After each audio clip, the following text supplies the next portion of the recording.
The Life You Stole, written by Jewel A. Ann, narrated by Andy Arndt and Paul Woodson. Chapter 1. Ronin. The voice, a light. I waited for the end. Hinder not the soul's intended path unto the light, lest shards of darkness shed upon thee. When their hearts stopped, I was supposed to let them be, like a walking DNR, except EMTs saved lives. We rarely pronounced someone dead in the field. We didn't deal with souls. We dealt with human bodies. I compressed chests, shocked hearts, and breathed air into lifeless lungs. I did this knowing that less than half of CPR recipients regained a heartbeat, and only 10 to 20% of those patients lived to be discharged from the hospital. I did it because I made the choice to be a superhero, in spite of the risk of suffering eternal death. The end came for me, my time to die. No more saving lives, an end to perpetual suffering. Only, no light greeted me, no voice. The familiar ringing chimed in my ears. My connection, that energy I shared with the soul I hindered, the life I saved. The ringing stopped when that person died. But Lila didn't die. That ringing should have stopped when I died. The feathery pine tree branches framed the patchy gray clouds. I blinked as those clouds spit droplets of rain onto my face. I wasn't dead. Lila, I whispered, running my fingertips along my neck. It ached, tender to touch. Rolling onto my side, I groaned while climbing to my hands and knees, letting my head hang like a 10-pound bowling ball between my shoulders. I took a few labored breaths of the damp air, thick with musk and pine, and life. Yes, I was alive. Glancing up, I scanned the narrow trail for my phone. It taunted me, just feet out of reach. On another groan, I stretched my hand across the wet dirt to grab it and lumbered to my feet. Lila. I wiped my dirty hand on my shirt and tapped her name in my contacts. After several rings, it jumped to voicemail. Then I tried Graham. On the second ring, he answered. Hey, buddy, what's up? Graham, where's Lila? Are you okay? You don't sound so well. I cleared my throat, trying to steady my breathing. The words flowed on a wave of panic, strained and shaky. Closing my eyes, I pinched the bridge of my nose. Evelyn was trying to reach Lila, but she couldn't, and she was getting worried. Graham chuckled.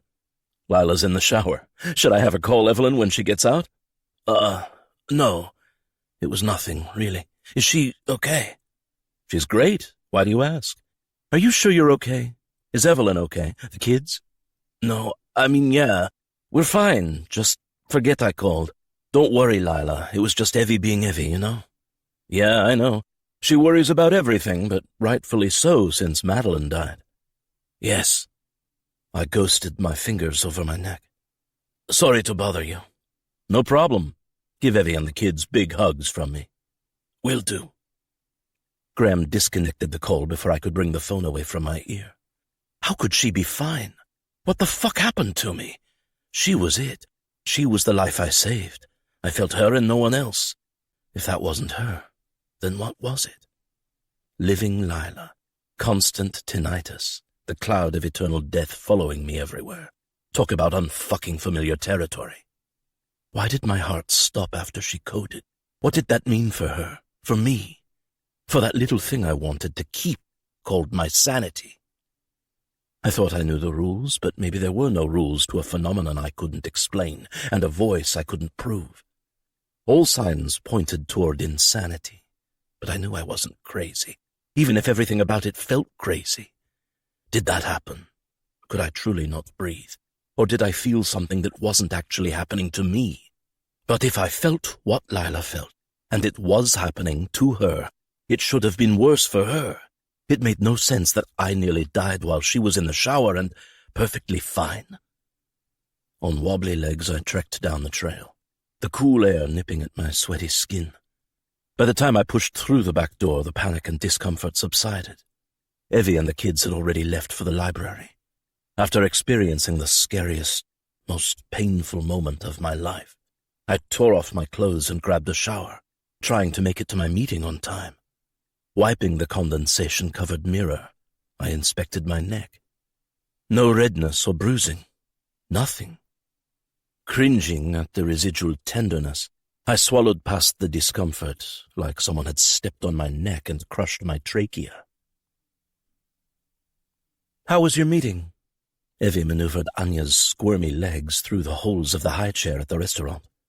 Franz crawled into the booth next to me, pulling out library books from his cloth bag and piling them onto the table to show me. I scooted the water glasses away from the books and smiled at my wide-eyed young boy. It was good. I didn't remember anything from the meeting. When called upon to speak, I had to shake myself out of a daze, and after that, I couldn't recall what incoherent words came out of my mouth. "Are you okay?" Evie sat on the opposite side of the booth, eyes narrowed as she brought a glass of water to her lips. "Yeah, why?" "You sound off, like you're down or something. Not your usual jovial self." "Just tired. The trail kicked my butt today." "And you got rained on, correct?" She smirked. "I did," I mumbled, trying to accompany my reply with a smile. She was right. I felt as off as I sounded to her. An impenetrable, invisible wall thwarted my efforts to act fine. A dozen ghosts in the room, and only I could see them. They haunted me and only me. "Well, let's stuff ourselves on pizza, get little Princess and Mr. Library Boy down for the night, and then crawl into bed early, too." "I'm not tired," Franz replied, flipping through one of his books. I forced the fakest feeling grin, an invisible gun shoved into the back of my head. The fact that it felt forced at all kicked me in the gut. What the hell was wrong with me? Evelyn saved me by filling the dinner conversation with hopes to drive out to California to visit her dad and sister. I nodded on cue, busying myself by helping Franz with his pizza and holding his drink so he didn't spill it. Anya kept Evelyn distracted, which made my lack of engagement a little less noticeable.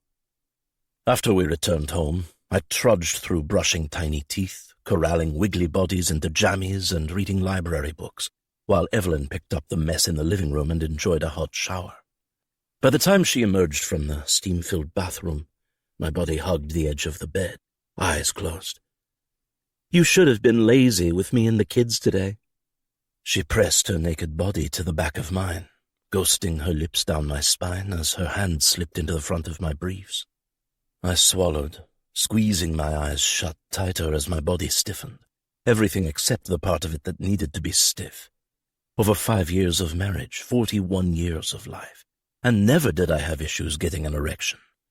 Degrading, embarrassing, emasculating, unfucking-believable. Forcing myself to relax didn't help. Forced plus relaxed didn't equal erection. They were oxymorons. Evelyn's hand slid back out of my briefs, leaving her body idle next to mine for several minutes. Long, excruciating minutes. It felt like someone choking the life out of me all over again, only the invisible force had a hold of my dick instead of my neck, cutting off the circulation. Of course, Evelyn said nothing and did nothing, a regrettable moment that left a permanent mark, the first time her hand held my cock in a limp state. Normally, just her proximity made me hard.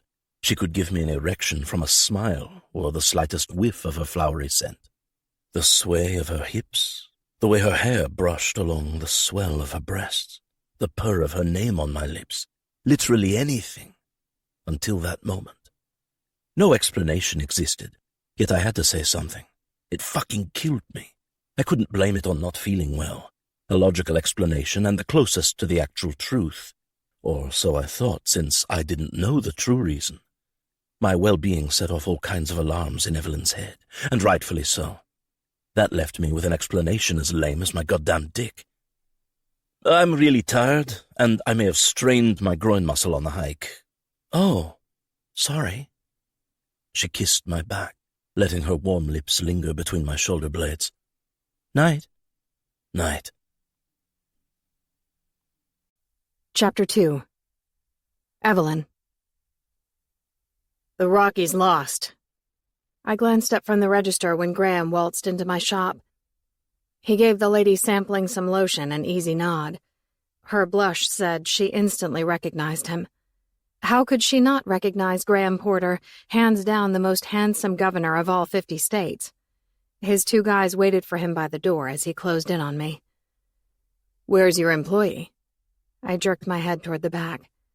"Cleaning my lab?" He smirked. "I love that you call your glorified storage room a lab. It makes you sound like a real scientist." I narrowed my eyes, imagining all kinds of bodily harm I could do to him before retreating to the back room with Graham right behind me. "Sophie, can you watch the front while I privately insult the governor?" Even Sophie showed her lack of immunity to Graham's enigmatic aura. She bit her bottom lip, unable to keep from looking incredibly flirty. "You got it." After the door shut behind her, I leaned against the counter and crossed my arms over my chest, my usual position when talking to Graham, especially when he seemed to be in an overly self-assured mood. "I didn't watch the Rockies. I also didn't bet on them. Did you fly up here just to talk baseball?" "Do you remember when I took you to New York for your 27th birthday?" I hesitated before giving a single nod. Graham's reminiscing often ended in making me feel bad about myself, bad about him, or epically confused. I wasn't in the mood for any of that. Ronan's intimacy issue from the previous night weighed heavily on my conscience. Rejected. I know he didn't mean to make me feel rejected. He couldn't control his inability to get an erection. However, my mind jumped to blaming myself for not being sexy enough, as if that erection or lack thereof measured my sex appeal. "When we passed that little soap shop in Chelsea, you told me you wanted a bath and body shop. You told me it was your dream, and you didn't care how crazy it sounded since you had a college degree. Then you said the only thing better than owning a shop of your own was not having to worry about debt like your parents worried about it for so long." Again, I returned a cautious nod, narrowing my eyes a bit. That trip imprinted many great memories into the storybook in my head. Graham treated me like a cherished friend. We ate at the most expensive restaurants, took in a Knicks game with courtside seats, 2 Broadway shows, and several days of shopping. "Well, here you go." He reached into the pocket of his light gray suit jacket, pulled out a folded piece of paper, and handed it to me. "What's this?" "The deed." I unfolded it. "To what?" The tiny print of legal jargon made my head ache. "This building." I don't understand." He shrugged. "It's a small building, more of a nuisance than anything. You might as well just take it." "Graham," my jaw melted to the floor, "you can't just give me a building worth a lot of money." "Why not?" "But," I choked on my tongue, "because it's insane." "You're my best friend. I want you to have it. Ronan is my friend, too. You both deserve to have a life where you don't sweat the little things like rent." "Graham, this isn't a deed to my house. This is a building with other businesses paying rent. You're not simply giving me a rent-free space. You're giving me a source of revenue that extends far beyond this shop. I can't accept this." I shoved the piece of paper into his chest. "Why not?" He took a step back, sliding his hands into his pants pockets to distance himself from the rejected gift. "Because it's too much." "I paid thousands of dollars in medical bills for your parents. That wasn't too much?" I shook my head. That was different. I would have sold my soul to the devil to get them the treatment they needed. He chuckled. "So, I'm the devil." "If the shoe fits." "Don't be stubborn, Evelyn. This is nothing to me, and you know it. But if anything ever happened to Ronan and you were on your own, this ease of financial burden would mean a whole hell of a lot, and you know it." "Why would you think something is going to happen to Ronan?" "No." He rolled his eyes. "That's not what I meant. I'm just stating the facts. Things happen. Things we don't expect. Things we can't control. Do you really think I thought my wife would fall off the side of a mountain?" I flinched. The memories burned like acid slithering up my throat. "Exactly." He took 3 steps forward, resting his hands on my cheeks. "Just say thank you, and let's forget about it." "Thank you," I whispered, suffocating under the weight of his gift, but losing my will to fight the senseless battle. Graham mastered manipulation. always getting his way. I knew this would drag on forever if I tried to reject his gift. He smiled. See, wasn't that easy?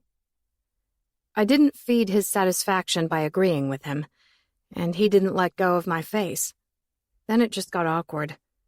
Why are you looking at me like that? I asked with a slight nervous vibrato to my voice. Like what? He rubbed his thumb over my cheek. Graham liked control. It was his favorite game. I liked taking it from him. That was my favorite game. But sometimes it didn't feel like a game. Like you should look at Lila. And only Lila. Oh, Evelyn. He leaned down and pressed his lips to my forehead like he'd done 1,000,000 times before, but it didn't feel like those other 1,000,000 times. I don't give Lila a look. We communicate in a much more physical way. He bent her over a chair and stuck his dick in her ass on their wedding day, an awful image still in my head. I swallowed. He smirked. How are my babes? Is Franz playing t-ball yet? Graham let his hands fall from my face, returning them to his pockets. It took a few seconds to rebound from the whiplash of envisioning Lila and him having sex to Franz playing t-ball. If you want babes to play t-ball, then maybe you should have kids of your own. He pursed his lips to the side, giving me a slight squint. Lila is still seeing a physical therapist. I don't think knocking her up is the best idea, but thanks for your concern. We'll keep practicing. Why do you treat me like a locker room buddy? Do you really think I want to hear about the details of your sex life with my best friend and hear you use degrading terms like knocking her up? Details? A sly eyebrow quirked up his forehead, conveying too much pleasure in my misstep of words. I haven't given you any details. Do you want details? I trust you more than anyone you're supposedly referencing as a locker room buddy. We love Lila more, I whispered with the reverence and true love she deserved. Yes. Graham turned away from me, running his hands through his hair and tugging it, a very uncharacteristic move from my perfectly put-together governor friend. We love her more. I married her, didn't I? I had no clue what he meant by that. Did he think marrying her was some sort of sacrifice? I couldn't imagine Ronan talking about me like that, even if he had trouble showing his affection for me the previous night. That still bothered me. I was sure it ate at his ego, his manhood, but it chipped away at my ego, too. Did he no longer find me attractive? Did he think of someone else, a perfect match like Vanessa? I still thought about her, in weak moments, even though it was many years ago and she moved to Utah the following winter. There would always be another version of her, a good skier, someone who liked ruffling his hair, maybe someone who could turn him on, even after a long day and a possible pulled groin. Fuck. I hated the insecurity. As much as I loved him beyond words, especially those actual words, I wasn't immune to feeling inferior to made-up thoughts in my head. We had the perfect life with our kids, but we didn't always have the perfect marriage. We experienced rough times, like his opioid addiction. On a few occasions we argued about money, and he would mention moving to somewhere more affordable, seemingly uncaring that I owned a business in Aspen and lived in the house my grandfather built. We would have been disastrous together, right? You wouldn't have given up your job like Lila did to take on the role of the First Lady. I shook my head. What are you talking about? Had I not chosen Lila, if I would have fought for you, it would have ended in disaster, or I would have had to choose a simpler life, running the family business while you raised the kids. Jesus, Graham, seriously? What the hell are you talking about? Fighting for me? Are you delusional? He pulled out his phone, giving his attention to the screen instead of answering me. Deep concentration etched into his forehead. I have to go. My assistant will send you copies of the deed to sign, as well as all the rental agreements of the other tenants. She'll also notify them of the transfer of ownership. He grabbed the back of my head, his signature move, and kissed my forehead for a second time. Say hi to Ronan. Tell him I'll call him about golf next week. Ronan wasn't going to play golf with Graham. Not if I told him about all the things he just said to me, and more specifically how he said them. Then again, that was Graham. That had always been Graham. Sweet one moment, like gifting me an entire building, and inappropriate the next moment, alluding to ridiculous what-ifs when we were both happily married to other people. My ability to make sense of it seemed impaired at best. Lila and I joked about that night in Vancouver, how her tongue ring may or may not have been a little arousing. That didn't mean we planned to cheat on our spouses or do anything inappropriate, right? That was because we were friends. But so was Graham. We had sex many years earlier. We joked about it. That didn't make it less of a mistake. The ridiculous what-if road led to a disaster. Lila and I didn't discuss the what-if-we-were-lesbians scenario. We didn't sit around wondering what our lives would be like had we chosen to be together. Graham left me with the urge to call Lila. It had been several days since I last talked to her. I needed to hear her voice, gauge her happiness. "Evie," she answered on the third ring. She made my name sound lifeless. "Hi, how are you?" "Fine." Her fine showed no signs of a pulse either. "What's wrong?" I asked. "Nothing." She sighed so heavily I swear I could feel her breath through the phone. "Why do you ask?" "Because you sound like someone died." "Did someone die?" "No. Just a little under the weather, sore throat, headache. I probably have something." "Sorry to hear that. Can I do anything for you?" Lila attempted a laugh, but it fell flat, more like a grunt. "You're in Aspen. I'm in Denver. I don't think it's worth the drive to bring me chicken noodle soup or something like that. Do you need something?" She got right to the point, no chit-chat. "No, I was just—" I lost my courage, regretting the phone call. I needed to see her face to truly gauge her mood, her happiness level. "Just what, Evie?" She sighed again. So many sighs. "Are you okay?" The truth waited to be set free. I held it between pursed lips for a few seconds. "I'm a little overwhelmed, actually." "Oh, why is that?" Pacing my lab, I ran my fingers across the stainless steel benches, checking Sophie's thoroughness. "Graham was just here." "He was?" "Yes. He didn't tell you he was coming to Aspen today?" "No, but that doesn't mean much. He does his thing, I do mine." "I can track Ronan with his phone location." "Ronan isn't governor," she murmured. I narrowed my eyes, scratching my chin. "What does that matter?" "Nothing, Evie. So why are you overwhelmed?" "Graham gave me the building." "What building?" "This building. My shop building. He signed over the deed to me. Did you have anything to do with this?" I knew she didn't, but I needed a way to make her feel like I might expect that generosity from them, not just Graham. "No. I mean, that was really nice of him, and I would have totally agreed with him thinking it's a great thing to do. But he didn't mention it to me." "It's incredibly generous of you guys. I'm blown away, and Ronan will be too. I told Graham it's too much, but you know Graham. He likes to look like a hero, always lavishly generous. You married a good man, Lila." I cringed. Why did I go overboard selling it? Oh, right. I didn't want her to think it was not only extravagant, but inappropriate, like the way he looked at me, the way he touched my face, and the way his lips lingered on my forehead a few seconds past friendship status. The Porter curse started to catch up with me, a little dog nipping at my ankles. Feeling indebted to them, owned by them, haunted my conscience. I honestly wasn't sure I could have said no. When Graham set out to do something, he didn't stop until he found success. Lila marrying him was the perfect example. "I think it's great." Her somber tone didn't sell the word great. "You're family to us. A true sister to him.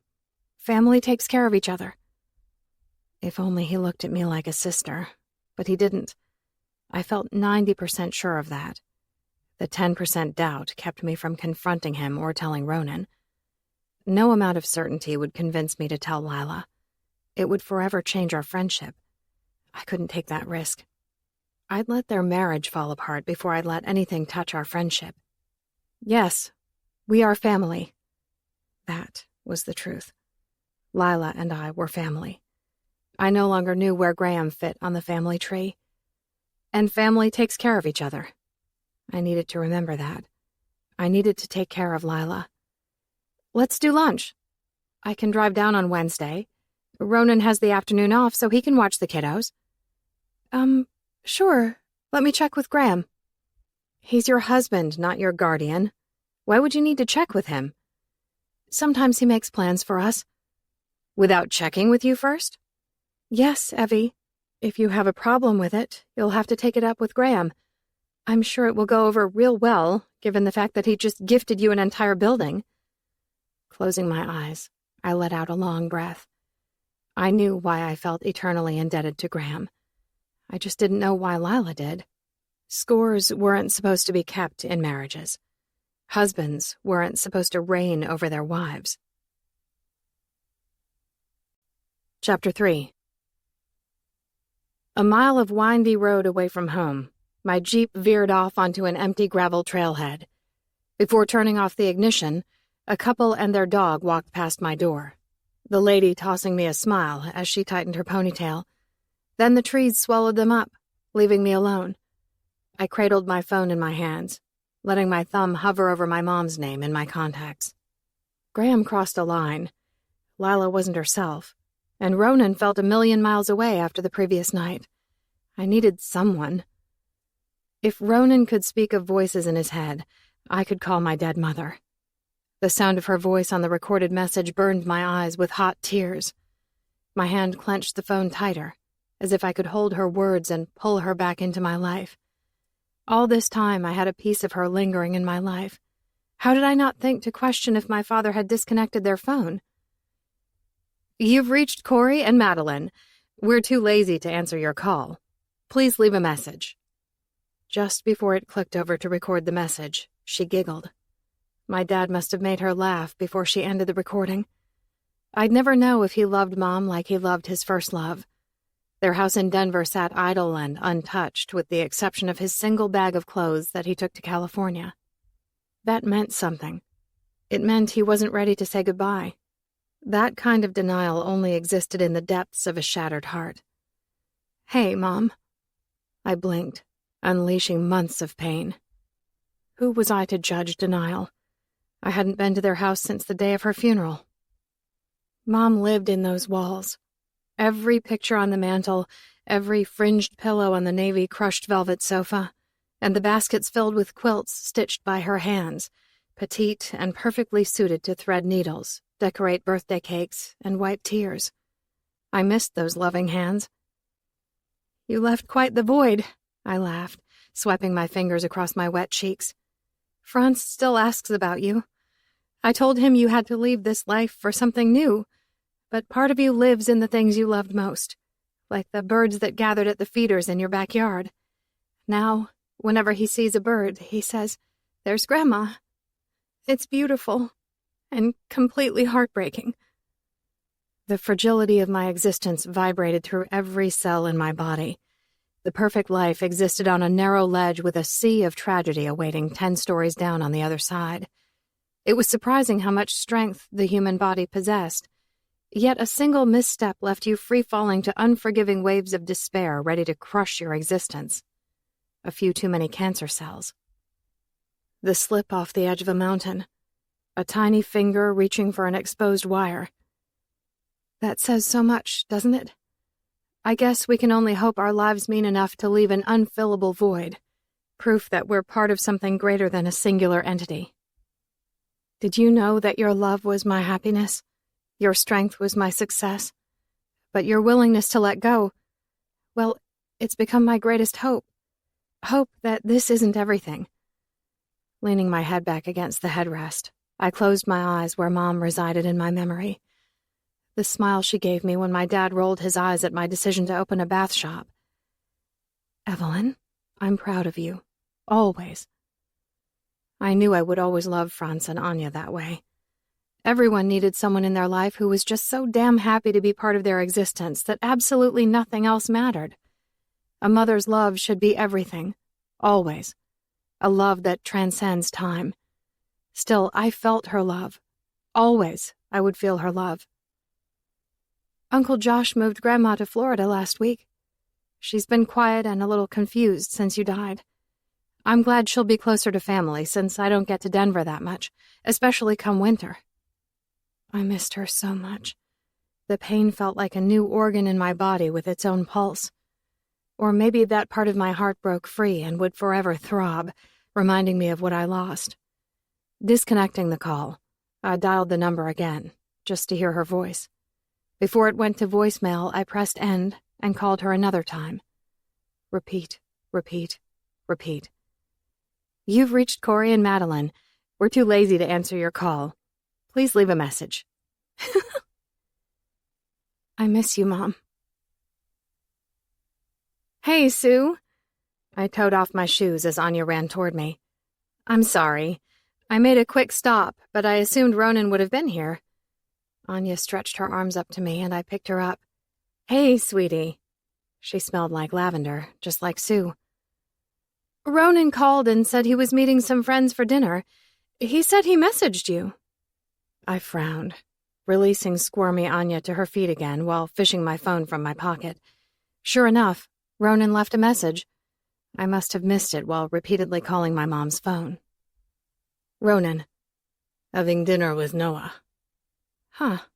I missed his message. Again, I'm sorry. I should have come straight home. Don't apologize.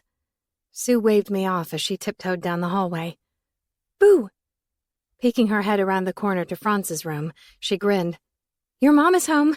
I'll see you tomorrow. Bye, he said. Anya rolled around on the floor, wrapping herself up in a small blanket like a burrito. Toys littered the floor, books covered the sofa, and dishes awaited washing. Just how I liked it. That meant Sue spent the day playing with the kids. Usually Ronan and I would work together to make dinner and piece back together the house. Not that night. You've been crying. She tilted her head to the side, eyes squinted as she threaded her arms through her cardigan. Sue always wore a cardigan, even in the summer. On a shrug, I returned a half-smile. Sue reached for my hand, giving it a squeeze. It's a lot. Raising a family, working full-time, nourishing a marriage, and trying to deal with grief when it feels eternal.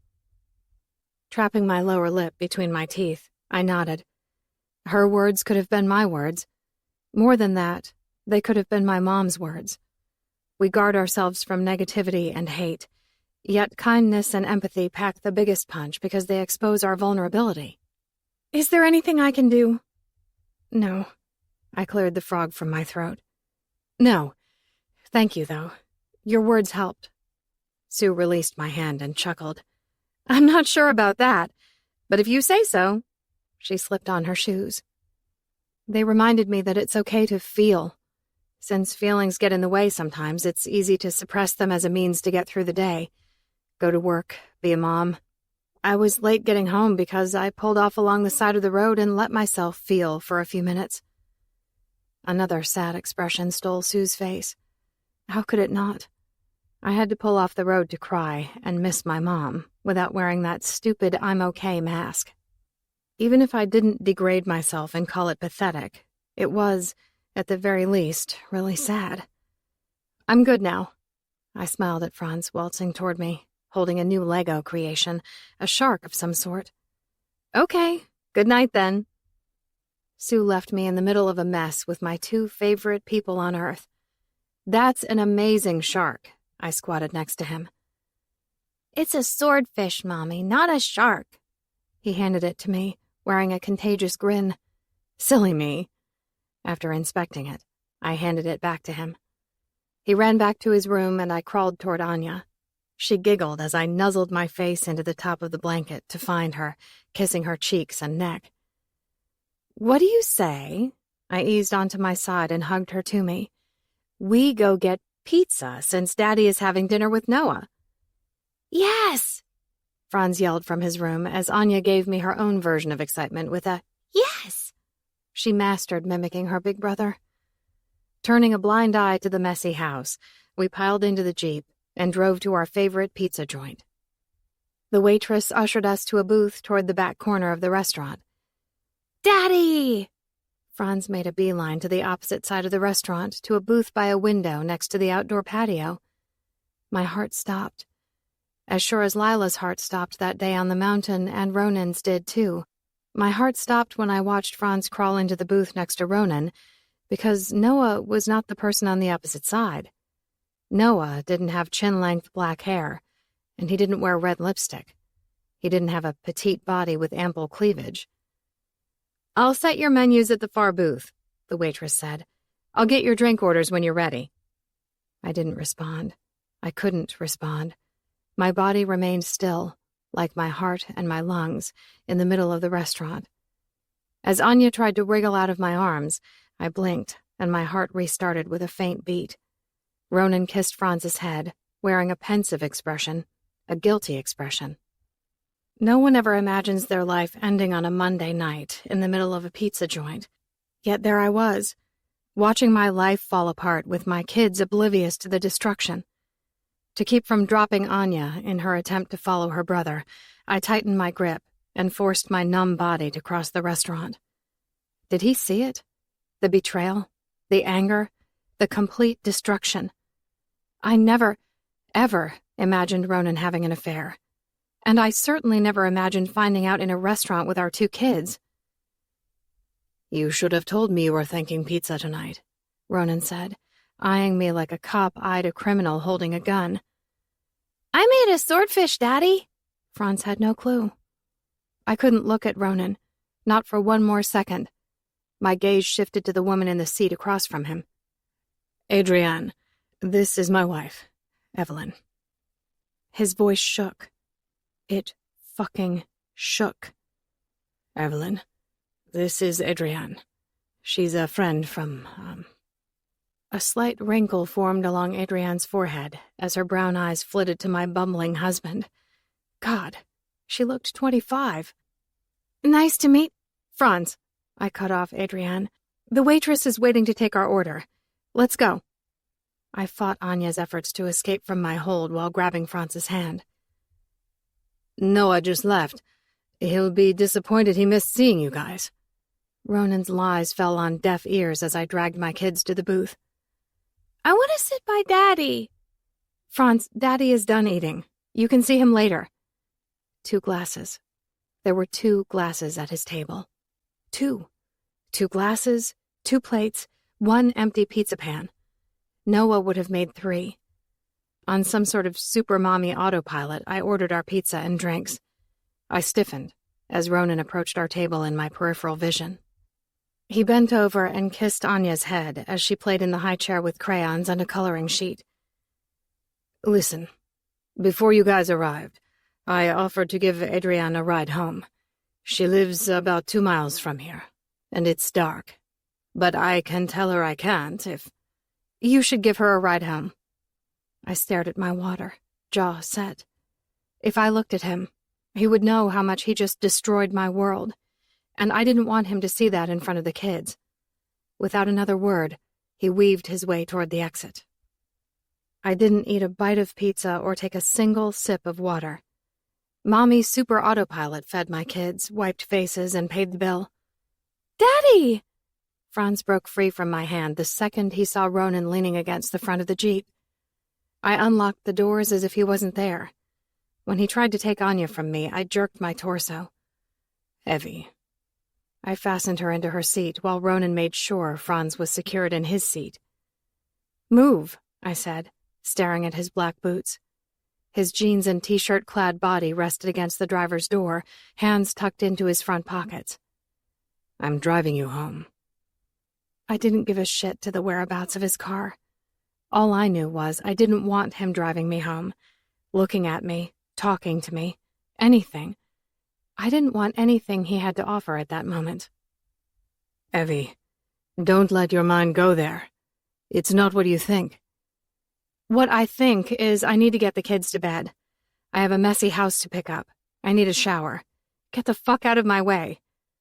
I hoped Franz couldn't hear us. My barely restrained anger threw out the F-bomb, and I instantly regretted it. Ronan grabbed my wrist and pried the key from my hand.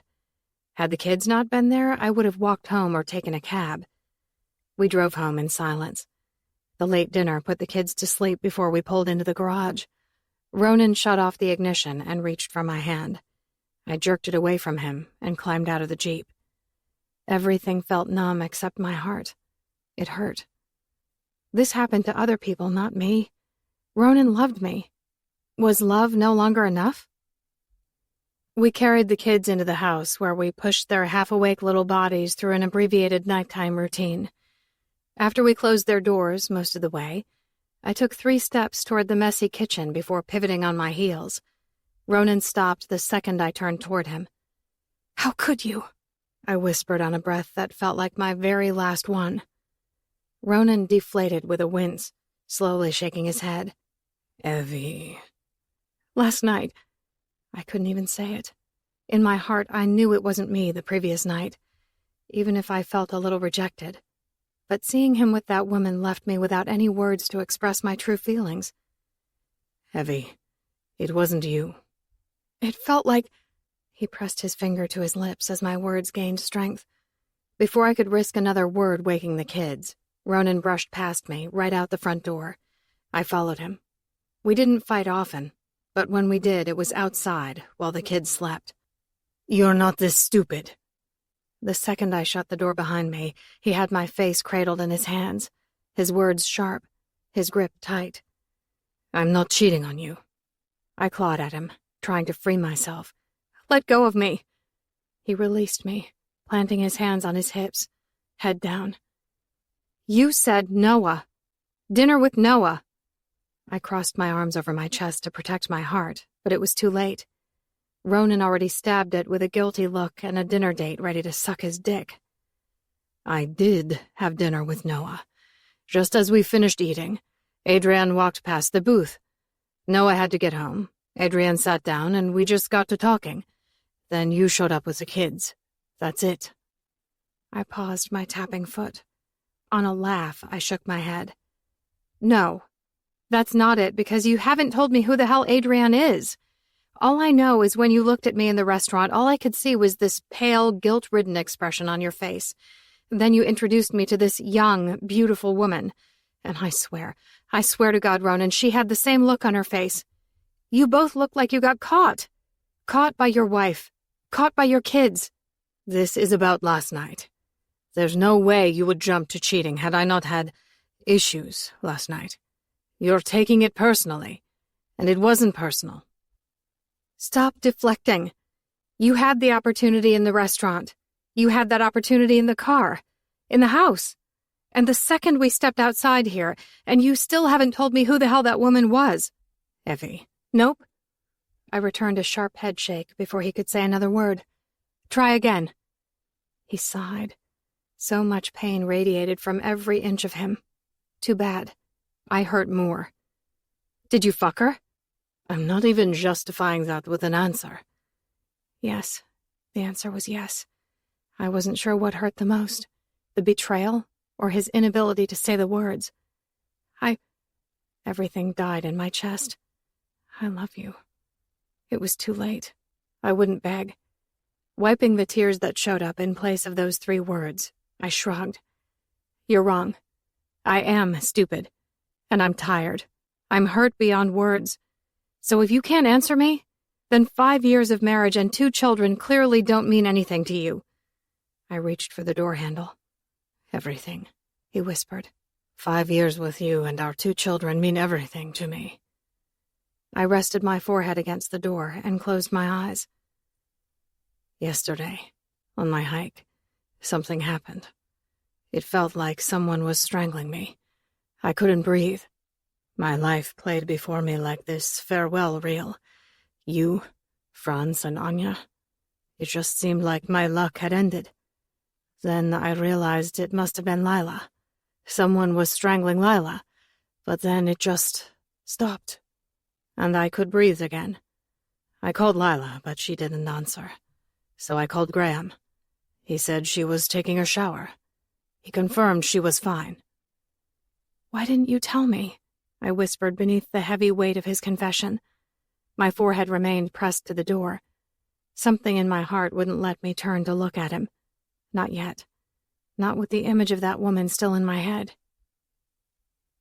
Because it really fucking scared me, which meant I couldn't tell you with any sort of certainty that everything would be fine.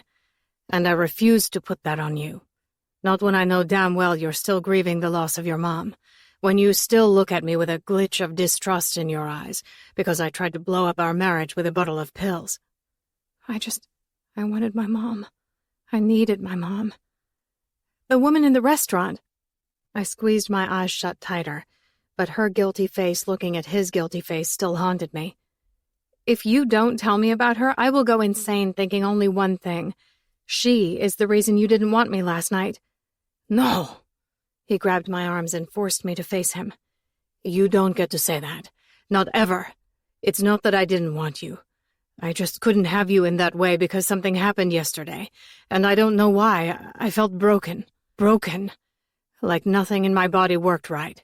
Feelings of despair and hopelessness enveloped me, and I couldn't shake it. I couldn't will it away, and it scared me. I understood broken. I understood despair and hopelessness. Ronan telling me everything but the one thing I needed to know continued to feed my despair and hopelessness. It continued to break me, break us. The woman, I whispered. He closed his eyes for a few seconds. I had dinner with Noah. He had to leave. She walked by my booth and sat down to talk. She is in my support group. Yesterday, I wasn't myself after the incident on my hike. Adrienne noticed. So when she saw me tonight, she took the opportunity to ask me if I was okay. The guilt you thought you saw on our faces wasn't guilt. It was nerves. We were nervous you would recognize her. Why would I recognize her? Because she's Adrienne Craig. Blinking several times, I let her name swirl around in my head, looking for recognition. When the switch flipped, I felt no relief, just more despair. Adrienne Craig was a homewrecker for hire. She destroyed many marriages by secretly videotaping sex acts with wealthy men. Sometimes angry wives hired her. Sometimes other wealthy men hired her to bring down their business competition. I wouldn't have recognized her because she consistently changed her appearance to keep her business thriving. Supposedly, she quit for unknown reasons.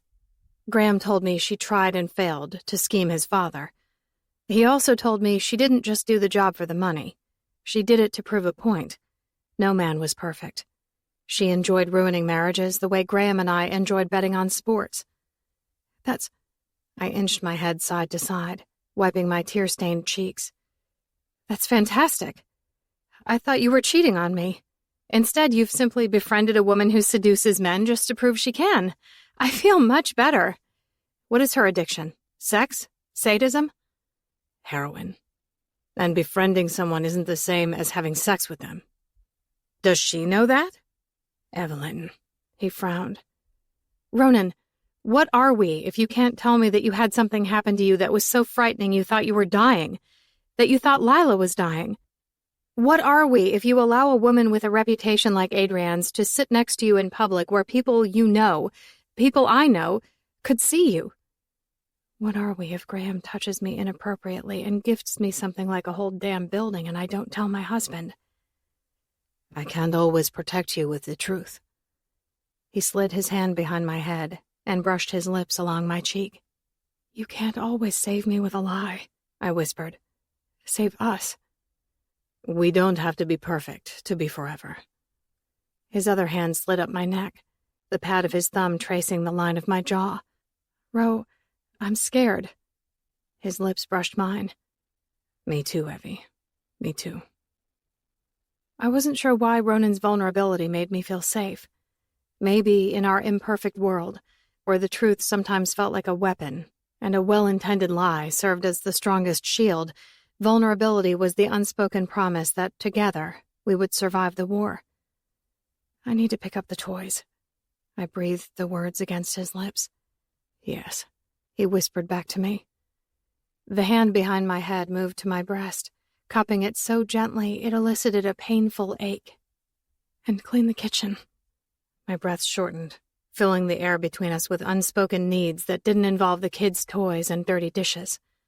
Yes, he repeated, our lips touching but not kissing.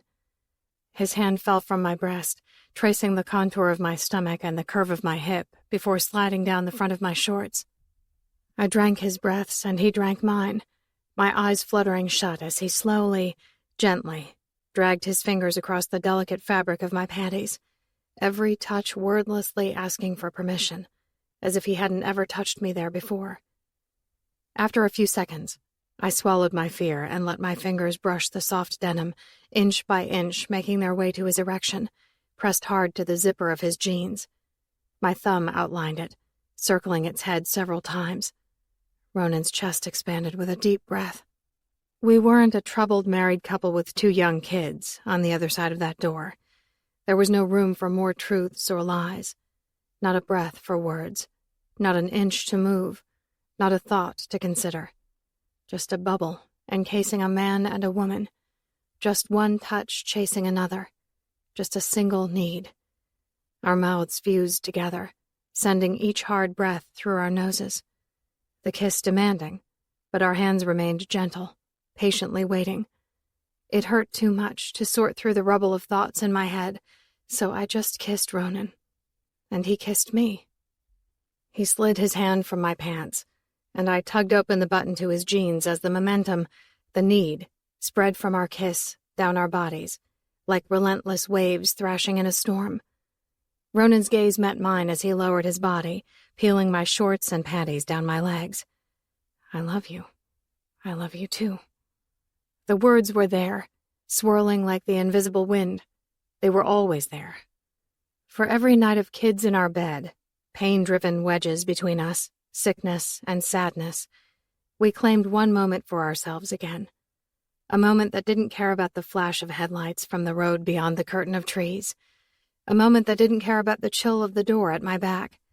An imperfect moment in our forever. With half of my clothes discarded on the porch's wood floor, and Ronan's jeans and briefs slid partway down his thighs, we fucked.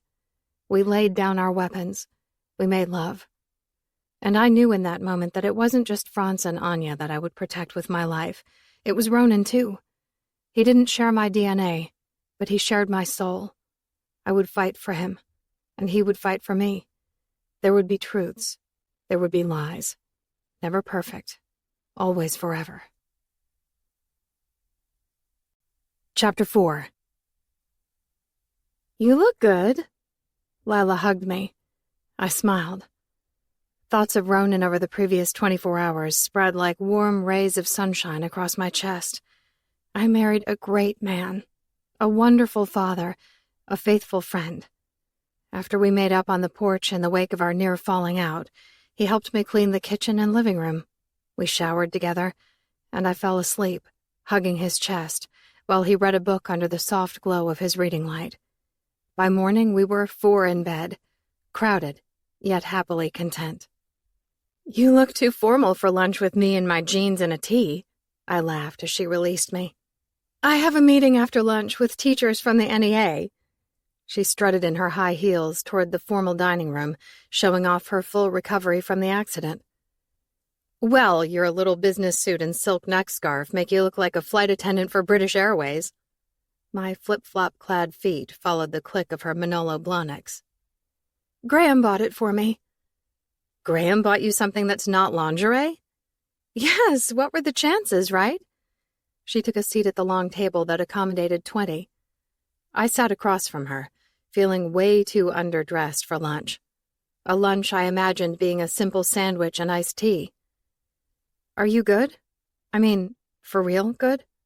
I know you have stress with the whole politics part of your life, and there's nothing you can do to change that as long as he's governor. But beyond that, are things good? Lila sipped her water, gently setting the crystal-stemmed glass back on the table. I don't like you worrying about me. It hasn't been that long since your mom died. Yes, but I do worry about you, even if, to be completely honest, I need a break from worrying about you, my dad, Ronan. Her eyebrows furrowed. The thick eyeliner and heavy fake lashes made her eyes look completely black. Why do you worry about Ronan? My husband was right. Sometimes we hid the truth to save people from pain. Was it right? I didn't know that answer. Very few things in life held black and white absolution. I never told Lila about Ronan. Not his connection to her since the accident, and not his opioid addiction. It killed me to hide some of the darkest times of my life from my best friend. I did it to protect her. What would she have been able to do with that information? Knowing he shared her pain would have only made her pain worse. Knowing that her pain caused his addiction, especially after losing someone she loved to addiction, would have destroyed her. I did the only thing I could. I raised my shield of lies to protect her from the truth. But she was better. Her pain was gone. Maybe I could let go. Let her be a friend to me again like I had been to her for so many months. Before I say anything, I need to know, and I need you to be honest. Are you okay? Lila remained stone still for several seconds, completely unblinking. Then she straightened her back and made a slight adjustment to the silk scarf around her neck while clearing her throat. Yes, I'm okay, Evie. I am your friend. I am here for you. I looked for the truth in her eyes, but all that gray hid the truth. After so much tragedy, I couldn't see what was right in front of me. Grief and pain left me blind to everything I thought I knew. Ronan was right. Relationships could be perfect, or they could be forever, but they couldn't be both. I would never share this with Graham. I never told my mom. And I'm only telling you because I trust you with my life. Lila nodded slowly. The unspoken reminder of her loose tongue at my 40th birthday party passed between us. I saw it on her face, that flinch of regret, and I hoped she saw the sincere forgiveness in my eyes. The accident Ronan had when he was a child? The electrocution? She nodded. We'd spoken of it only briefly. He had a near-death experience. I proceeded to tell her everything. The trips to the hospital, the inability of doctors to figure it out, his visit with a parapsychologist, even the opioid addiction. She gasped, flinched, reached for my hand, and cried. I reassured her nothing was her fault. Everything was an accident. A very misfortunate string of circumstances. You believe him? She asked. Her blank stare fixed on the partially eaten plate of food in front of her. I poked with a fork at the remnants on my own plate. Yes, he knew too much about your pain. But then, I shook my head. Then what? Setting my fork aside, I dabbed my mouth with the white cloth napkin. Over the weekend, he went for a hike, and this feeling of being strangled stopped him in his tracks. He thought he was dying. I think he even started to black out. I'm not entirely sure. But then it stopped. He tried calling you. Did you know that? Lila pulled up her sleeve and glanced at her watch. I'm so sorry. Her voice shook a bit, or so I thought. Again, another shade of gray I couldn't decipher. I'm out of time. I have to leave in a few minutes to get to the meeting. Can I walk you out? I twisted my wrist to check the time. Shit, I'm sorry. We had talked for over 2 hours. I need to head back home, too. Sue has a class tonight. She teaches painting at one of those wine and art places groups of friends drink and paint. I stood as Lila stood. Thank you. I can't even begin to tell you how badly I needed to share all of this with you. I just hope you know it's not your fault in any way, and Ronan is fine. Well, he was sort of fine. I hadn't totally wrapped my head around the strangling sensation he had over the weekend. Adrienne Craig distracted me from that. I didn't tell Lila about Adrienne. Too much truth for one day. Thank you for opening up to me. She hugged me. I really wish you would have told me this a long time ago. You know why I didn't. I stepped back, taking both of her hands and giving them a firm squeeze. She returned a sad smile and several tiny nods. Let's do a couples thing sometime. I'm anxious to put all of this behind us. That was true. I was also anxious to see how Graham and Lila interacted. It had been a while since I'd seen them together. I also needed Lila to prove to me that she could keep everything I told her a secret. A couples thing? Her lips pulled into a firm smile as she gave the tails of her scarf a little tug to tighten the knot. I'll mention it to Graham when he gets home. Will he be gone long? I asked, making my way to the foyer.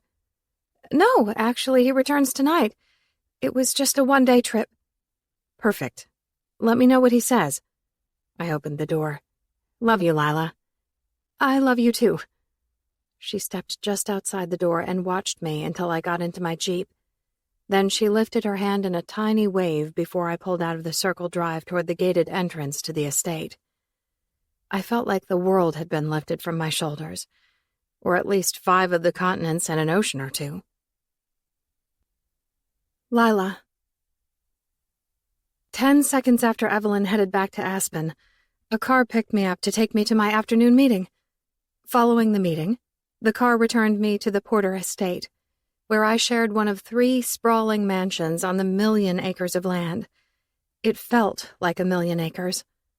1,000,000 acres of freedom that turned into 1,000,000 acres of prison. What happened to my life? My marriage? My husband? As much as I loved Graham, I hated our new life and the duties it bestowed upon us. I hated Governor Porter, but I still loved the man who swept me off my feet.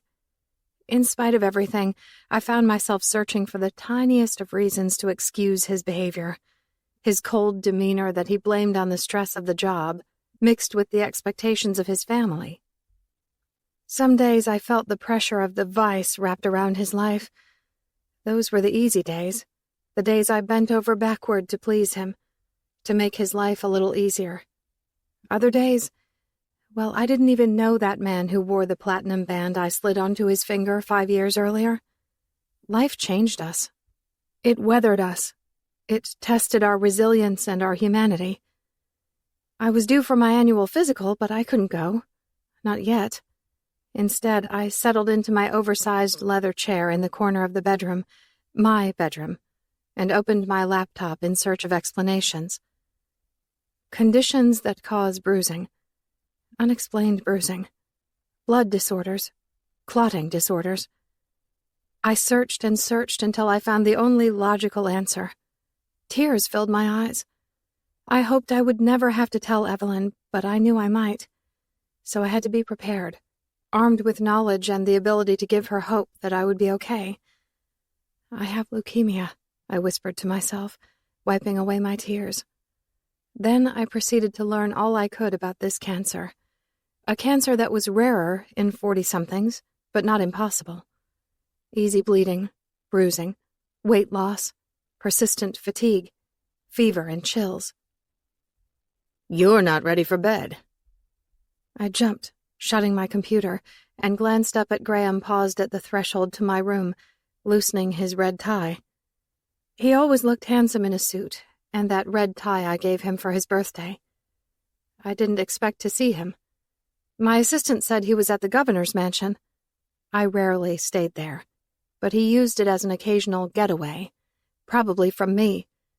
So when she told me he was there, I made the assumption, actually hoped, he'd decided to stay the night and get some work done.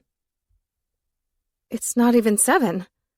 I tucked my bare feet beneath me, still wearing my navy skirt suit and silk scarf, my long hair in loose curls down my back and around my shoulders, just like Graham liked it. He took calculated steps toward me, completely untying his tie, letting it drop to the floor before working the buttons to his starchy white shirt. I tried to forget my internet search. Not that it mattered, because I couldn't hide anything from my husband. He elicited a warring of emotions from me.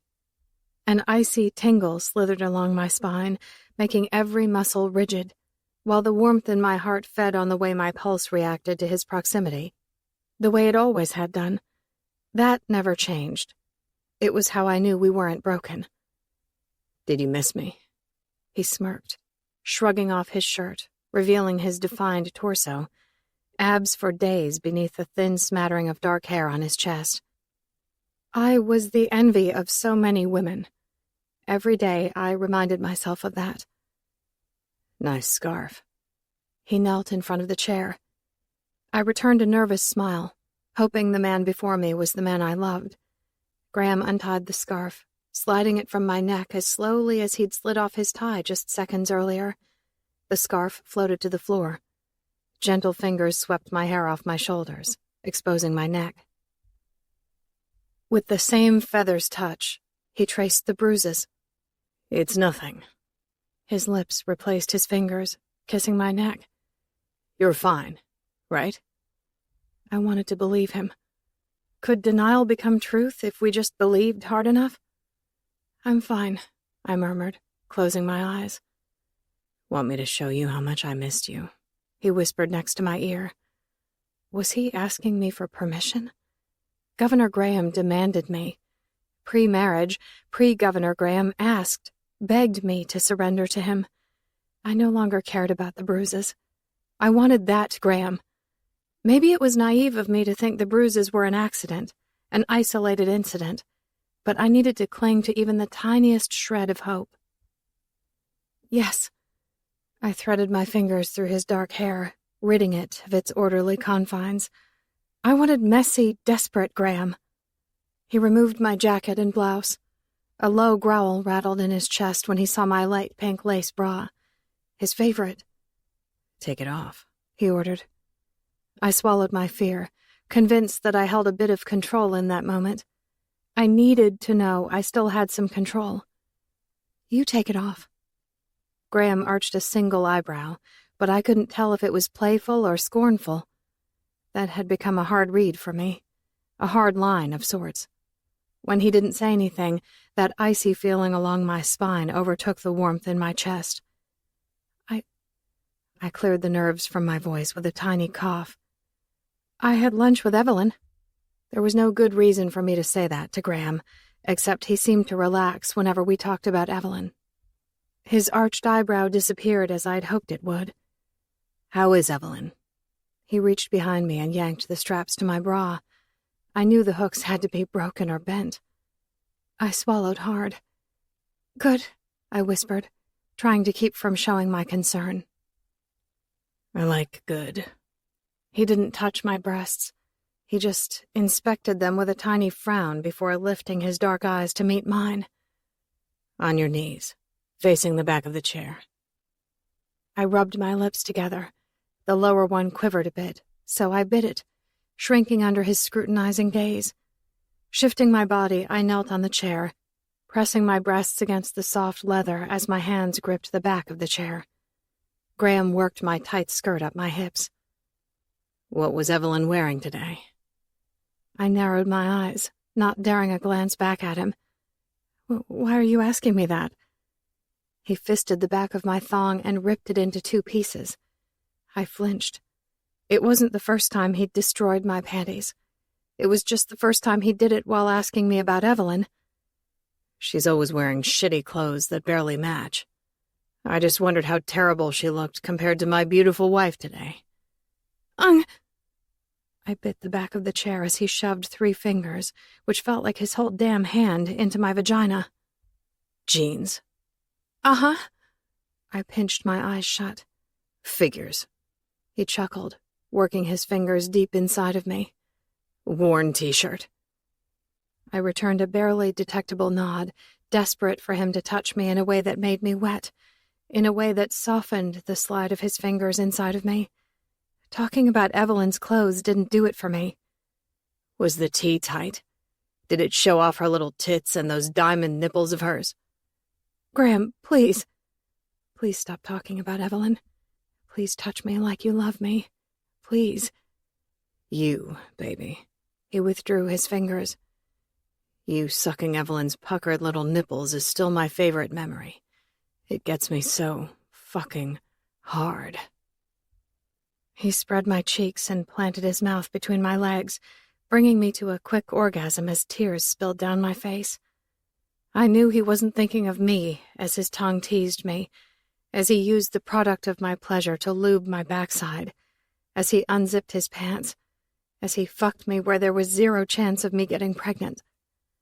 I closed my eyes, disappearing to a different mind space, and I wondered who would submit to him in that way after I took my last breath. Chapter 5. Ronan. I feel guilty. I teed up on the 8th hole of the Aspen Golf Club. Evie has the day off. She's been begging me to take some time off, maybe take a vacation, Yet here I am playing hooky this morning for 18 holes with you. These 4 hours will cost my bank account a solid week in Orlando, wearing Mickey ears and shopping for princess dresses. You're living the fucking dream, man. Graham pulled out his driver after I landed one straight down the fairway. I've made so many mistakes, missed so many opportunities. He took a practice swing. I became the man I said I'd never become, my father. Graham outdrove me, as usual, but I outskied him. That shouldn't have mattered, but it did to me. Your dad was never in politics, was he? I asked. No. We returned our clubs to our bags and hopped into the golf cart, followed by 2 of his security detail in the golf cart behind us. But he sold his soul to live up to the family name. He married a woman who didn't know the first thing about raising a family, so they hired other people to do it. He fucked around on her, and she turned a blind eye to it. Spinning the tires at first, we sped off down the fairway. Graham ignored the cart path and the club rules to stay on it. Please tell me you're not fucking around on Lila. He shot me a side glance and a smirk. No, she's much too accommodating for me to feel the need to wander. His answer soured my expression, so I turned away to hide it. I knew all about guys being guys, talking the talk in front of other guys, then going home to a wife who pussy-whipped them. I wasn't sure if Graham was one of those guys. For some reason, I doubted it. Evie thinks Lila will be a great mom, so even if you think you've turned into your father, Lila is definitely not your mother. Yeah, well, just between us, I think Lila has some health issues in that department. I can't seem to knock her up, and trust me, it's not for lack of trying, and it has nothing to do with my swimmers. But don't say anything to Evelyn. Lila's still in denial. Until she comes around on her own, it's best not to broach the subject. I climbed out and plucked my iron from my bag. I won't say a word. Knowing Evie, she'd offer to be a surrogate. Wouldn't my screwing your wife make things awkward between us? I stopped, halfway to my ball, and glanced over my shoulder. Graham grinned. I'm just fucking with you. We don't need a surrogate. The politically correct thing to do would be adoption. People love that shit. If I bought into Evelyn's belief in parallel universes and their connection to lies, then in some other universe, Graham was fucking my wife. I wasn't stupid. He looked at her like he owned a piece of her. I wasn't sure if it stemmed from their close friendship, all the things his family had done for her and her family, or that nauseating fact that he managed to get into her pants in college. Fuck! My ball landed in the sand trap. Lila mentioned Evelyn's desire to take a trip or do something together. I can take some time off around the 4th. Have you ever been to the Hamptons? The kids would love playing on the beach and swimming in the pool. There's golf, tennis, ATVs, and shopping for the women. I returned my iron and waited for Graham to take his next stroke, a good 20 yards ahead of me. After another perfect placement, he sauntered toward me, not gloating one bit. An interesting thing about Graham Porter. He could play golf with anyone, but he liked playing with me. Why? I didn't know. I was an average golfer on my very best day. Graham played like he could have walked onto the PGA Tour but chose politics instead. However, he never gloated about his game. In fact, he often offered helpful tips with my swing or my grip on the club. Evie mentioned doing something together. I assumed she meant dinner sometime, not a family vacation. 4 to 5 days, at the most. The kids will love the fireworks there. Won't cost you a dime. We fly out on my jet. No hotels to pay for. Plenty of food and entertainment. How can you say no? Easily. N-O. Probably not so easily said once I ran it by Evie, unless Lila already told her. I didn't want to be rich like the Porters. Our 3-bedroom, 2-bathroom log cabin filled with 2 kids, my beautiful wife, and 5 years of memories left me content, not wanting for anything. Yet, I always wondered if Evie envied the fancy stuff, the posh party Graham threw her for her birthday, the private jets, the all-expenses-paid trips with her 2 best friends. My ski patrol salary didn't come close to giving her that life. When I chose to be a paramedic and then work for ski patrol, it never occurred to me that I would have any great need to make a lot of money. Simplicity suited me just fine. It's a generous offer, Graham. I appreciate it. I'll talk with Evie tonight. He slammed the accelerator and veered off to the right again, nowhere near the cart path. I can call her if you need me to sell it. I don't need you to sell anything to my wife. Graham grinned. True. I don't sell her things, I just give them to her. Like the building. I know she thought I overstepped some boundary, that it was too much, but it wasn't. We're friends. Family, really. And family takes care of each other. Scratching my cheek, I asked the question I hated to have to ask, but I had no clue. What building? What are you talking about? Whoa! He stopped so quickly I had to brace my hand against the dash. She didn't tell you I signed over the deed to her building, so she wouldn't have to worry about rent or anyone else making the decisions about the building? My anger started to boil. I wasn't even sure who was feeding it at that point. Graham? Evie? Myself? She didn't mention that yet. How kind of you. I'd have to agree it's a bit too kind. She can't accept it. Oh. He hopped out and handed me my pitching wedge. I didn't give her a choice. It's ridiculous and completely ego-driven to not accept it. I don't need the building, the rent, the hassle. I know if the tables were turned, she'd do the same thing for me. He nodded to the sand trap. You're going to have to get some air on it, or it will roll back into the bunker. Again, without sounding judgmental or condescending, he coached me on my golf game like a friend or brother. I understood Evie's frustration with his personality. One minute you wanted to break his nose, the next minute you found yourself begrudgingly mumbling the words thank you. Still, she should have told me. I didn't appreciate feeling like the uninformed husband. It gave Graham the appearance that we kept secrets from each other. That thought made me cringe. I had kept my fair share of secrets from Evie, but I did it to protect her. Biting my tongue and unclenching my fist to take the club from him, I walked the fucking thin line between embracing Graham as a friend, that he most likely was not, and the enemy I feared most. Whatever the saying was about keeping your friends close and your enemies closer, definitely applied to Graham Porter and his obsession with my wife. I squeezed in a few hours of actual work after golfing and picked up bread, bananas, a jar of pasta sauce, and toilet paper on my way home. 3 sets of eyes and accompanying smiles greeted me before I shifted my Subaru into park, a few feet from the toy-scattered driveway. Franz and Anya abandoned their plasma cars, charging at me as I climbed out of my vehicle. I barely got the door shut before they tackled me. Giving into their play, I stumbled back, folding to the ground to be their new jungle gym. "Dai!" Anya straddled my neck, planting her hands on my cheeks and showering my face with kisses, while Franz shoved my knees toward my chest to hop onto my legs for me to teeter-totter him. "Oh, what did I do to deserve this? And what's Mommy doing?" "Sweeping," Evie called from the 2-stall garage, all legs in her frayed-edge denim shorts, tight pink tee, and old not-so-white Chucks. "Some of us had to work the whole day and clean out the garage. I love that we share our locations with each other, but, you know, those aren't always accurate, especially at this altitude." Pfft. She pushed the broom behind a pile of debris to the middle of the garage floor. I lumbered back to standing, shedding 2 kids like a mama dog calling it quits on mealtime for her pups.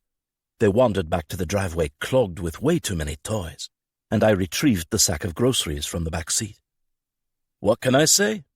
I sauntered into the garage, as her dirt-smudged face gave me the stink eye. Graham wouldn't take no for an answer. You know how that is, like when he gifts you an entire building. Her scowl dropped from her face in less than a single breath, instantly replaced with a cringe. I continued toward the back door without giving her a second glance. It slipped my mind. I opened the door. Like winning the lottery slips someone's mind. The door slammed shut behind me. 2 seconds later, she opened the door, straddling the threshold to keep an eye on the kids, while I prepared for her shitty excuse. It was the day I saw you sharing a booth with the notorious homewrecker. The building slipped my mind in the midst of feeling like my marriage was over. The building and the income from rent is worth millions, yet you let Adrienne distract you from sharing that with me. I folded the sack and turned toward her. Evie glanced out at the kids before returning her attention to me. Yeah, because my marriage is priceless. Game over. You're not playing fairly. It's not a game. It's my life. The one where I have 2 young kids, a business, a husband with a connection to the afterlife, and a new acquaintance with a terrible reputation for sleeping with anything that moves. Oh, and did I mention my best friends are rich and give me elaborate gifts whether I want them to or not? Wait, one more fun fact. I call my dead mother's phone just to hear her voice and leave her messages. I drew in a long breath through my nose and let it out slowly as my feet took me to my wife. After giving another quick glance to Anya and Franz, she tipped her head back, eyeing me with all 5.5 feet, 120 pounds of attitude, daring me to speak another word on the matter. My guy brain took a 3-second time out to imagine what I might have done to her if we hadn't had the Spawn Squad for an audience. Graham and Lila invited us to their place in the Hamptons for the 4th of July. I think we should take the kids and your bikini and go.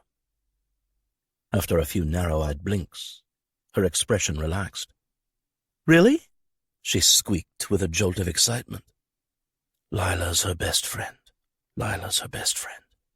In spite of my cautious Graham vibes, Lila would always be a part of our life, which meant Graham would be too. Really?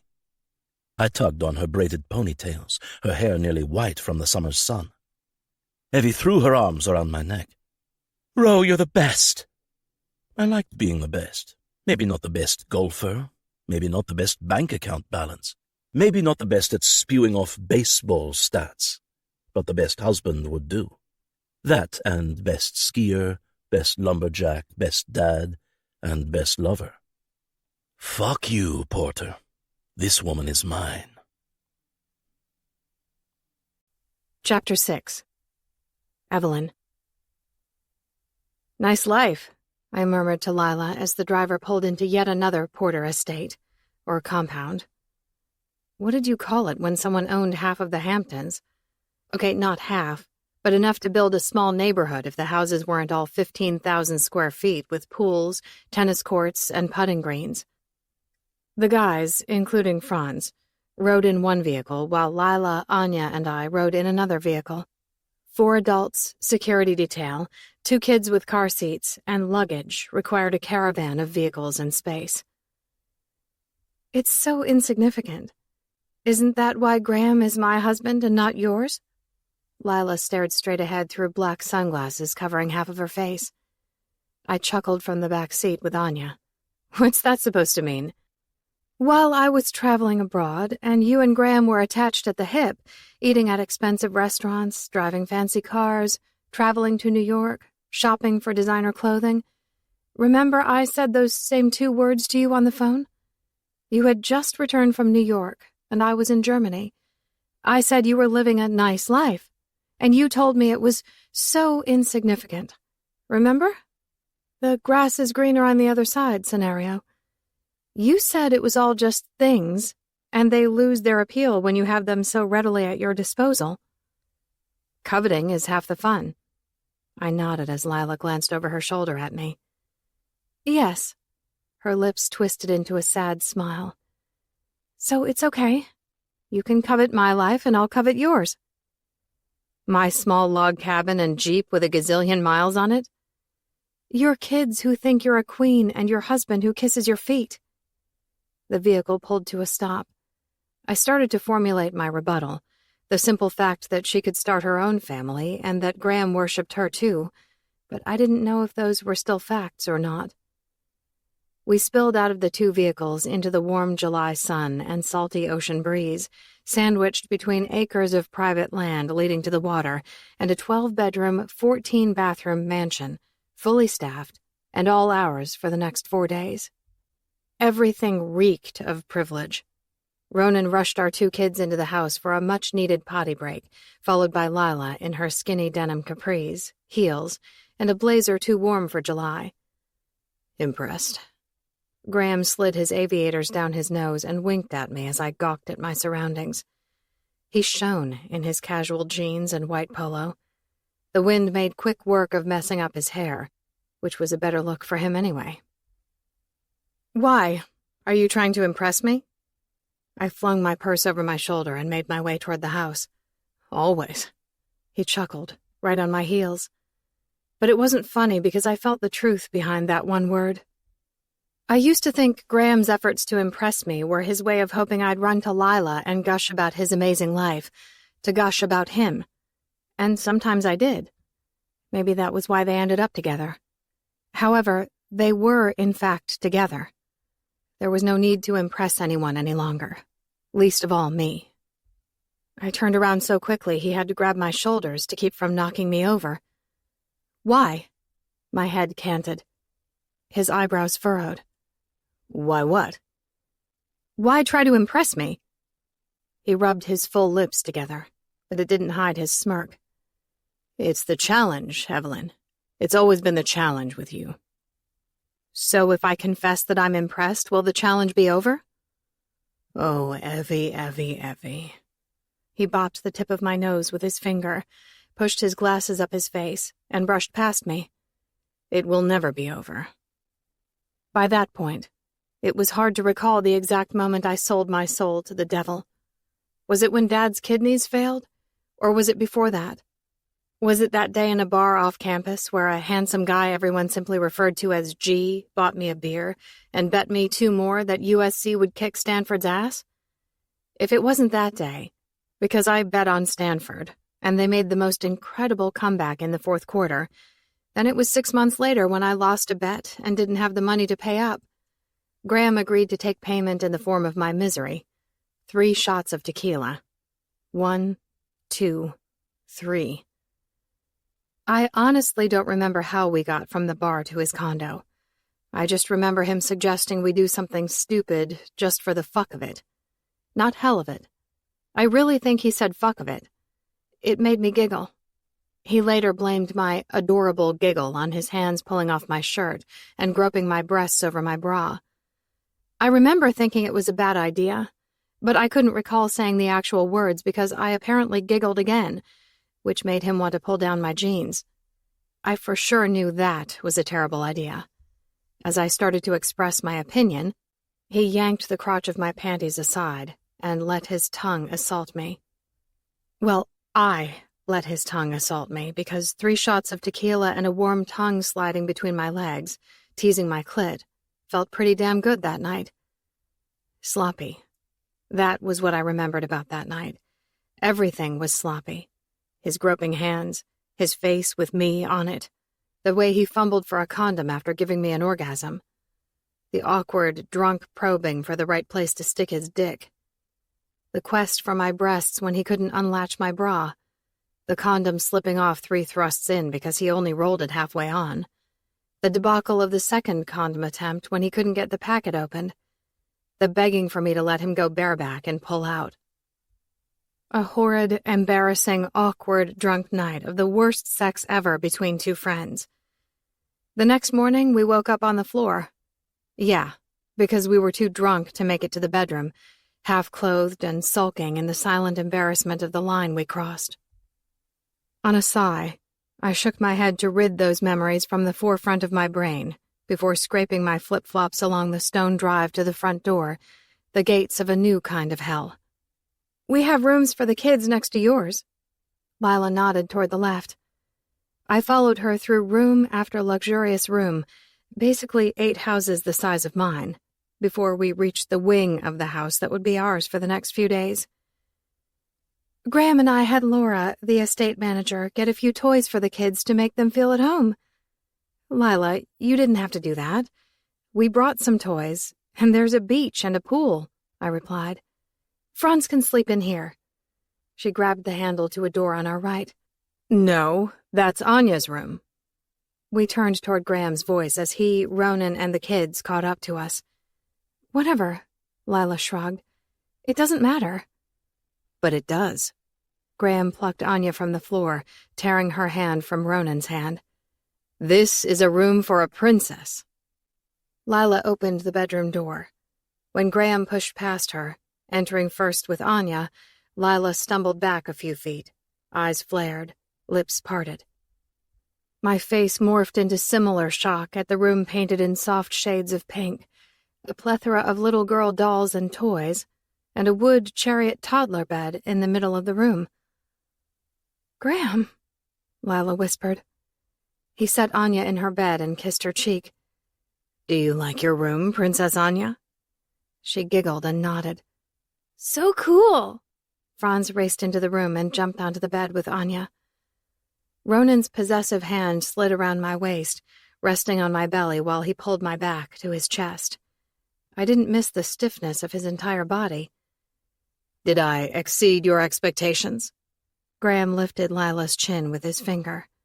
He kept a playful smile on his face, but it did nothing to erase the tension in her brow or the overall vibe of discomfort between all of us. She managed a nervous smile. "It's a bit more than a few toys." "Yes." He kissed her forehead and tucked her under his arm, shooting us a triumphant grin. "Lila thinks of Franz and Anya like her own kids, and so do I. So, this is what we would do for our own kids, right, babe?" He tightened his grip on her waist. Lila swallowed, erasing the concern from her face. "Of course." I wanted to yank her away from Graham and hug her. Anyone could see how blindsided she felt by his gesture, how guilty she felt for showing any sort of shock. Of course she loved Franz and Anya like her own, but they were, in fact, not her children. Why did Graham do that?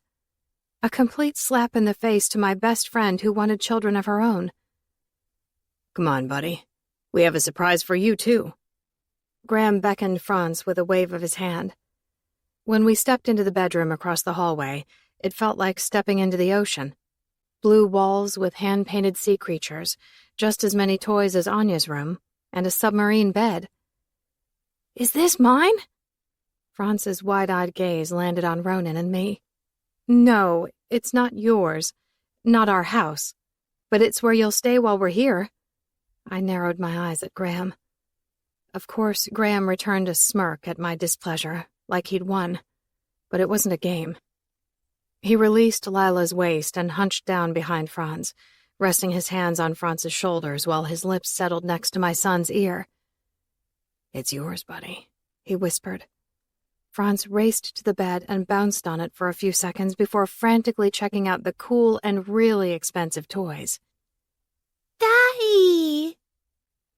Ronan released me and crossed the hallway to see the doll Anya held while rocking in the little pink and white striped chair that fit her petite body perfectly. "You're overstepping boundaries," I said, knowing the only people who could hear me were Graham and Lila.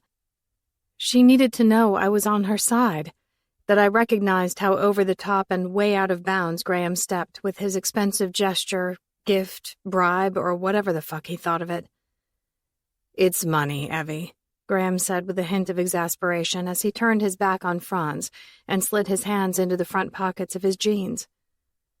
My gaze shifted to Lila, looking for help or more signs that I had every right to be upset about his gifts. Her eyes shifted to her feet for a few seconds. "Graham has more money than he'll spend in 100 lifetimes." "We, Lila, not just me." Her head snapped up, and she eyed him for a few seconds before nodding. I had no idea what he so often said to her with a single look, but she always seemed to fall in line with him, and I hated it. I hated myself for throwing her into his arms years earlier. "It's a package deal with us. We like to give elaborate gifts, because we can, and those who can should." She gave me a resolute nod. Who was that woman saying that shit? What did Graham do to my best friend? Rewire her brain? A satisfied grin spread across Graham's face. He took a step forward, keeping his hands in his pockets, and leaned down to whisper something in Lila's ear. Her cheeks turned red as she nodded. He stood back to full height and gave her a subtle nod toward the door. Lila shot me a quick glance and a half smile, nibbling her lower lip. "I'm going to take a nap. Let's plan on heading to the beach in an hour." My head canted as I squinted at her. "A nap?" I laughed a little. "Are you serious? It's 1 o'clock. Are you not feeling well?" "I'm fine. Flying makes me drowsy. A quick nap will make it so I'm less cranky later." "Are you a 2-year-old? I coughed another laugh of disbelief. Less cranky? Seriously? Nap is code, Evie. Do you want her to say what she really means in front of the kids? My nose wrinkled at Graham, and when I slid my attention to Lila for confirmation, she kept her rather dead gaze on Franz. Where did the life go from my friend? No, I don't. I grabbed her hand, giving it a squeeze. Still, she didn't look at me, but she squeezed back. I'm going to unpack a few things and get the kids snacks. The beach in an hour sounds perfect. Thank you, Evie. She released my hand and disappeared down the hallway toward the opposite end of the house. In case you're still keeping score, I said in a soft voice so only Graham could hear me, I'm not impressed with the way you treat your wife. He studied me with an unreadable expression, shoving his hands farther into his pockets, sending his shoulders toward his ears. Graham pulled off the boyish look on very rare occasions. I called them glimpses of the young man who befriended me years earlier. I'm sorry. Sorry for the way you treat Lila? Sorry for the things you do to manipulate me? Sorry for buying my children's affection? What exactly are you sorry about? Twisting his lips, he dropped his focus to the floor between us, watching his feet as he stepped closer to me. Yes. Why? Why was Graham intertwined, glued, stitched, and cemented into my life? He acted like an errant child, my errant child. I didn't know how to handle his bad behavior because he seemed to stay one step ahead of me, and on the worst days, the days he said and did the most hurtful things, I didn't know how to unlove him. That was how he hurt me. Franz, I'm going to unpack a few things. We'll have snacks soon. He ignored me. Why wouldn't he? His new BFF, a.k.a. Uncle Graham, dropped a pretty penny on a room full of toys. I questioned if we'd be able to coerce him out of the house to play on the beach. When Ronan saw me step into the hallway, he picked up Anya and the white teddy bear she hugged to her chest and followed me. I peeked right and left, stopping when I found the room with our luggage at the end of the king bed.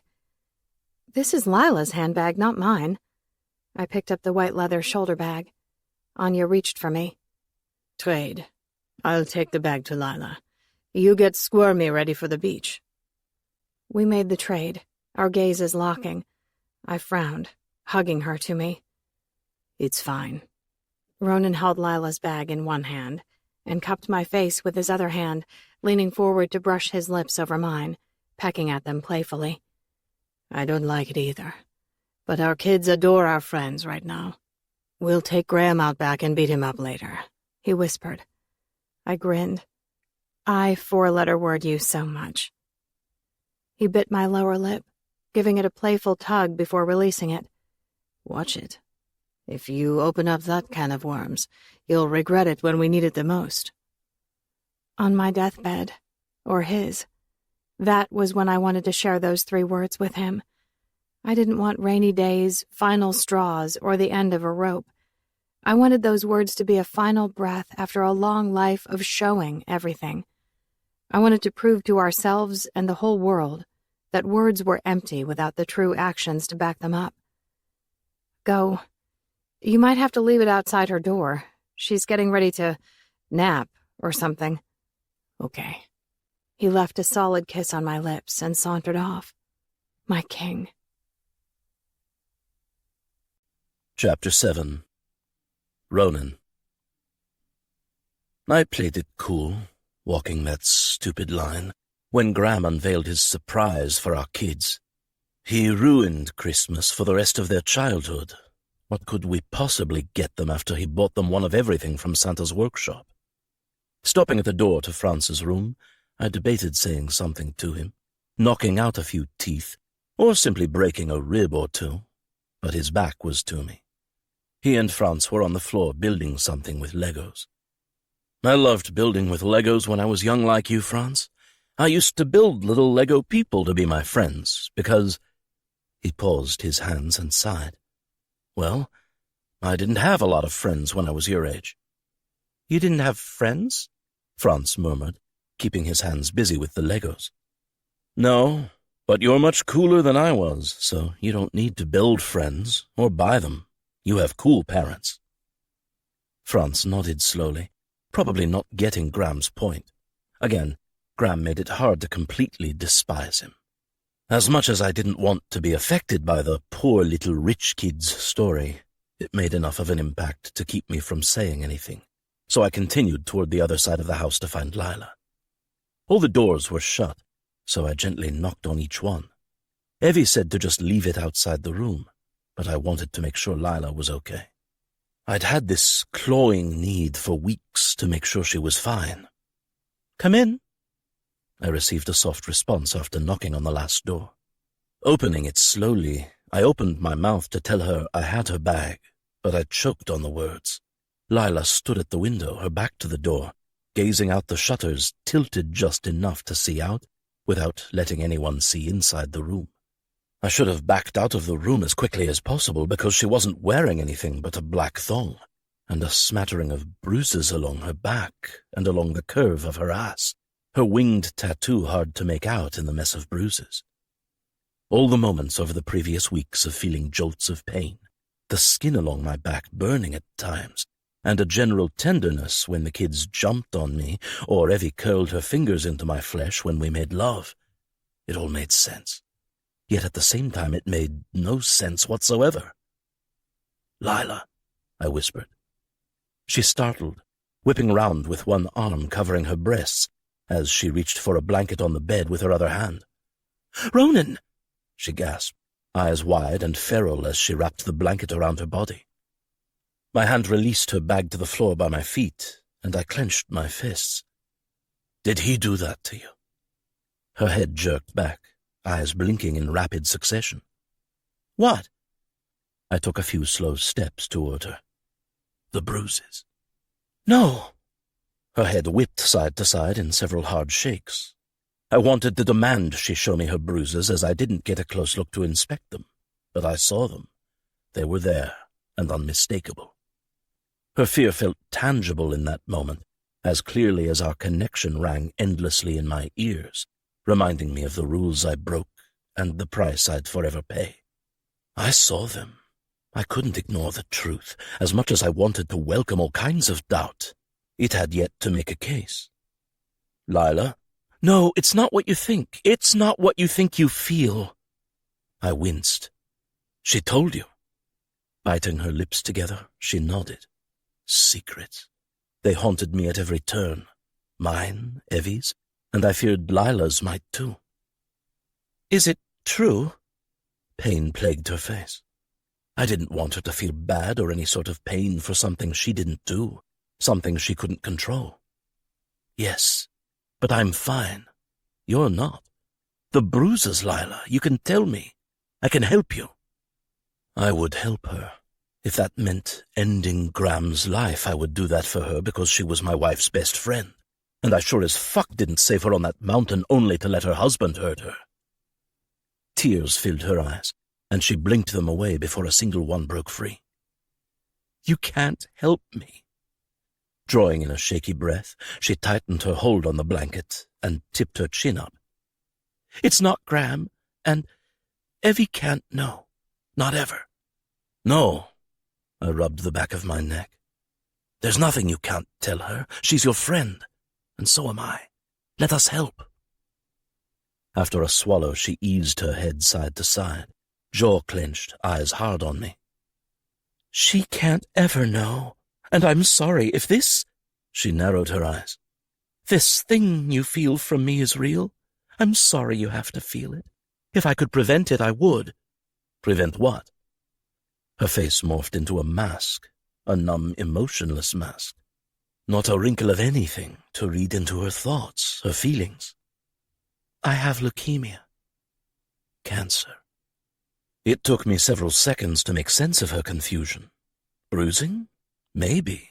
Like that, it seemed unlikely. "That's a lot of bruising for—" "I slipped on our marble stairs at home. Honestly, I grabbed the railing.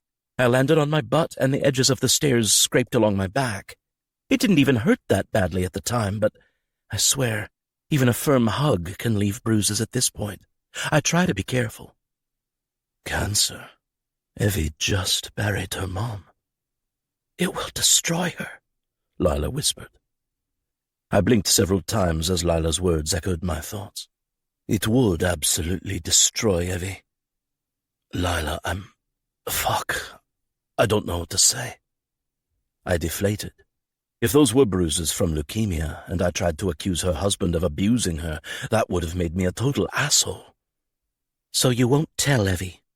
Jesus. I parked my hands on my hips and turned my back to her, glancing up at the ceiling. If I tell her, it will destroy her. But if I don't tell her, will it destroy us? I'm sorry, she whispered. My chin dropped to my chest, and I shook my head slowly. You're sorry? For having leukemia? That's so fucked up, Lila. It's manageable. Maybe there's nothing to tell. She never needs to know that you know. Not if I live, not if I die. If she dies, I could die with her. I almost did after her accident. Graham should be finding the very best doctors. I turned back to her. Right? Of course. She returned an easy nod that didn't match her pensive expression. I'm doing some alternative treatment. Less pain for me, less pain for... What's going on? I turned to Graham, stepping into the room with wide eyes flitting between me and his naked wife wrapped in a blanket.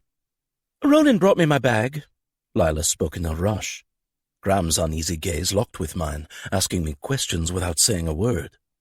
Did I see Lila's bruises? Would I tell Evie? What did I know? He's not going to tell Evie about the cancer. His head and gaze inched from me to Lila, like a million things chased around his brain. Expression blank, lips parted. The cancer, he whispered. I'm sorry, Lila murmured. He walked in. I thought it was you. He saw the bruises from the leukemia. He's not going to tell Evie.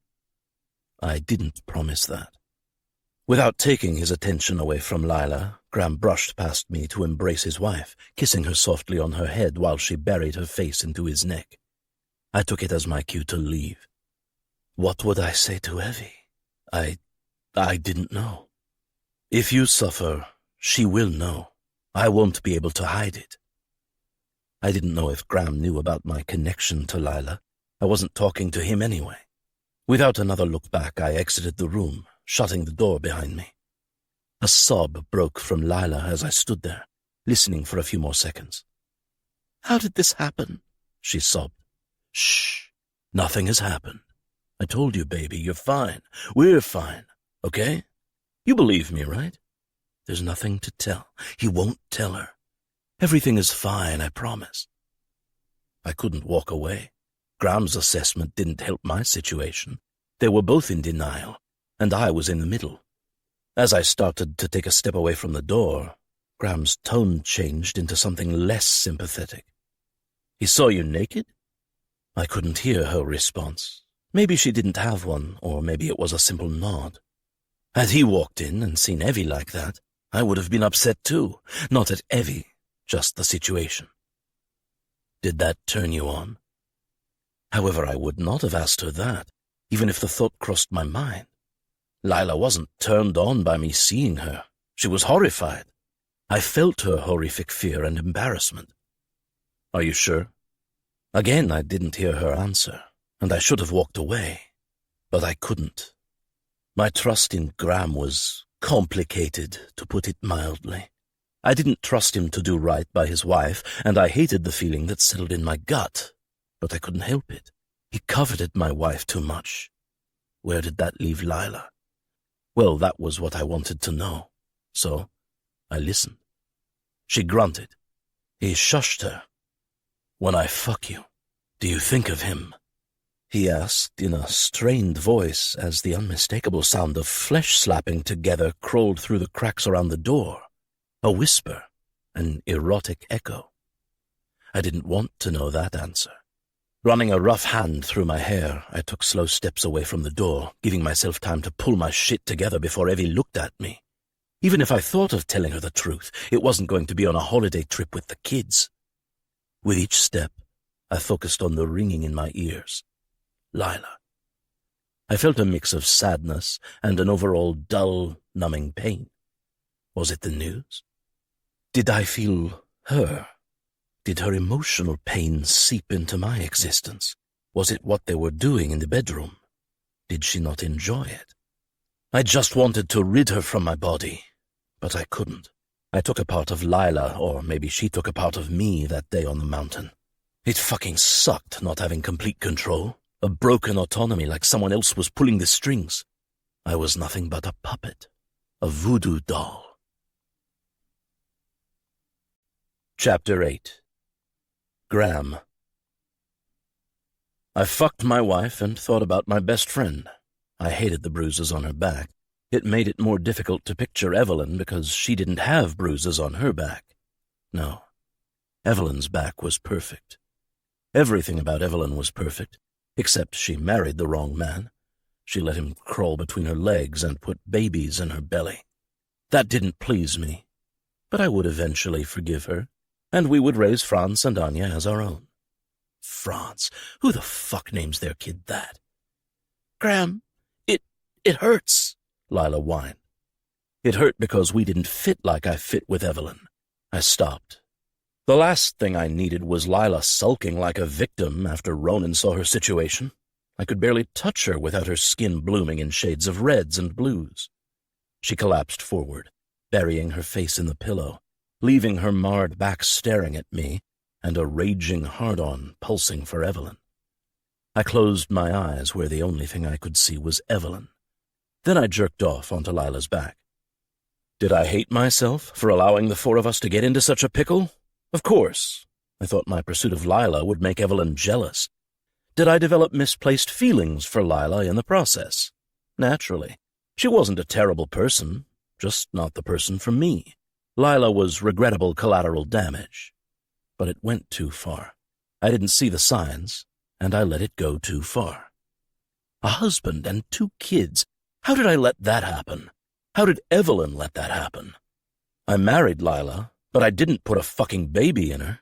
I wanted Evelyn to pay for everything, but not as much as I just wanted her. So I'd take her baggage. I just needed to wait for Ronan to fuck up their marriage and for Lila to... Well, I wasn't sure yet. Sometimes tragic things happened, like her cancer. If anything happened to Lila, Evelyn would feel destroyed, broken beyond repair. Lucky for her, I would be there, like I was always there, to pick up the pieces, to save the day. Chapter 9. Evelyn. I put on my bikini while Ronan unpacked his clothes. Franz played in his room, and Anya jumped on our bed. I'm going to get the kids snacks while you finish getting ready for the beach. Don't let Miss Wild Thing fall off the bed. Okay, he mumbled. Is something wrong? I canted my head, adjusting the ties on my bikini bottoms. Ronan glanced over at me from the dresser where he tucked a few pairs of shorts into the top drawer. No, nothing is wrong. He smiled. I didn't completely buy it because he could fake his smile, but he couldn't fake the look in his eyes. On a slow nod, I mirrored his smile, and if he could read me as well as I could read him, then he would have seen the doubt in my eyes. But if he did, he didn't say anything. Okay, I'll be in the kitchen. Grab the sunscreen and bag of towels when you come out. Will do. I shuffled my bare feet down the hallway, curling my toes into the plush rug with each step, before poking my head into Franz's room. He didn't even look up from his Lego creation. When I stepped into the kitchen designed for royalty, I stopped and shook my head. The kitchen alone had to be worth twice as much as the value of my house. Green granite counters, warm woods mixed with stainless steel appliances, 2 islands, one as big as a continent. An impressive fireplace anchored one end of the room by a large dining table, a flat-screen TV, multiple sinks. Who lives like this? I whispered to myself, shuffling toward a long section of cabinets, hoping I could find something along the lines of a box of crackers. Fuck me. Graham's voice behind me sent a chill along my spine, erecting the hairs along my neck. Why did just the sound of his voice feel so Violating? I swallowed and kept walking like he didn't affect me. Watch your language, please. There are kids in the house. And I'm certain the only person who will F you is Lila because for whatever reason she finds you attractive. I started opening cabinet doors. Complete bullshit. Graham had sex appeal. The rich guy kind. I preferred the ski patrol kind. But there was no way I would ever feed his ego by admitting that he always looked like a model walking off the cover of a fashion magazine. Women made fawning over him their favorite pastime. But not me. I can't swear, because there are children in the house, but you can walk around in that pathetic excuse for a bikini. Is your husband really going to let you out of the house wearing that? Yes, I replied with as much confidence as I could muster. As I raised onto my toes to grab a box of round crackers from the top shelf, Graham pressed his body to my back, pinning me to the counter. I sucked in a sharp breath, not expecting him to do that, not expecting to feel him hard against my backside. Graham reached for the crackers, caging me with his body. Well, then he's fucking stupid, he whispered, retrieving the crackers. I slowly exhaled as he set them on the counter in front of me and took a step back so I could turn around. I wanted to scream. Really scream at him for crossing a line that should never ever have been crossed. For every touch, for every look, for every word whispered, as if not saying it aloud or in front of Lila and Ronan made it okay. How did I tie myself to the devil? How did I feed my best friend to the most dangerous wolf? Always. The score was always the Porters, everything. Needy, broke, desperate, manipulated Evelyn, nothing. What is wrong with you? I clenched my teeth, gritting out the words as quietly as possible. He crossed his arms over his white t-shirt-clad chest, lips twisted. I'm not following. I shot a million daggers at him, sliding my gaze to the erection tenting his swim trunks and giving a tiny nod toward it. He didn't follow my gaze. Why would he? He knew damn well what I was referring to. I just left the bathroom where my wife was showering. But if you keep staring at it, you might have to take part of the blame. Or credit. However you want to look at it. My gaze shot to his. I didn't want to look at it in any way, shape, or form. Nor did I want it pressed to my back. I cleared my throat, hating the flushed feeling in my cheeks that Graham could see, that fed his ego. Why is she showering before the beach? Graham wet his lips, rubbing them together for a few seconds. She got into a sticky situation. He winked. I cringed, fighting the bile working its way up my throat. Listen, he adjusted himself. All kidding aside. Kidding? That was his idea of kidding? Had Ronan seen him pinning me to the counter with his erection, it would have turned into a bloody fiasco, ruining friendships and terrorizing the minds of my young kids. Graham continued, I'm glad you suggested this. Lila and I love spending time with you guys. You really are family, more so than my own family. He shook his head, rubbing the back of his neck. I need to do a better job of finding balance. Once my term is up, I'm going to get out of politics. As much as I don't love the family business, with my dad still having his hand in everything, it's a good job. It would allow me to be home with my family more often. Family. There he went again. Whiplash. He manipulated me in a way I couldn't prove without taking the risk of ruining not only my relationship with him, but with my best friend.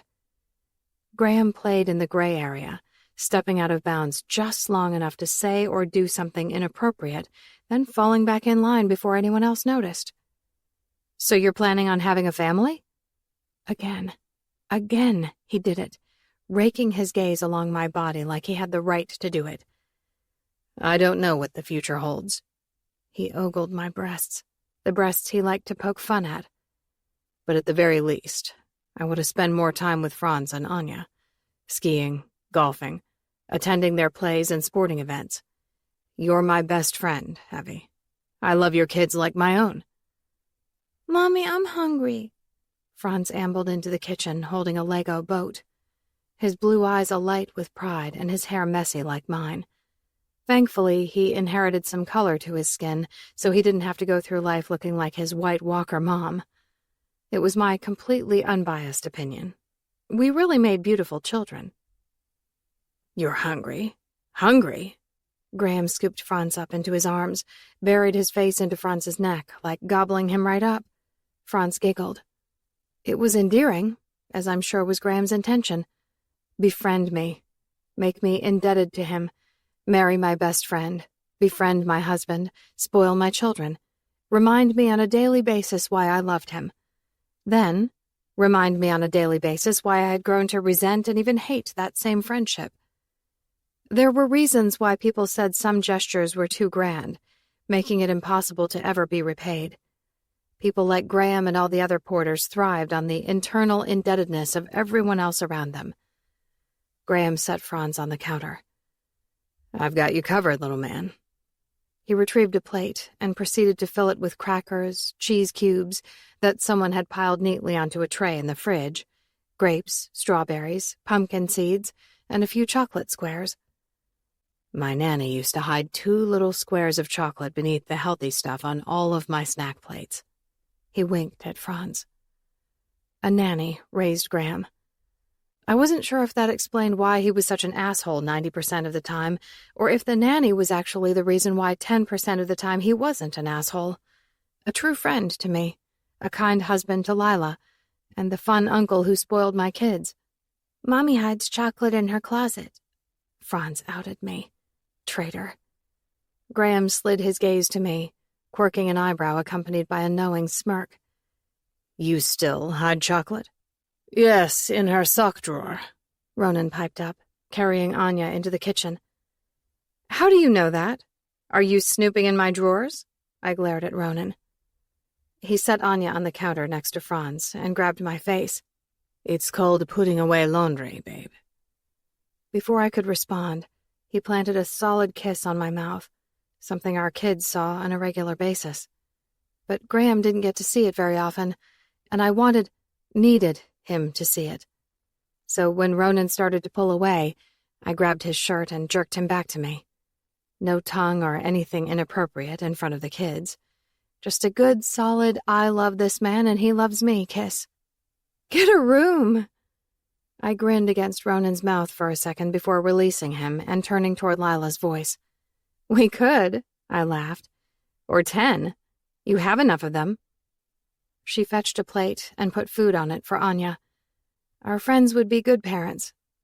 Maybe having their own kids would force Graham to fall in line and embrace the blessings in his life, treat me in an appropriate way, and fix all the pieces that felt broken at that moment. Maybe. Now I feel underdressed. I frowned at Lila, who usually showcased her perfect curvy body in a chic bikini. Not that day. She wore board shorts and a swim top. "Where's your bikini?" She shrugged, cutting up grapes for Anya. "I had several moles removed from my back last week, and I'm not supposed to expose the area to the sun." "Bandage them," I suggested, stealing a grape and popping it into my mouth while Graham set out more plates of food, mumbling something to Ronan like, "Eat up." "I have to lather sunscreen on my back, and then the bandages don't stick. I know you like how I look in a bikini, but you'll just have to wait until my back is healed." Graham laughed. Ronan seemed to ignore the whole conversation, and Lila cracked a tiny smile, giving me a quick glance. I held on to my frown, in spite of my desire to smile back at my friend for cracking a joke. Lila had a knack for covering the truth, no matter how grim it was, with her own brand of humor. Much like myself, she could cover tragedy and sadness with a wicked smile and a dose of untimely humor. Ever since the accident, I felt like something broke Lila's spirit. On my birthday, she came to life again, but that was just the alcohol, or maybe it was just a cover-up. Fake happiness. However, we were in the Hamptons to have fun, so I put a lid on the scrutinizing and decided to make the most of our time there. "I do like you in a bikini, but I'm good with you covering up for a few days. Less competition for attention on the beach. This 40-year-old mom needs all the catcalls she can get. Enjoy your 30s while they last, for the next 6 months." "No, You don't need the attention. Ronan glanced up from his plate of food, leaned against the counter, giving G.Q. Graham a run for his money. There was a lot of sexiness in the kitchen that day. I stuck my tongue out at him. "Mommy," Franz giggled, sticking his tongue out at Ronan as well. My husband rolled his eyes at me. "Nice role modeling, babe." "I try." "Margot can make us lunch. She should be back soon." Graham pulled the bar stool out from under the island and sat beside Franz's dangling legs, giving the bottom of his bare foot a tickle until Franz jerked on a giggle. "I think this spread is plenty," I laughed, gesturing to the buffet of food Graham arranged on the island. "Do you paddleboard?" Graham asked Ronan. "Yes," he answered without elaboration or much enthusiasm in his voice. Something was up with him. I just didn't know what it could be. "Lila is amazing at it." Graham winked at her. She returned a small smile. "I bet Franz will be a natural too, unlike his mom." "Baiting me in front of my kids where I can't properly defend myself is not fair, Graham Cracker." It just came out. I hadn't called him that in a while, and it felt good. "Graham Cracker," Franz laughed. "Sorry," I smirked. "Franz, we're supposed to call him Governor Graham Cracker." More giggles ensued. Lila kept herself occupied, helping Anya eat her snacks, while Ronan pulled out a stool and took a seat as well. I wedged my way between Ronan's body and the counter, perching my ass on his shorts-clad leg. He pressed his left hand to my bare abdomen and fed me a strawberry with his right hand. After I chewed a bite, I twisted toward him, giving him a narrow-eyed inspection. "Are you sure you're okay?" I whispered. His gaze shot over my shoulder to everyone else, studying them for several seconds before relinquishing a tiny nod. We left the food out for Margot, Graham's and Lila's cook, to put away so we could soak up some sun. I offered to stay on the beach and play with Anya while everyone else paddleboarded. Graham was right. Franz stood right up and kept his balance, although he seemed to enjoy sitting on it, letting Ronan paddle him around. Lila meandered around on her board for a while before returning to the beach to hang out with Anya and me under the blue sun umbrella. We played with the bucket of beach toys supplied by our overly generous friends. "I love watching you and Graham with the kids." "Well," she pulled a cloth out of her bag and wiped her sunglasses, "we love being with them." "Yet you don't have your own kids. I'm not trying to harp on you, but did you hear me mention you'll be 40 before long? I feel like if you don't have children soon, you won't have them at all. And I know you've always wanted to have children of your own." I listened to the string of words tumbling from my lips, internally scolding myself for having that conversation with her, when the talk I should have had with her involved my blessing for her to leave him, leave the politics, leave the spotlight, leave the man who said and did inappropriate things to her best friend. I so badly wanted her to leave him, but on her own accord. My indebtedness to Graham left little room for me to be the instigator of their breakup. But if Lila decided to leave him without any interference or encouragement from me, then he couldn't hold that against me and my family. Instead of saying any of that to her, out of fear of how Graham would react, out of fear of how she would react, since she always defended him, I encouraged her to make herself even more connected to him. The insane part? I thought a child might bring them closer together. I thought it would bring happiness to Lila's life and reset Graham's priorities, maybe fix his moral compass. How was it possible to want them together and apart at the same time? I didn't know. It had to be Lila. Her happiness meant as much as my own. I wanted to share Mom's stories, pregnancy cravings. I wanted to see her dreams come to fruition like mine had. "I'm sure we'll have them sometime." Fake smile. I recognized it because I invented it. Equal parts fright and elation filled my chest. That was a yes. Even fake answers held a spark of truth. What I saw inside earlier, the two of them interacting with Franz and Anya, was real. At least, it felt real. Lila would be a great mom, and Graham would pull his head out of his ass and be a great dad. The thing with Graham was his competitive spirit wouldn't allow for anything less than greatness. I knew he'd feel the need to be as great of a dad as Ronan, and far superior to his own father. My nose wrinkled. I know this sounds terrible, but I needed to hear you say that. I needed to know things would be okay between you and Graham. It's your life, but I've never been able to fully separate your lives from mine, and when you're not doing well, I'm not doing well. Not in the sense of Ronan feeling you, but just because I still feel responsible for the success or failure of your relationship.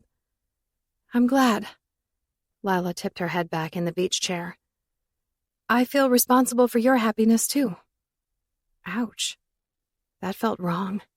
A gut punch of reality. Was that how it sounded when I said it to her? Wow. I exhaled a breath of reality. That's not good. How did I not see it until you said it back to me? Being responsible for someone else's happiness is a lot of pressure. Lila rolled her head to the side. I couldn't see her eyes behind her glasses, but I imagined them filled with deep thoughts. Thank you, she whispered. For what? For finally seeing that. She straightened her head again. Ouch. Just ouch. A few minutes later, the rest of the paddleboarding crew trudged up the beach with their boards in tow. Mommy! Mommy! That was so much fun! Franz tried to run toward me, getting tripped up in the sand. That's great, babe. I knew you'd like it. Where's my hat? He stabbed his little hand into the bag, coming up empty. Did you leave it on the counter? I frowned at him, knowing that was exactly where he left it. I'll run and get it. Ronan slipped his feet into his flip-flops. I'll go with you, Lila stood.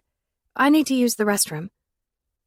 They took one of the 2 golf carts parked at the end of the path that connected the house to the beach. Franz plopped down in the sand, sorting through the beach toys. Will you put more sunscreen on my back, Franz? I think I'm burning. To leave plenty of room in the shade for Anya to play, I sat halfway in the sun, my back taking the brunt of its rays.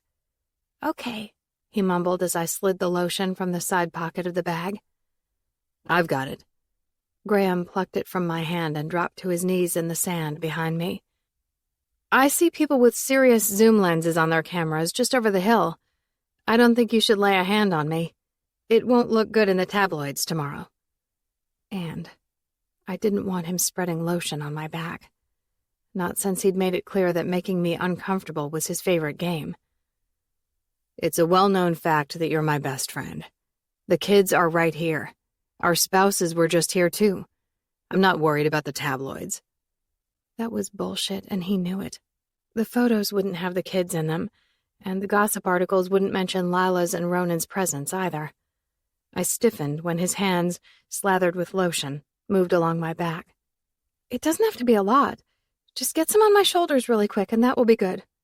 I squeaked before clearing the trembling frog from my throat. It won't. Your whole back is pink. He made the slowest fucking strokes along my back, thoroughly covering every inch of it. Slipping his hand under the straps to my top, then sliding lower until his fingertips just barely breached the inside of my bikini bottoms. Every move so very slow as I held my breath and smiled at my kids, smiled for the cameras. Graham, I seethed as his hand slid around to my abdomen. I can reach that area just fine. My hands covered his hands to stop his motion. Sorry, I just had some extra lotion on my hands, he chuckled, climbing to his feet and brushing off his knees before claiming Lila's chair and tossing his hat over the front of his board shorts. He had an erection. I didn't see it, and thank God I didn't have to feel it that time, but I knew it, and I hated it. Chapter 10. Ronan. I'm not going to say anything to Evie. Yet. I broke the silence after a wordless ride to the house. Lila opened the front door and glanced over her shoulder, giving me a slow inspection, followed by a single nod. Thank you. Some people live a long time with leukemia, if treated promptly and managed properly. True. She slipped off her sandals and padded toward her bedroom. I kicked off my flip-flops and headed to the kitchen to find Franz's hat. Hello. A brunette, maybe in her 50s, glanced over her shoulder as she poured some sort of batter into a pan. Hi, I'm Ronan. I grabbed France's hat. I'm Margot. It's nice to meet you. Are you enjoying your stay in the Hamptons? Yes, so far it's been good. Can I get you anything? I smiled. If I needed something, I'd get it myself. They lived a much different life than I had ever experienced. It wasn't that my family was ever poor. My parents did well, but there was a huge difference between well and the top 1%. I'm good, but thank you. I headed back to the foyer to wait for Lila. I waited and waited. Concerned, I ventured toward her bedroom, tapping the door several times. Lila? She opened the door. Again, she gave my whole body a long inspection. So much sadness resided in her eyes, nothing like the Lila I met in Vancouver. Right now, can you feel me? I don't know. Some days it's hard to separate my own feelings, my own aches and pains, from yours. I attribute the inexplicable to you. So you feel what I physically feel. Twisting my lips, I thought about the right answer. I wasn't sure I possessed it. Well, I thought my connection to you was purely physical, but now I think it's more than that. More how? You know what I'm thinking? I chuckled. I can't read your mind if that's what you're asking. It's still just a feeling, but I think it's emotional. So if you're depressed right now, then yes, I feel you. I think I feel you when you're so... I shook my head. I didn't need to go there. This part of me felt a strong need to crawl into her head to know how much of her I really felt. Then I'm so what? Her head canted to the side. Nothing. Finish it, Ronan. She sounded just like Evie. After blowing a quick breath out of my nose, I continued. I think I feel your libido, or maybe lack thereof. Maybe you're sort of turned off by Graham. I feel like I've felt your lack of desire to be intimate with him. I've felt that toward Evie, and I don't have a damn clue why that would be, unless it's you. She tipped her chin to her chest. I'm sorry. It's fine. I couldn't muster more than a lame, it's fine. That in and of itself proved just how much her depression had taken a hold of me. She didn't want to be in the Hamptons any more than I did. She wanted to be at home, shutting the blinds and crawling into bed, giving life the middle finger. I tried again, hoping I could at least act like I wasn't walking under a constant cloud of gloom. It's not your fault. Please don't ever think that. I rested my hand on her shoulder, and something happened, a feeling. She tipped her head, leaning into my touch, closing her eyes. My pulse increased a bit, each beat in my chest gaining strength, and I felt good, a different good, normal. The ringing in my ears stopped, but she wasn't dead. I pulled my hand away. She opened her eyes, appearing a little startled by my quick retreat. It took a few seconds, but eventually the good feeling disappeared. The ringing in my ears returned. I second-guessed what I thought happened while we shared a long, silent moment. Did she feel something? I had to know, so I inched my hand toward her again, pressing my palm to her cheek. No more ringing, no more pain, no more emotional fatigue. She drew in a shaky breath, pressing her hand over mine, again closing her eyes. My hand was on her cheek, but it felt like a gentle hand on my own cheek. It felt good. My hand slid from Lila's face to the back of her neck, spreading warmth along my own skin. The silence, the true silence, made it hard to let go of her. I just wanted to stand there and feel good for a little bit longer, a ray of light squeezing through an opening in the clouds on a cold day. Before I could force myself to let go, she took a step forward, sliding her hands up my chest and around my neck, leaving a trail of warmth. I pressed her head to my shoulder, wrapping my other arm around her. We didn't say a single word. We just stood there, embracing each other. What could we possibly have said? Of course, it was weird and probably wrong to hug Lila for so long, but it didn't feel wrong in that moment. It felt good. Not necessarily right, just good.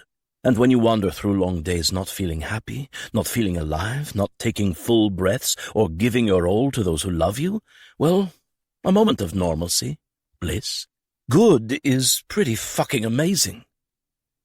We held each other for at least 5 minutes. That felt like 5 seconds when I forced myself to let her go.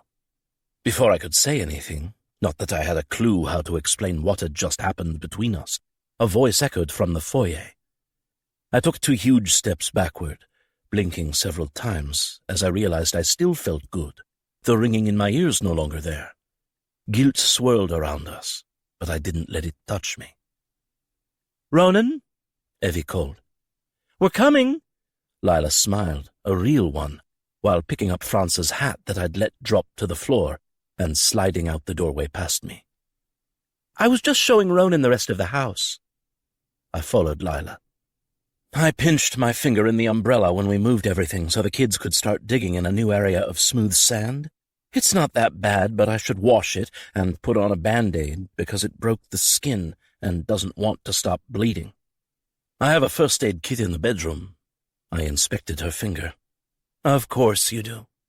Evie mocked at my always preparedness. I'll meet you guys down at the beach. Lila held up Franz's hat. Someone will be wondering where his hat is at. Thank you, Lila. We'll be out in a few minutes. Evie headed toward the bedroom. I gave Lila one last look. I wasn't sure what it said. Maybe, what the fuck just happened? Maybe the look held no actual words at all. She gave me one last glance, too. It was kind. It held hope without regret. Neither one of us would ever intentionally hurt Evelyn. Lila's lack of guilt told me it was okay. The moment between us meant something different than intimacy, like someone getting a massage. It felt good in a way that wasn't sexual. It was one person physically doing something for another person. An exchange. That was it. Period. Lila pivoted and waltzed out the door, and I made my way to the bedroom. Evie was in the bedroom, washing her finger. I fetched a Band-Aid and ointment from the kit. Does it hurt? I dabbed the ointment onto the cut and covered it with the Band-Aid. No, that's good.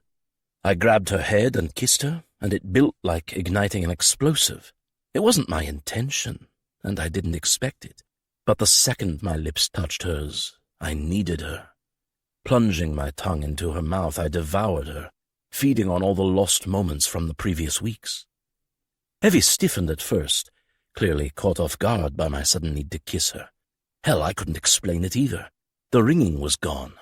I felt good, a kind of good I hadn't felt in many months, and all I wanted to do was show my wife how good I felt and share that amazing feeling with her.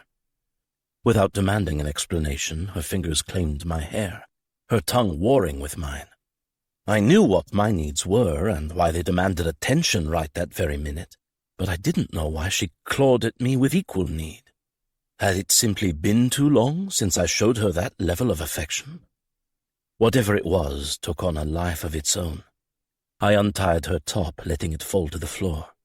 We broke our kiss just long enough for me to shrug off my tea. Then our mouths crashed together again, her breasts pressed flush to my chest. I managed to untie one side of her bikini bottoms before she shoved down the front of my swim trunks and stroked my dick several times. I couldn't remember the last time I felt such an urgency. Maybe never. But why was her touch just as desperate?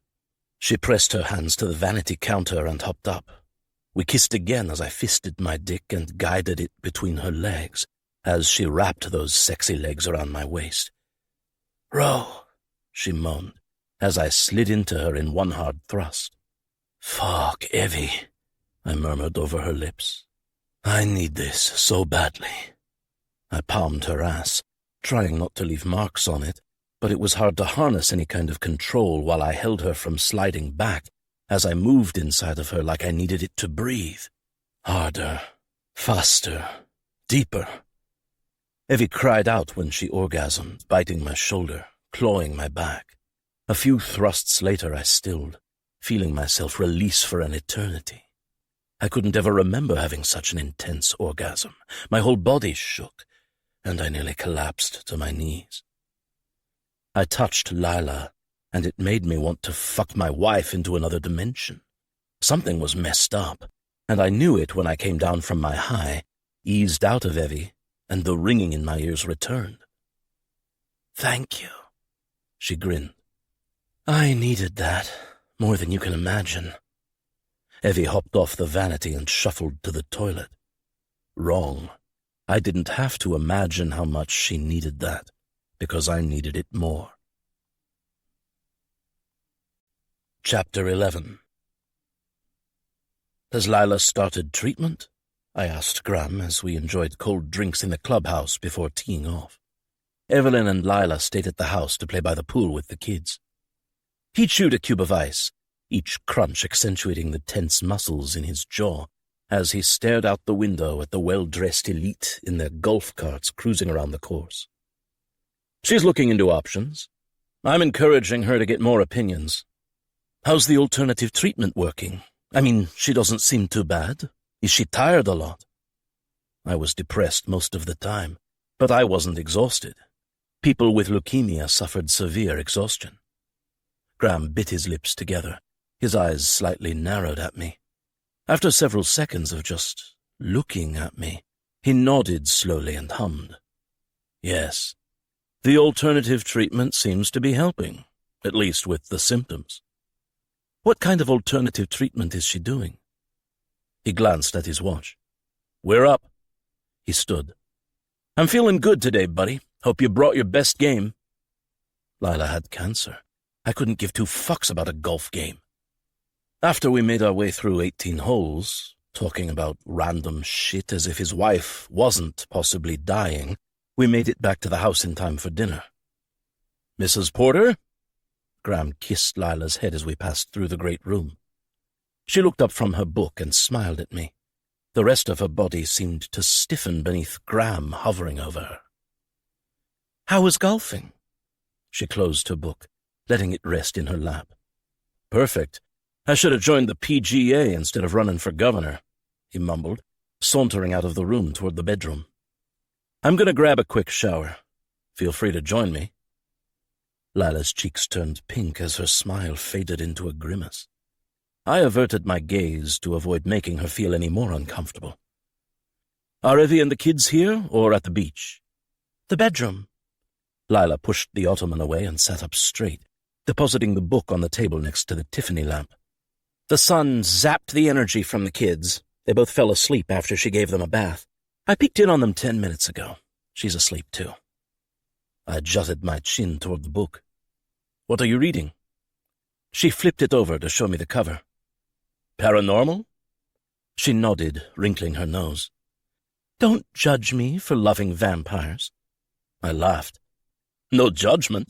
I went through a big vampire phase in my early 20s. So before you devoured mystery novels, you were intrigued by blood and fangs? Pulling the ottoman out another foot or so, I sat on it facing her. Before my near-death experience, I was obsessed with superheroes. Still am. I smirked, and that brought a fantastic grin to Lila's face. Then I became obsessed with all things paranormal. Now I don't have to read about it because I swear I'm living it. Her smile left her face, replaced with knitted eyebrows and wrinkles etched into her forehead. I'm not going to let my pain burden you. I felt her on too many levels for her to be able to say that to me with any certainty or true conviction. The elephant in the room squeezed between us, staring us both in the face until the awkwardness reached a suffocating level. About yesterday. No. Her head shook on repeat. That was on me. I needed someone to embrace me without expecting something in return, and I didn't let go because I let myself believe that you needed something from me too, which is ridiculous because I sighed, squeezing my eyes shut for a few seconds. It's not ridiculous, Lila. When we touched, I felt good. How could I say that? That sounded creepy. Her best friend's husband feeling good in the arms of a woman who wasn't his wife. How messed up was that? Saying it aloud wasn't going to make it sound any better. You felt what? She whispered. Nothing. I glanced up at her. Lila resembled Evie in so many ways, including the innocence in her blue eyes that screamed for the world to just be kind, just be fair. It shouldn't have been me keeping her secret. It should have been Evie comforting her lifelong friend. I felt no pain. I felt no connection to you. I felt normal, but I only felt that way because we were touching. When I released you for the first time, that peace lingered for a little while. When I released you the second time, it lasted even longer. Lila hugged herself, shoulders turned inward. It's okay. I rested my hands on my knees, drumming my fingers. You don't have to believe me. If it weren't happening to me, I sure wouldn't believe me, and I'm not trying to make you uncomfortable. Her eyes glossed over into a blank stare, aimed in the vicinity of my shoulder. I stood, opting to stop talking before I said any more. Lila didn't need my problems. Turning toward the hallway, I took 2 steps and stopped. Lila's hand rested on my shoulder with my back to her. My eyes closed. The ringing stopped. The sorrow melted. The pain vanished. I drew in a shaky breath as her arms snaked around my torso, her warm cheek against my back. It felt like God himself embracing me. The good God, not the one who cursed me. My hands inched up to cover hers. Once again we stood idle, giving in to the unexplainable, feeding an undefinable need. With each touch, we crossed a barrier into a world that didn't feel real, because Evie and our kids were my life, the only reality I ever wanted. Yet touching Lila felt right and good. Not painkiller good, not sexually good, not even Evie good. Touching Lila felt good, like my legs carrying my body, my heart circulating blood, my lungs claiming air. When we touched, I didn't feel her. I felt me, only me. Truth, I wanted Lila to give me back what she took, or take back what she gave me. I didn't know. I just knew that something fit when we touched. It's wrong. I knew it was at the very least a little wrong, yet I didn't want her to let me go. The longer she held me, the longer I would feel normal for Evie and the kids. Lila? Graham called. Without a word or glance at each other, Lila released me, and I walked toward the bedroom. Yes, her voice echoed as she padded down the hallway in the opposite direction toward their bedroom. Did you move my hair gel? She replied with a barely audible, No. The kids were on the king bed, still sleeping in spite of Evie running the hairdryer in the bathroom. I slid open the paneled door, glancing over my shoulder to see if the kids stirred. They didn't. My beautiful wife shot me a sideways glance and a blinding smile to go with it. I fell asleep with a wet head, she said while turning off the blow-dryer.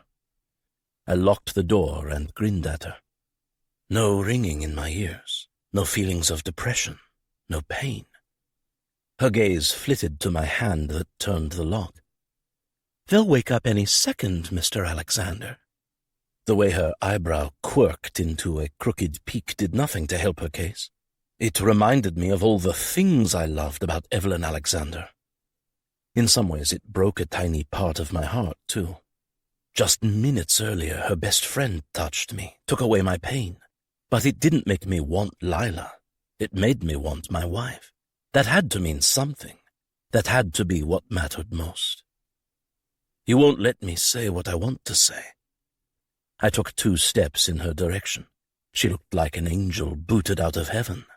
A wicked grin, nearly white, messy hair, and a mischievous twinkle in her eyes. So I have to show you. I grabbed her waist and jerked her into my body. The brush from her hand fell to the tile. She cringed. Oops. Mom? Franz's sleepy voice called from the bedroom. Ma, Anya mumbled. Lifting onto her toes, she planted a kiss at the corner of my mouth with her full upturned lips. You've been a little frisky on this trip. Why is that? Why? Well, because it was pretty damn incredible to make love to my wife without feeling her best friend's emotional and physical distress. Just so many words I couldn't say to her. I took time off work, but my Dick never takes a vacation. He's always hard at work. I see. Dick is quite the competitor. I'm not going to lie, I like good, stiff competition. She grabbed Dick. Yes, his official name was born in that moment, a fitting name without pretense or too much pomp and circumstance. I narrowed my eyes. And I like it when you give me the world's biggest boner as our spawns climb out of bed to make their way to— Knock, knock, knock. Us, I sighed. I'd better go. Sorry. Hate to leave you hanging. She released me and winked. Bobbing, I grumbled. You're leaving me bobbing. I'd prefer it to hang, but it won't at the moment. Evie giggled, unlocking the door and shooting me her evil angel smirk. He's such a dick. The biggest one ever. I too had an evil smirk. Fact. She opened the door. How was your nap, babies? I am not a baby. Franz rubbed his eyes, his blonde hair unruly like his mom's hair. Anya bypassed Evie's outstretched arms in pursuit of me. I told Dick to chill the fuck out. My daughter didn't need to see him showing off for her mom. Mini-me, with her jet-black hair and dark eyes, nuzzled into my neck as I carried her out of the bedroom. Her tiny hands patted my back. Anya always patted my back when I hugged her. She didn't do it to Evie, just me. I swear she knew I needed it. I needed that non-verbal, "You're okay, Daddy." Chapter 12. Lila. Evelyn and Graham had sex. In college. I didn't have sex with Ronan. I just let him hold me. It damn near brought me to tears. For those silent minutes in his arms, I didn't think about dying. I didn't feel any pain. I simply felt needed. The rest of our holiday in the Hamptons went well. With the exception of feeling Ronan's eyes on me more often than usual, I think we met and exceeded Evelyn's expectations. Graham removed his political hat and spent our time in the Hamptons playing with the kids, golfing with Ronan, and pinning me to every surface of the bedroom to have sex. It was rough, but that was just him. The fact that he could have found another bed to sleep in at night, yet chose to sleep next to me, gave me a spark of hope that we would be fine. In spite of all the issues with my health over the previous year, I thought we might be able to salvage something and make the most of it for as long as possible. I didn't believe anyone was truly unredeemable. "Do you think treatment will cure your cancer?" Graham asked as we entered the foyer after arriving home from the airport. Without a pause in my stride, I climbed up the right side of the dual grand stairway. "I hope so," I murmured. He followed me. The warm bubble from our time away popped, and I felt the cold shiver of reality again. "You researched this? Leukemia and bruising?" "Yes." I continued to my bedroom. "Who else have you told?" I grunted a laugh. "No one. Don't worry, you won't have to deal with my illness in the news." "Lila." Graham grabbed my arm. I flinched. He loosened his grip.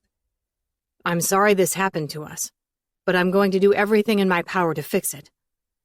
I tugged my arm from his hold and turned toward him, tears in my eyes. "This didn't happen to us like a kitchen fire. You get that, right? You get how scared I am, right? You get that every time you look at Evelyn the way you do, it hurts as much as my cancer diagnosis. Maybe, just maybe, if he saw just how much he hurt me on so many levels, he would stop. Something would click in his brain." He blew a breath out of his nose, taking a step back and crossing his arms over his chest while taunting me with his ridiculous smirk. "And how exactly do I look at Evelyn?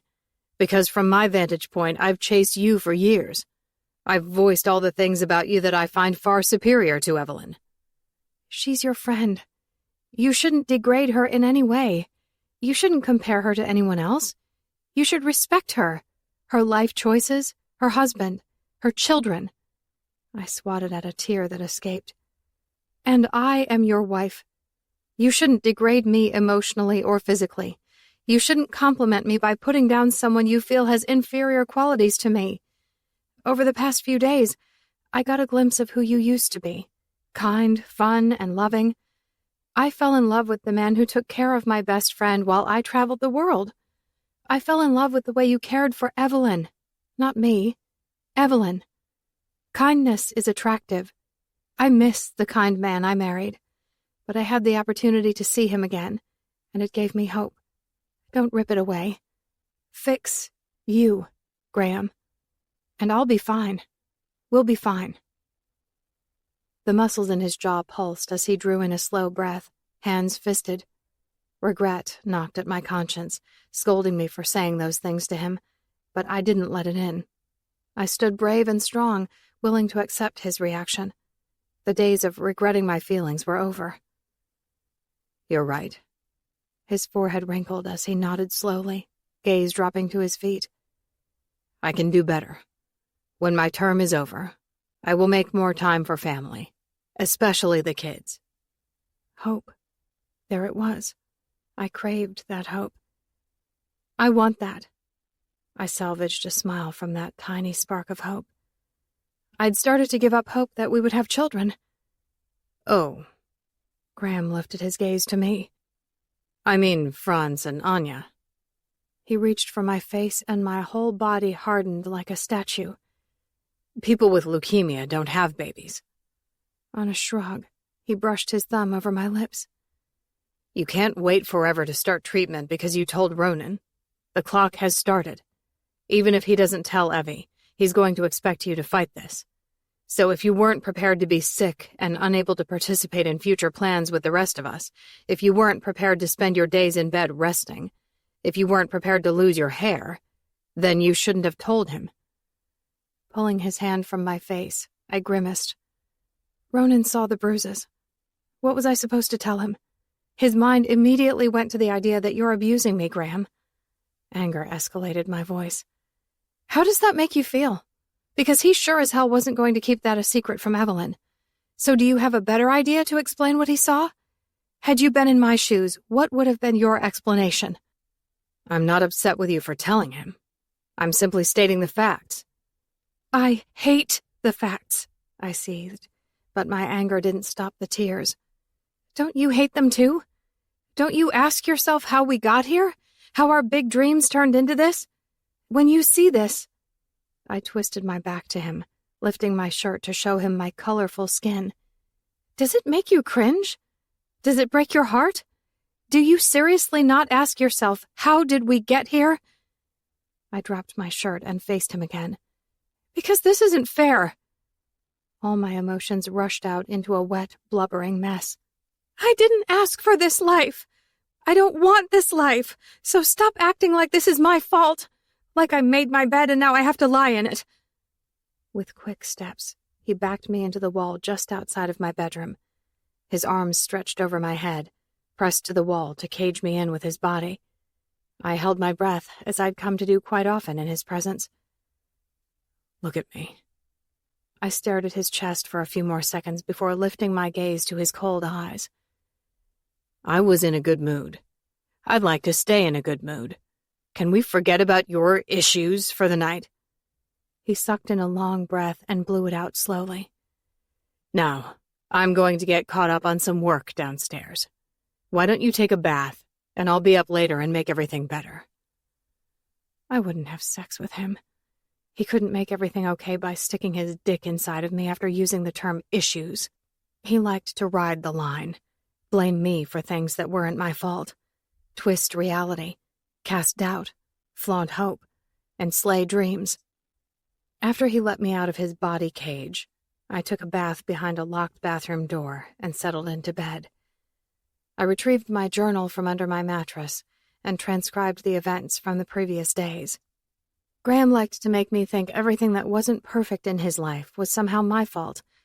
So I put the words we said to each other in writing, to reread them again and again, thinking that if I somehow had done something wrong, I might see it more clearly after my mind had a chance to settle.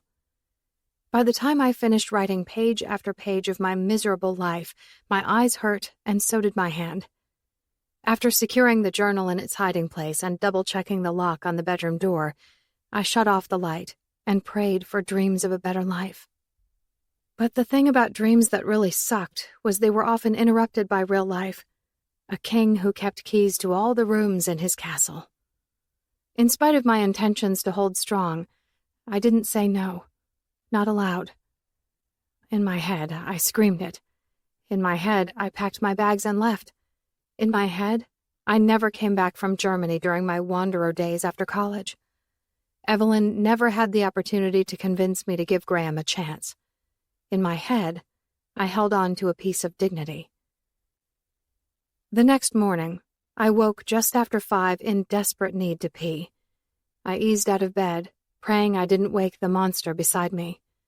He rarely stayed the night in my room. He called the rare gift of his presence all-night love. I called it control. I wasn't even sure when we split into 2 rooms. It started with him being up late and not wanting to wake me.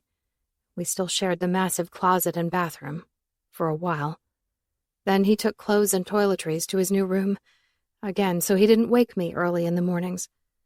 I was always to blame, and Graham was the martyr. Everything ached, right down to my bones. Leukemia had that effect.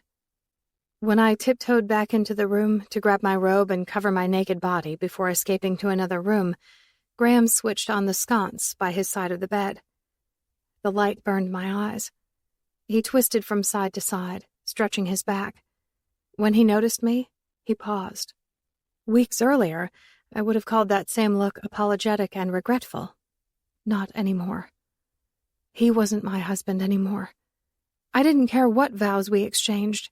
I shared my bed with a stranger. "Have you ever considered boxing? It's a wonderful form of exercise." He yawned. Boxing.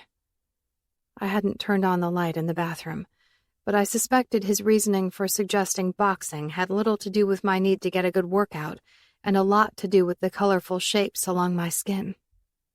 Tying the sash to my robe, I padded to the door, turning at the last second. "Do you like this? The way I look? Because I'll let go if you will. I won't have to unintentionally ruin your day anymore. You won't have to call me Evelyn when you're fucking me in the most impersonal way imaginable." "I'm sorry." He ran both hands through his hair. "I was tired." Tired. Tired people didn't want sex. Tired people didn't get erections. Tired people didn't call their wives the wrong name. "Did you ever really love me?" I whispered. He glanced up, blinking slowly. Had he shown any sort of grimace, any sign at all that my question was absurd, I might have felt a flicker of regret, maybe even a spark of hope. "I loved you then. I love you now." Lies. He couldn't have said what he said and did what he did and still claim to love me. If that was love, then I hated love. "I'm not giving up or letting go. Till death do us part. And no one's dying today." Chapter 13. Ronan. Lila was depressed. I was depressed. Depression didn't care about the awesomeness of your life, 2 spunky kids, and a wife who took up singing in the shower. That was my song. I sipped my coffee while scrolling through the news feed on my phone. That was depressing too. Embarrassing politics, school shootings, reality TV updates. Well, if you're not going to sing it, then someone should. Evie kissed Franz on the head as he thumbed through a book. My boy. Anya must be growing. She slept through my amazing concert. Evie smirked, pouring a cup of coffee before dishing up a bowl of oatmeal. Why not sleep in? She doesn't have preschool like big stuff over there. I jerked my head toward Franz. I can't believe he's starting preschool. Evie leaned down to kiss me before sitting in the chair next to me. Franz, did you brush your teeth? Uh-huh. Breakfast, teeth, lunch packed. I shot her a smile. It felt forced. Everything felt forced. Fucking depression. Since July, I'd talked to Lila twice. I didn't understand how she was going to go through cancer treatment and keeping it a secret from Evie. I didn't understand how her mere touch in the Hamptons temporarily took away my pain. Our 2 conversations did nothing to reassure me that the secret I kept from Evie wouldn't destroy my marriage or their friendship. Lila said, "I'm taking care of it." That was it. No elaboration, no time to talk. Each call ended in under 2 minutes with a quick, I have to go. Give Evie and the kids a kiss from me. What's your angle? Evie narrowed her eyes at me. Did you do something wrong? Will I be mad? Did you break something? I lied to you. You'll be pissed off. I broke your trust. Can't I be a good dad and get my son ready for school just because? Do my intentions have to be driven by guilt? No. Her lips pursed to the side. But I'm worried. All joking aside, you haven't been yourself. You seem down, but like you're trying to hide it. Maybe I'm the one who did something wrong. Evelyn, you've done nothing wrong. I'm fine, really. There's been a lot going on at work. Noah's considering retirement, and I know they're going to offer me his job. I haven't decided if I want it. Why wouldn't you want it? That was just it. I did want the job, but discussing it with Evelyn distracted her from my other issues. Your friend has cancer. I feel her depression. If she suffers, I will suffer too. If you find out I lied to you, it will be worse than any amount of physical pain.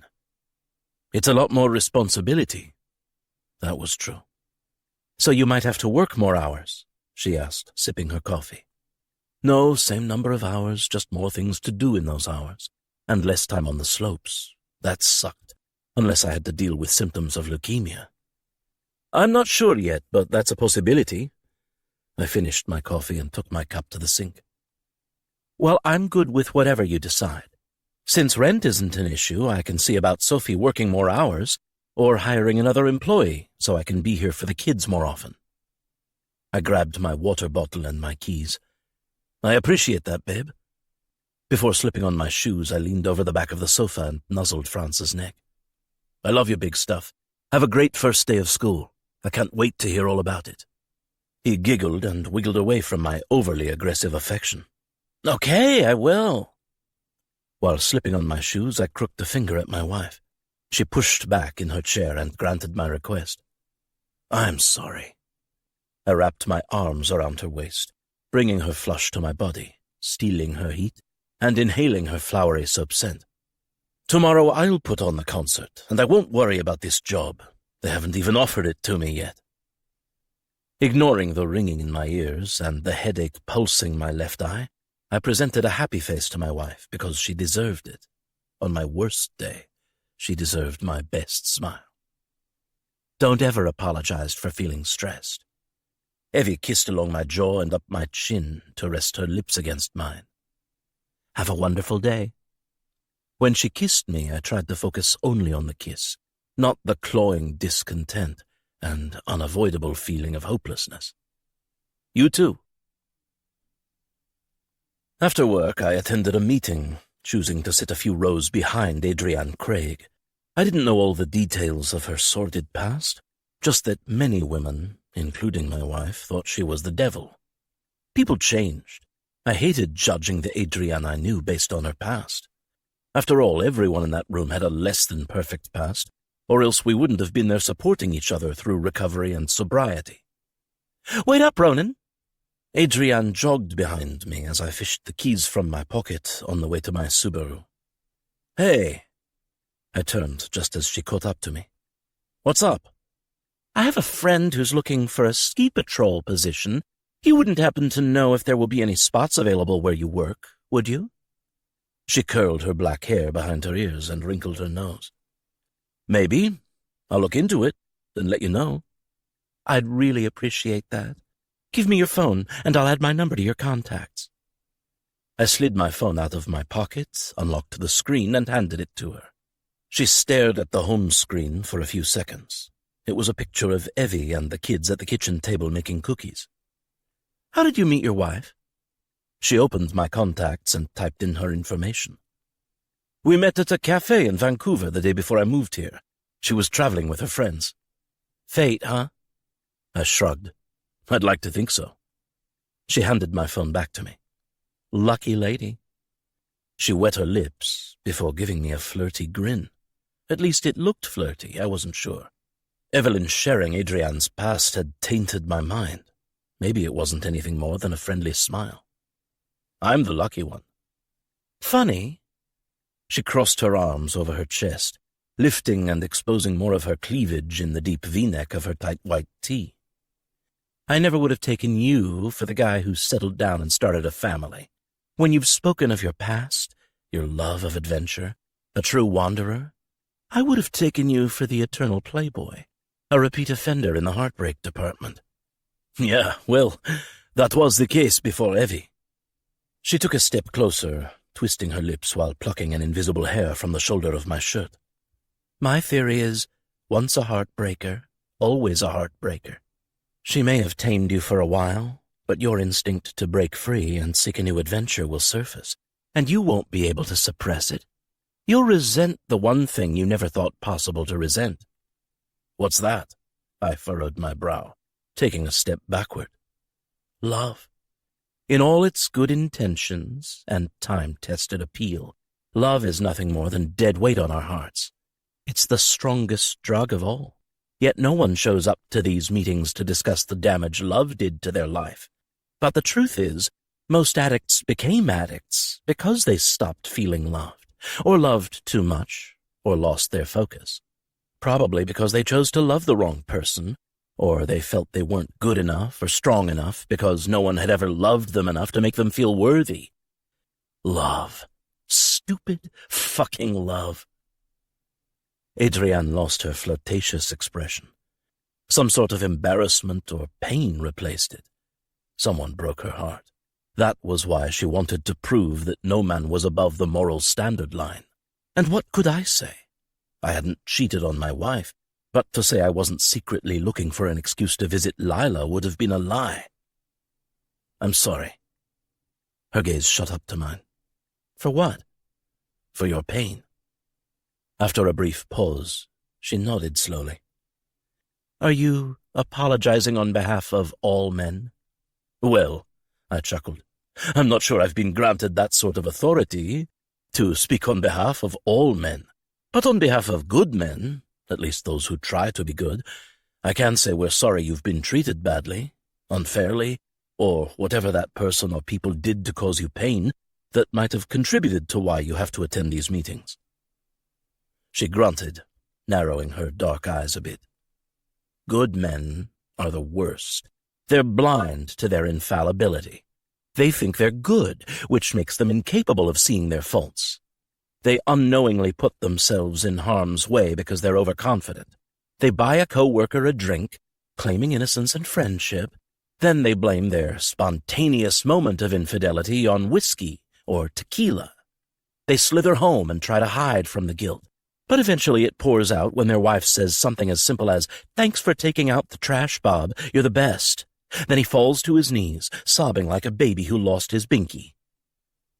I grinned, trying to dismiss her generalizations about good men. You don't think that's a bit cynical? Are you saying bad men are better? Bad men are my favorite. They unapologetically take what they want, without excuses. They fuck you once in the bathroom of the bar, again in the car, and against the outside of your apartment door. They don't think about getting caught, because they made up their minds before ever sticking their dick in you that you were worth the risk. I've never made a bad man make me feel like I was a bad decision, and I've never had a bad man cheat on me and ask for a second chance or forgiveness. Again, she grunted a laugh. Maybe bad people are perceived as being bad when in actuality they're brutally honest. And good people are in fact the liars we can't truly trust. They claim those lies are their attempt to save us from feeling too much pain. Nope. Give me the bad guy who doesn't even take off his wedding band over the guy who nervously rubs his thumb over his naked ring finger while staring at my cleavage. I jabbed my thumb over my shoulder. I'd love to hear more about your stereotypes for men. But today was France's first day of school, and I want to be home in time to hear all about it over dinner. Sorry. I'm sure you're in a bit of a conundrum. That wasn't fair of me. What conundrum is that? I turned and continued toward my car. You can't win. If you stick with the good guy stereotype, you know I think you're a coward who doesn't have the gumption to take what he wants whenever he wants it. On the other hand, if you go with the bad guy image, it's basically an invitation to pursue you. What the hell? I stuttered as her words became nothing but background chatter when my flat tires came into view. Oh, that's not good. Adrian squatted, inspecting the tire, one of two flat tires. One tire would have passed as a bad tire or a nail. Two tires raised suspicion. I lived in an uppity ski town. Vandalism was rare. Anyway, who slashed two random tires? No one. So that meant I had pissed someone off. But who? I had no known enemies. Not how I wanted this day to end. I retrieved my phone again to call Evie. Adrian stood and rested her hand on my arm. Don't bother anyone, especially your wife, since it's your kid's big day. I'll give you a ride home. She was right. Evie planned on making lasagna, France's favorite, and probably cookies, snickerdoodles. She was likely in the middle of meal prep. I can call my friend Noah, or a taxi. Don't be ridiculous. She tugged on my arm until I stumbled a few steps toward her. I'm right here. I have no family, no plans. I won't take no for an answer. Let's go. Bad ideas usually come with good reasons. Maybe she'd drop me off at the end of my drive. Oh, sorry. She laughed, reaching over the console as I opened the passenger door to her red BMW. Casper is my baby. His toys end up spread throughout my house and my car. She tossed several dog toys into the back seat. But I can't complain. He's the best dog. I slid into the seat and shut the door. What breed of dog? Bernese Mountain Dog. That's a large dog. She laughed. Yes, he's huge, a gentle giant. Backing out of the parking spot, she shot me a playful wink. I'd love to get a dog for the kids. Oh, you should get one from the breeder where I got Casper. She only has 1 litter a year. It's not a business, just a passion. They're well cared for and very healthy. I'll think about it. It's been a while since I suggested it to Evelyn. I brought it up before her mom died, but we decided to wait, and we just haven't talked about it again. I didn't know her mom died. I'm sorry. I nodded several times. Thank you. My mother has been battling cancer for the last year, so I've been slowly preparing for the possibility of losing her. Oh, I didn't know. She shrugged. I don't tell that many people, probably because I don't have any friends. What was I supposed to say? Before I had a chance to think of something, she said it herself. It's hard to make and keep friends when people think I'm after their husbands. You don't know how much it means to me that Evelyn isn't that way. Clearly, she feels secure in your marriage. I hope you never do anything to break her trust in you. I glanced at her, but she kept her head forward, both hands white-knuckled on the steering wheel. Someone broke Adrienne, which sent her down a path of destruction, obliterating the lives of innocent and some probably not-so-innocent victims. She never shared specific details in the group, but resentment dripped from her words, the grinding of her teeth, the sharp release of her breath. Trust is hard. It comes in many forms. We trust the people we love, to be honest, but we also trust them to protect us. What happens when the two are at odds? Depends. Adrian's deep red lips twisted to the side. You have to be sure your intentions are true, pure. If you lie to someone you love to protect them, it better be completely for them. Have you ever lied to selflessly protect someone? No. She smirked. I did it for money and revenge, but I never disguised it as love. I shook my head, glancing out the window as we approached the road to my house. Before I had a chance to say anything, she turned right. Taking a thick swallow, I scraped my teeth along my bottom lip. Should I be worried that you know where I live?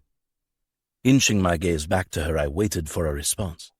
Anything to explain how she knew where to go. Her expression fell flat, as if she didn't hear me. I didn't mumble or whisper. The radio was off. The road had been smooth. She heard me. Toby's story irritated me tonight. I didn't buy a word he said. I can't believe Mike didn't call him out on it. Seriously, who blames their addiction on their 15-year-old daughter? Toby's 15-year-old daughter ran him over on purpose with an ATV. He got addicted to opioids. Adrienne must have caught something in the story that I didn't. The guy had half a leg amputated, and his wife left him because she just couldn't handle being married to a cripple, and his daughter got off scot-free because Toby told the police it was an accident. I loved my kids right down to my soul, but I wondered if even that kind of eternal love could be severed, if one of them chased me down for nearly a mile, weaving in and out of trees until I tripped, allowing them to run over me multiple times like roadkill. So while I didn't completely understand Toby lying for his daughter, I also didn't understand Adrian being so critical of his moment of honesty earlier. I mean, he broke down in tears, feeling like a failure, wondering what he did wrong. Apparently taking away a child's cell phone after catching her with two naked guys in the back of the family minivan was what old Toby did wrong. Note to self, don't give Franz and Anya cell phones. Ever. But really, screw Toby, his psycho daughter, and his heartless wife. I had bigger issues. Adrian made it to my driveway without asking me for my address or assistance in navigating. And when I asked her about it, she brought up Toby. I should come inside and say hi to Evelyn. I feel like we didn't get to say much to each other at the restaurant when we met. She put her BMW in park. How did you know where I live? I unbuckled my seatbelt and opened the door, staying in the seat until she answered me. Adrian gave me a soft smile. Calm down. It's not near as interesting or suspicious as what you're clearly thinking. She rolled her eyes. I was behind you a few weeks back. She jerked her head toward the main road. You pulled into your driveway. I assumed you lived here. I guess this could have been really embarrassing had it not been your home. On a wink, she lowered her voice. Like, had it been your mistress's house? I don't have a mistress. Her mouth quirked into a half-smile as she lifted a single shoulder. Well, that's why I figured this had to be your house. Sorry, I wasn't trying to spook you. Just an honest coincidence. Had Adrian not shared part of her story, had Evelyn not told me about her home-wrecking past, would I have been so distrusting? Probably not. As I started to climb out of the seat, my wife, peeking through the kitchen window, snagged my attention. I'm sure Evelyn would love to say hello to you. 100% not true. Please come inside for a few minutes. My options were all terrible. Not inviting her inside would have made my innocent plea to Evie much harder. Who invites their mistress into the house? Adrian was not my mistress, but perception meant everything at that point. Evelyn could be upset that I let Adrian give me a ride home, but if I invited her into the house, she couldn't accuse me of anything more, right? Fingers crossed. Sounds great. It didn't. It sounded like a horrible idea. All the good ideas vanished when I agreed to let her give me a ride home. Hey! I peeked my head in the back door, laying it on the chopping block for my wife. I had 2 flat tires, so Adrian gave me a ride home. Adrian followed me as I stepped into the house. Hello again. Adrian waved at Evelyn. Evie wiped her hands on a dish towel, more like strangled the towel. I predicted my neck would be next. Hi, she replied through clenched teeth and a forced smile. We didn't get to talk much the night we met. I just wanted to tell you how much I appreciate you loaning me your husband when I need an ear. I don't have that many friends. I stood on the sideline between the two women, with my hands shoved into the pockets of my jeans. Evie didn't offer Adrian anything more than a slow nod and an unblinking inspection like a fighter sizing up her competition. Well, thanks again for the ride. I took a step toward Adrian, herding her toward the door, but she didn't budge 1 inch. Any time. It was quite... She bit her lip and fluttered her eyelashes. Fun. Fun? No, it wasn't fun. It was a ride. A 10-minute ride. I had no idea why she insisted on giving me a flirty grin while doing weird things with her eyes. I wouldn't call having 2 flat tires fun. Still, thanks for the ride. When she still didn't budge, I stepped around her and opened the door. What could I say? See you later? The voice of reason in my head whispered not to say that. The last thing Evelyn would want to hear was that. I'd love to have coffee sometime. Adrian ignored the open door behind her as she addressed my wife again. Evie shrugged. You don't need my permission to have coffee. I loved that woman, even if she refused to let me say the actual words. Adrian chuckled. I meant I'd love to have coffee with you sometime. I don't drink coffee. Lie. Oh, well, how about tea? Evie returned a tight-lipped smile and shook her head. Wine? I don't drink alcohol. Another lie. Water? Adrienne curled her hair behind her ears. Yes, I drink water, but who gets together over water? Thank you for returning my husband to me. Good night. Evie turned, resuming her cooking. Adrienne pivoted, shooting me a sad smile. I guess friends are overrated. She mumbled like a rejected child on a playground as she stepped out the door. Good night. I refrained from saying anything else because I couldn't read Adrienne, but I could read my wife. I could have picked you up, Evie said with her back to me as I shut the door.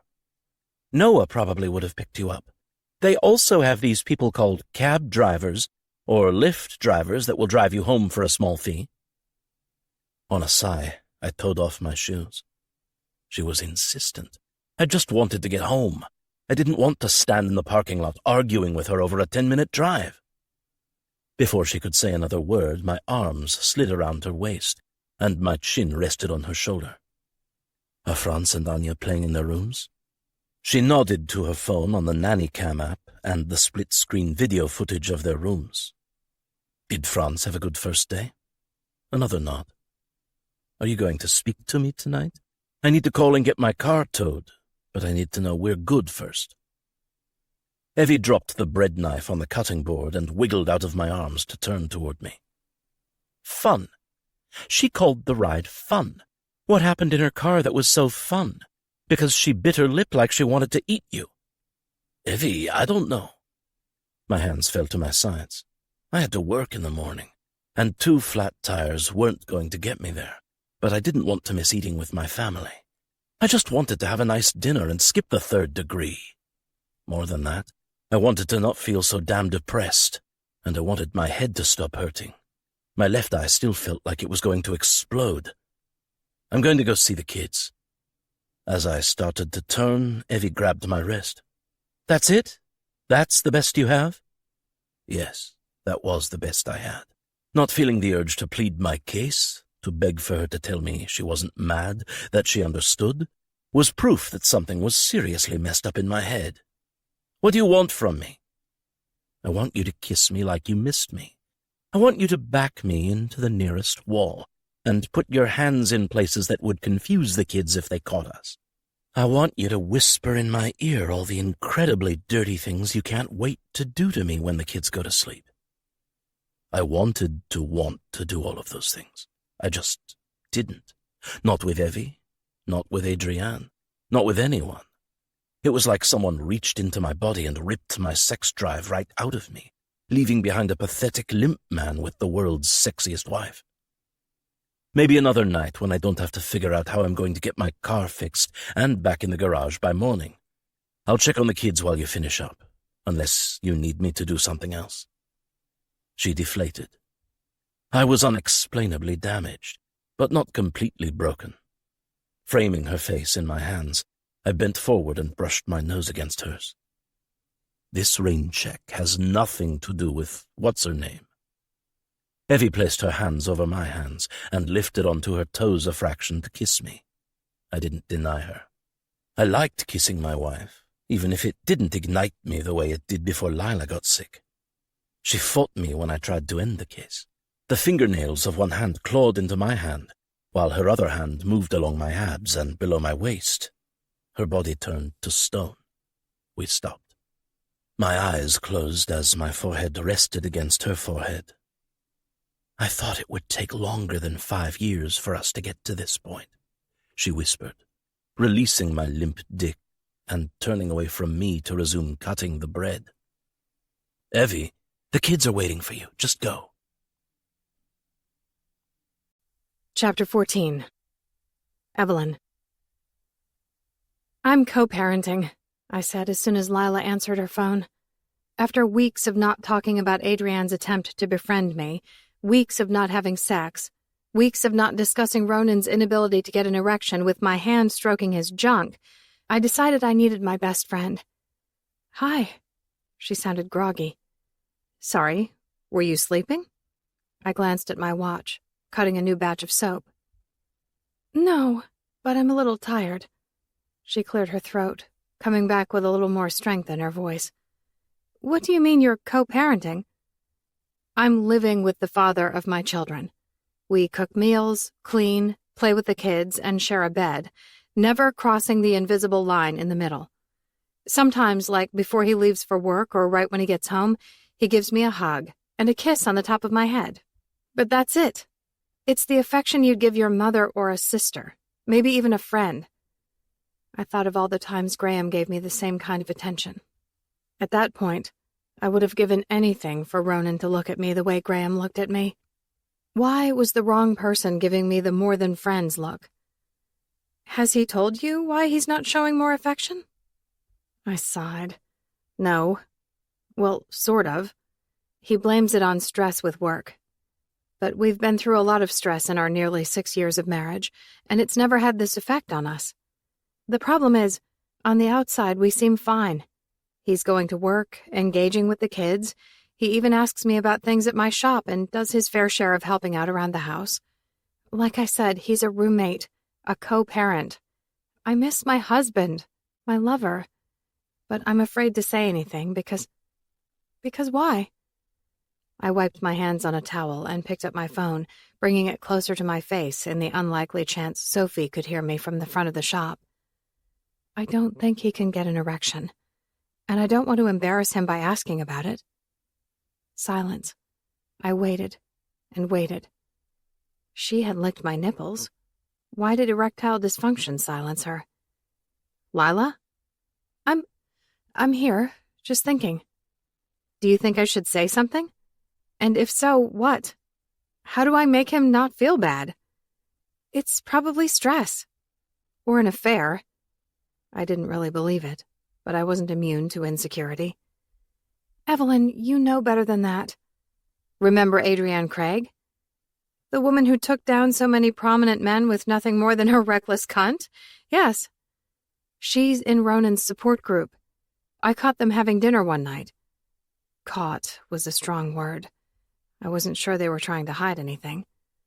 And she drove him home a few weeks ago because he had flat tires. She asked me out for coffee. You're not serious. I paced my lab, feeling on edge again. Why did Adrienne make me so uneasy? I knew Ronan would never cheat on me, and he certainly wouldn't bring his mistress to the house if he did cheat on me. I'm serious. Tell him to find a different group. I laughed, rubbing the back of my neck. Then he'll think I don't trust him. Tell him it's her you don't trust. I don't trust her to what? Not rape him. He's twice her size. Clearly, he'll see that I don't trust him to resist her if she makes advances toward him. She's a professional homewrecker. The thing is, she doesn't even have to fuck a guy to ruin his life. All she has to do is cast doubt by driving him home and flaunting herself in front of his wife, I finished. Lila sighed. Yeah, that. If he's not sleeping with her, it still doesn't explain his lack of sexual desire for me. It sucks. It totally sucks to feel like your husband doesn't want you like that. Tell me about it, Lila said in a soft voice. I cringed. How are things between you and Graham? Fine. Why do you ask? Her words came sharp and defensive. A while back, you told me he basically scheduled time to have sex with you in his office. Things didn't seem so fine then. She sighed slowly, like she needed to exhale but didn't really want me to hear it. Nothing to worry about. We're having sex, still in his office and in bed, too. I chuckled. Don't sound so enthused. Lila said it like a description of chores she begrudgingly had to do. It's just... Just what? I asked. Nothing. Maybe I should talk to him. Don't. Him thinking I'm telling you things doesn't make them better. It makes them worse. Would you want me telling Ronan that you're confiding in me about his issues? No. I frowned. I hate that we can't help each other. Remember when we used to be able to solve each other's issues? Yeah, Lila whispered with such a solemn breath. I miss those days. Me too. Just be patient with Ronan. You've both been through a lot over the past couple of years. He was a pillar for you after your mom died, while still dealing with his own addiction recovery. Marriages go through unexplainable rough patches. This is just one. It will pass. Is that what's happening with you and Graham? A rough patch? No, I think him becoming governor fundamentally changed him. He's not the same man I married. So either I can accept it, or... Leave? Sure. Listen, I have to go, but keep me informed on things between you and Ronan. I'm always here for you. Thanks, Lila. That goes both ways. Please don't ever forget that. I ended the call, feeling a little better in some ways, and a little worse in other ways. There was no comfort in knowing that my life wasn't perfect, and neither was Lila's life. My kind of misery didn't love company. Her unhappiness compounded my own. It sucked. Before I could wrap the bars of soap, my phone rang, and my sister's face popped up on the screen. Hey, Katie. Guess who had IVF this morning? She practically squealed. I'm thinking you, but last month you said you weren't even close to having the money to try it again. Until Graham gave me the money. He said I was like his little sister and he wanted to see me start a family. Evie, he's the best. I love Ronan, but how did you not end up married to Graham? He saved Dad's life, he helped prolong Mom's life, and now this. A painful knot formed in the pit of my stomach, another thing forever tying me to Graham Porter. Another thing I would never be able to repay. An eternity of indebtedness. The score? Porter's? Everything. Evelyn? Nothing.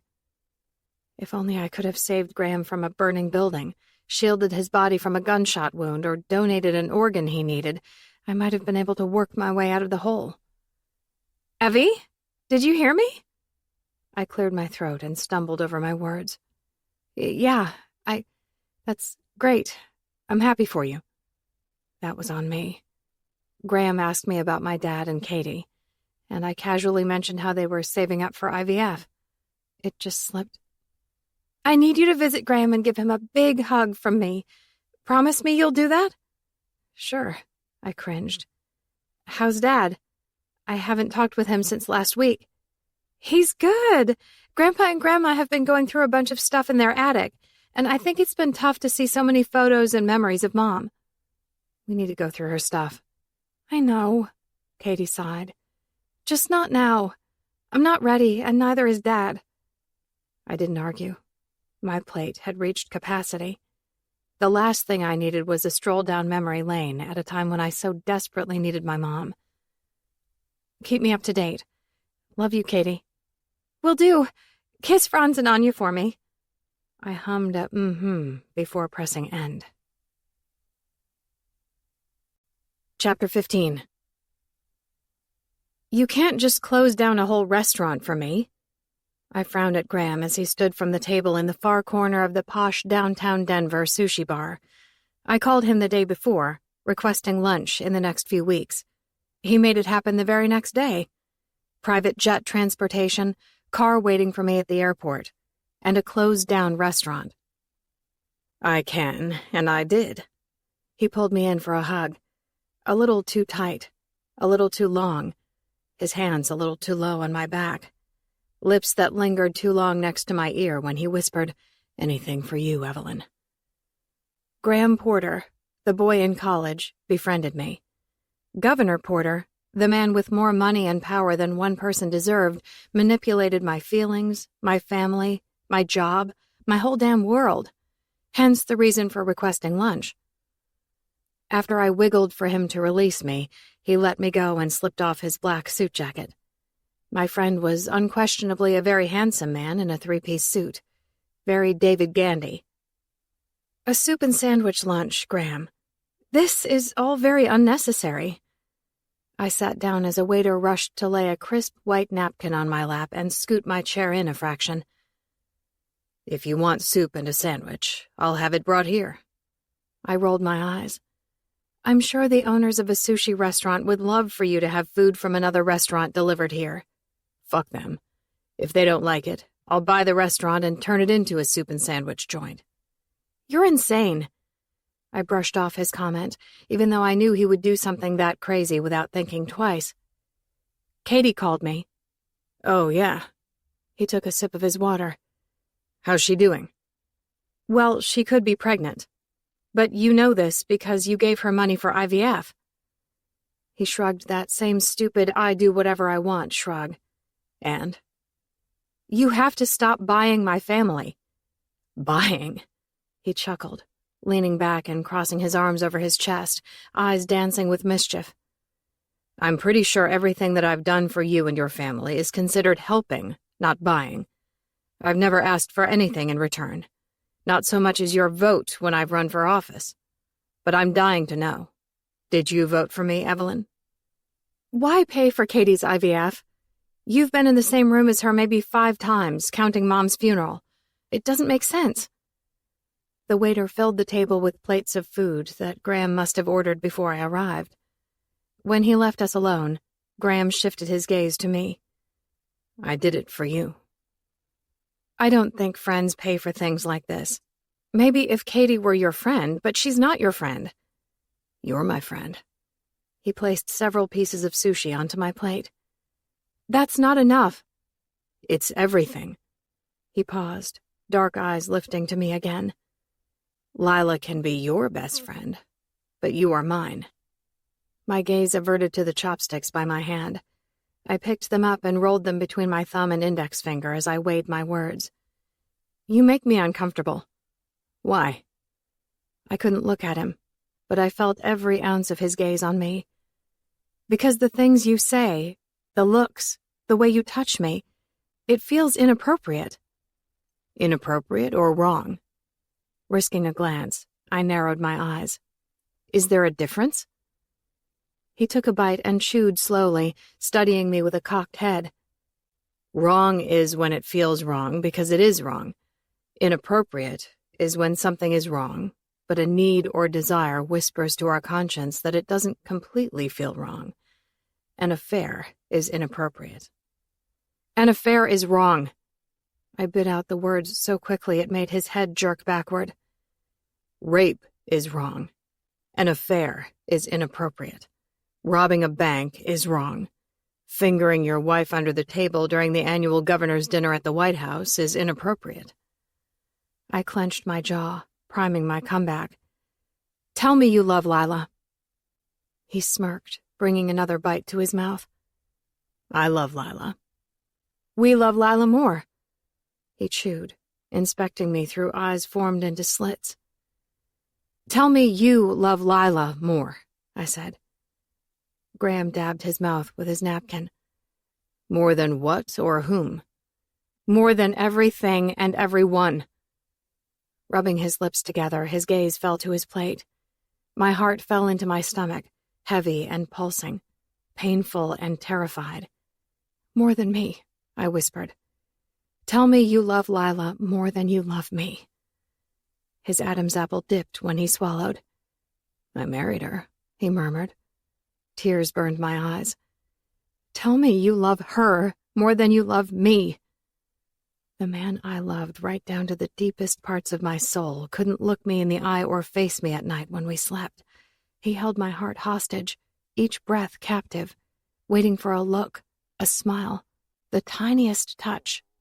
The man I vetted, molded, groomed, and campaigned for my best friend to marry. He gave me everything money could buy.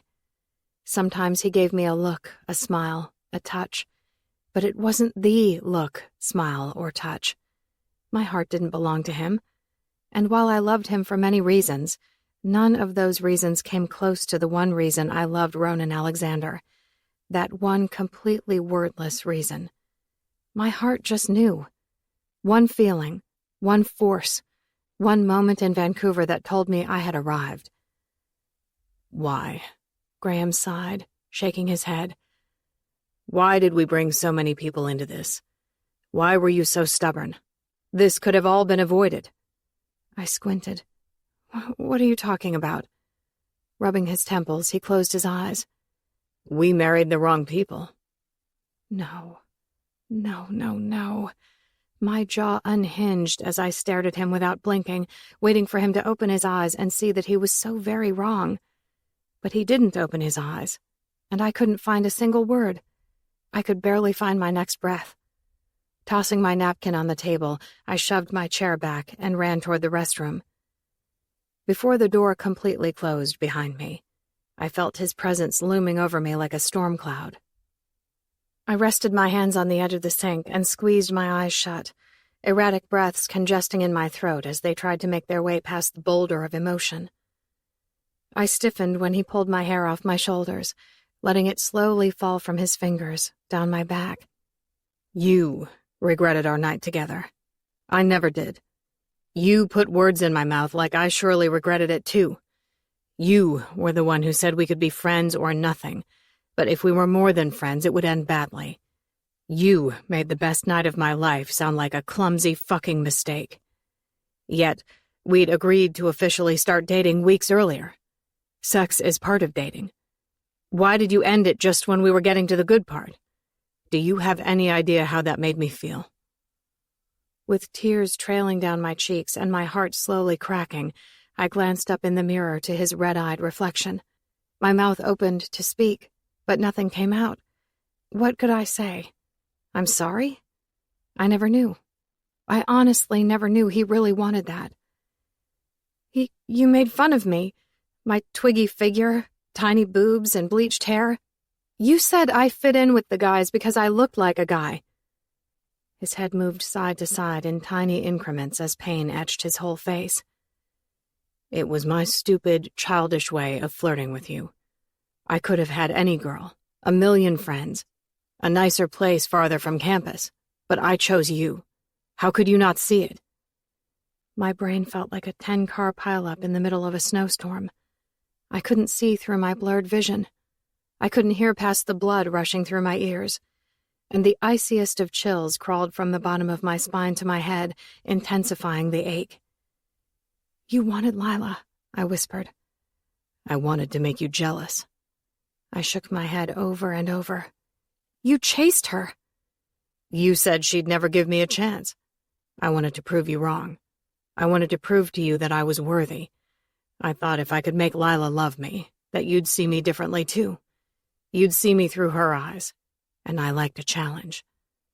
He pressed the heels of his hands against his eyes, making a tight fist with his fingers. And you did too. You did too. His hands fell to his sides, and he blew out a quick breath as his shoulders folded inward.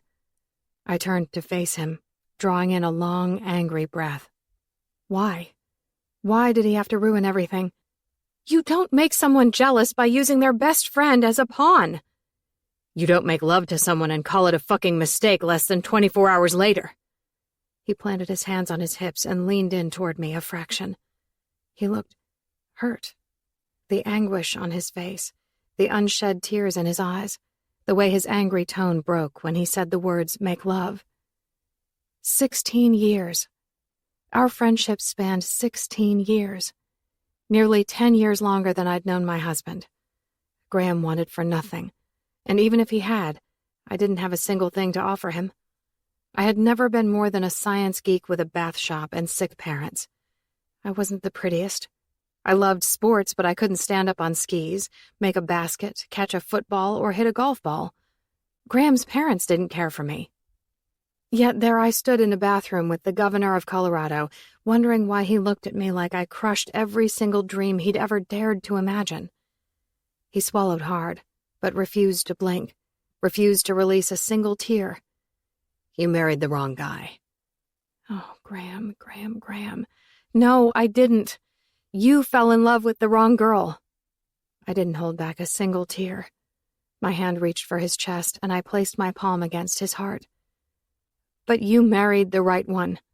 And she loves you. And I know you love her too. Maybe... I bit my lips together for a few seconds, finding the courage to say what I needed to say to my friend. Maybe what you and Lila have is not the same kind of love I have with Ronan, but that's okay. My father lost his first, and maybe his most powerful love many years ago. It didn't keep him from loving my mom. If you love me, Graham, You will love Lila as your wife and me as your friend, and we will not speak of this again. We wouldn't speak about it, but I would never forget it. I would never forget the day Graham destroyed the four of us. I would never forget the day he took away my plausible deniability. I'm a patient man. He lowered his mouth to my forehead, resting his lips there while I stood stone still, scared of his touch, devastated by his confession. I'll wait for you. When he stood tall again, taking a step back, his signature cocky smile slid up his face. All signs of the broken man just seconds earlier vanished. Let me know when Katie gets a positive pregnancy test. She promised to name it Porter if it's a boy. My stomach churned, pushing bile up my throat. He made her promise to brand my nephew like a reminder, once again, that he owned my whole family. Don't give me that frown, Evelyn. He tugged on the cuff of his shirt, and his cufflink fell to the floor with a clink. I gripped the edge of the counter as he hunched to retrieve his gold cufflink that landed right between my hot pink tennis shoes. After he plucked it from the ground, he leaned forward, putting his nose a half-inch from my crotch without touching me. My stomach churned more, and I could taste the acid on my tongue. He made me feel trapped, responsible, like a terrible friend to Lila and wife to Ronan. Graham had to give me one last reminder that I became friends with the devil, and my life would always reside in a special kind of hell. Taking a long, embarrassing, nerve-grating, bone-chilling sniff, he lifted his gaze to mine. I've never forgotten the way you smell. He blinked slowly like my scent intoxicated him. The taste of you on my tongue. My jaw stung from clenching my teeth so tightly. My skin burned with anger. My pulse drummed out of control as I internally screamed, but only a whisper escaped from my trembling lips. I hate you. Graham stood, resting his hands beside mine on the counter, trapping me in the cage of his body. His playful smile vanished, the lust in his eyes drowning in the black pool of his evil soul. I didn't know if it was the money, power, or truly my unwillingness to see how much he wanted me 16 years earlier, but the Graham Porter I used to love was no longer alive. You don't hate me, Evelyn. You hate that I own you. You hate that I do know what you taste like because you came in my mouth over and over again that night. You hate that you can't block those memories from seeping into your head when Ronan fails to give you everything you need. You hate that your debt to me will never be paid. But more than anything, you hate that you will never stop needing me to be the perfect husband to your best friend, needing me to play the charade with Ronan so you don't have to tell him the truth and watch your world fall apart, needing me to rescue your sick family because we know your dad's kidney won't last forever. And there's nothing. He lowered his face closer to mine, his warm breath poisoning my skin. And I mean nothing that gives me greater pleasure than knowing the woman I love needs me. He held me hostage, and it didn't matter that his body was pressed to mine in the bathroom of a sushi restaurant because his hold on me reached everywhere, inches or miles. It was invisible, and it felt inescapable. But the day will come, my sweet Evelyn, he whispered while dragging his lips from my cheek to my ear, that I will expect something in return. What? The stuttered words squeaked past the tiny airway in my throat. Graham kissed my earlobe. You. I blinked a new round of tears as Graham pushed off the counter and sauntered to the door. Before he opened it, he paused, keeping his back to me. Let's all do dinner soon. And Evelyn, I agree. We don't need to discuss this again. Not with each other, not with anyone else. For everyone's safety, this needs to stay between us. Chapter 16. Ronan. The good news? After a trip to visit my doctor, he agreed I was suffering from depression. Validation soothed my need to feel sane. The bad news? Antidepressants didn't work because I wasn't actually depressed. The chemical imbalance wasn't actually mine. I was feeling Lila's depression, Lila's leukemia, Lila's aches and pains, Lila's non-existent libido, Lila's everything. Opioids worked. They took away all the pain, but I knew I could have the opioids or I could have Evelyn and the kids, but I couldn't have both. I chose my family. However, I started to wonder if my depression, Lila's depression, was contagious. Evelyn stopped pressuring me to tell her what was wrong with me. She stopped snuggling into my back at night, which had been a painful reminder that I'd become a terrible husband who had no desire to have sex. She even stopped stealing my job of singing in the shower, yet another painful reminder that our life revolved around work and the kids. Nobody sang in the shower. Nobody made love in our bed. Nobody sent me flirty pictures during the day with a blowing kiss emoji and a can't wait to see you. I missed feeling good. I missed getting a hard-on just thinking about Evelyn. I missed busting my ass to get the kids in bed so I could have their mom all to myself. The list of things I missed became too long to remember. That was the worst part. I started to forget what it felt like to have a life with my own feelings, a sense of control over myself. "Hey," Lila answered her door, greeting me with a sad smile. My desperation led me to her. When I called to see if she could see me, Lila agreed without question. "Hey." I looked around as I stepped into the foyer. "It's just us." She shot me a reassuring smile. "I gave the staff the day off, and Graham is out of town." "Your face," I grimaced. She ghosted her fingertips along her jaw, along the yellowed-brown bruise marks that were still visible. "I'm taking a martial arts class. It was Graham's idea. He said I can never be too safe, and we both agreed exercise is good. Unfortunately, I bruise easily, but so far I've been able to cover it up with makeup when I'm in the public eye." Swimming, walking, Pilates, yoga, not any sort of contact sport. What were you thinking? What was Graham thinking? I pressed my finger under her chin to tip her head up a little more to see the extent of the bruising, but it was nearly gone. What hadn't disappeared, not even a little, was the instant physical transformation I felt the instant I touched her. No more pain, no more ringing in my ears, no more depression. I didn't know what she felt when I touched her. It didn't make sense for Lila to feel anything at all from me, but that didn't stop her from leaning into my touch. Dropping my hand from her chin, I waited for her to look up at me. "You're miserable," she whispered. It wasn't my intention to make Lila feel guilty for anything. She didn't make a deal with God, or whatever greater force cursed my life so many years earlier. The leukemia wasn't her fault. Nothing was her fault. "Are you?" I asked, instead of admitting or denying my own misery. "Yes." "Are you getting treatment?" She nodded slowly. "Chemo, radiation?" Tears filled her eyes as she relinquished another single nod.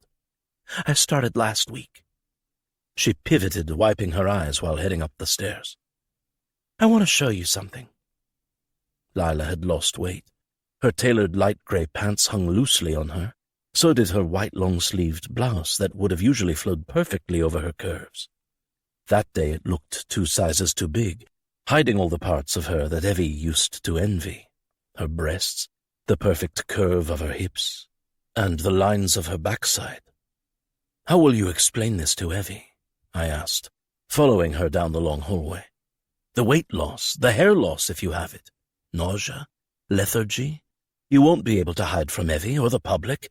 You're in front of cameras all the time." "I'm not worried about the cameras.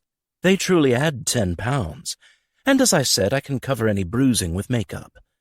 As for Evie, well, as a teenager I had some issues, mainly as a result of my parents dying, but also self-esteem issues. Evie knows I was anorexic for a time. If she needs to think that again, it's easier to deal with that than cancer. And I'm going to shave my head soon, hopefully before it starts coming out in clumps. I've already contacted someone who will make me a wig, maybe using some of my own hair. She's really good. I don't think Evie will ever know." "If you die, she will know." Lila turned a few feet inside her bedroom. Her gaze slid to the plush white carpet between us. "I know. If that happens, she will grieve. She will get over it. She will go on being a wife and mother. If she finds out now, she will suffer. Effie doesn't deserve to suffer anymore. Your kids deserve a happy mom. You deserve a happy wife. I wasn't sure I had a happy wife at the moment, but I didn't say that to Lila because I feared my issues stemmed from Lila were the reason. Lila didn't need to suffer anymore either. You're not going to die. I didn't know that. I just hoped if I thought it and said it aloud enough, that maybe she would believe it too. My knowledge of life, death, other lives, other universes, well, it wasn't extensive. I knew nothing more than the belief that anything was possible. If Lila believed she would live, she would live. When our gazes locked together, her mouth curled into a familiar smile. We're all going to die, Ronan. With a shrug, she released a tiny chuckle. But hopefully not today. Not today. I matched her smile. I was going through these boxes the other day. Lila disappeared into the closet, which was bigger than our master bedroom, and returned with 2 floral hat boxes stacked on top of each other. Photos from homecoming and prom, and my best friend winning the science fair 2 years in a row. I chuckled. Sounds about right. Lila set the hat boxes on the grey tufted bench at the end of the king bed, adorned in thick white, silver, and baby blue bedding. I sat on the other side of the hat boxes as she opened the first box and thumbed through the messy stacks of photos. This is Maverick. She handed me a photo of Evie and her date for one of the dances. He looked like a sweaty mess. The dude's disheveled brown hair stuck to his sweaty brow covered with pimples, only slightly deterring from his crooked black tie. Evie wore a simple pink strapless dress that fell just below her knees, and shoes dyed to match it. Her hair was a bit longer and not quite as blonde, and she had bangs curled and heavily cemented in place with hairspray. Maverick looks a bit nervous. How long did they date? Oh, she giggled. She giggled. It felt good. Lila felt good. I felt good. Maverick is the poodle photobombing right there. She pointed to the caramel poodle poking its head into the shot. I don't remember the boy's name. Evie was super pissed off at her ex-boyfriend, Brandon, so she said yes to the first guy who asked her to homecoming that year. I think his name was Todd? Ty? Travis? I don't know, something like that. She continued to go through the photos, handing some to me, while discarding others back into the hat box. Lila not only made me feel good, she made me feel closer to Evie. Oh, you have to see all of these. She hugged a stack of photos to her chest, blue eyes wide and filled with excitement like those of a child. They're from my 11th birthday. My parents took me and Evie skiing. She crawled onto the bed and plopped onto her back with her head on one pillow. I followed her, resting my head on the other pillow. I'm not sure we have any photos of her standing upright. She giggled more, handing me photo after photo of Evelyn on her butt, her face, her side. One ski on and one ski off. Ski patrol helping her on and off the lifts. Those photos made me miss my wife. They made me fall in love with her all over again. This was her favorite thing to do. Lila handed me a photo of Evie with a hot chocolate mustache. She endured the awfulness because she's always been the very best friend a girl could ever have, and she loved hot chocolate and warm cookies in the lodge. Lila sighed. My accident? It happened because Evie wanted to let us, you, me, and Graham, do what we loved to do. Had she been selfish, not thinking of other people before herself, I never would have been on skis that day. Isn't that crazy? I never thought of it that way. She should be more selfish. I handed the photos back to Lila. She really should. Rolling to her side, she set the photos on the nightstand. When she rolled back toward me, her smile faded. We stared at each other in silence for a minute or so before she lifted her hand and rested it on my face. You came here for this, she whispered. That one touch. When Lila touched me, when I touched her, it felt like the first time I touched Evie and she touched me. My eyes drifted shut, and I let her touch be Evelyn's touch. I let the pain vanish. I embraced the silence. Each thought brought an image of my wife and all the perfect moments we'd shared in our nearly 6 years together. Lila's thumb traced my cheekbone the way Evie's had done so many times before. I covered her hand with mine, keeping it pressed to my cheek. Every second we stayed connected gave me more time. More time to get home to Evelyn and feel good. More time to take my wife in my arms and feel only us. Even if it didn't last, Emotions burned my eyes, and without opening them or blinking, I felt a few tears slide down my face. Lila said nothing, but her thumb chased each one, erasing it with her beautiful, magical touch. I just wanted her to be Evelyn. I wanted Evelyn's touch to feel that way, that warm, that necessary, that perfect. There was no dignity in addiction. I stumbled and fell flat on my face when Evie called me out on my opioid addiction. I swallowed my pride, what little I had left, and got the help I needed. Lila's touch became my new addiction, more addictive than any pill I had ever popped. I needed her touch to survive, to keep from losing everything. Yet it was so incredibly wrong. "I love Evie," I whispered. Lila started to pull her hand away. I opened my eyes to her face, wrinkled in regret. Easing my head side to side against the pillow, I swallowed my own regret. I needed to need my wife's touch again, and only Lila could give me that chance. "I miss Graham," she said softly. I wasn't Graham, she wasn't Evelyn, but we were something. And sometimes, something for a breath in time could be absolutely everything. Ignoring what was left of my instinct to do what was right, to turn away from what was wrong, I slid my arm between Lila's waist and the mattress, pulling her into my body. She rested her cheek on my chest, and her arms encircled my neck. Her thinner body, the familiar scent of Evie's shop in her hair, the way she molded into my body like Evie always did so naturally. It felt like my wife in my arms, so I closed my eyes and let it be Evie. And I hoped that Lila closed her eyes and let it be Graham. We fell asleep in each other's arms. 3 hours later, my phone vibrated in my pocket, waking us up. I reluctantly let go of Lila, and the best sleep I'd had in many months. We sat up, Lila rubbing her eyes while I slid my phone from my pocket. "Evelyn, Tammy just texted me. She wants to go out tonight. We're meeting a few of her friends for dinner and drinks. Please make sure you're home in time to relieve Sue and get dinner for our kiddos. Thanks, XO." I had 1 hour to make it home in time, but I couldn't get to Aspen from Denver in 1 hour. Evelyn didn't know about my trip to Denver. I'd shut off my location on my phone.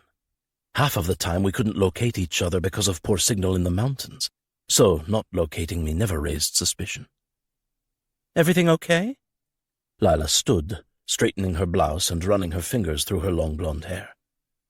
Scratching the back of my own messy hair, I nodded, glancing back at the screen. "I need to be home in an hour," I grunted a laugh. "That's not possible." "Yeah." I brought up my contacts screen. "I know." "Ronan, I need a huge favor. Can you be at my house in an hour and watch Franz and Anya for a couple of hours?" I pressed send and typed out a quick second message. "Ronan, and can you not tell Tammy, Evelyn, or anyone for that matter, and can you bring them dinner? They love pizza." Noah, "Hey, buddy. Sure. Is everything okay?" Ronan, "Yes." I didn't elaborate. What was I supposed to say? Noah owed me a few favors after he ran into an old girlfriend who was in town for a week skiing last year. She wanted to have dinner with him one night and drinks the next night, and more than that. He didn't cheat on Tammy, but he also didn't tell her about the old girlfriend. When Tammy called, looking for him twice, I covered for him. I lied for him. Next, I texted Sue to let her know that Noah would be there to relieve her and watch the kids while I grabbed some groceries. She wouldn't know how long Noah was there, so the chances of her mentioning it to Evie were pretty slim. I slipped my phone into my pocket and climbed off the bed. I don't know what to say. I twisted my mouth, giving Lila a slight cringe. She latched her hands behind her back and shrugged. There's nothing you have to say. I felt so fucking good, so normal. The guilt didn't stand a chance. It wasn't like I did anything truly inappropriate with Lila. Over and over I reminded myself, convinced my conscience, that her touch wasn't anything more intimate than getting a massage from a therapist. It felt good. I didn't want it to end. And I'd leave feeling like a whole new person, even though it wouldn't last. How do you feel? She asked. Frustrated that Evie won't be home when I get there, but hopeful that this good feeling will hold on until she does get home. 3 hours. I had 3 hours in Lila's embrace. In the world of energy and unexplainable phenomena, that had to mean something, right? Like charging a battery. I hoped I was leaving with a full charge of whatever the hell Lila gave me just by touching me. I hope so, too. Lila smiled and averted her gaze. Like all of a sudden she felt shy around me. How do you feel? I don't want you to feel bad or guilty or anything negative about this, about us. She shook her head, keeping her gaze averted. I don't.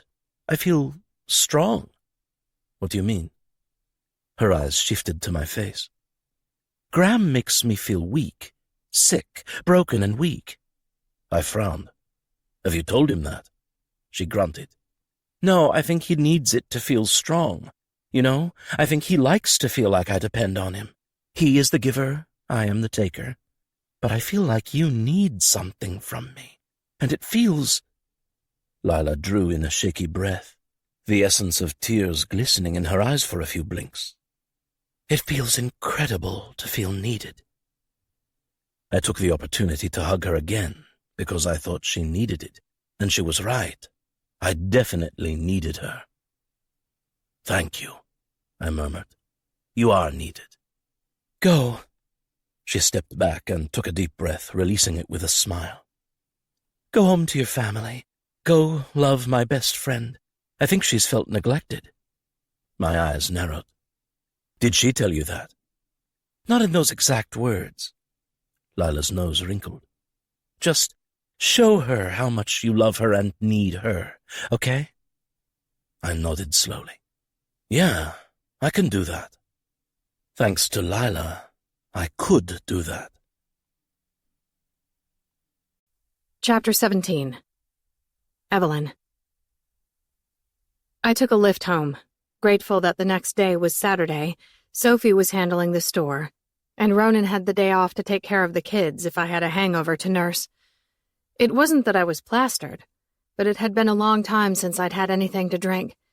Being a responsible shop owner, a mom, and a wife to a man who no longer wanted to touch me didn't leave time to enjoy a glass of wine or 6. Then there was Graham, my owner, the warden of my life, the Grim Reaper. His confession, his threat, him. I had better judgment than that. There was no way he was the same guy I met in college. Something happened to him, turning him into a villain, a rabid animal that needed to be put down. Only, he had me cornered at every turn, holding my best friend hostage. And Ronan? Well, I didn't know what Graham might do to him. A little before midnight, I turned the key to the door and slipped inside, closing it behind me and wobbling a bit to get my shoes off without falling into anything. I ambled to the sink and filled a glass with water, gulping down copious amounts along with a packet of natural remedy stuff Tammy gave me, some sort of electrolyte and liver-cleansing concoction. She swore it would prevent a hangover. I hoped so. With my clumsy, inebriated version of tiptoeing, I made my way to the closet to grab some clean panties and a nightshirt. Feeling a need that hadn't been met in a long time, I eased the closet door shut and opened a shoebox of a pair of ankle boots and retrieved my old pink friend, Madonna. She had batteries in her. Her. Yes, my vibrator was a her, and her name was Madonna. A true, trustworthy friend like Lila, not an actual dick like Graham. And sadly, Madonna was the only one there to meet my needs since my husband was unable to get and sustain an erection for me. Leaving my fitted gray and oil-stained tee on, I slid out of my skinny jeans and panties. From my other old ankle boot, I retrieved a bottle of lube, the warming kind that made me tingle. I concocted it myself in my lab, but I didn't sell it at the shop. Dropping to the floor in the most uncoordinated fashion, I leaned against a stack of drawers, legs bent and spread wide. My heart raced, making a whooshing white noise in my ears, proof of how long it had been. The thought of tingling lube and Madonna had me very turned on. The wine might have helped, too. I wasn't really a Zinfandel person, but after the second glass, it tasted pretty damn good. With one hand, I applied some warming lube, rubbing tiny circles over my clit and my opening. I closed my eyes and imagined Ronan's mouth down there. He was so good at that. Definitely an expert in that department. After a minute or so, I flipped on my Madonna, only she didn't move. I opened my eyes and frowned at her under the dimly lit closet light where 2 of the 3 bulbs had burned out. Wiping my lubed hand on my already stained shirt, I removed Madonna's batteries and put them back in, but she still didn't work. Just my luck, I whispered. Fuck my life. Really, if sitting in a closet close to midnight and getting stood up by a vibrator wasn't the lowest of lows, then I didn't know what could have beat it. Maybe my next move. Fine, Madonna, we'll go old school tonight, I murmured, lubing her good and inching her into me while my eyes closed again. Not going to lie, I was tired. I really needed her to do some of the work, but I also needed to get off, so I worked my clit with one hand and Madonna with my other hand. Stupid, terrible thoughts warred in my mind, like Graham gloating about giving me orgasms with his mouth. I pinched my eyes shut tighter and willed those away. I had no intention of getting off on the devil that night. Instead, I thought of my first night with Ronan, the nights by the fire, the times pre-kids in the kitchen. Yes. Those were the images that moved my hands faster, made my knees spread wider. I wasn't ashamed of my needs as a woman. Humans were sexual creatures, even the ones dressed in robes, carrying crosses around their necks. If Ronan couldn't give me what I needed, I'd capture it myself. It wasn't the same. Madonna wasn't Ronan, no matter how hard I tried to make her mimic his rhythm, but 6 glasses of wine made her good enough. Good enough felt really damn great at that moment. Need help? I jumped, and my eyes flew open. In one horrifying second, I sobered up.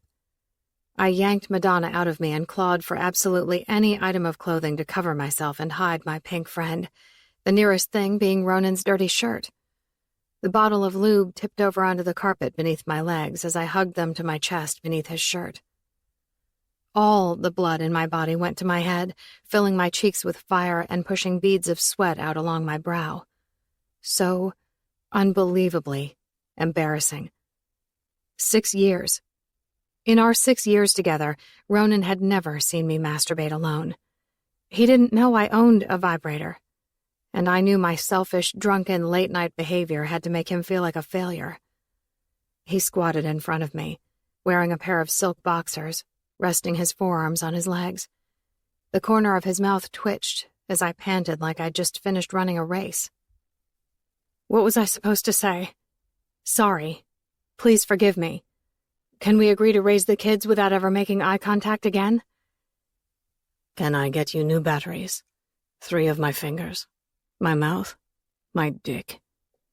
I coughed a bit, parched from so much heavy breathing, or maybe his words choked me as I attempted to digest each one. Did my eyes look as huge and dilated as they felt? Probably. I'm so sorry, I whispered, scrunching my face and biting my bottom lip really hard. His head cocked to the side as he squinted. Sorry for what? Why did he have to completely humiliate me? Making my point, he pulled his t-shirt from my legs, exposing Madonna and the lube. You're sorry about this? He held up my dead vibrator. Poor Madonna. I nodded, keeping a full cringe glued to my face. I have spare batteries in the garage. He held it in front of his face, giving it a close inspection as if he hadn't ever seen a vibrator before. And it's possible Madonna was his first close encounter. That was something that had never come up in conversation. I snatched it from his hand and grabbed the bottle of lube while trying with clumsy effort to stand. Please just forget you saw this. I need a shower. Ronan grabbed my naked hips as he dropped to his knees. Still, I couldn't look him in the eye. Evie, he whispered. I don't want to forget what I just saw. My face flushed all over again as I resigned myself to the fact that he wasn't going to let me get away with a simple forget about it. I tried to keep my breath steady, tried to hide how his hands on my hips did things to me. The rough pads of his lumberjack fingers slid up the sides of my torso, taking my t-shirt with them. I dropped the vibrator and lube. Ro. Shh. He pulled my shirt over my head. Look at me, Evie. Embarrassment turned into pain. Weeks of loneliness and heartbreak over my husband, my friend, Lila. It all rushed to the surface, bleeding out with a single look at the one person I needed more than anyone else to feel me. I'm the one who's sorry, baby. His mouth claimed mine, his tongue sliding against mine in slow, deep strokes as he removed my bra. My hands dove into his hair, hoping with the deepest desperation that he would be able to take it all the way. I didn't touch him there. I couldn't bear the rejection, so I took the kiss. I took his hands on my body, caressing my skin, cupping my breasts, giving me pleasure. I took everything he offered without asking for anything in return. We kissed forever. The more we kissed, the more I feared it was as far as he could go. I willed myself to keep from crying, silently mourning that deepest intimacy. Touch me, Evie. He held my head as his lips moved from my mouth to my jaw, my ear, and down my neck. I kept my eyes closed, feeling intoxicated all over again, but it wasn't the wine. It was all him. My fingertips traced the lines of his abs so slowly. Each muscle contracted beneath my touch. The instant I reached his waistband, I felt him almost breaking through the thin fabric. Relief washed along my body with a renewed urgency between us when my hand slid along his erection. He moaned, and his kiss became more demanding as he sucked and bit his way along my skin to my breasts. I let go. I let go of everything. We turned into the lovers we were that first night in his condo. Two frantic bodies incapable of getting close enough, moving together fast enough, penetrating deep enough, hard enough. His touch was rough, but so was mine. He marked me with his mouth sucking my neck and breasts and his bruising grip on my ass. I marked him with my teeth planting into his shoulder as I used him to muffle my cries when I orgasmed, also marking him with my nails along his back. I love you, and I will never belong to anyone but you. My body fell limp beneath the suffocating pressure of his naked torso collapsed onto mine. We were nothing but sweaty, breathless, dead weight on the floor of the closet. And I didn't want to ever move. I wanted that moment to last forever. I wanted to stay that connected to Ronan for the rest of my life. My fingers tickled the nape of his neck as the warm air from his mouth brushed along my shoulder. Again, I whispered. Again, he echoed, climbing off me and carrying me to the shower where we did it all over again. After we ran out of hot water, he wrapped me in a towel. I lifted onto my toes and kissed him slowly. The towel slipped from my body. Again, I whispered over his lips. Again. He grinned against my mouth before hoisting me up to his waist and carrying me to bed. We slowed it down. We whispered all the words except those 3 words that still hadn't made an audible debut between us. We softened our hold on each other, leaving behind all the desperation, letting every kiss linger, letting every touch spread along our naked bodies and seep into our intertwined souls. And while we eventually reached the point of release, it wasn't about that. It was about making amends, healing wounds, and tightening those invisible bonds that had always held us together. Ronan held me the rest of the night, and I said a silent prayer to God, imaginary or not, asking her to help us navigate the road ahead. It scared me. It scared me so very much. Chapter 18. Ronan. I woke up at 4 a.m. The ringing in my ears had returned, but I didn't feel bad yet. In fact, I felt pretty damn good with naked Evie's naked backside spooned into me. Under normal circumstances, I would have been a kind husband and a patient lover, letting my wife sleep. After all, we'd only had 2 hours of sleep, but I didn't know how long the feeling would last. And at that moment, a certain part of me wanted Evie very much. I wanted to fill my hands with her. I wanted to fill my mouth with her. I wanted to fill every void in my entire body with Evelyn. And then I wanted to fill her everywhere. Slipping out of bed, I locked the bedroom door, just in case. Then I grabbed my phone and wireless headphones, 2 scarves, a bandana, and that bottle of lube she had in the closet. I maneuvered her slowly and carefully, keeping her asleep until I was ready to wake her up. Standing naked at the end of the bed, I smiled, feeling a thrilling jolt through my veins, giving me a rush of life that I knew would disappear all too soon. The scarves restrained her hands. The bandana rested loosely around her neck, ready to be slipped into her mouth to keep her from screaming and waking up the kids. The headphones rested on her ears. My wife looked so fucking beautiful, spread out on the bed, naked, and sleeping like an angel with her blonde hair fanned out along the pillow. But it was time to wake my angel. Whether she would understand it or not, I needed her. I didn't want to waste an ounce of life that Lila gave me. Pressing play on my phone, Evie's blue eyes popped open and her arms jerked at the restraints as One Track Mind by 30 Seconds to Mars flowed through the headphones. I pressed a finger to my mouth to keep her quiet as my other hand slid the bandana over her chin and into her mouth. She bit down on it, eyes wide, chest heaving with such exhilarating breath. I worked my way down her naked body, sucking her taut nipples and dipping my tongue into her navel as she writhed beneath my touch. A twisted, aching part of me needed to erase the memory of another woman in my arms. Although Evie knew nothing about that, I still needed to make it right in my own head. The seductive song played for her as I took my one-track mind between her legs. Her back shot off the bed into the most beautiful arch of flesh as I took her to the edge, over and over again. As soon as I released her restraints and the bandana from her mouth, she tore off the headphones and grabbed my face, kissing me harder than I had kissed her, possibly ever. Every time her tongue thrashed against mine, she moaned, a hungry, needy, starving moan. She shoved me onto my back and navigated down my body. I closed my eyes for a few seconds and let her take me to another world, one of her parallel universes where all I felt was pleasure. Her mouth wrapped around me, her eyes peering up at me, making me feel like a king, not the man who needed to touch another woman before he could fuck his own wife. Before she took me to the finish line, I tugged her hair and sat up. She perched on her knees between my spread legs. I had never seen anything more beautiful than my Evie with mussed hair, on her knees naked for me, and her tongue making a slow swipe along her full lips. I reached for her bottle of lube and stared at it for a few seconds before shifting my gaze to her. She did the same thing, trapping the corner of her lower lip between her teeth for a breath before relinquishing a single nod.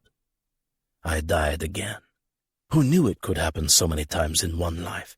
I wasn't sure if it was the devil giving me permission to take any kind of pleasure in my wife's body, or if some higher power was giving me one last hurrah before taking my last breath. Either way, I didn't question it. Instead, I smiled at Evie as she eased onto her hands and knees, looking over her shoulder at me. Screw the ringing in my ears. To hell with my cursed life. I embraced the madness. One track mind. Evelyn. Mommy! Anya climbed into the bed. I peeled open my tired eyes, feeling a little disoriented, a lot sore everywhere, and utterly panicked about my current situation. As she hugged my neck, I took a quick inventory of everything. The bedding was neat, like Ronan had made the bed with me still in it. I couldn't remember putting my nightshirt back on, but it was there, along with a pair of thankfully dry panties. No lube, scarves, or bandana in sight. "Good morning, sweetie," I sighed, hugging her squirmy body. As quickly as she ran into the room and woke me up, she jumped off the bed and ran back out to the living room. Apparently, mission accomplished. Filling the doorway was my sexy-as-hell husband with his hands tucked into the pockets of faded, ripped jeans, a white wrinkled tee stretched across his broad torso, and a cocky grin hiding his secrets. "Good morning." He stayed in the doorway, shoulder pressed to one side. I pushed myself up to a sitting position, cringing a bit. "Sore?" My gaze shot to his. I wish I could have seen a flicker of regret on his face, but I didn't. If anything, he looked pretty proud of himself. I rubbed my wrists. They weren't bruised or marked in any way, but they were a bit tender to touch. "Nope, I'm good." I lied. Seriously, every part of my body had been thoroughly enjoyed by him before he left me for dead. Okay, maybe not dead, but I'm pretty sure at some point I just passed out from exhaustion. "You?" I tipped my chin up, feigning confidence and strength. He pulled the neck of his shirt to the side, exposing some impressive bite marks, but not nearly as impressive as the carved lines he showed me when he turned and lifted his shirt, revealing the marred skin on his back. "Not bad. Does it hurt?"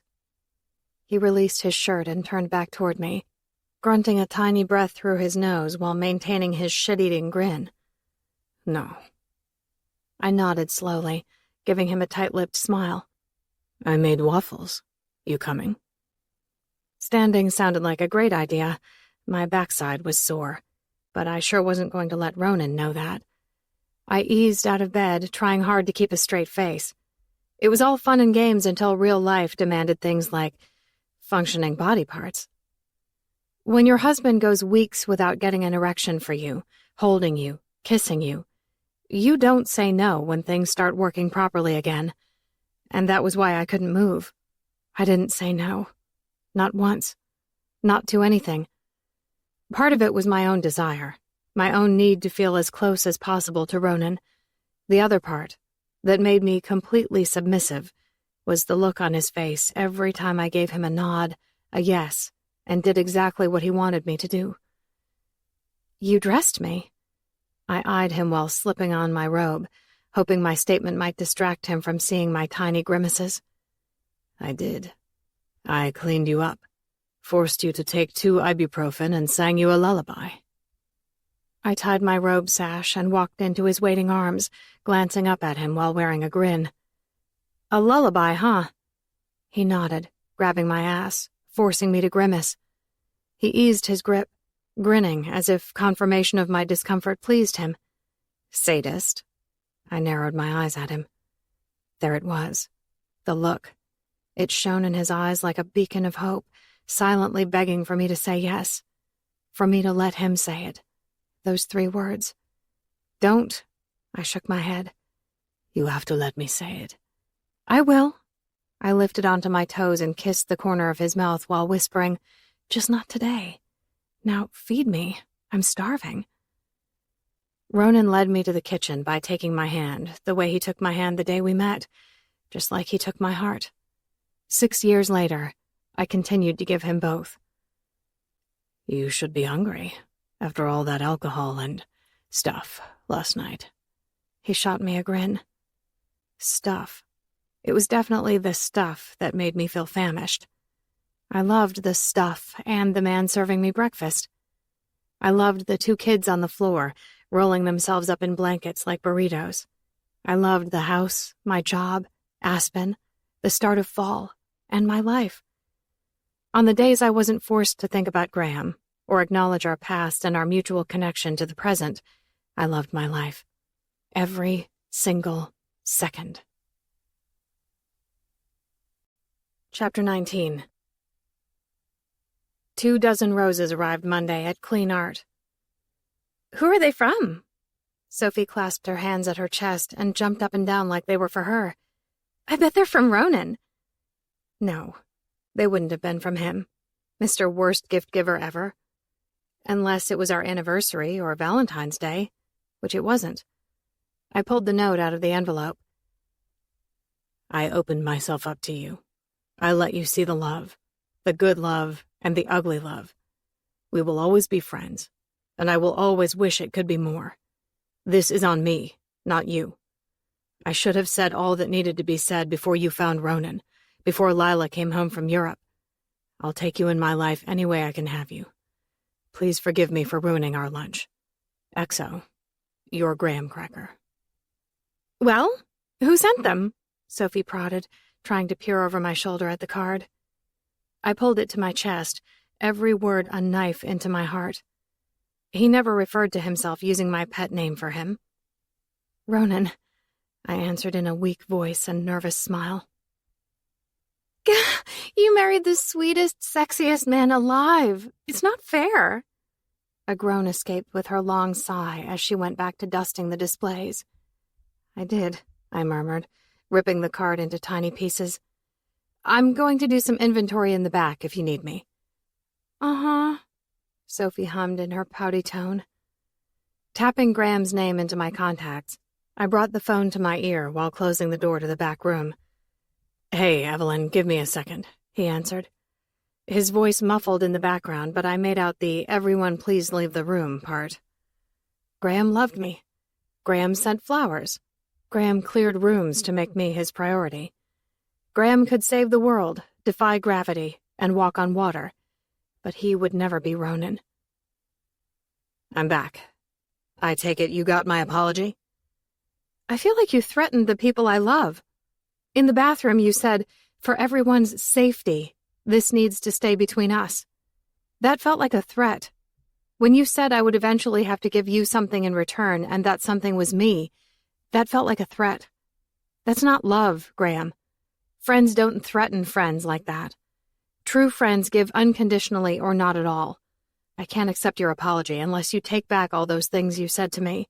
And even then, it's going to take time for you to earn back my trust. My trust can't be bought. Can I steal it? He chuckled. If I can't buy something or steal it, how do I get it? Good deeds. I write checks for good deeds. That's how it's done, right? How else do you do a good deed? I couldn't play his joking game. The things he said to me in the bathroom, the way he said them to me, wasn't a joke.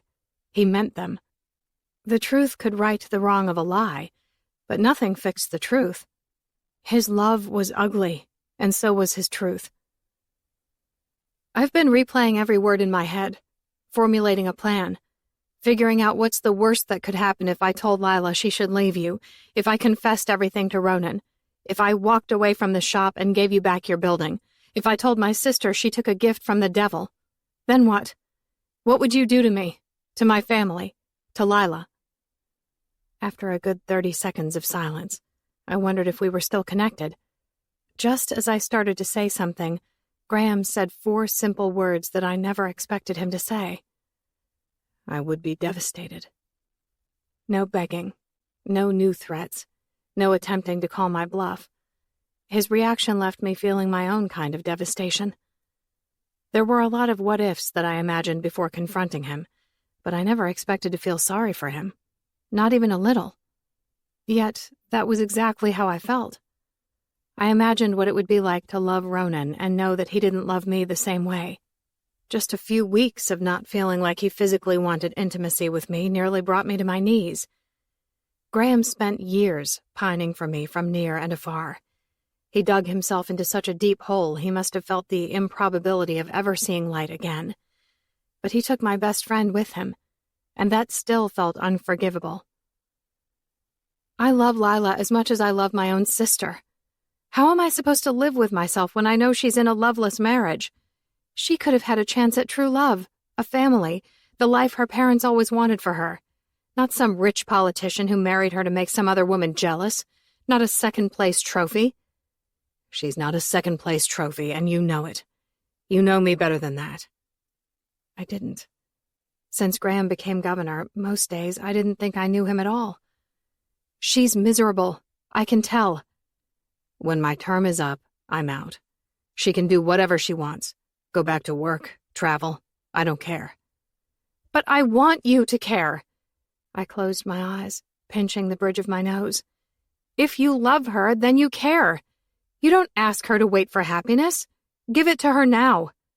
So you want me to resign? I want you to give her a family or give her the chance to return to her career now. She deserves to pursue her dreams before they're too unreachable. What if she doesn't want what you think she wants? He had a point. I didn't understand Lila all the time. It wasn't just Graham who I didn't always recognize. Lila had changed too. Love her, I whispered. Love her with your whole heart, or let her go. Okay. Why, Graham? Why do this? He played head games better than anyone else. Okay, what? I have to go, I sighed, drained of all desire to play the game any longer. Are we good? He asked. No, we would never be good. I would never look at him again and not think of the words he said that could never be forgotten. Him referencing how I still smelled familiar after I married another man and had 2 kids. Just make things right. I pressed end. Graham. The only thing I disliked about my wife was her name, Lila, not Evelyn. She resembled Evelyn, but not enough, and she tried too hard to be a perfect wife, not like Evelyn's fuck you Graham attitude. Fine. Technically, there were 3 things I disliked about my wife, but they all could be summed up in 3 words. She wasn't Evelyn. I liked the chase. Lila was fun until she said yes. Damn, I loved that chase. My attraction to Lila nearly exceeded my attraction to Evelyn because Lila wanted nothing to do with me. The truth? I loved Lila. It wasn't even intentional at first, but she made me fall in love with her. It just never equaled my love for Evelyn. I loved how she loved me. Maybe I even loved her out of a sense of duty. The tears I cried after her accident were real, but I also hated that love. I blamed her for it. My wife's blue eyes shifted to me as I stood in the doorway to her office. Her condition kept her from fulfilling some of her public duties, which was fine. Out of sight, out of mind. We made excuses, like she was writing a book. She let her personal assistant go, claiming she was too strong and independent to need help. The spin. It was always how you spun the lies to fit a desired truth. Lila eased her laptop shut and slid her hands from the vintage desk to her lap. Even at home, she wore designer dresses and short skirts, or the occasional pantsuits. I took slow steps toward her desk, not missing the fear in her eyes. No visible marks today, she answered with silence. Easing into the gunmetal gray leather armchair opposite her, I steepled my fingers and tapped them against my chin. I'm sorry you're going through this. No one plans for their life to go in this direction.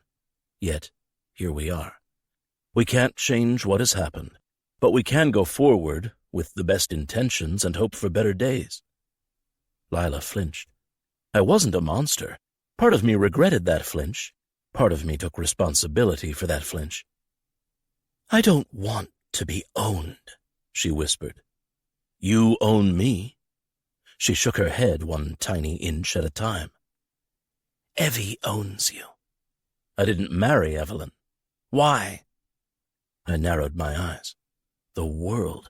I gave that woman the world. More money than she could ever spend. A closet the size of a small apartment. Houses, yachts, maids, assistants, cooks. Really, if her definition of owned meant a life of luxury, then sure, I owned her. Evelyn and I are friends. Lila nibbled the corner of her lip. The problem with her, she questioned shit that didn't need to be questioned.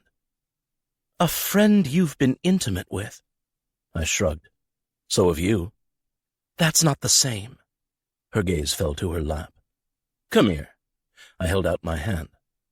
Lila stared at it, silently defying me. Come here. After a slow sigh, she stood and made her way around the desk. Closer. I spread my legs, nodding to the open space between them. She held her ground. How can I make things right with you? I used Evelyn's exact words. Her empty gaze shifted to meet mine. You can let me go. I don't think I can. I wrapped my hand around her wrist, being careful not to bruise her. Sometimes it was hard. Sometimes she fought me. Sometimes she tried to deny me. Sometimes I liked it when she tried to deny me. In silent acquiescence, my wife let me pull her between my legs. I think your cancer treatment is working. I loosened my grip, rubbing soft circles with my thumbs along her wrists and upper forearms, common areas to see bruising on my wife. Of course, a part of me felt bad for her and her situation. She didn't ask for such unfortunate things to happen to her. And if I wanted to get closer to Evelyn, I needed to find a way to get the four of us together more often. My days of lunch and watching football with my best friend were most likely over. Just thinking about Evelyn made my dick painfully hard. I couldn't stick it in her yet, but I could find the next best thing, which happened to be standing right in front of me. My hands released her wrists, finding the hem of her short skirt much more tempting. No. Lila grimaced with her weak protest, and I slid her skirt up her legs. Please, not now. Long blonde hair, short skirt, tight blouse. I think you're asking for someone to take notice, and who better to do that than your husband? With her skirt gathered at her waist, I slid down her delicate black panties. Graham, please. She reached for her panties. I shot her a look. That was all it took for her to relax her hand and let me remove her panties. Fuck. Nothing compared to a woman in high heels stepping out of black lace panties. Sit. Swallowing hard while wearing that stupid cringe like she wasn't going to enjoy it, when we both knew that wasn't the case, she eased her backside onto the edge of the desk. I unfastened my pants. Just because I couldn't fuck her without leaving marks didn't mean I wasn't going to get off. I knelt on the floor, guiding her feet to rest on my shoulders. Why? Why did she give me that look? For the love of God, I was on my fucking knees in front of her, seconds away from pleasuring her. It almost ruined the moment. But then I imagined making a surprise visit to Evelyn's shop. I imagined her stainless steel benches instead of a wooden desk. Her legs spread wide for me as I knelt on the soapy, gunky floor. Evelyn would give me that same look, pretend she didn't want my tongue teasing her, until my fingers entered her. Lila stiffened when I kissed her there. She wriggled on the edge of the desk, but she had nowhere to go. I fought the urge to grip her hips, to hold her still and force her legs farther apart as her knees attempted to collapse inward. No marks. I had to leave her without a single bruise. She left me with no choice, just an uncontrollable need to channel my energy and frustration into something. My eyes closed and returned to Evelyn's lap. I wrapped my hand around my dick and let my thoughts go where they needed to go. Chapter 20. Lila. He said my name. Graham pleasured me when I didn't want it, but he said my name. I hated myself for clinging to that. After everything he had done, he didn't deserve a pat on the back for saying the right woman's name during sex. Still, I had nowhere to go. He trapped my best friend, my only family, and his control reached further than I could even imagine. I wanted to tell Evie everything, but I didn't trust Graham. Not as a husband, not as a friend. It wasn't just me and Evelyn. She had a husband and 2 kids. I would die before letting Graham destroy her family. The irony of my own part in destroying Evelyn's life didn't escape my conscience. Her husband needed to touch me to feel good, to be a better husband to his wife. How did our friendship, the 4 of us, turn into such a toxic mess? I had fallen the furthest down the rabbit hole of lies. I kept all the secrets. Graham's, Ronan's, my own. After I washed Graham's semen from my cleavage, I stood in front of my full-length mirror and contemplated my next move. Long blonde hair, short skirt, tight blouse. I think you're asking for someone to take notice. I no longer cared if anyone ever took notice again. Gripping a pair of scissors in my right hand, I grabbed a chunk of hair, pulling it taut with my left hand, while cutting it as close to my scalp as possible. Tears filled my eyes. The point of no return embraced me, swallowing the pain of each handful of hair I cut from my head. I had cancer. I could wait for it to fall out, or I could cut it on my own. On my own.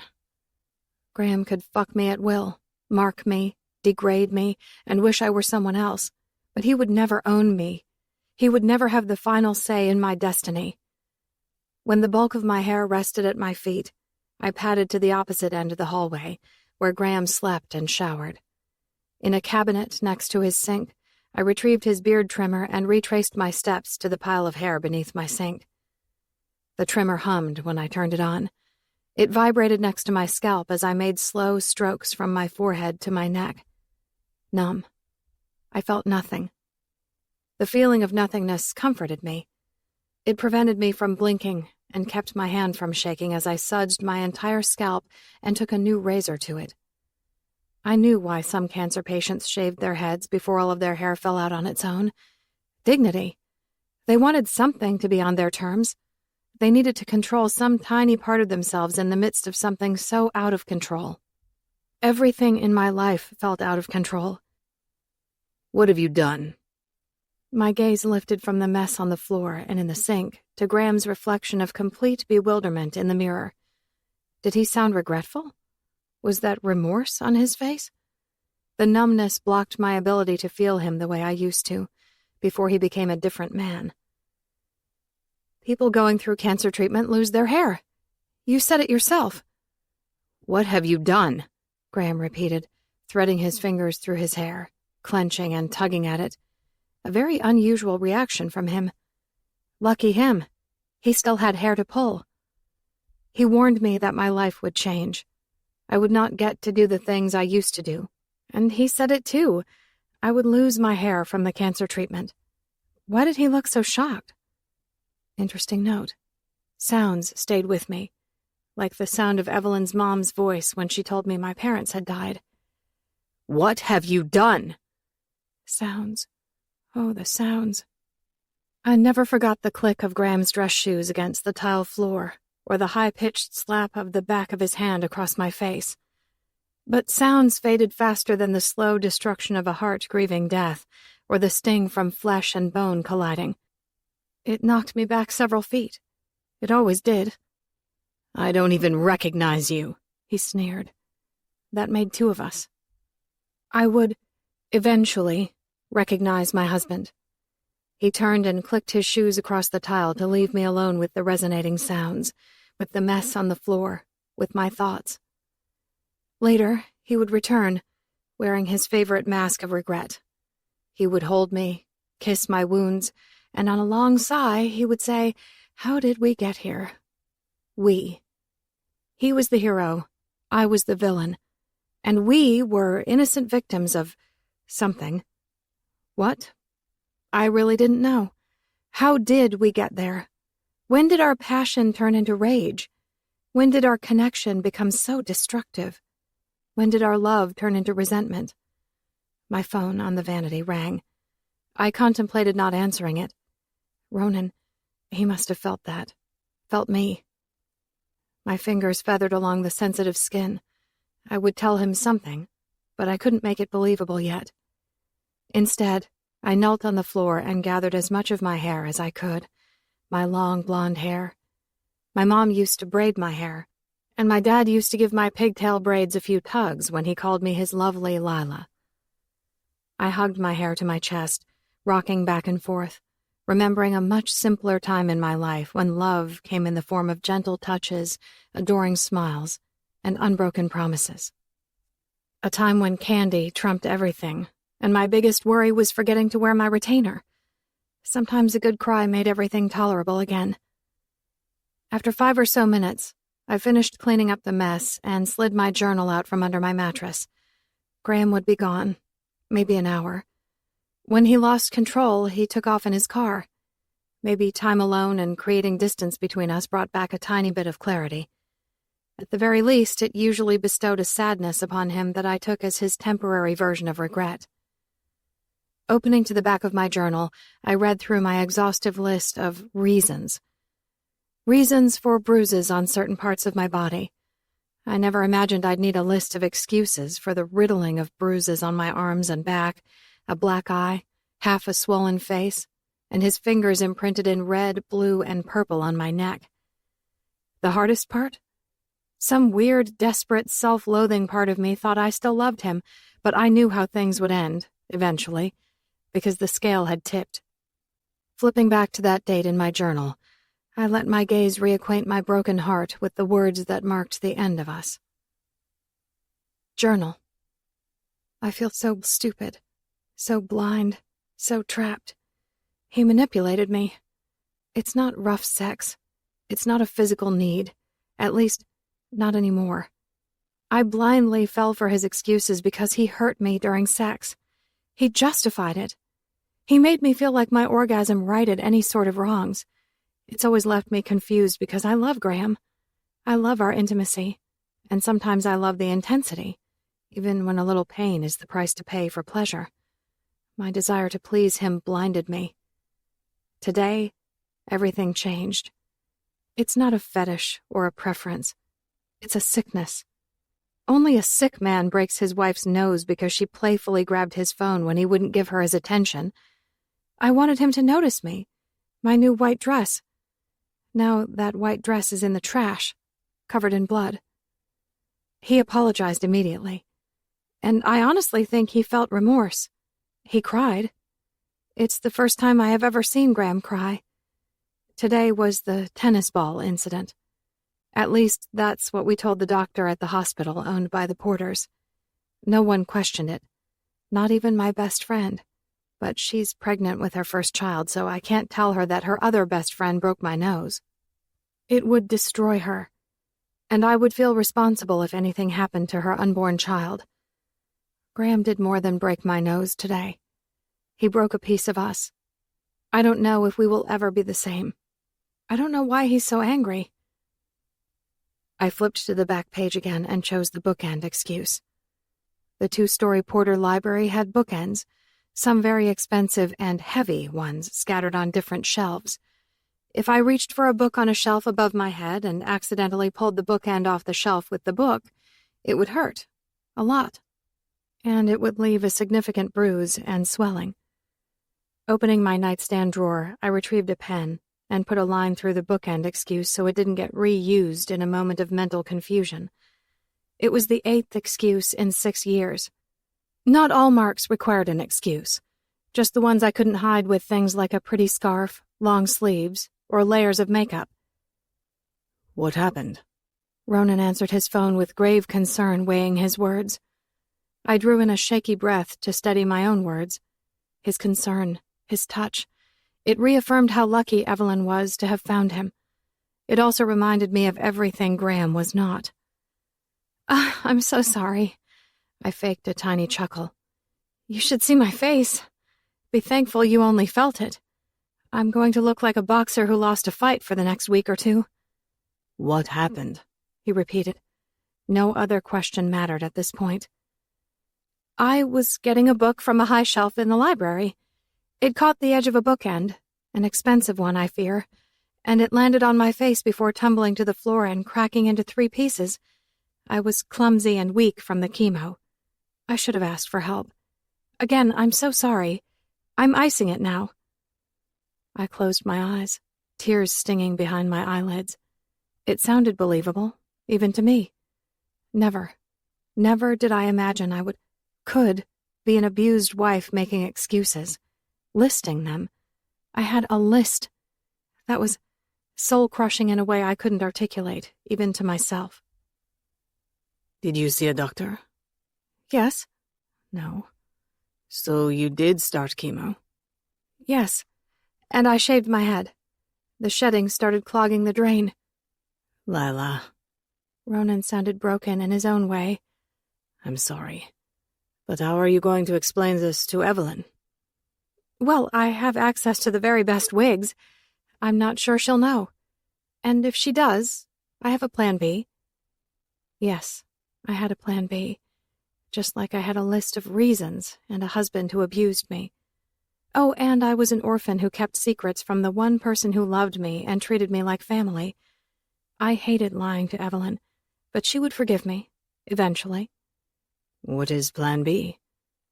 Hannah Ellis, a young girl in foster care with cancer.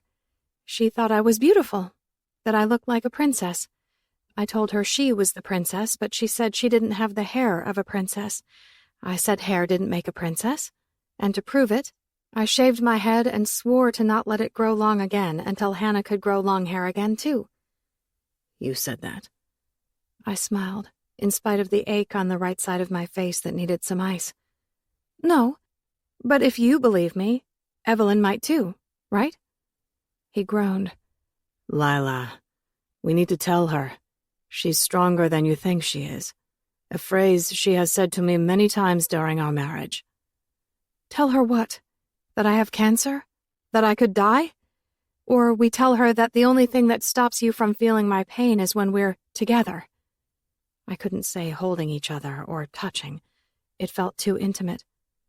Ronan's arms made me feel safe. I needed that. I made him feel whole and normal. He needed that. We needed each other in a way that nobody else could understand. Not even Evelyn. In a small way, I already felt the devastation of a husband needing something from another woman that his wife couldn't give him. Except Graham didn't simply need something from Evelyn. He thought he needed all of her. I could be like her, but that wasn't enough. It will destroy her, Ronan. She will never look at us the same way again. Even if she manages to put on her favorite brave face, I'll see through it. And it will eat away at my relationship with her. It will eat away at your marriage. This won't last forever. What does that mean? He whispered. What won't last forever? This pain. Either I'll get better, you'll get better, or I couldn't say it. I thought it. I thought about it a lot. Saying it, though, that was different. Words had many powers. They shaped perception. Sometimes they cut. Sometimes they healed. But every once in a while, words brought actions to life. The law of attraction. Even if my fate felt unchangeable, I couldn't put it out there and give it life before its time. Before my time. You're not dying. With my heart in my throat and my lips trapped between my teeth, I nodded. A few tears spilled over. Tiny drops of fear I let go. Of course not. Can I? I didn't make him finish. He could feel me. And as crazy as it seemed, I wondered if a part of me could feel him, too. Yes, I whispered. He needed to see me, to touch me. I needed it, too. That need carried its own pain because we loved Evelyn. That was why she didn't ever need to know.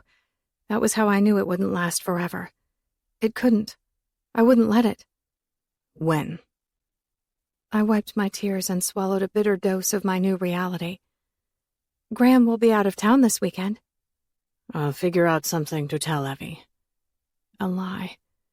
Ronan had to lie to Evie because of my pain. I may not have had cancer, but in many ways, I'd become a cancer in their lives, and I hated it.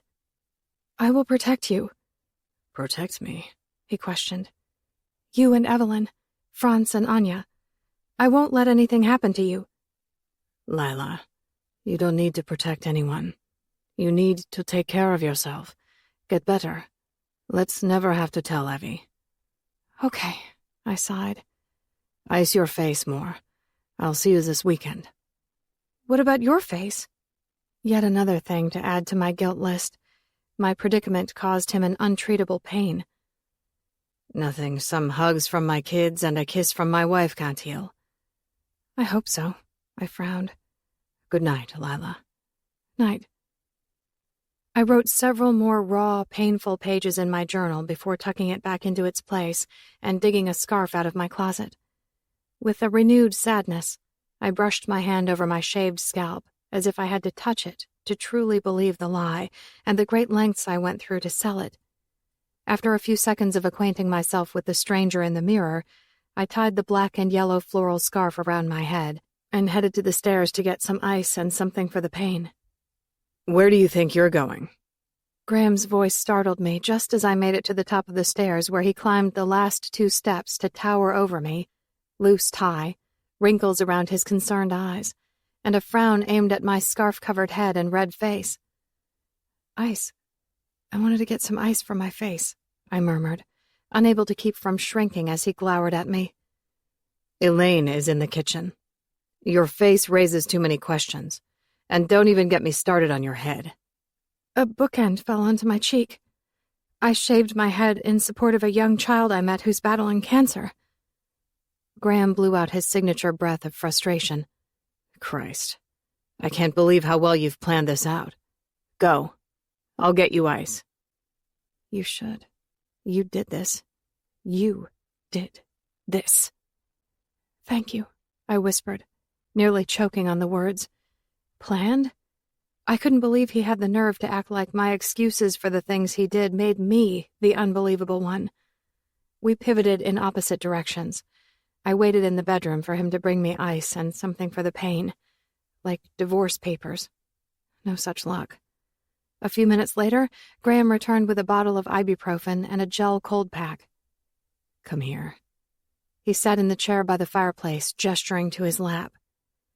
Once upon a time, I used to love his lap, his embrace, his affection. He used to scoot back in his desk chair at the office and pat his leg for me to climb onto his lap, where I'd nuzzle my face into his neck and inhale him. One thing often led to another, and we'd turn into a frenzy of torn-off clothes, desperate hands, and passionate kisses.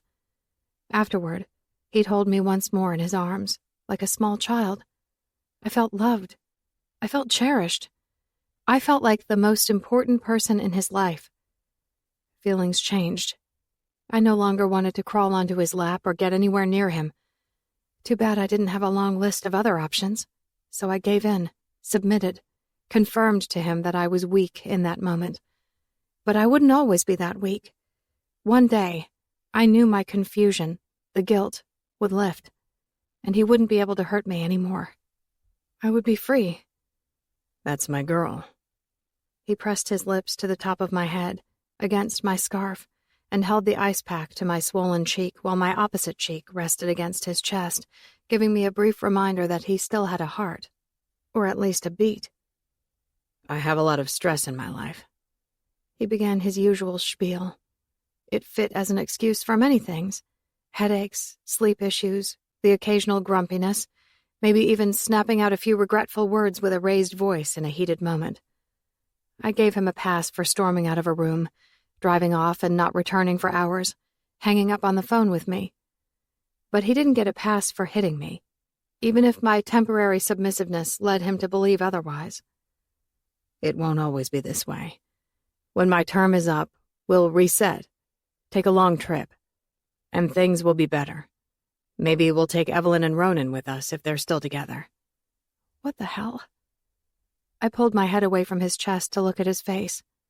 What's that supposed to mean? He could beat me and break me, but he would never destroy my instinct to protect Evelyn. He shrugged. "I'm sure it's nothing." It wasn't nothing. It was something. What's nothing? I tried to climb off his lap, but he grabbed my arms. Having met my quota of injuries for the day, I surrendered so he'd ease his grip. "A friend of mine thought he saw Ronan at a bar with Adrienne Craig." I squinted at him, angry like it was his fault. Evie shared her concern over Adrienne, but I just knew, Ronan would never take the bait. Graham rolled his lips together and nodded. "It's true." Evie must have been there too. "My friend never saw him with anyone else except Adrienne. He said they were huddled together in a small booth at the back of the bar. Supposedly, they looked quite infatuated with each other." Did you say anything to Evie? The muscles in my jaw tightened. I knew Graham talked to Evie more than his own wife some days. Graham frowned. "No, I'm not one for breaking up marriages." Except his own. I couldn't believe it. Not Ronan. No way. Good. There's no way there's any truth to it, so there's no need to stir up trouble. Why would I stir up trouble? Emotion burned my eyes. Why? I asked myself that multiple times a day. Why marry me? Why keep me? Why hit me? I don't know, I whispered. Graham pressed the cold pack to my cheek again. I think I'm going to have to tell Evelyn about your cancer. My head eased side to side. You shaved your head. She's going to know. I think it's best if I tell her. You're not in the right frame of mind to break the news to her. I don't have cancer. I swore at times he had this look on his face like he'd come to believe the lie as much as Ronan, like he wanted it to be true. So you're just going to what? Not see her until your face heals and your hair grows back? If you tell her the lie, I will tell her the truth. His expression turned to stone again. You won't. Yes, I will. She won't believe you. I grunted a tiny laugh. She's my best friend. She will believe me. His lips twisted as he cocked his head a fraction and narrowed his eyes. You? A crazy person who lied about having cancer after Evelyn's mom died of cancer. She'll think you're fucking mocking the tragedy that happened to her mom. She'll see a crazy person who cut off her hair to make it more believable. She'll see the bruises you inflicted upon yourself to sell the lie, to hurt her. I shook my head over and over. What was he talking about? I wasn't crazy. It was all him. I would never hurt her. No. He cocked his head to the other side, studying me like the crazy person he tried to make me out to be. I think if she thought you were jealous of my feelings for her, it would make this all very believable. You're human. Humans can be vengeful, even the good ones. It's an instinct we can't deny. We are created in the likeness of perfection, but thrust into a world of sin. No one is immune from its effects. Not me, not you, not Ronan and Adrienne Craig. You can't do this. I hated my voice for shaking. Keeping one hand pressed to the cold pack on my cheek, he slid the scarf from my head with his other hand. Lila, I didn't do this. You did. Swallowing the fear that he could hurt me even more, I whispered, "You hit me." The tiniest flinch wrinkled the skin on his forehead. I'm sorry. I chose the wrong reaction. He frowned while his gaze spread along my shaved head. I never imagined you would hurt me like this. My stomach twisted as my heart shriveled in my chest. I don't expect an apology tonight. He kissed my forehead. It's been a wash. Wrongdoing on both sides. He set the cold pack in my hand. I couldn't speak. Disbelief and shock paralyzed my words. Hop up. He nudged me from his lap like a dog no longer needed for any sort of comfort. I have to shower. Tomorrow will be a fresh start. He stood. A disappointing grimace spread across his face. I thought today was the fresh start. It felt that way in your office. He brushed his knuckles over my cheek. I knelt at your feet. The corner of his mouth curled upward a fraction. I worshipped you, and you enjoyed it. I could taste it. The physical abuse hurt less than the emotional degradation. Chapter 21. Evelyn. "I'm pregnant!" Katie squealed over the phone as I finished my early morning jog, slowing to a walk as I reached the end of our long drive. I needed to find an exercise routine again. My mom's cancer and dealing with her death made it hard to feel motivated. Ronan's onset of depression, which he refused to acknowledge, made it necessary for me to find time alone to exercise, breathe in the mountain air, and clear my mind. A mind filled with self-doubt and uncertainty. Since the night Ronan caught me masturbating in our closet, he'd been back to his no-sex-drive self. Of course, he never said those actual words. He masked the truth with excuses like migraines and fear of a cold setting in that he didn't want to give to me. "Oh, Katie, I'm really happy for you." She laughed. "Wow, could you have said that with any less enthusiasm? What's up with you?" I used to do a better job of selling my act, my fake enthusiasm. Married life, mom life, friendships falling apart life. They'd worn me down. The act felt like too much work. That, and Graham's money made Katie's pregnancy possible. "Whatever. I won't let you rain on my parade today, Evie. Oh, if it's a boy, we're naming him Porter. If it's a girl, Porter will be the middle name. I promised Graham I'd use his family's name. And honestly, I think Porter is a really cool name. I love surnames as first names. What do you think?" I stopped, resting my hands on my knees, feeling nauseous and ready to pull my earpods out of my head so I didn't have to hear any more about Graham. "I think if you didn't put it in writing that you'd name your child Porter, then you name the child whatever you want to name him or her. Maybe something special to our family or Tanner's family." "Tanner loves the name Porter, too. Besides, Graham and his family have done everything for our family. Sometimes I feel like we both owe him more than a name. We owe him our firstborn." She laughed. I retched, but nothing came up. "Kidding. I'm not suggesting you give Franz to Graham." More laughing from my blissfully ignorant sister who had no idea the devil impregnated her. Standing straight, I tipped my chin up, pointing my face at the sky and the shards of light breaking through the trees. Mom. I needed our mom. "I just finished a jog and I'm out of shape. So I'm sorry if my enthusiasm didn't carry through the phone. Of course, I'm thrilled for both of you. I can't wait to have a little niece or nephew." "Thank you, Evie." "Give Dad a hug for me." I made my way toward the house again, dragging my tired feet along the gravel. "Will do. Bye." Before I made it to the front door, the garage door opened. I backtracked to the side of the house. Ronan slipped on his jacket as he stood at the door to his Subaru. "How was your jog?" "Fine. Where are you going? I thought you had the weekend off." "I did, but Andy called. He's sick. I said I'd teach his first aid and CPR class today, in Denver." Ronan frowned. "The kids are still asleep. I put our sheets in the washer, and oatmeal is warm on the stove." "You're a good man." I stuck out my lower lip. "But I'm not going to pretend that I'm not a little bummed. There's a nip in the air. I thought today might be a good day for a fire. Hot chocolate, books, puzzles, snuggles."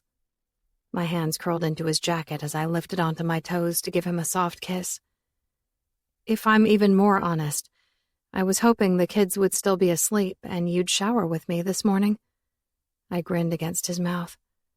"Later. I'll definitely want it later." He turned toward the car door without so much as a returned kiss or a hug goodbye. I hid my disappointment underneath my captive breath, the creeping of self-doubt into my fragile conscience. As he opened the door, I couldn't keep my feelings completely to myself. "It's okay for you to want it now, even if you can't have it now." I knew. I really did know he didn't mean to make me feel unwanted, just like I hoped he knew I wasn't trying to make him feel bad. Sometimes censoring every emotion took too much effort. We exchanged vows. We brought 2 lives into the world. Surely that meant we could let a little vulnerability leak into the space between us without it ruining everything we'd worked so hard to build together. Ronan paused before sliding into the car. With his back to me, he dropped his chin to his chest for a few seconds before he turned back to me. "Right?" I shrugged, offering a half-smile so that he'd know I wasn't mad, just I didn't know. I wasn't sure what word described how I felt in that moment. Maybe a little disconnected from my husband. "Probably."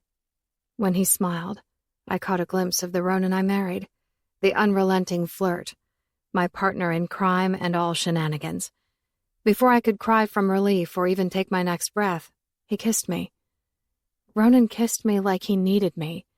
He kissed me like we were the center of the universe. He kissed me like everything was fine and would always be fine. It wasn't sexual, like the night he caught me with Madonna. This kiss said, "I love you." I needed that, I whispered, more breathless than I had been on my jog. White teeth peeked out from his soft lips. "Me too." "Drive safely." He slid into his car and winked at me. "Always. I'll have my phone on vibrate during class, so if you try to reach me and can't, don't worry. I'll get back with you during a break." I returned a nod after he shut the door. "Oh!" I knocked on the window. Ronan rolled it down. "Katie called. She's pregnant." "That's great. I'll call her later and congratulate them." Ronan loved me. He loved my family. I married the perfect man. Why the hell did I struggle to have the perfect life with him?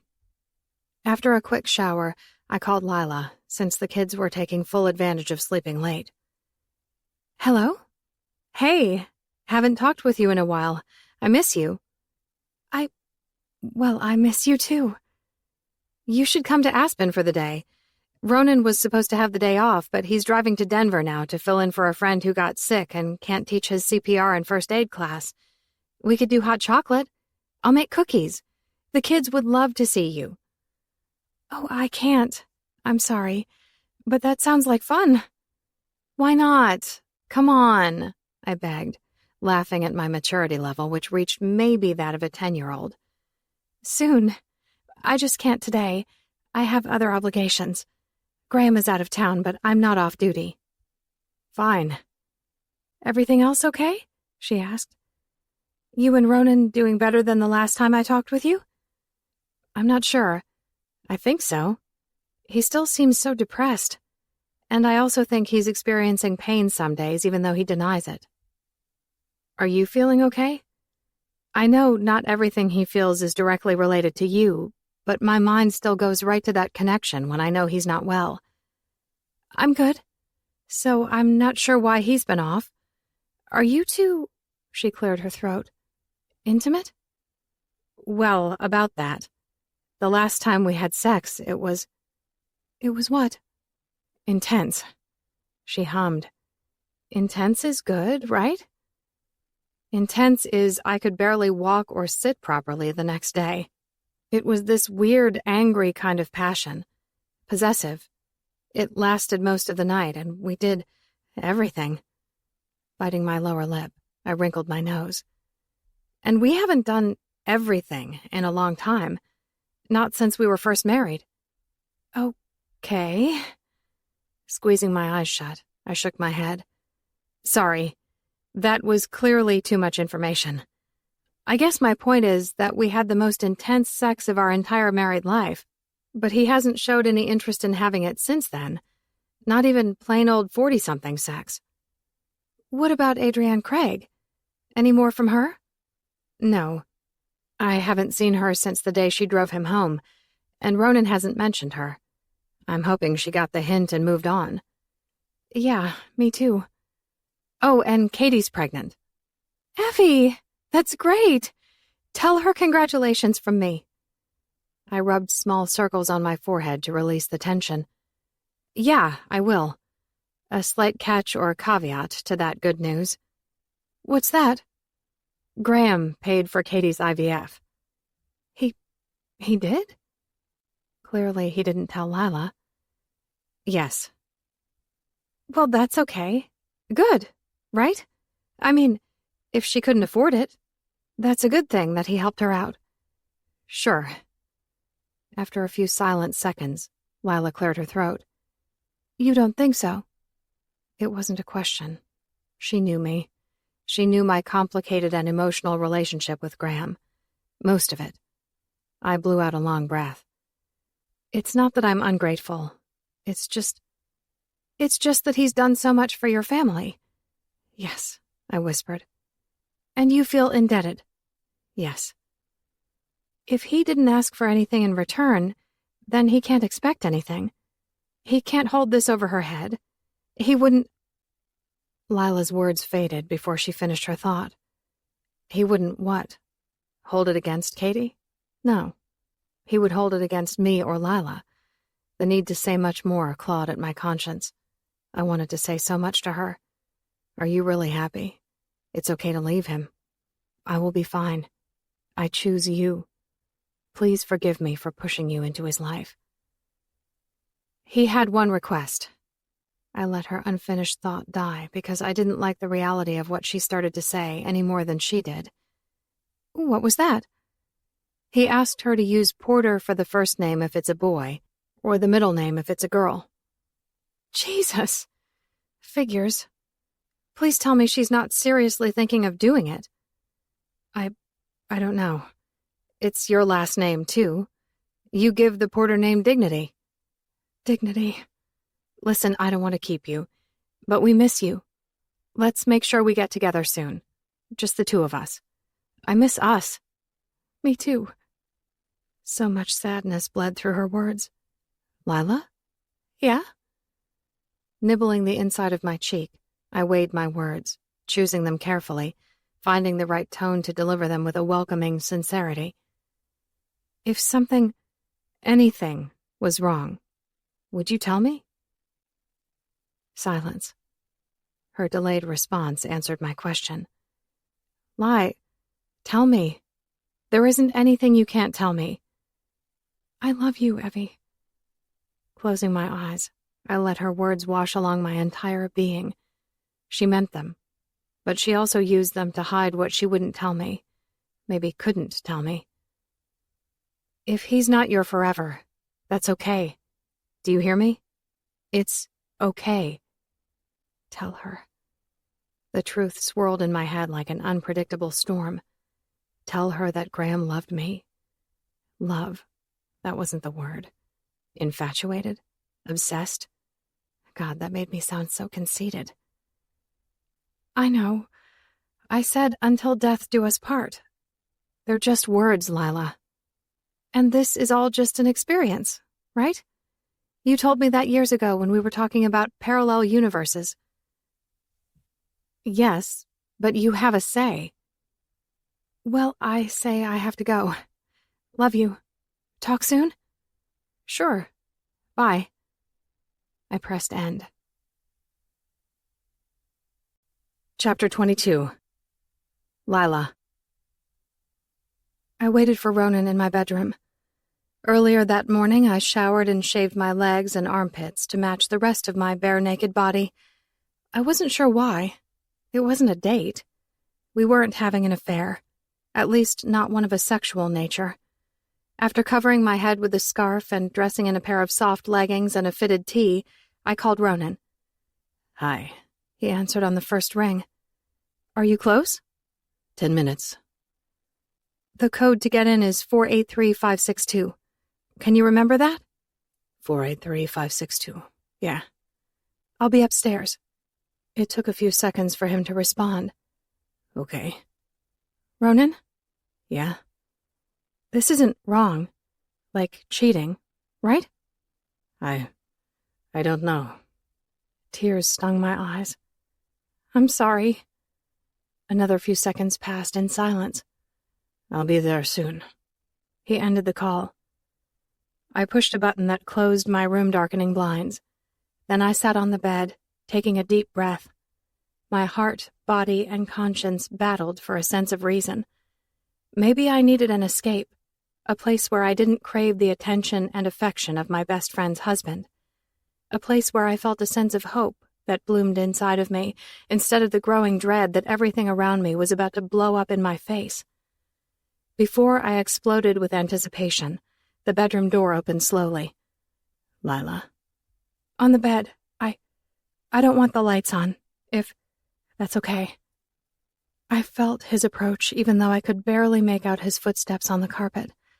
The hair along my skin stood on end. Did his? My heart raced. Did his?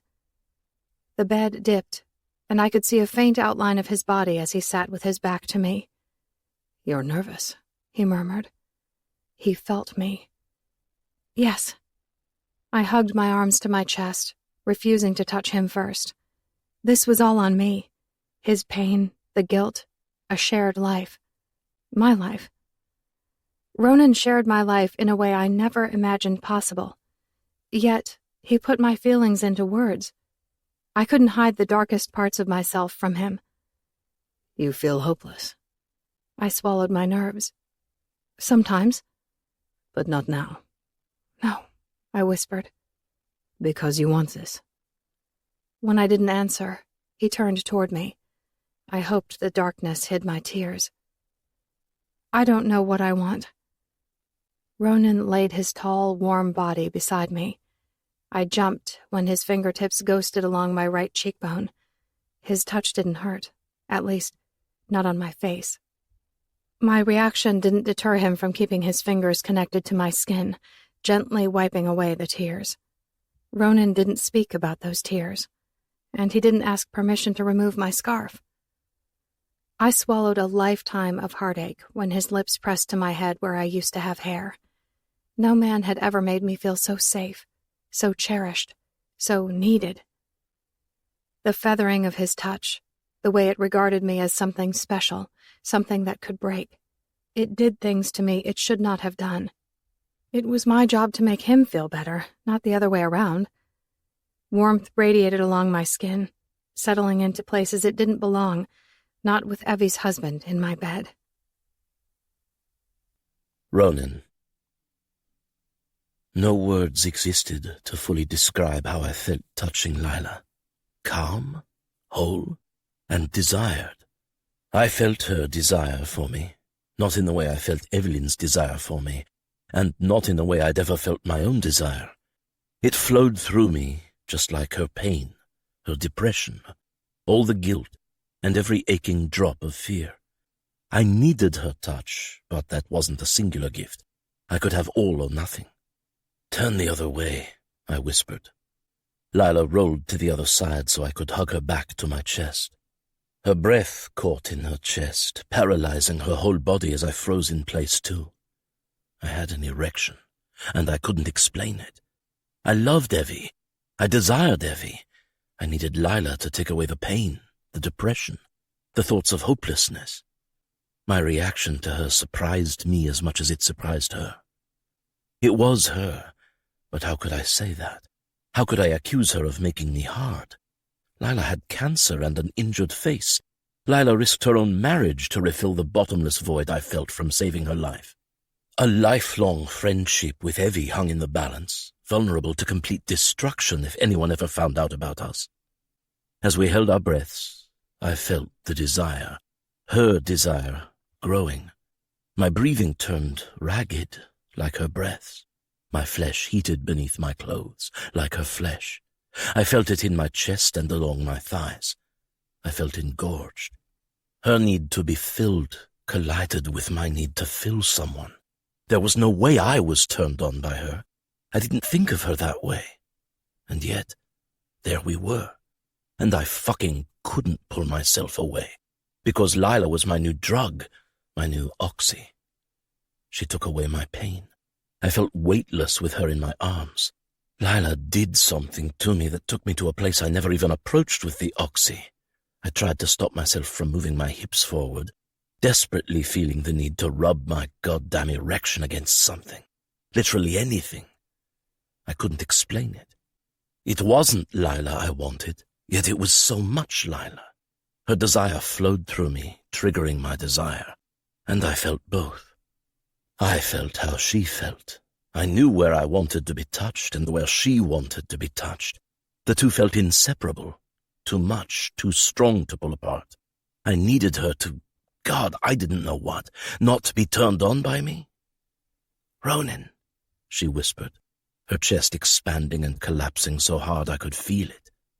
"Don't talk, don't move, don't feel that, Lila." I begged her not to want the things I knew she desired, to not feel an attraction to me. I should have just died all those years ago. If I would have run out of her house right then, it would not have mattered. The damage was done, the irreparable damage. Her body shook with silent sobs. Guilt, pain, heartbreak. I felt all of it, and I hated it. I turned her toward me and held her as close as possible. My fucking erection didn't even matter at that point. She knew it was there. I knew it was there. "I'm sorry," she cried. "Shh." I kissed her forehead. And when I kissed her forehead, I felt as though someone I loved was kissing my forehead. I felt Evie's love. It felt incredible.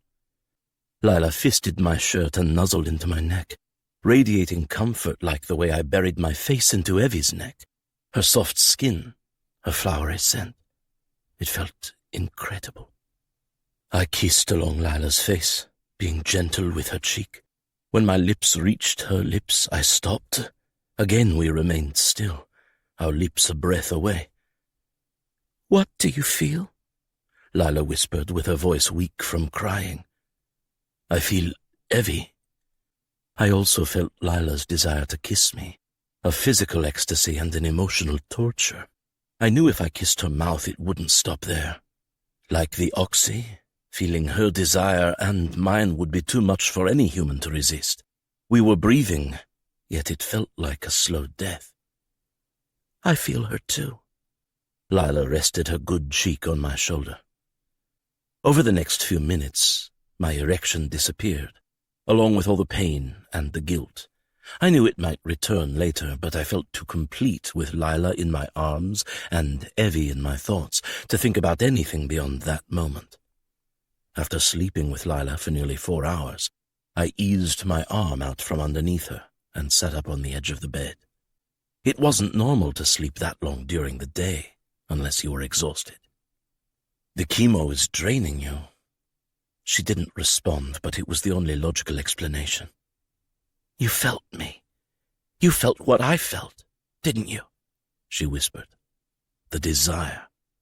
I nodded without looking back at her. I'm sorry. Don't be. Nothing happened. Something happened. However, my Lila high prevented me from making more of it, worrying about it, and our time together did something to her as well. I felt her sense of peace, too. Maybe we should have felt more regret. There were a lot of maybes. Maybe I should have died. Maybe Lila should have died. Maybe life was far more complicated than anyone could fully comprehend. I stood. Thank you. Just as I reached the bedroom door, Lila whispered, You're welcome. I messaged Evie before pulling out of the Porter estate, letting her know I'd be home in time for dinner. While I had no right to feel good, not after what happened with Lila, I couldn't help it. I had a high, and I wanted to ride it until I crashed to earth again. Just as I pulled into the city limits of Aspen, Evie messaged me. I veered off the road to read it. Evie. Broken shipment arrived today. Sophie's at our house, watching the kids while I figure out what to salvage. I'll be home in about an hour. Tell Sophie thanks and that I'll see her Monday. Fate winked at me, and some greater power, a need, steered my car in the direction of clean art. I dug out my key since it was after closing time and let myself inside, locking the door behind me. Music played from the back room. 21 Pilots, My Blood. Evie glanced up at me, wiping the outside of an amber glass bottle. Something, maybe lemon or grapefruit, hung heavily in the air. Hey, what are you doing? I grabbed her head and kissed her hard, making her stumble into the opposing stainless steel bench. Until I tasted the recesses of her mouth, I didn't fully understand how badly I needed my wife, all of her. Evie could right wrongs, even if she didn't fully understand it. And from the way she gasped for breath when my mouth gave her a short second of reprieve, she didn't understand anything happening at that moment. Ro, what the... Ro? I had her sweatpants and panties at her ankles in under 2 seconds, and my mouth between her legs. Jesus! Ro! Evie clenched my hair in her hands to steady herself as we shared drunken gazes. Maybe she didn't know why I drove to her shop, why it couldn't wait, but no words questioned my intentions in that moment. She didn't question my need to fill her, fucking her from behind, on the table, and one more time just for good measure against the bathroom sink after she cleaned herself up. Ronan? She finally relinquished a concerned expression as I wordlessly put back on my clothes and fished my keys out of my pocket. See you at home, I winked, leaving her with a half-sorted shipment of broken products and a million questions. I also left her with 3 pretty spectacular orgasms. Evie wouldn't find a bottle of Lila in my pocket, but she knew something wasn't normal. Normal felt like an unreachable goal by that point in our marriage. Chapter 23. Evelyn. After the sex ambush at my shop, I arrived home to dinner on the table and the kids ready for bed. That meant one thing. I wasn't going to get much sleep that night. Ronan sang his karaoke heart out in the shower while I put the kids in bed. I think you have some explaining to do. I crossed my arms and leaned against the side of the bathroom doorframe as Ronan toweled off. About what? He smirked, sauntering in my direction. You know about what? Oh, that? Well, we can talk about that later. He hung his towel on the hook before bending down to whisper in my ear, "Because I'm not done yet." I followed his naked body into the closet, knowing the only thing keeping him from ripping off my clothes was the fact that Franz had only been in bed for 10 minutes. At the risk of sounding 40, is there a reason why we can't have normal sex 3 or 4 times a week, instead of Tarzan and Jane sex every couple of weeks for 7 hours straight? Ronan slid on a pair of boxer briefs. "Is there something wrong with Tarzan and Jane sex? I like it. A lot." I liked it too. Although, by the time he lifted me onto the bathroom vanity at my shop and rammed into me for round 2, like a robot with an endless battery supply, I longed for the days of quiet, slow, missionary sex with a child in our bed sleeping and oblivious to our actions. I didn't say there was anything particularly wrong with it. I just asked if there was a certain reason for it.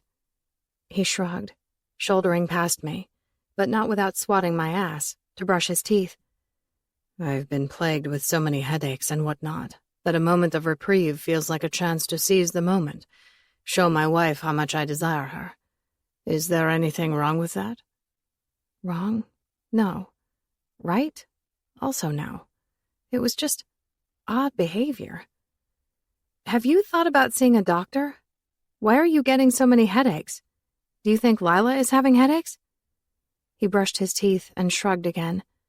"Maybe," he mumbled over his toothbrush. After he spit, he dried his mouth. "How do you feel about 69 tonight?" Who is this man? Ronan grinned, delighted with the embarrassment seeping into my cheeks. "How do you feel about a back rub and spooning?" 69. You on top." He kissed me long and hard again.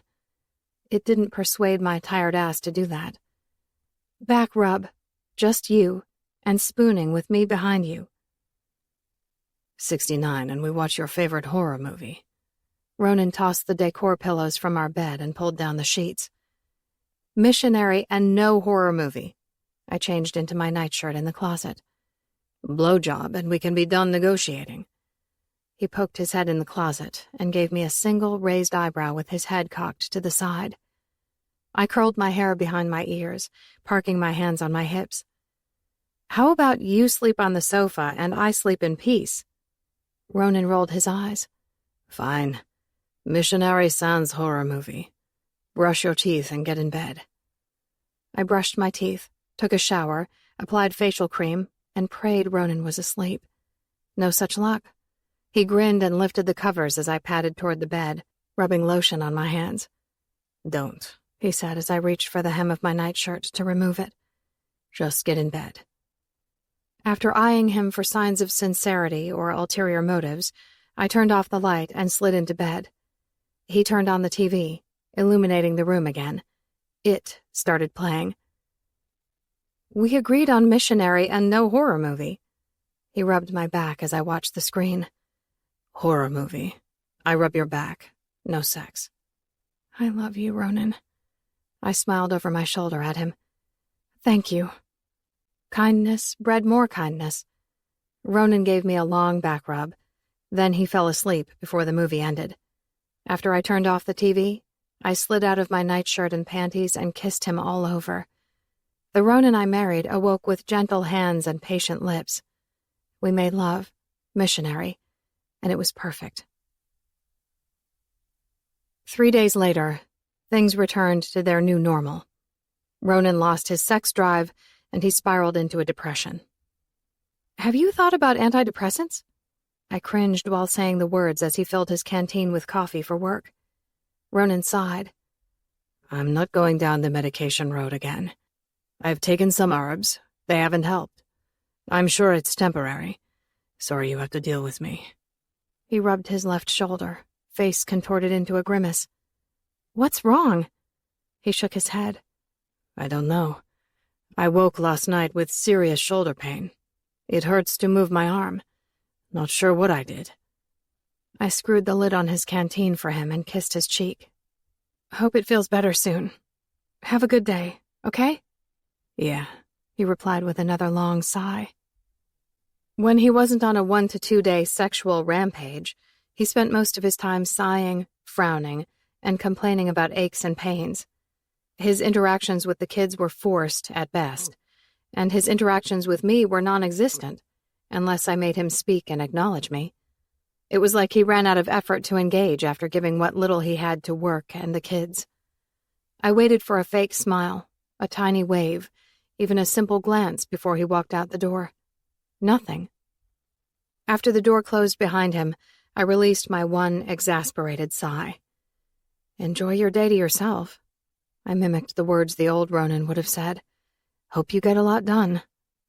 Sue agreed to watch Anya at her house while Franz was in school, so I could have a day alone to thoroughly clean the house and go through the kids' closets to evaluate what clothes they needed before winter. Loud music, caffeine, and chocolate. I didn't let Ronan ruin my time. As soon as I had the house to myself, I found a great playlist and dug into the mess.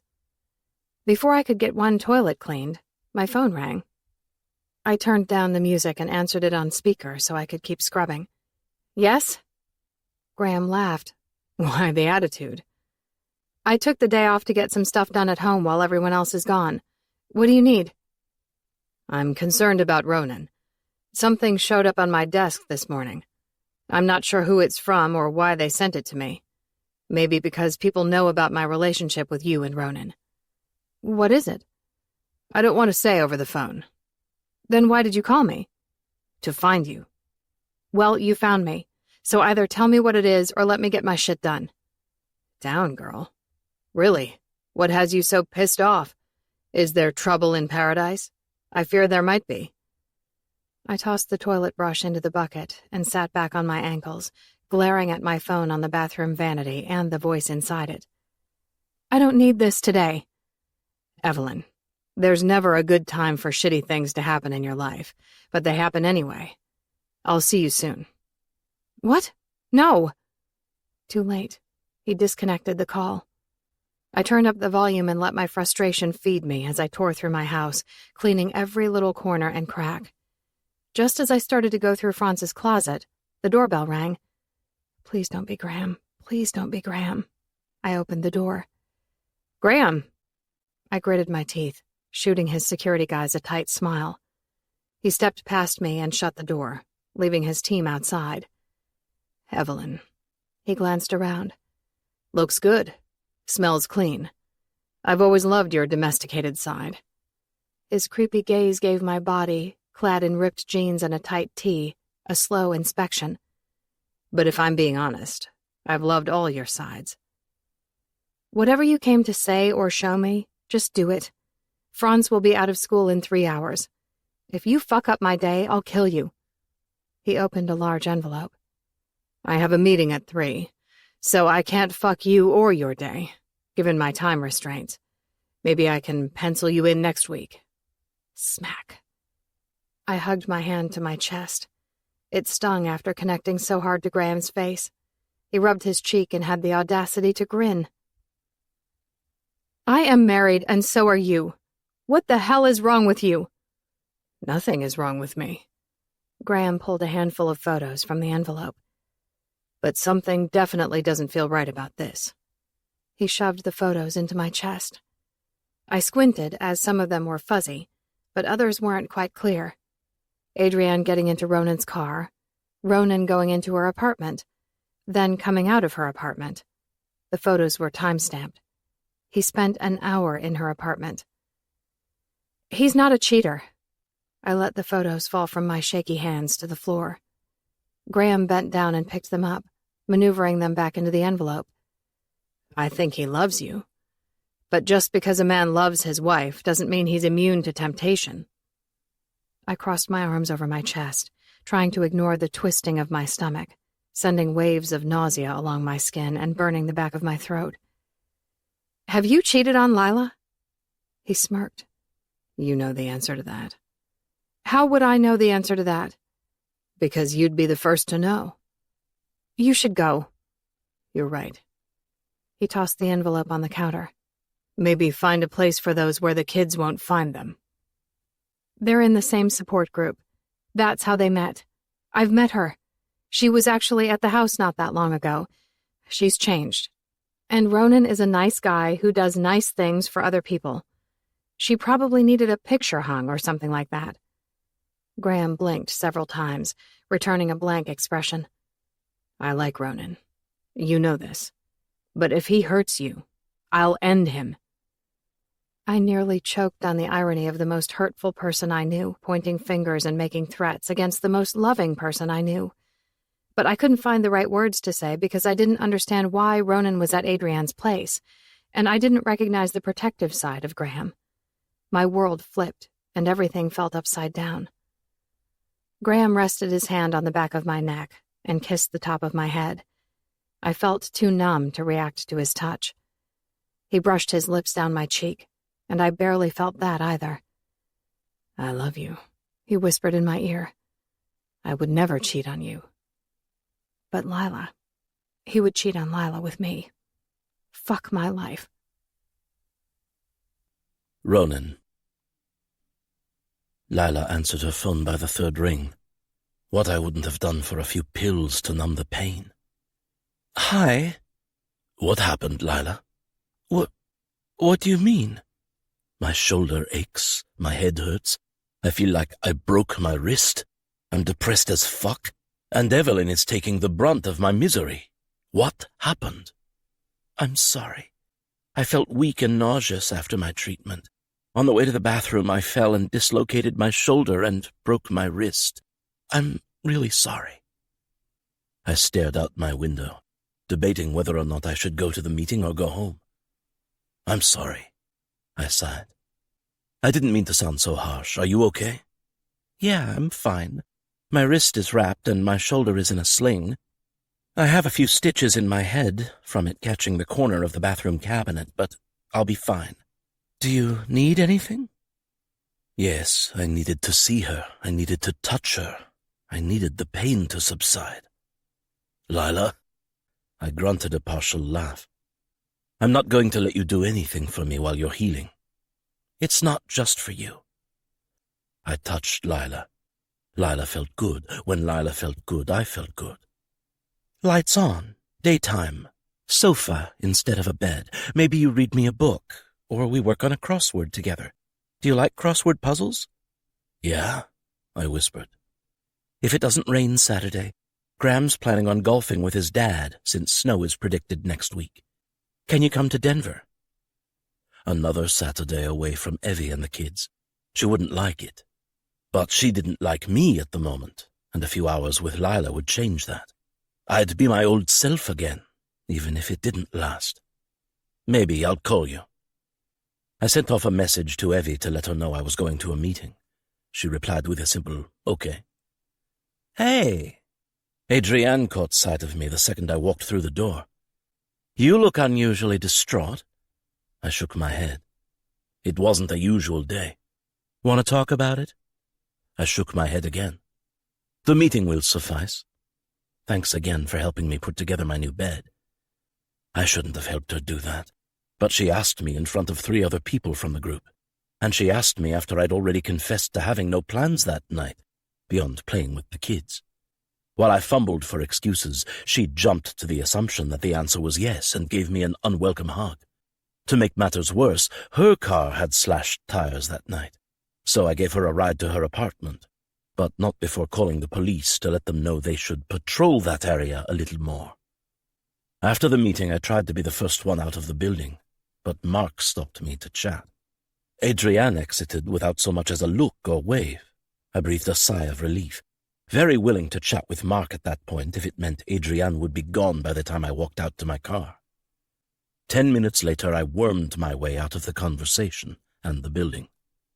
Fuck, I whispered to myself. Mark sure knows how to talk your ear off, huh? Adrienne smirked, sitting on the hood of my car. He's fine.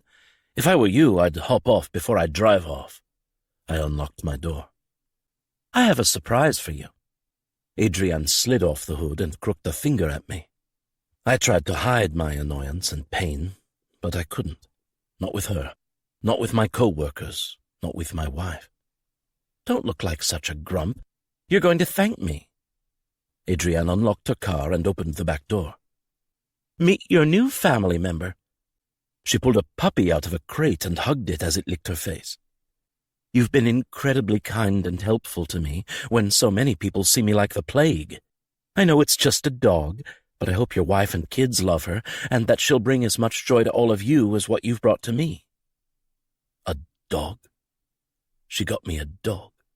You didn't gift people things like dogs that required care, training, vet bills, food, toys, time.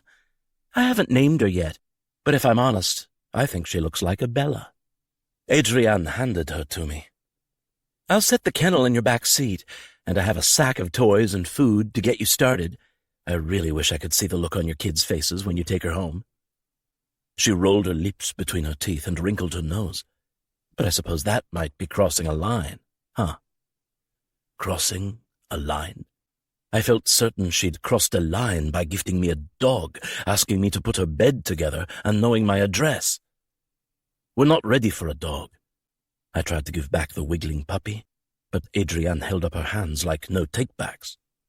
Nonsense. Your darling little ones are the perfect age for a dog. And you have the perfect location, big yard, lots of sticks and trees. I can't. She shook her head. Just take her home. If it doesn't work out, I'll take her back to my breeder friend. Take her back? Sure, there would be no taking her back after I showed her to the kids. And I would never have sex with my wife again if she found out Adrienne Craig gifted us the dog. Adrienne, enjoy! She hopped into her car and pulled out of the parking lot before my brain could make sense of anything that just happened. I contemplated taking the dog to a shelter or seeing if Noah wanted it. Then I thought maybe the dog would be the perfect distraction for my family from me. Me and my fucked-up emotions and physical ailments. The kids were outside in the yard playing with toys while Evie split firewood, the job I should have been doing, as the sun crouched behind the mountains. "Daddy!" Franz and Anya ran to greet me. The puppy barked. "Is that a dog?" Franz's eyes bulged from his head as he gasped in excitement. Yeah." I opened the back door and let the puppy out of its kennel, handing her to Franz. He giggled as she licked his face, squatting to release her to the ground.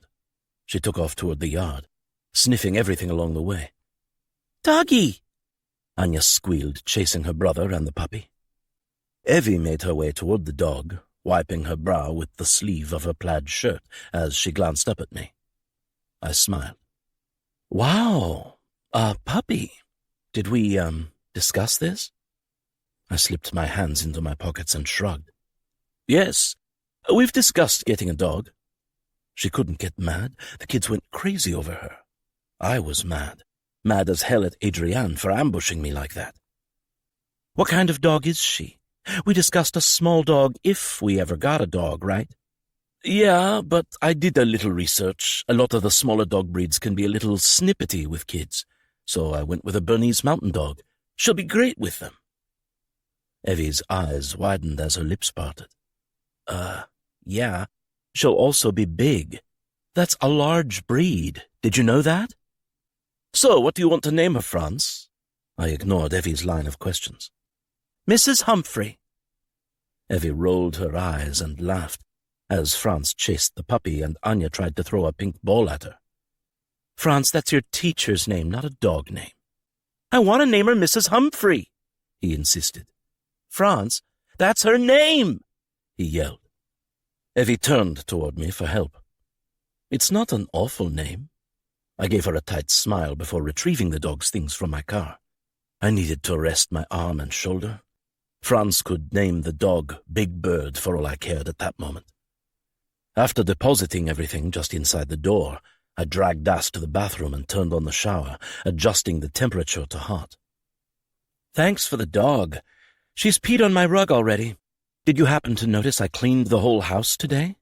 How did you know I was really secretly hoping you'd surprise us with a dog tonight?" I closed my eyes and let the water wash the suds from my hair. "I'll return it." "Ha, okay. Great idea. It's like taking back the kids' Christmas presents the day after Christmas." Shutting off the water, I reached for my towel, grimacing at my fucking shoulder. Mrs. Humphrey cried from the other room. Evie must have kennelled her. "Your shoulder hurts because Lila fell last night. tripped on the tiny threshold between the bedroom and bathroom. She dislocated her shoulder and fractured her wrist. I rubbed the towel over my face. She told you that?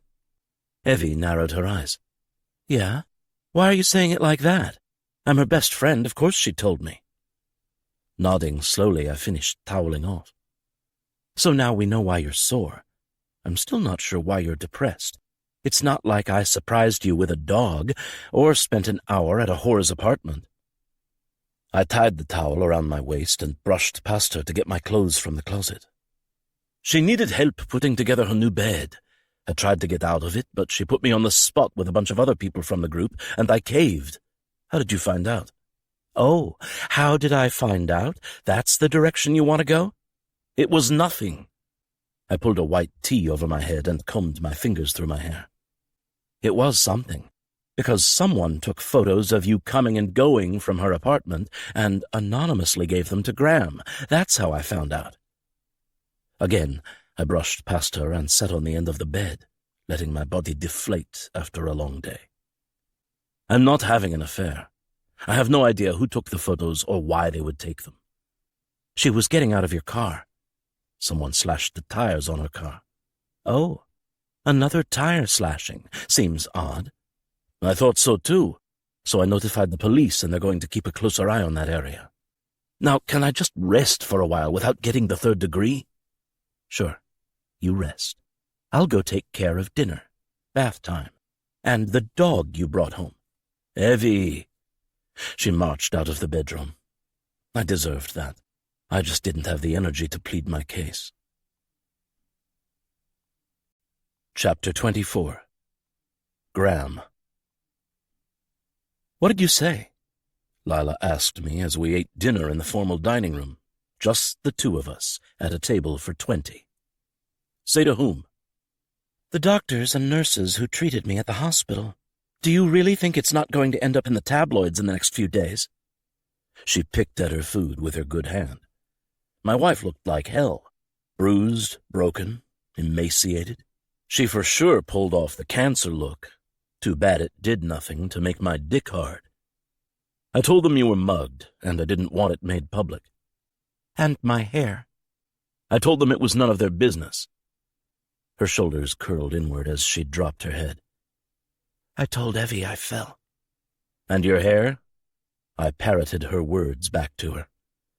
I have wigs. If she notices, I have it covered.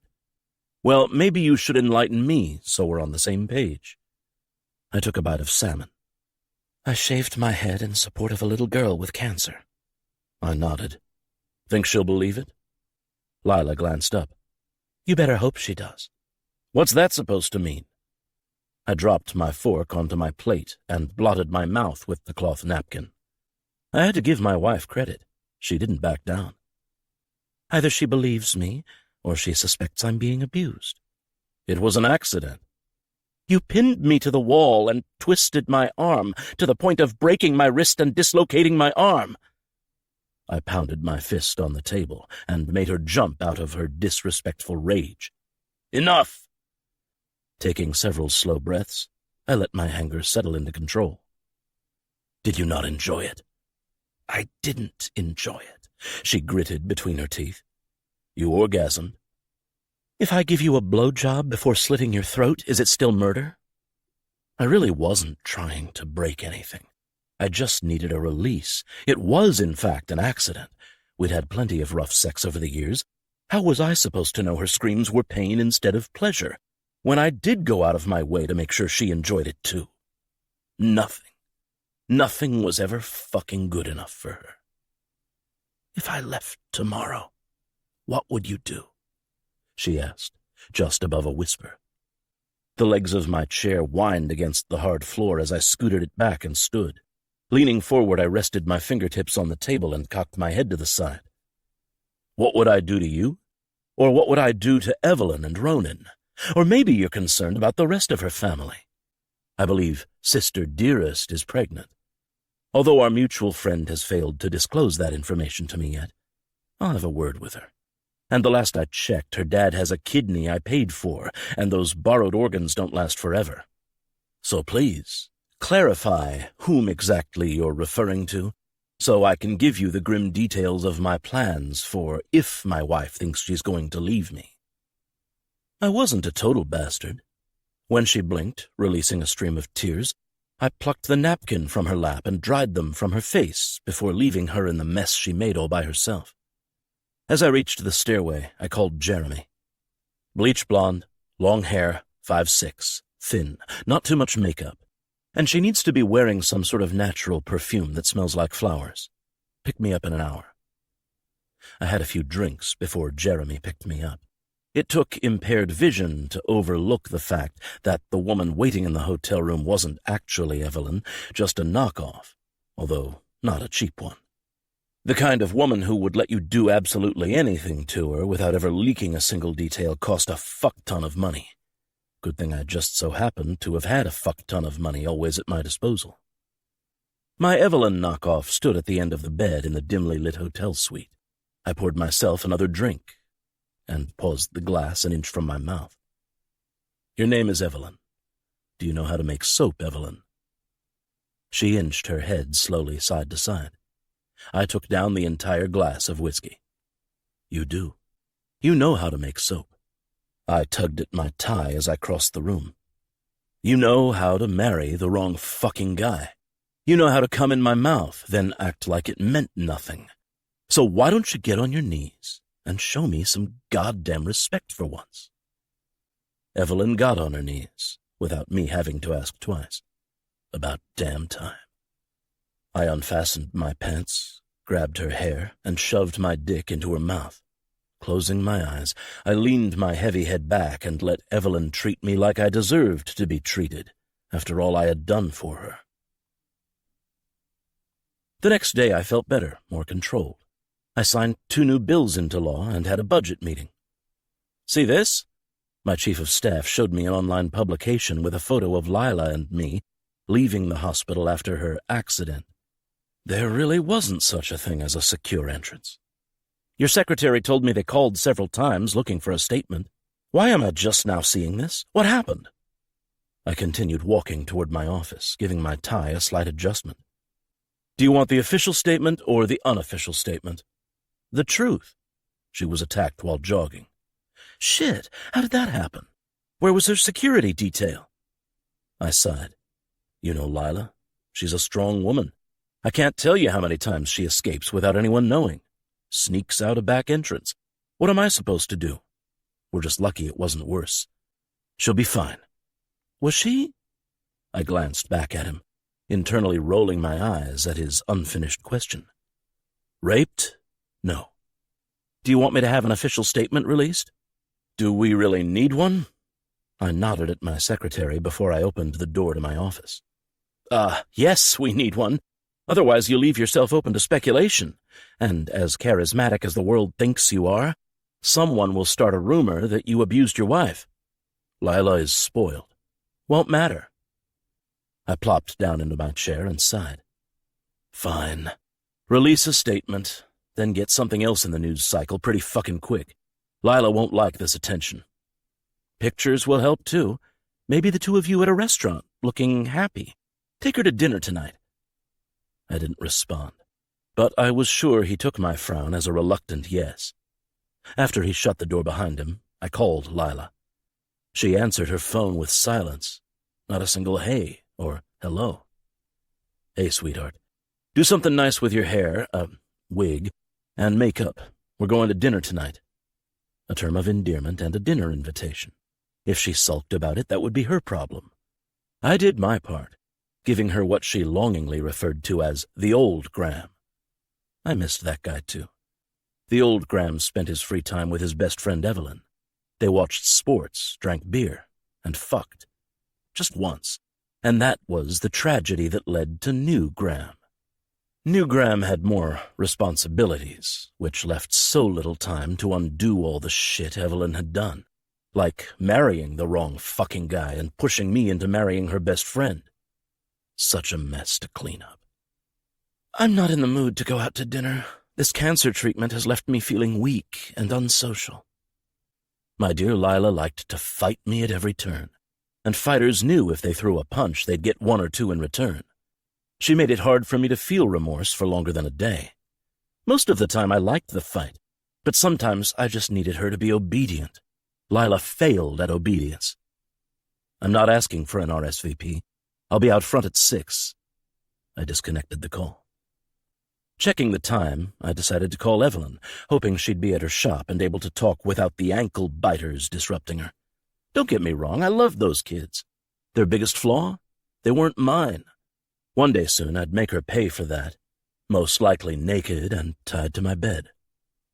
No time for you, she answered. I'd make her pay for that too. I'd make it my life's purpose to assure I was the only person she had time for in her life. You failed to mention Katie's good news. And you're welcome, by the way. I'm sure you'll adore your new little niece or nephew. What do you need? I'm running late because Mrs. Humphrey shit all over the carpet. I need to get a shower while Anya's asleep and get Franz picked up from school. I could hear her turn on her shower. Mrs. Humphrey? I laughed, making my way to my office door and locking it.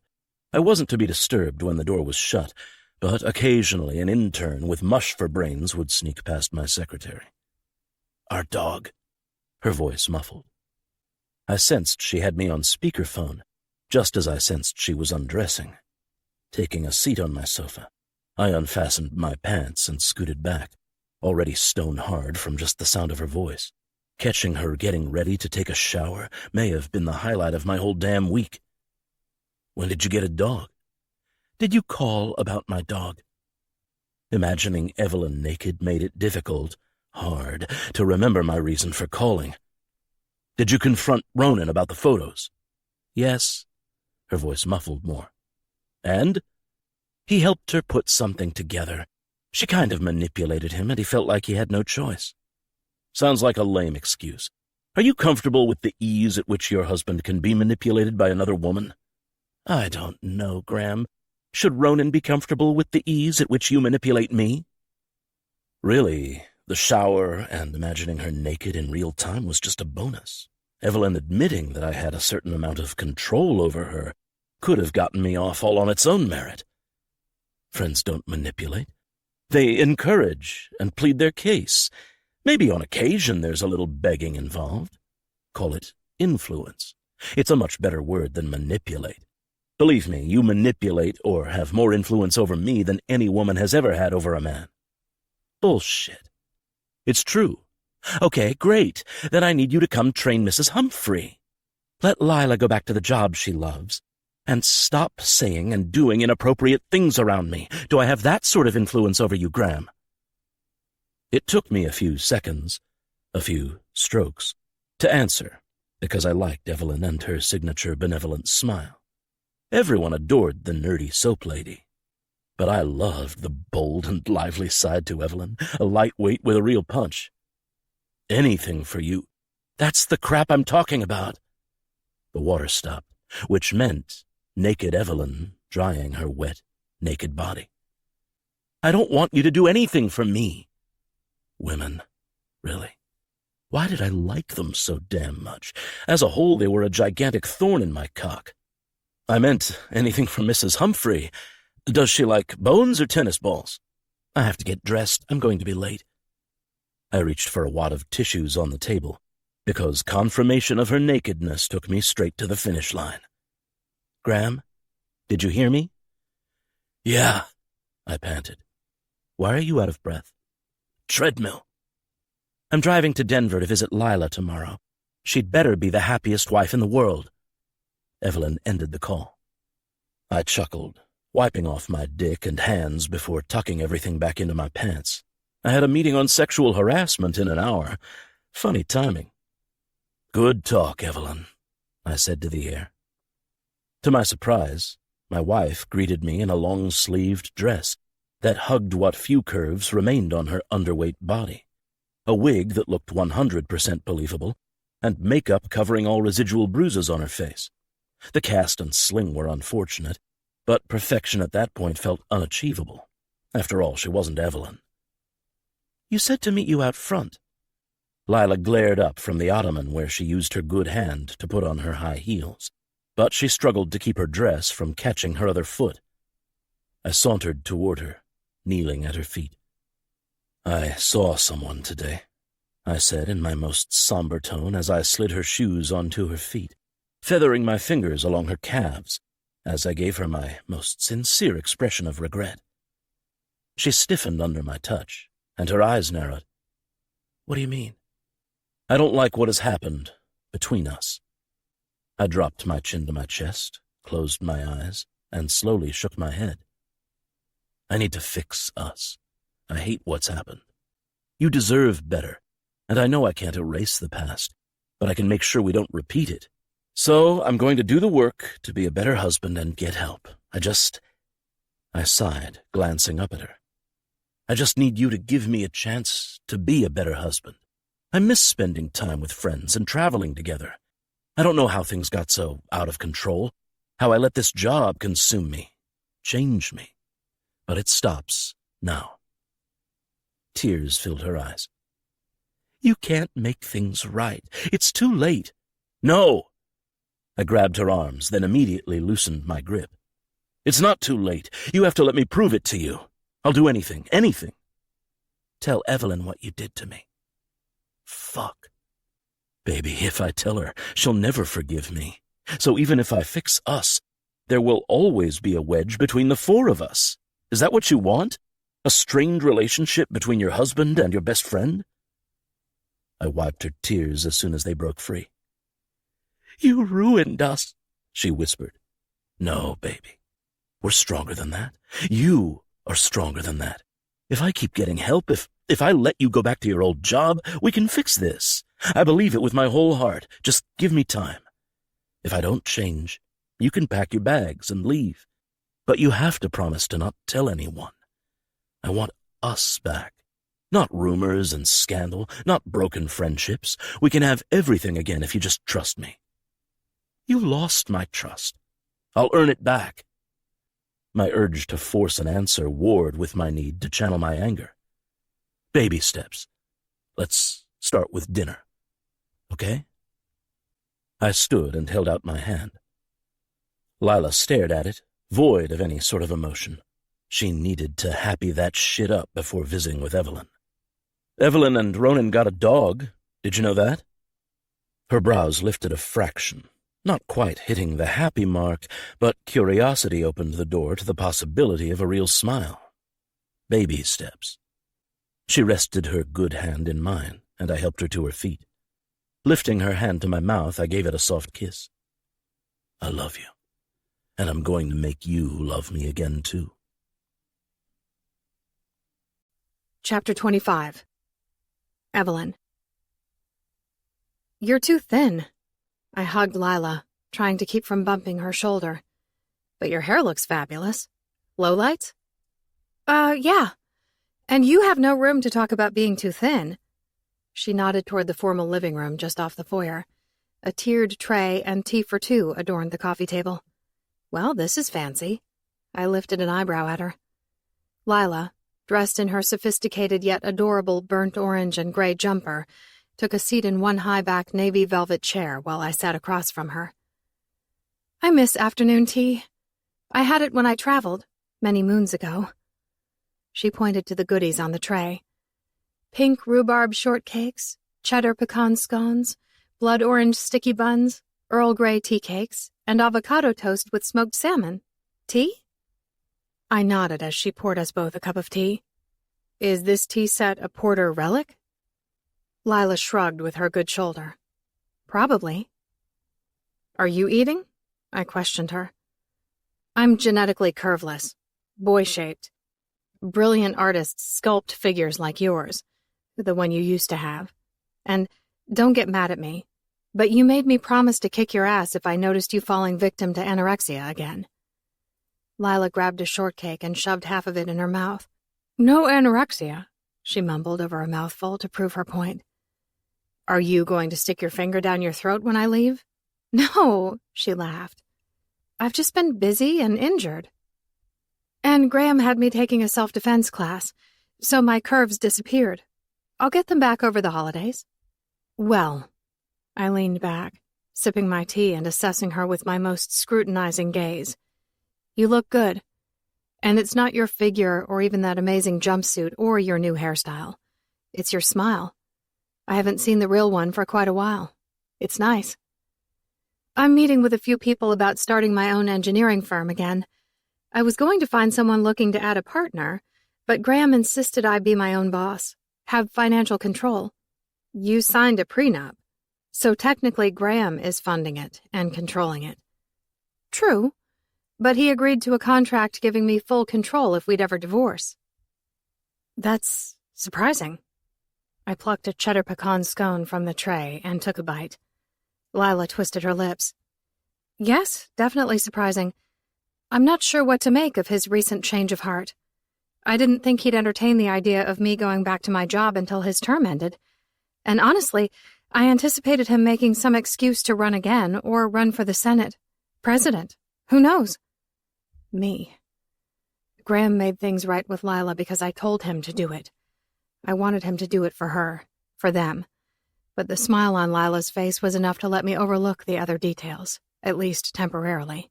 "How are you and Ronan?" "Good question." I frowned. "I'm not sure if he's bipolar or feeling pain from someone else. He hasn't told me about saving anyone's life since he saved you.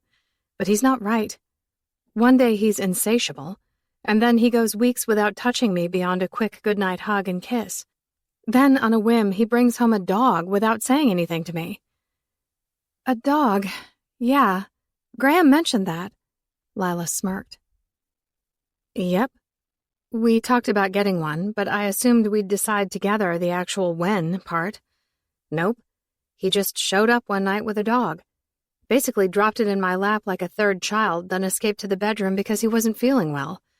He takes Mrs. Humphrey on walks in the morning, and when he gets home, he feeds her and occasionally picks up poop. But for the most part, it's been my job to housebreak her and train her to play with her toys instead of eating Anya's stuffed animals and Franz's Legos." Lila giggled. "Graham said you named her Mrs. Humphrey. How did that name come about?" I couldn't hide my shock that he told her. That made me happy. It meant he found it interesting or funny.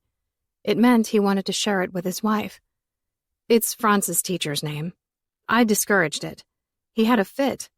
Ronan said it wasn't a terrible name. It's growing on me, but Franz keeps asking to take her to show and tell. I can't. The kids will laugh at her name, and I'll look like the disrespectful mom that allowed her kid to name the family dog after his teacher." Lila didn't laugh as much as I expected her to. "I'm sad for you and Ronan. I feel responsible." "No." I shook my head half a dozen times. "You didn't know you were going to fall off the side of a mountain. It's a miracle you lived. We don't regret miracles. And Ronan is a paramedic. He's wanted to save lives since he was a little boy. Even after his accident and his experience, he chose to save lives. Some firefighters never make it out of a burning building. Some soldiers come home with permanent wounds. People who do extraordinary, brave things do it, knowing it could kill them or change them forever. They don't want our sympathy. They want to know that the people they protect and save don't waste their second chance at life. If you want to thank Ronan, be happy, okay?" Lila dabbed the corners of her eyes and bit her lips together as she nodded. I kept my own emotions in check, just barely.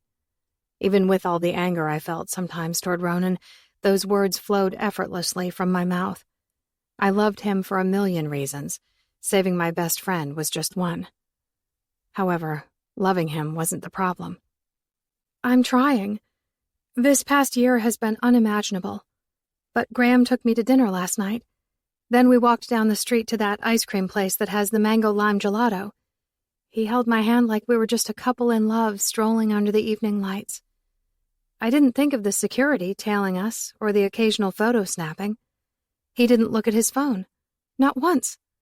Then he ordered Rocky Road and told me how his grandma introduced him to Rocky Road. He told me about the first pet he owned, a rabbit. It's crazy how long we've known each other, and I never knew he had a pet rabbit. Did you?" I smiled. "No." Graham told her something he never told me. That didn't erase his indiscretions, but it was a step in the right direction to redeem the man I'd come to think of as unredeemable. He also had a stuffed dog named Moolah because his dad complained about all the things a real dog would destroy and how much money it would cost to replace them. Lila grinned. Why did he wait so long to tell me these things? To open up to me? Why did he wait so long to be the man I thought I was marrying? Better late than never. I wrinkled my nose. Her gaze rested on the tiered trays. I'm not sure. Do you ever... She trailed off 1,000,000 miles away. Do I ever what? I leaned forward, refilling my cup of tea. Do you ever wonder if Graham is truly... When her gaze lifted to mine, it filled with a dark emotion. Pain? Regret? Fear? Truly what? Trustworthy. No, he was not to be trusted. The voice in my head screamed, run. Then another voice started listing the things he'd done for me and my family. That Porter-Taylor scoreboard flashed in neon. His whispered threats. My pregnant sister. My father with a kidney that would not last forever. The Clean Art building. What don't you trust about him? He's just different. I mean, we're all different. Older. Married. Kids. Different jobs. Responsibilities get in the way. We don't shut down the bars anymore. I don't get to Aspen as often to make soap with you. You don't watch games with Graham anymore. But you're still you. And on good days, Lila gave me a half smile, I'm still me. You don't think Graham's still Graham? He wasn't.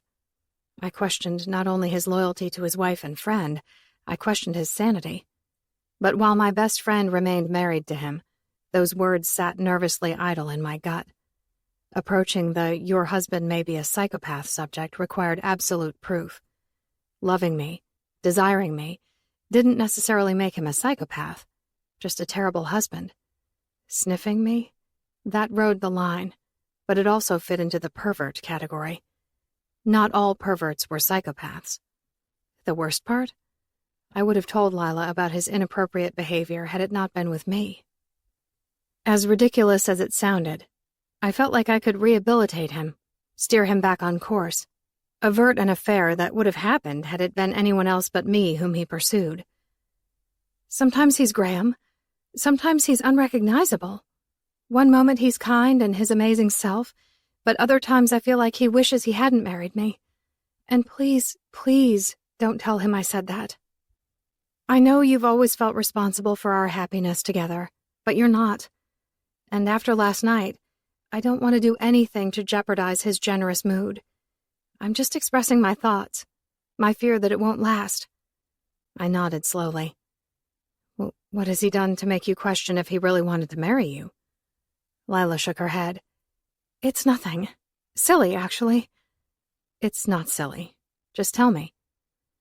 Her nose wrinkled as her gaze met mine, and several pregnant seconds passed. Occasionally, I think he wishes he would have married you instead of me. Those words evoked strong nausea. Had she seen something?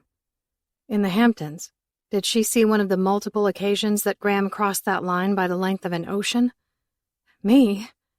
I laughed a little, as much as I could with my scone churning in my stomach, pushing bile up my throat. He's made it his life's goal to remind me how imperfect I am compared to you. He encouraged me to pursue Ronan. He knows our drunken mistake in college proved we would never work well as anything more than friends. But what if... Her nose remained wrinkled. I couldn't blame her. Graham's feelings toward me fell into the cringeworthy category. My grimace tried to claw its way to the surface as well. I held it back. What if you thought it was a mistake, but he didn't?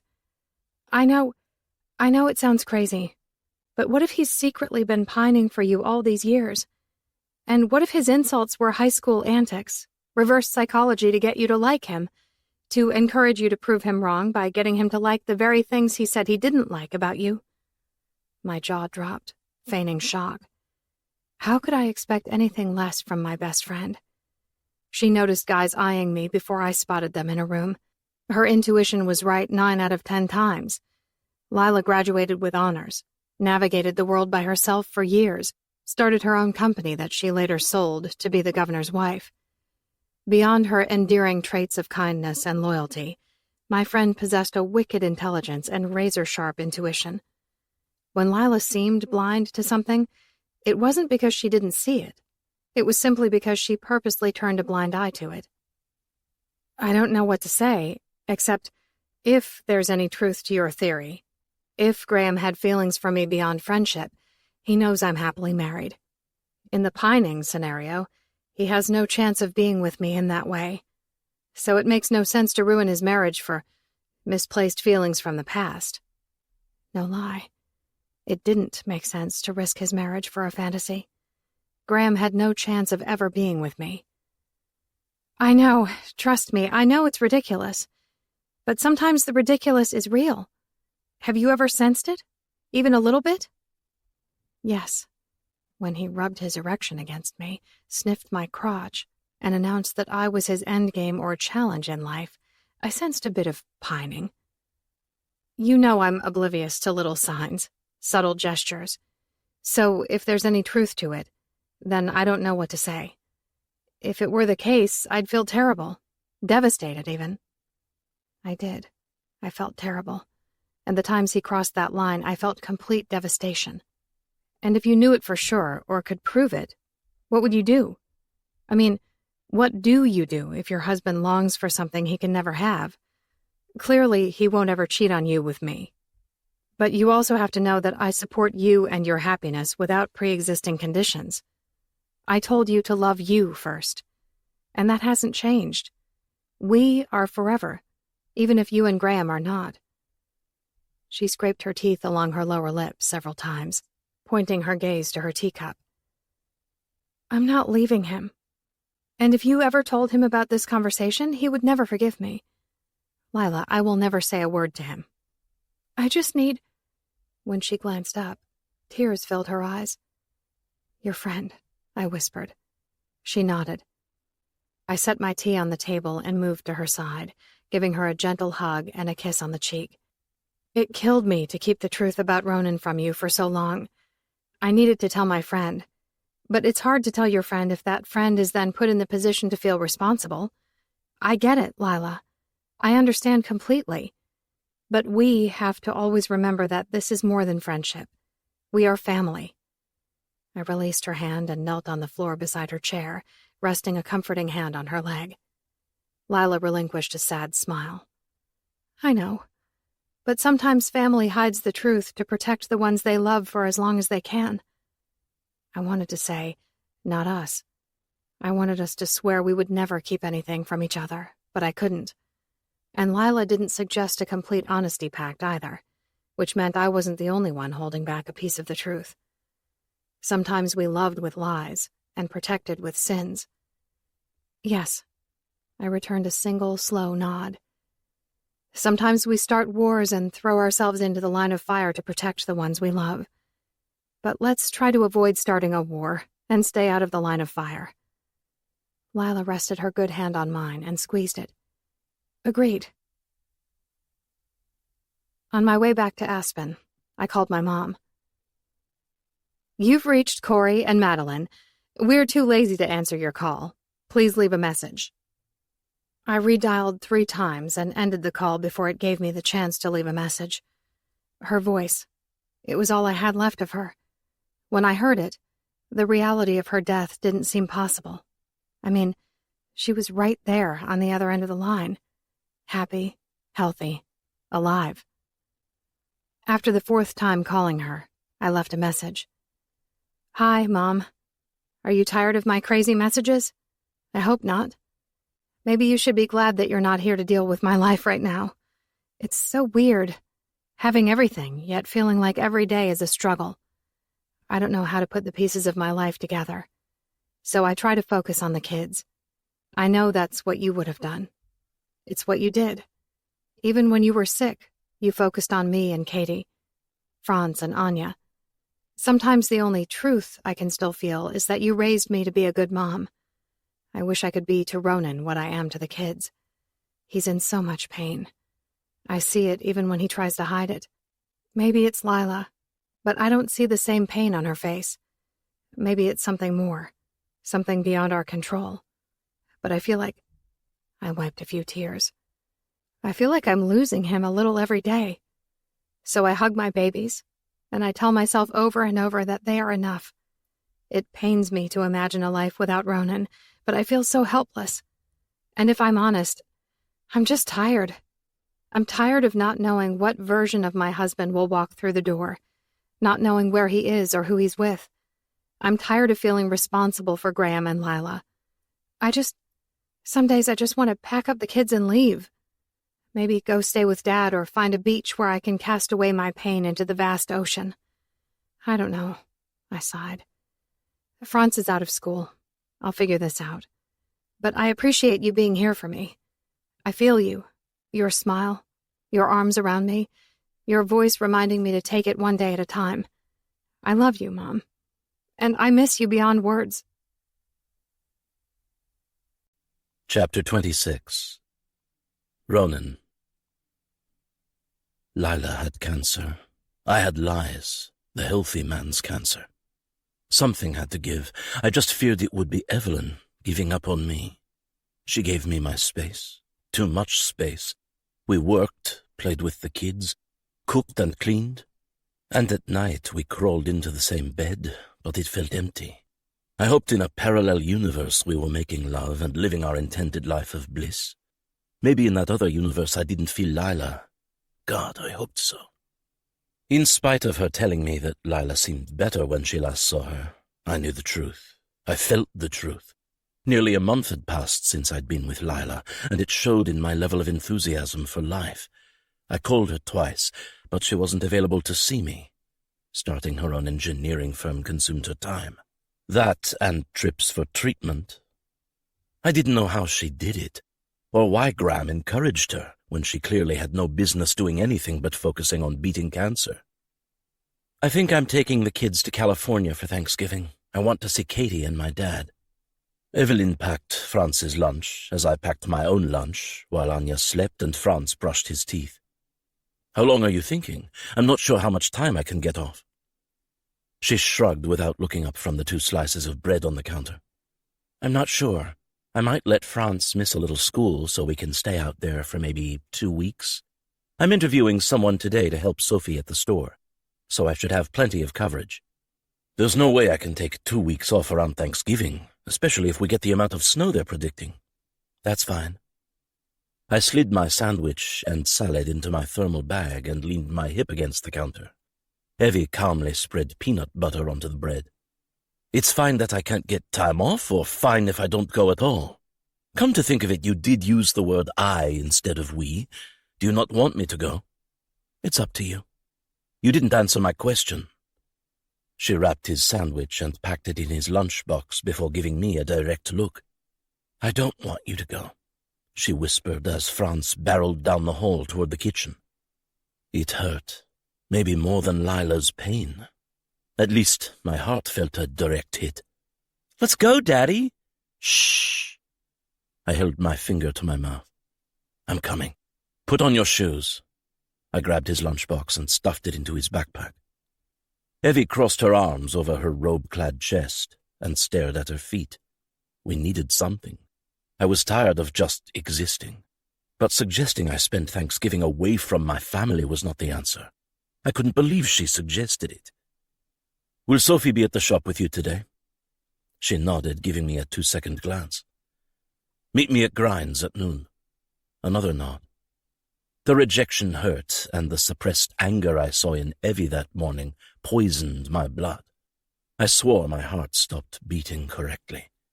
My body moved from one task to another, but I couldn't focus on anything but those words she whispered to me. By the time I made it to Grind's, Evie was already there, sitting in our favorite booth, sipping her coffee and picking at a piece of coffee cake. I ordered a drink and wormed my way to the back of the cafe. Hey! I pulled out the chair across from her. She returned a sad smile, more like a cringe. Hey! 2 kids and close to 6 years of marriage, and I'm already being disinvited from Thanksgiving with your family. I'm not going to lie, Evie. I didn't see that coming. I need some space, she murmured, gaze stuck to a cup of coffee. That made it exponentially worse. She couldn't look at me for more than a blink, maybe 2. Space. We're away from each other for a good 8 to 10 hours, 5, sometimes 6 days a week. We take care of the kids and the dog without saying more than a dozen words to each other in the evening. And even on the weekends, you find some excuse to run to the shop or take a 2-hour hike by yourself. We have space, Evelyn. Maybe too much space. And I'm trying to work my way out of this depression or whatever's been dragging me down. But I'm not walking away. And I'm sure as hell not doing it on Thanksgiving. I can't breathe, Ronan. When I'm at work, I hold my breath, wondering whether you'll be better or worse. When I'm at home, I tiptoe around you, putting on this we're okay act for the kids, all while holding my breath. And I lie in bed at night for hours, just listening to you breathe, wondering if we'll ever be the same. Still holding my breath. So maybe it's not space that I need. Maybe it's distance. And maybe you need some distance too. Maybe part of your depression is the feeling, consciously or subconsciously, that you're being rushed to feel better, suffocated to act like everything is fine when it's not. I started to speak, but I had nothing to say. Her painful assessment of our current situation wasn't wrong. Fuck. I rested my elbows on the table and ran my fingers through my hair. I'm sorry. I'm just so incredibly sorry. Sometimes I think I should have chosen to accept the short life this time around. The pain. As much as I try to contain it, shield you from it, I can't. I'm cursed and it's ruining my whole life. She reached for my arm. No one has been ruined. I'm not leaving you. I'm not giving up on us. I just need a little break to find myself again, to recharge my battery. This mom gig is exhausting, and you added to my responsibilities by bringing home a dog. Evie, no, I'm not mad about that anymore. Mrs. Humphrey is a great dog, and the kids love her. I'm only making my case for needing a break. I might even see if Katie and my dad will watch the kids so I can drive down the coast and truly have some me time to do a lot of things I've needed to do. Grieve her mom. That was what she meant. I wanted her to have that too, but it still stung. My failures as a husband lingered in my conscience. I never thought this could happen to us. We had the perfect life. I'm going to see a doctor again, see if they can give me something. Evie nodded, rubbing her lips together. Her skepticism showed even if she held back her words. I wasn't hopeful either. It was like trying to cure Lila's cancer by me going through chemotherapy and radiation. Antidepressants weren't going to numb me everywhere like opioids. They were going to simply fuck with things that weren't out of balance. I knew they weren't a happy pill. I also knew I needed to prove to my wife that I was doing everything I could to fix our situation. Lila. I needed Lila. Oh, hey. I closed my eyes. Someone was out to get me. Really, I should have died as a child. That slow death crap and torturing of my family had to stop. Opening my eyes, I turned to the cheery voice. Adrienne, hey. We're kinda in the middle of a private conversation. Rude? Yes. Desperate? Hell yes. Evelyn's icy demeanor intensified. She eyed Adrienne but said nothing. The look on her face said it all. She hated her. I won't keep you. I have to get going too. I just wanted to see how Bella's doing. I know it's presumptuous of me to assume you named her Bella. Either way, do Franz and Anya love her? Kill me. Just fucking kill me now. Yes, they do. See you around. I tried so hard to keep the tower of lies from crashing to the ground. Evelyn narrowed her eyes at Adrienne and then at me. She didn't know, but realization raced to the finish line while I choked on my words. Adrienne, however, had no problem articulating her words, which sounded like she wanted to ruin my marriage. Bernese mountain dogs are just the best. Ronan told me you two were thinking of getting a dog. I couldn't help myself. Ronan has done so much for me. Those 3 sentences translated to, I just stopped by your table to completely fuck up your marriage. Have a nice day. Evelyn pushed her chair back and stood, slinging her purse over her shoulder. Not one look in my direction. Not one word. Oops, did I do something wrong? I ignored Adrienne as I chased after Evelyn. She took a sharp right after exiting the cafe, cutting through an alley toward Cleanart. "Stop!" I grabbed her arm, and she jerked it out of my grip, jaw set, hands clenched, and eyes brimming with tears. "She gave you that dog? You brought home a dog from a whore? What the fuck is wrong with you?" With one blink, tears covered her face. "What exactly have you done for her, with her, that's made her feel so indebted? You know the answer to that." My words came out a little harsher than I intended. We were cracked in many places from the heavy strain of life always bearing down on us, but we weren't broken. Suggesting I was having an affair meant she thought we were broken. Evelyn shook her head. "I don't know anything anymore.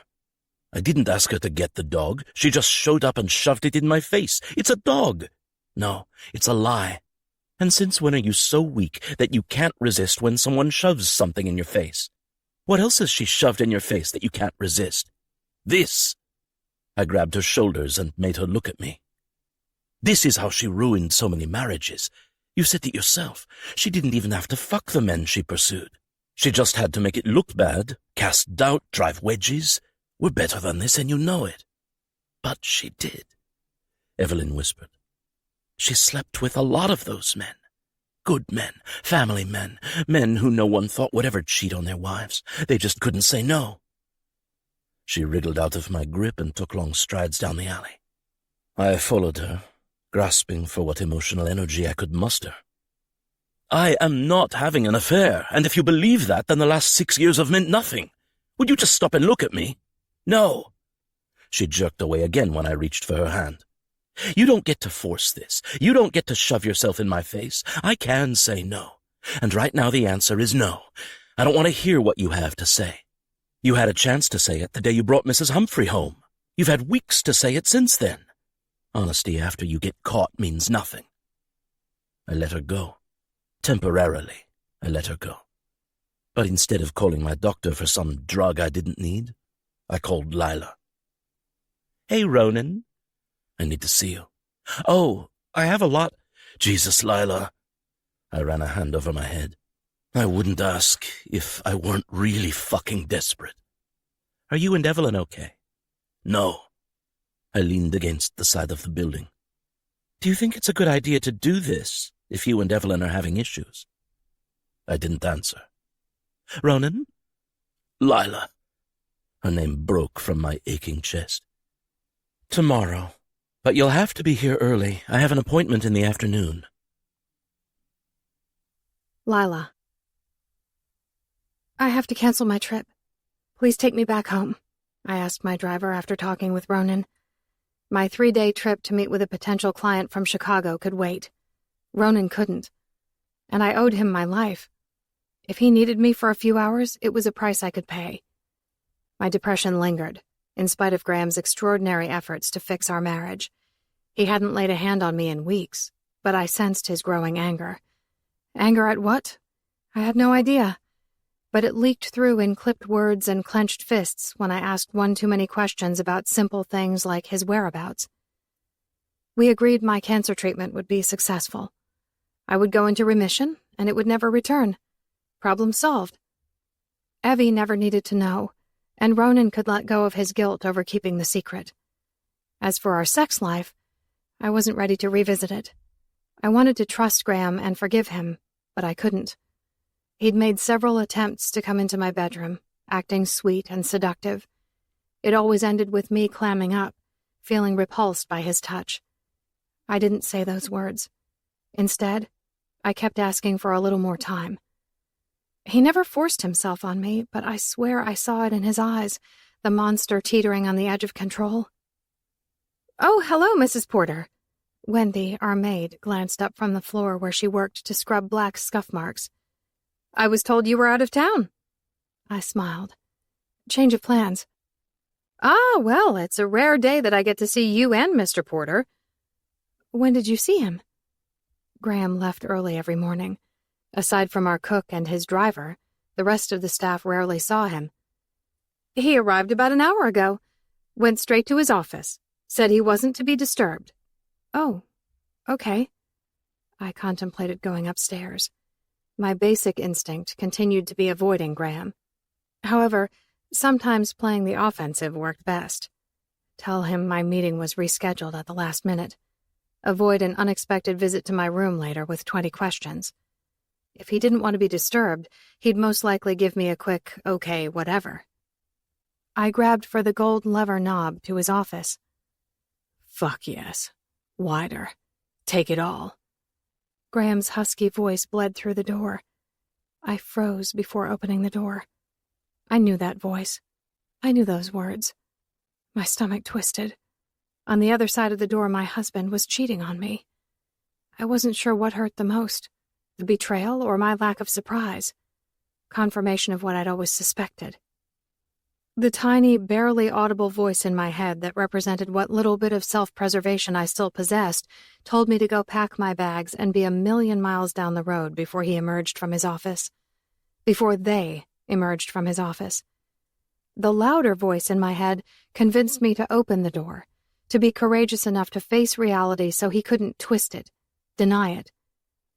I inched open the door, 1, maybe 2 inches, my world ending as I held my breath. It wasn't what I thought. In fact, I couldn't make sense of the scene before me. Graham leaned back in his desk chair, stroking himself, lips parted, gaze glued to the TV screen on the wall adjacent to his desk, above the fireplace. He grunted the way he did as he approached an orgasm. Only, it wasn't him in the chair. The sound came from the TV. My gaze shifted to the screen as he jerked off, oblivious to the cracked open door and my prying eyes.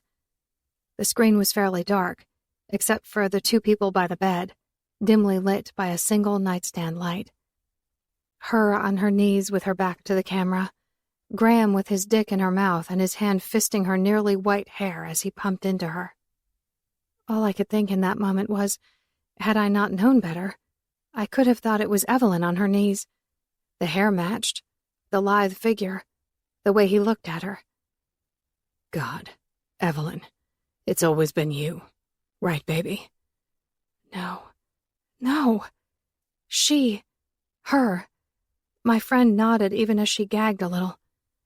Silent tears spilled down my cheeks, blurring the couple on the screen, blurring the live version of Graham, twisting his face as he ejaculated onto himself. I didn't try to close the cracked door. I just ran. I ran past Wendy, up the stairs, and straight to my room where I locked my door and fell to my knees before I could make it to the chair or the bed. The tears. I waited for more tears, but they didn't form. I fell on my side and hugged my knees to my chest, staring unblinkingly at the wall. I wished Evie wouldn't have found me in my car that day. I should have died. My life had meant nothing. I meant nothing to the people I allowed myself to believe loved me. Ronan shouldn't have saved me on that mountain. Reaching toward my head, I clenched the wig in my hand and pulled it from my head. I wanted to have cancer. I wanted to die. Chapter 27. Evelyn. He didn't cheat on me. I knew it in my heart. It still hurt. Everything hurt. Hello, dear. How was your day? Sue looked up from the sofa where Anya sat on her lap holding a book. Franz zoomed past me, dropping his coat and backpack on the floor. We encountered an accident after school pickup, and he nearly wet his pants holding it for the extra 20-minute detour. My day was terrible. Good. How was your day? I frowned at Mrs. Humphrey, begging for my attention. It wasn't her fault that Adrienne forced her into our family. Still, I wondered if I would forever look at that dog and think about the woman who tried to break up my marriage. I gave Mrs. Humphrey a few strokes on her head before turning my attention to Anya hopping off the sofa and barreling toward me. Lazy, Sue laughed. We had the best intentions, but she quickly fell asleep after lunch. I wonder if she's running a low fever. I kissed Anya's forehead. You do feel a little warm, baby.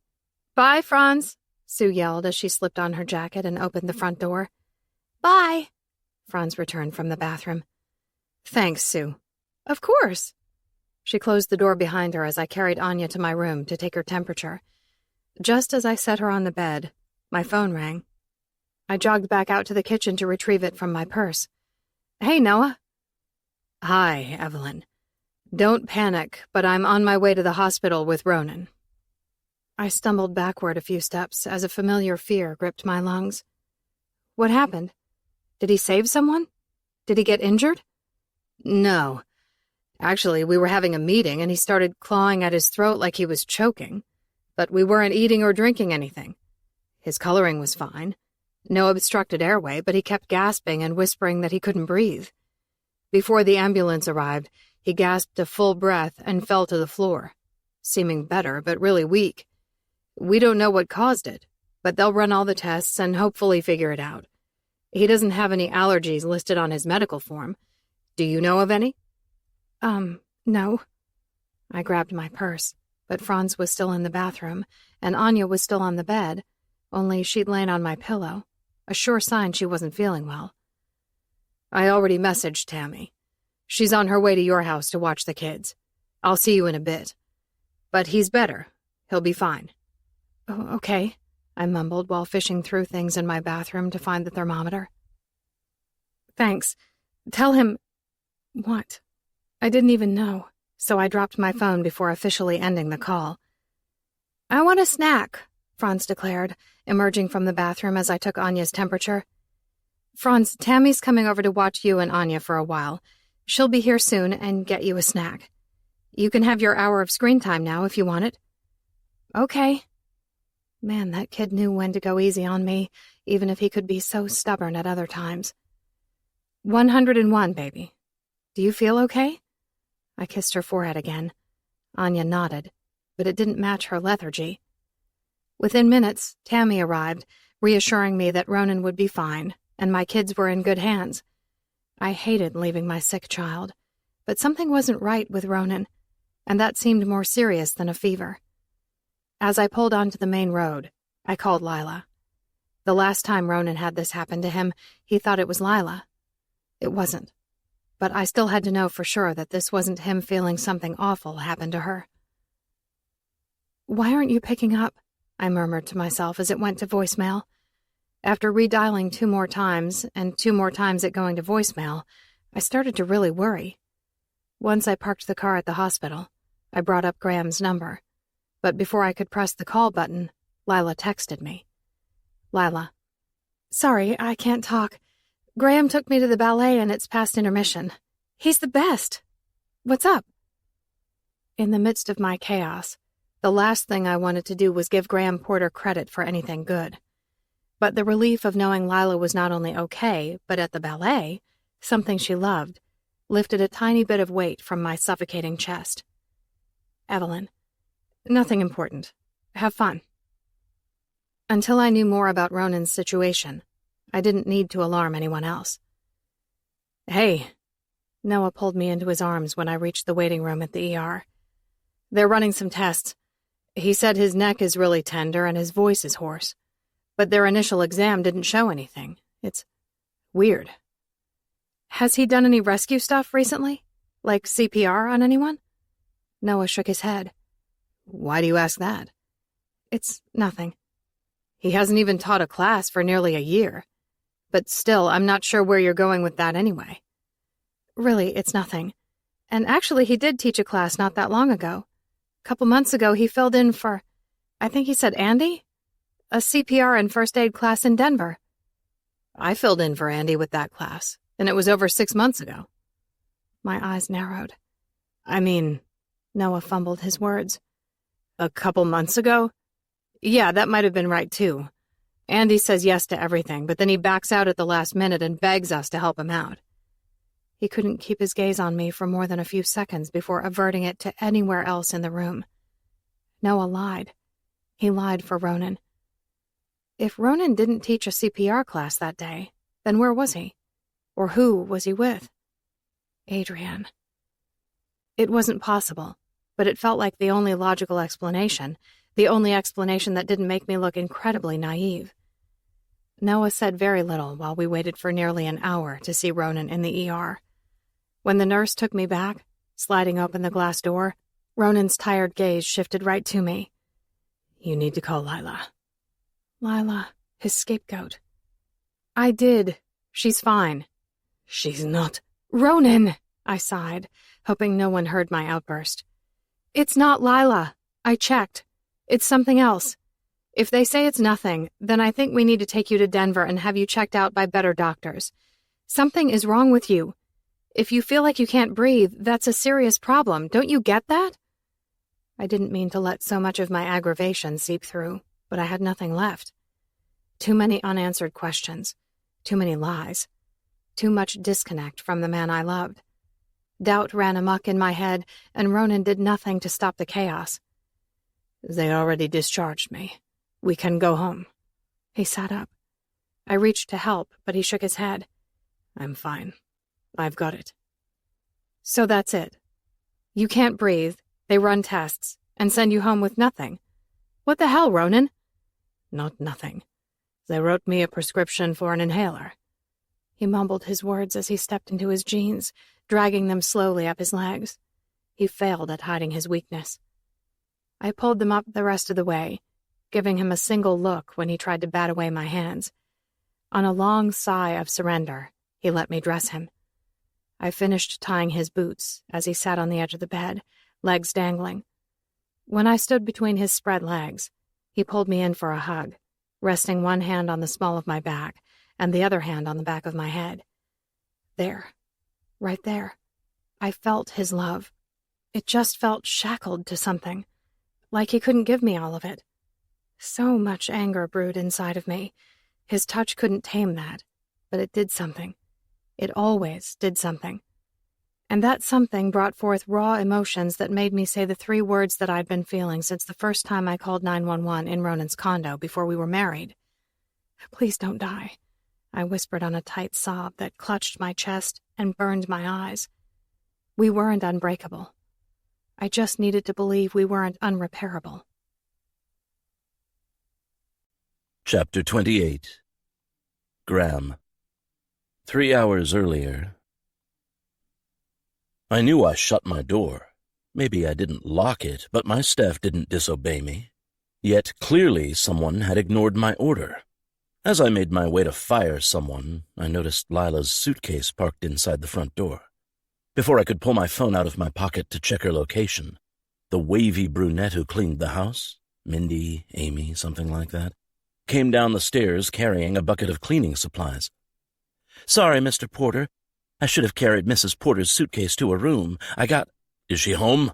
"Yes. Her trip was rescheduled." "Leave. Now. Ask everyone else to leave as well." I started up the opposite stairwell. "Sir, what do you mean?" "I mean get the fuck out. Tell everyone to get the fuck out and don't come back until you're called." Well, all my hard work for nothing. I gave Lila permission to go back to work. We ate at her favorite restaurants.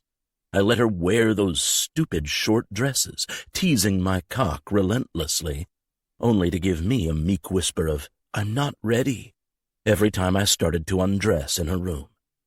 Yet I forced nothing.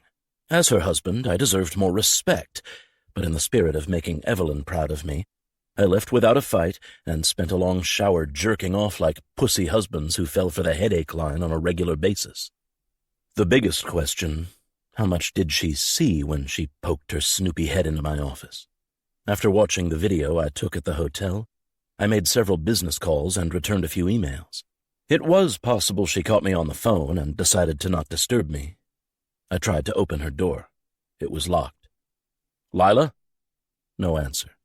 I retrieved a key to her door from under a vase on a recessed shelf in the wall, a foot to the left of her door. Just fucking fantastic. I found her in a fetal position on the floor, a blank stare focused on the wall, and her wig resting a few feet away from her head. She saw the video. In all fairness to myself, that happened before we agreed to make things right between us. Since our truce, I hadn't fucked anything but my hand. Okay, that was 99% true. Kimberly, an intern who looked like a younger version of Evelyn, celebrated her 30th birthday after work the previous week. She had a little too much to drink, so I offered to give her a ride home, like any gentleman would have done. It was her first time in a car with a divider between the front seat and back seat, supposedly not counting the one time she was arrested for protesting some female rights shit in college. After giving my driver her address, I closed the dark glass divider and waited for her to make her move. After all, I was technically her boss, and women seemed sensitive to sexual advances in the workplace. My dad said he missed the good old days. I agreed with him. It took drunk Kimberly less than 10 seconds to bite her lower lip while unfastening my pants. For the record, I never touched her. If her idea of a good birthday present from her boss was letting her suck me off, who was I to rain on her birthday parade? The girl gave head like a champ. When we arrived at her dinky apartment building, I assured her she would have a bright future in politics if she kept up the good work. "Can I ask why you're on the floor?" No response. I nudged Lila's ass with the toe of my shoe. No response. Why did she insist on always putting me in such a predicament?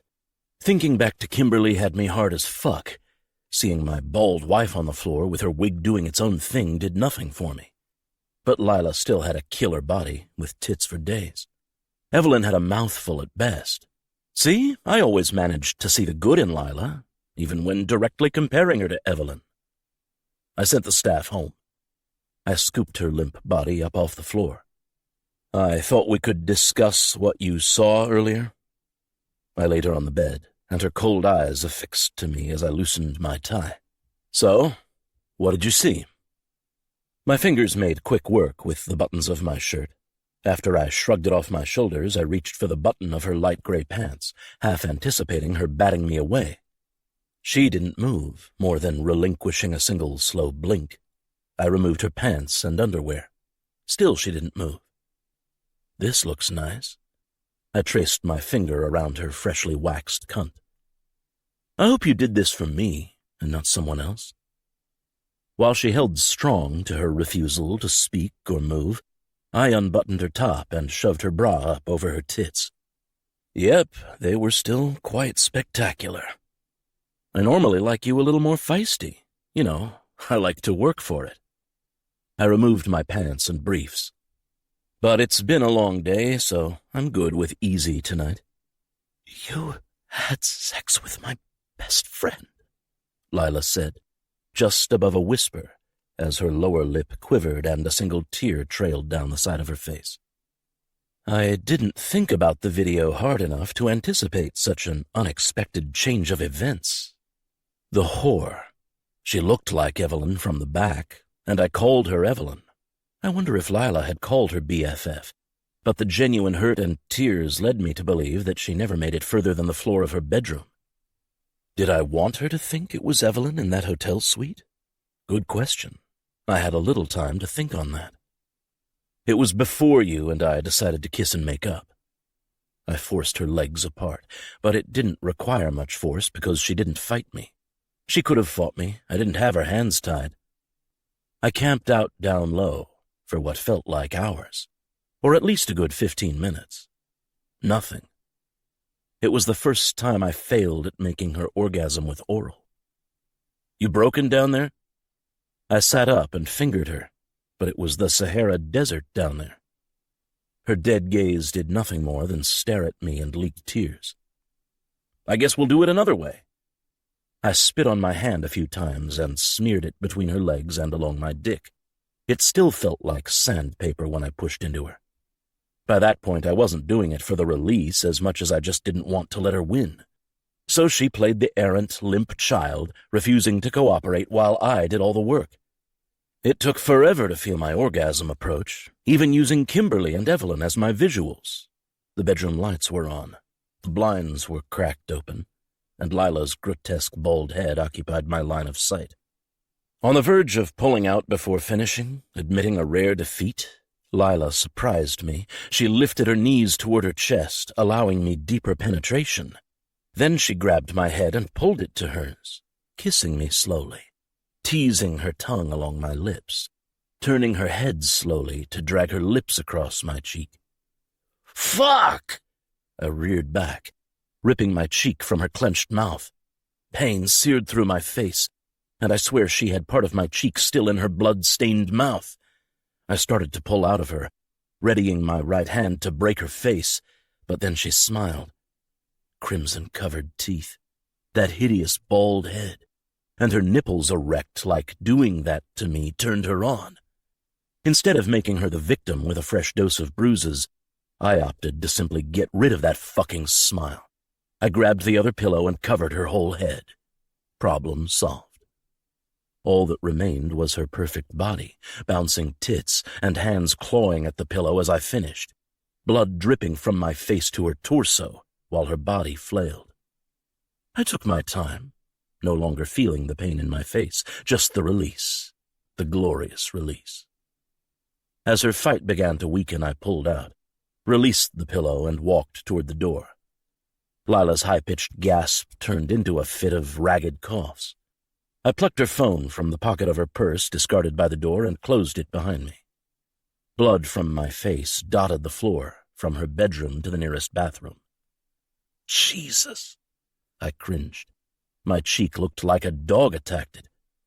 I took a picture of it and sent it to a friend, a plastic surgeon friend. Graham, come to the house. Bring what you need. I couldn't leave Lila. Things were too unstable between us at the moment. I also couldn't let my face be scarred for life. I taped gauze to my face while I waited for Dr. Peters, a buddy from high school who needed some help settling a lawsuit and keeping his medical license after operating under the influence on a patient. The thing was, Blake was an excellent plastic surgeon who just so happened to have a drinking problem.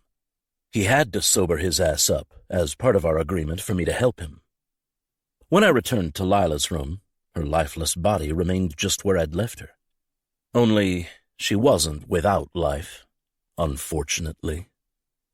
With my face mangled and her body untouched, my attorney could have made a solid case for self-defense. My psychotic wife, the one who faked having cancer, going crazy and attacking me. However, that would have been a hard sell to Evelyn.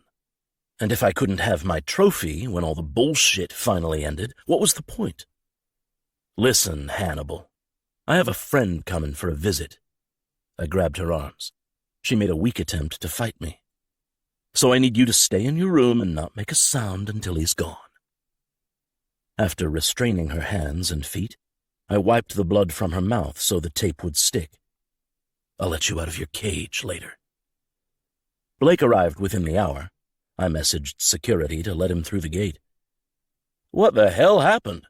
He asked the second I opened the door. I removed the gauze. Dog attacked me. I didn't know you had a dog. He followed me to my office where I sat on the leather sofa, leaning back because the adrenaline started to leave my body and I wasn't feeling well. This isn't a dog bite. He frowned while inspecting my face. No shit. If it were a dog bite, I wouldn't have called you to my house. We need a sink or a bowl so I can clean this good to see it and to make sure it doesn't get infected. Go find a bowl in the kitchen. I can't get up. I'm not feeling so well at the moment. Okay, can you hold the gauze back in place? It's hemorrhaging more than I wish it were. I pressed the gauze to my face.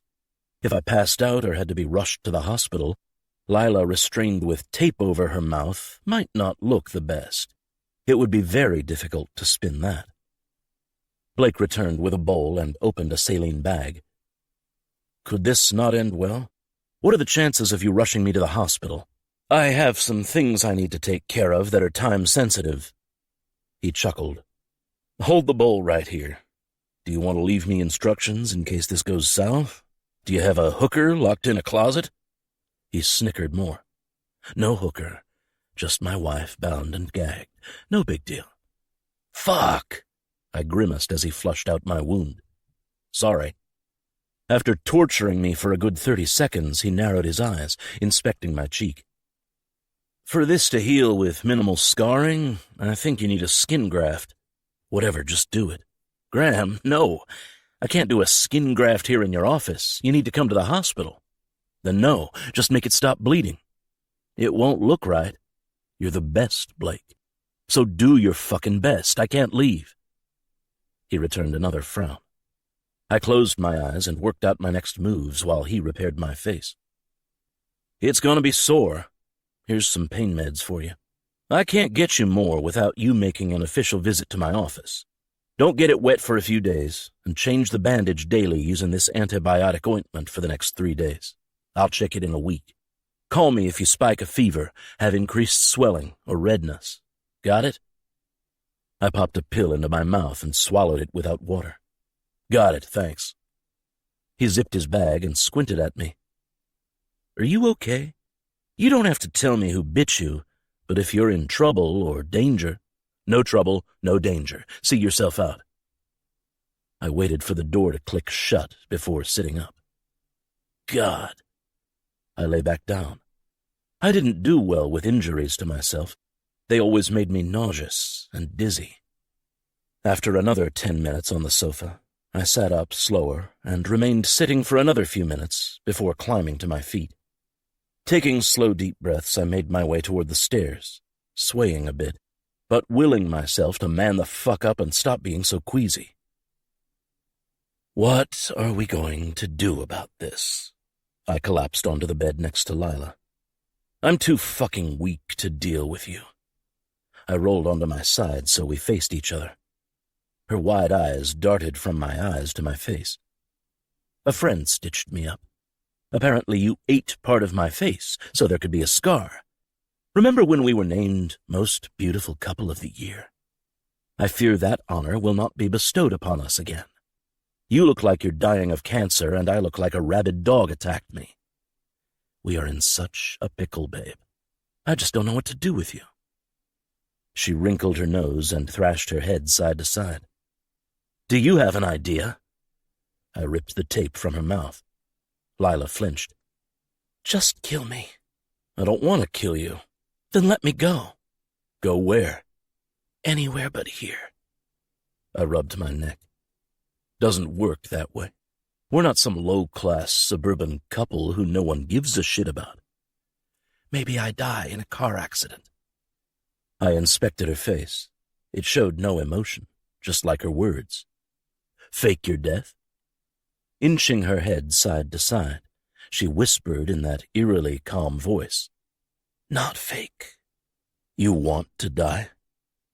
Lila blinked a few times before giving me a single nod.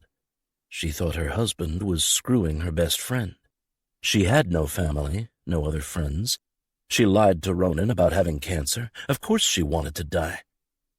Could it be that simple? That simplistic idea swirled in my head. Was the answer to simply untie her, go back to my daily routine, and wait for her to end things? Evelyn would be devastated. I would be there to comfort her. I would need comforting too. It was brilliant. Well, tragic, but brilliant. After Christmas. I don't want to ruin the holidays for Evelyn, Ronan, and the kids. This is their first holiday season without her mom. I don't want to add to that grief until Christmas is over. How did she do it? How did Lila talk about planning her death with the confidence of planning a dinner party? And how am I supposed to believe you won't say anything before then? You don't. But you also don't have a better option than to trust me. You bit my fucking cheek off, and I'm supposed to trust you. Then kill me. Put that pillow over my head again, and finish the job. Her words stirred up my nausea again. I wasn't a killer. Wanting someone out of your life, or possibly dead, if that was the only choice, was different than killing them. It was why I pulled the pillow away from her head before she stopped moving. I couldn't do it. What can I say? I was a nice guy. Nice guys didn't kill people. Neither did governors, or men who wanted to be with Evelyn Taylor. I mean, Evelyn was spontaneous and reckless with her love life. After all, she quickly spread her legs for Ronan, married him without telling me, and got knocked up twice. But spending eternity with a killer felt like a hard limit for her, even on her most reckless day. Christmas. That was 6 weeks away. 6 weeks. I spent years waiting for another chance with Evelyn. I could wait 6 more weeks. If you don't go through with it, I'll have no choice but to have someone do it for me. What do I have to live for? She whispered. I rolled to sitting, feeling more queasiness. I'm going to Chicago tomorrow afternoon. The meeting was rescheduled. I don't think that's a good idea. I glanced over my shoulder at her. Everyone thinks I'm going back to engineering. Appearance matters. You've said that 1,000,000 times. No emotion. Lila had zero emotion in her voice. I'll be tracking you. I grabbed her bound arms and untied them. Then I untied her feet. You always do. Before closing her door, I turned back to her as she rubbed her wrists, especially the one that had a cast on it just a week earlier. Did I feel bad? Sure. But life was filled with tough decisions and unfortunate situations. Lila's parents were waiting for her in the afterlife. Maybe it was meant to be more than it was tragic. Maybe one day I would tell Evelyn about Lila's leukemia and how the accident probably saved her from suffering a far worse death. Yes, I would tell her that. I smiled from my revelation, but when Lila glanced up, she didn't share my excitement, and I was too light-headed to explain it. I needed to get to my bed before I passed out. Chapter 29. Lila. My husband raped me. That wasn't a first. He almost killed me. That wasn't a first either. That brick wall. The end of denial. The point beyond repair and all hope. That was a first. Me injuring him? That was new too. And it felt incredible. His blood tasted like sweet revenge. Had he killed me, I would have died a happy woman. I fought back, but not with my words. I physically proved to him that if he hurt me, I would hurt him too. However, Evelyn's betrayal to me, to Ronan, to her kids, that gutted me. It hurt worse than any punch or fall I'd ever taken at the hands of my husband. I tried every way possible to make sense of it in another way. Maybe he blackmailed her. Maybe he forced her. But it didn't look like he was forcing her. She hummed as he fucked her mouth. Not grunts. Actual humming. Maybe it wasn't her. After all, the camera view only showed her back. And the footage was dark. But he said her name. And he said things to her that he wouldn't say to some whore who shared her name. It was her. I knew it in my gut.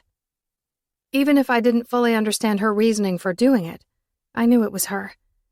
We all had secrets. We all experienced desires. I wanted Ronan, and he felt it. I wanted him even as my brain and my heart tried to convince my body I shouldn't want him. But he touched me like Graham had never touched me before. It wasn't a conscious decision to feel that attraction, that desire. It happened like lighting a match too close to gasoline. I ignited, and I thought my inability to control it might burn everything to the ground. But together, we controlled it. We did it for Evelyn. Would I be able to do it for her again? Hey. Ronan greeted me with a sad smile when I opened the door. The staff had the rest of the week off, thanks to Graham, and Governor Porter had a full day of meetings and lots of explaining to do about his run-in with a mean dog. Hi. You don't look well. Thanks for the compliment, he sighed. I patted my bare feet toward the library, a place Graham rarely visited. We agreed no bedroom, and while my loyalty to Evelyn shattered the previous day, I owed Ronan more than going back on my word. I had a scan yesterday. What they thought was working is no longer working. After the news, I had a panic attack. I couldn't breathe. Did you feel that? Landed me in the hospital. I grimaced, closing the door to the 2-story library while Ronan sat on one of 4 custom fabric sofas. I'm so sorry, Ronan. Don't be. Your news is much worse than my short visit to the ER. I'm so sorry. His apologies, his sympathy crushed me. You're miserable. I sat next to him, tucking my bare feet beneath me and running my hands over the skirt of my navy wrap dress with white piping. I can see it on your face and in your eyes. He grunted a laugh, running his hands through his hair instead of touching me, the one thing I knew he needed. He shook his head, fisting his hair. Some days I swear I don't feel this instinct, this will to live. And I don't understand it because I have a wife who loves me and 2 beautiful children. It makes no sense unless it's... He opened his eyes. Me, I whispered. I'm sorry. It's the treatment. The bad news. It's the stress of going back to work to a job I love but feeling guilty, like I'm abandoning the things I took on as First Lady. Please, he sighed. Stop apologizing. I don't blame you, and I hate that you feel responsible for any of this. I know you can't help what's happening to you or your feelings. I'm such an asshole for even asking for you to see me. As he released his hair, letting his arms flop, I rested my hand on his leg. He dragged in a shaky breath. Just that quickly, he felt it. Our connection. And I felt needed. By that point, Ronan was the only person in the whole world who made me feel needed. But his need for me was toxic. Toxic like Graham's love for Evelyn. The four of us lived a tortured existence, just in very different ways. When I die, you'll be free. Jesus, Lila. I don't want you to die, no matter what it might mean for me. Well, we can't control what's happening to my body. I can't talk about this. I don't want to think about your cancer or my depression. I don't want to talk about Graham or Evie. I just want... Lie back. I climbed off the sofa and pulled a book from one of the shelves. Ronan spread his legs, and I situated myself between them, reclining back onto his chest. Desolation Angels? It's one of my favorites. He wrapped his arms around my waist, hugging me to him as I started reading Jack Kerouac's words. With the turn of each page, his grip on me tightened. His hands moved softly along my abdomen, his legs closed in around mine, and his mouth hovered over my scarf-covered head.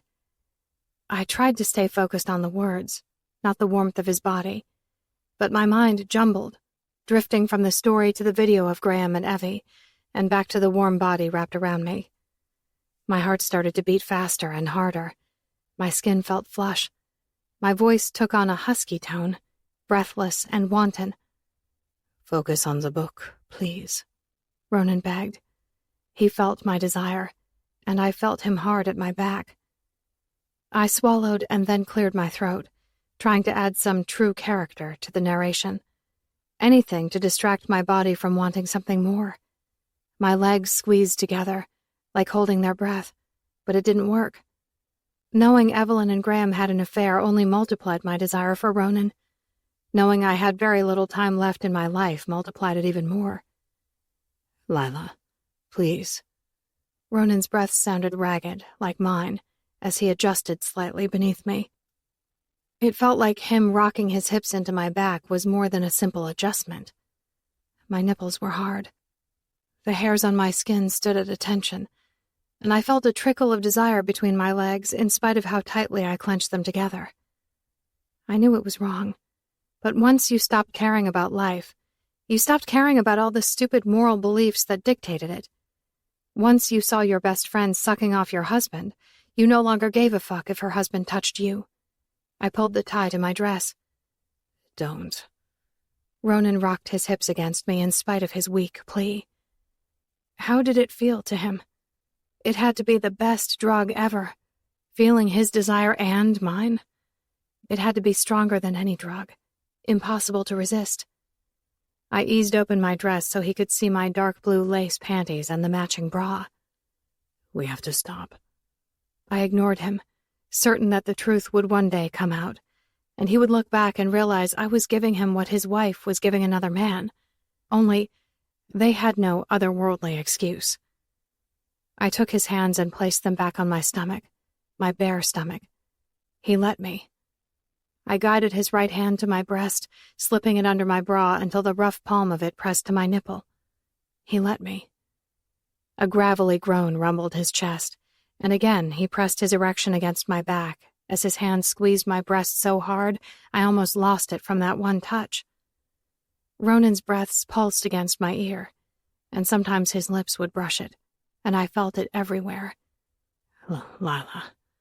He panted like a wounded animal. Tell me what to do. My hand squeezed his hand that rested idle on my stomach. Tell me how to make you feel better. I could have died right then, and Ronan's touch would have lingered on my skin for 1,000,000 eternities. He couldn't speak. His heart wouldn't allow it. His deep love for Evelyn only intensified my desire for him. It made me want to give him my last breath. When he didn't utter another word, I guided his other hand under my panties, a half-inch at a time. The muscles in his arms tensed, and he paused his hand before reaching the place I needed him to touch so badly. No death could be worse than waiting for him to decide where we'd take it. I inched my legs apart as far as they would go with his legs on each side, and I waited. He squeezed my nipple at the same time his hand moved on its own between my legs. Taking it slow, he made tiny circles over my clit with the pads of his fingers as he pistoled his hips against my back in the same slow rhythm as his fingers. My hips lifted from the sofa, silently urging him to move his fingers down and inside of me, filling a void only he could fill. Erasing the intrusive trespassing of the man who, in all honesty, raped me the previous night. Feeling completely out of my skin with need, I pushed his hand lower and moaned as the pad of his middle finger pressed to my entrance. I wanted him inside of me so badly. Before I could silence my need, he had me flipped onto my back, his shirt shrugged off, his jean-clad lower body wedged between my legs, thrusting against me, as his lips attacked my mouth and his hand shoved my bra up so my breasts pressed to his warm chest. Both of his hands gripped the arm of the sofa as he dry-humped me, the denim giving me so much friction I saw stars behind my closed eyes when I orgasmed. Ronan's moves were hard, almost violently so, and he yelled as he found his own release. It brought instant tears to my eyes because he yelled her name. Completely out of breath and sticky with sweat, Ronan collapsed onto me, tucking his face into my neck as his body started to shake. He was crying. Ronan was crying. No, no, no. His words destroyed me. It reaffirmed what I knew in the deepest, darkest depths of my soul. I wanted to die. The pain would stop for me and Ronan. My time was near. Something I mistook for reason whispered to my conscience, telling me to tell Ronan the truth about Evelyn and Graham. But I just couldn't.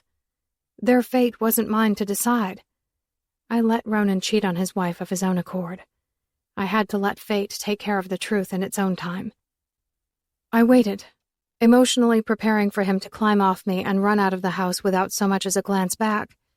But he didn't. Once his sobs subsided, he moved us so we were on our sides, hugging, legs intertwined, and then we slept. 2 hours later, I woke from a deep sleep all alone, with a blanket covering my half-naked body, and no sign of Ronan. Chapter 30.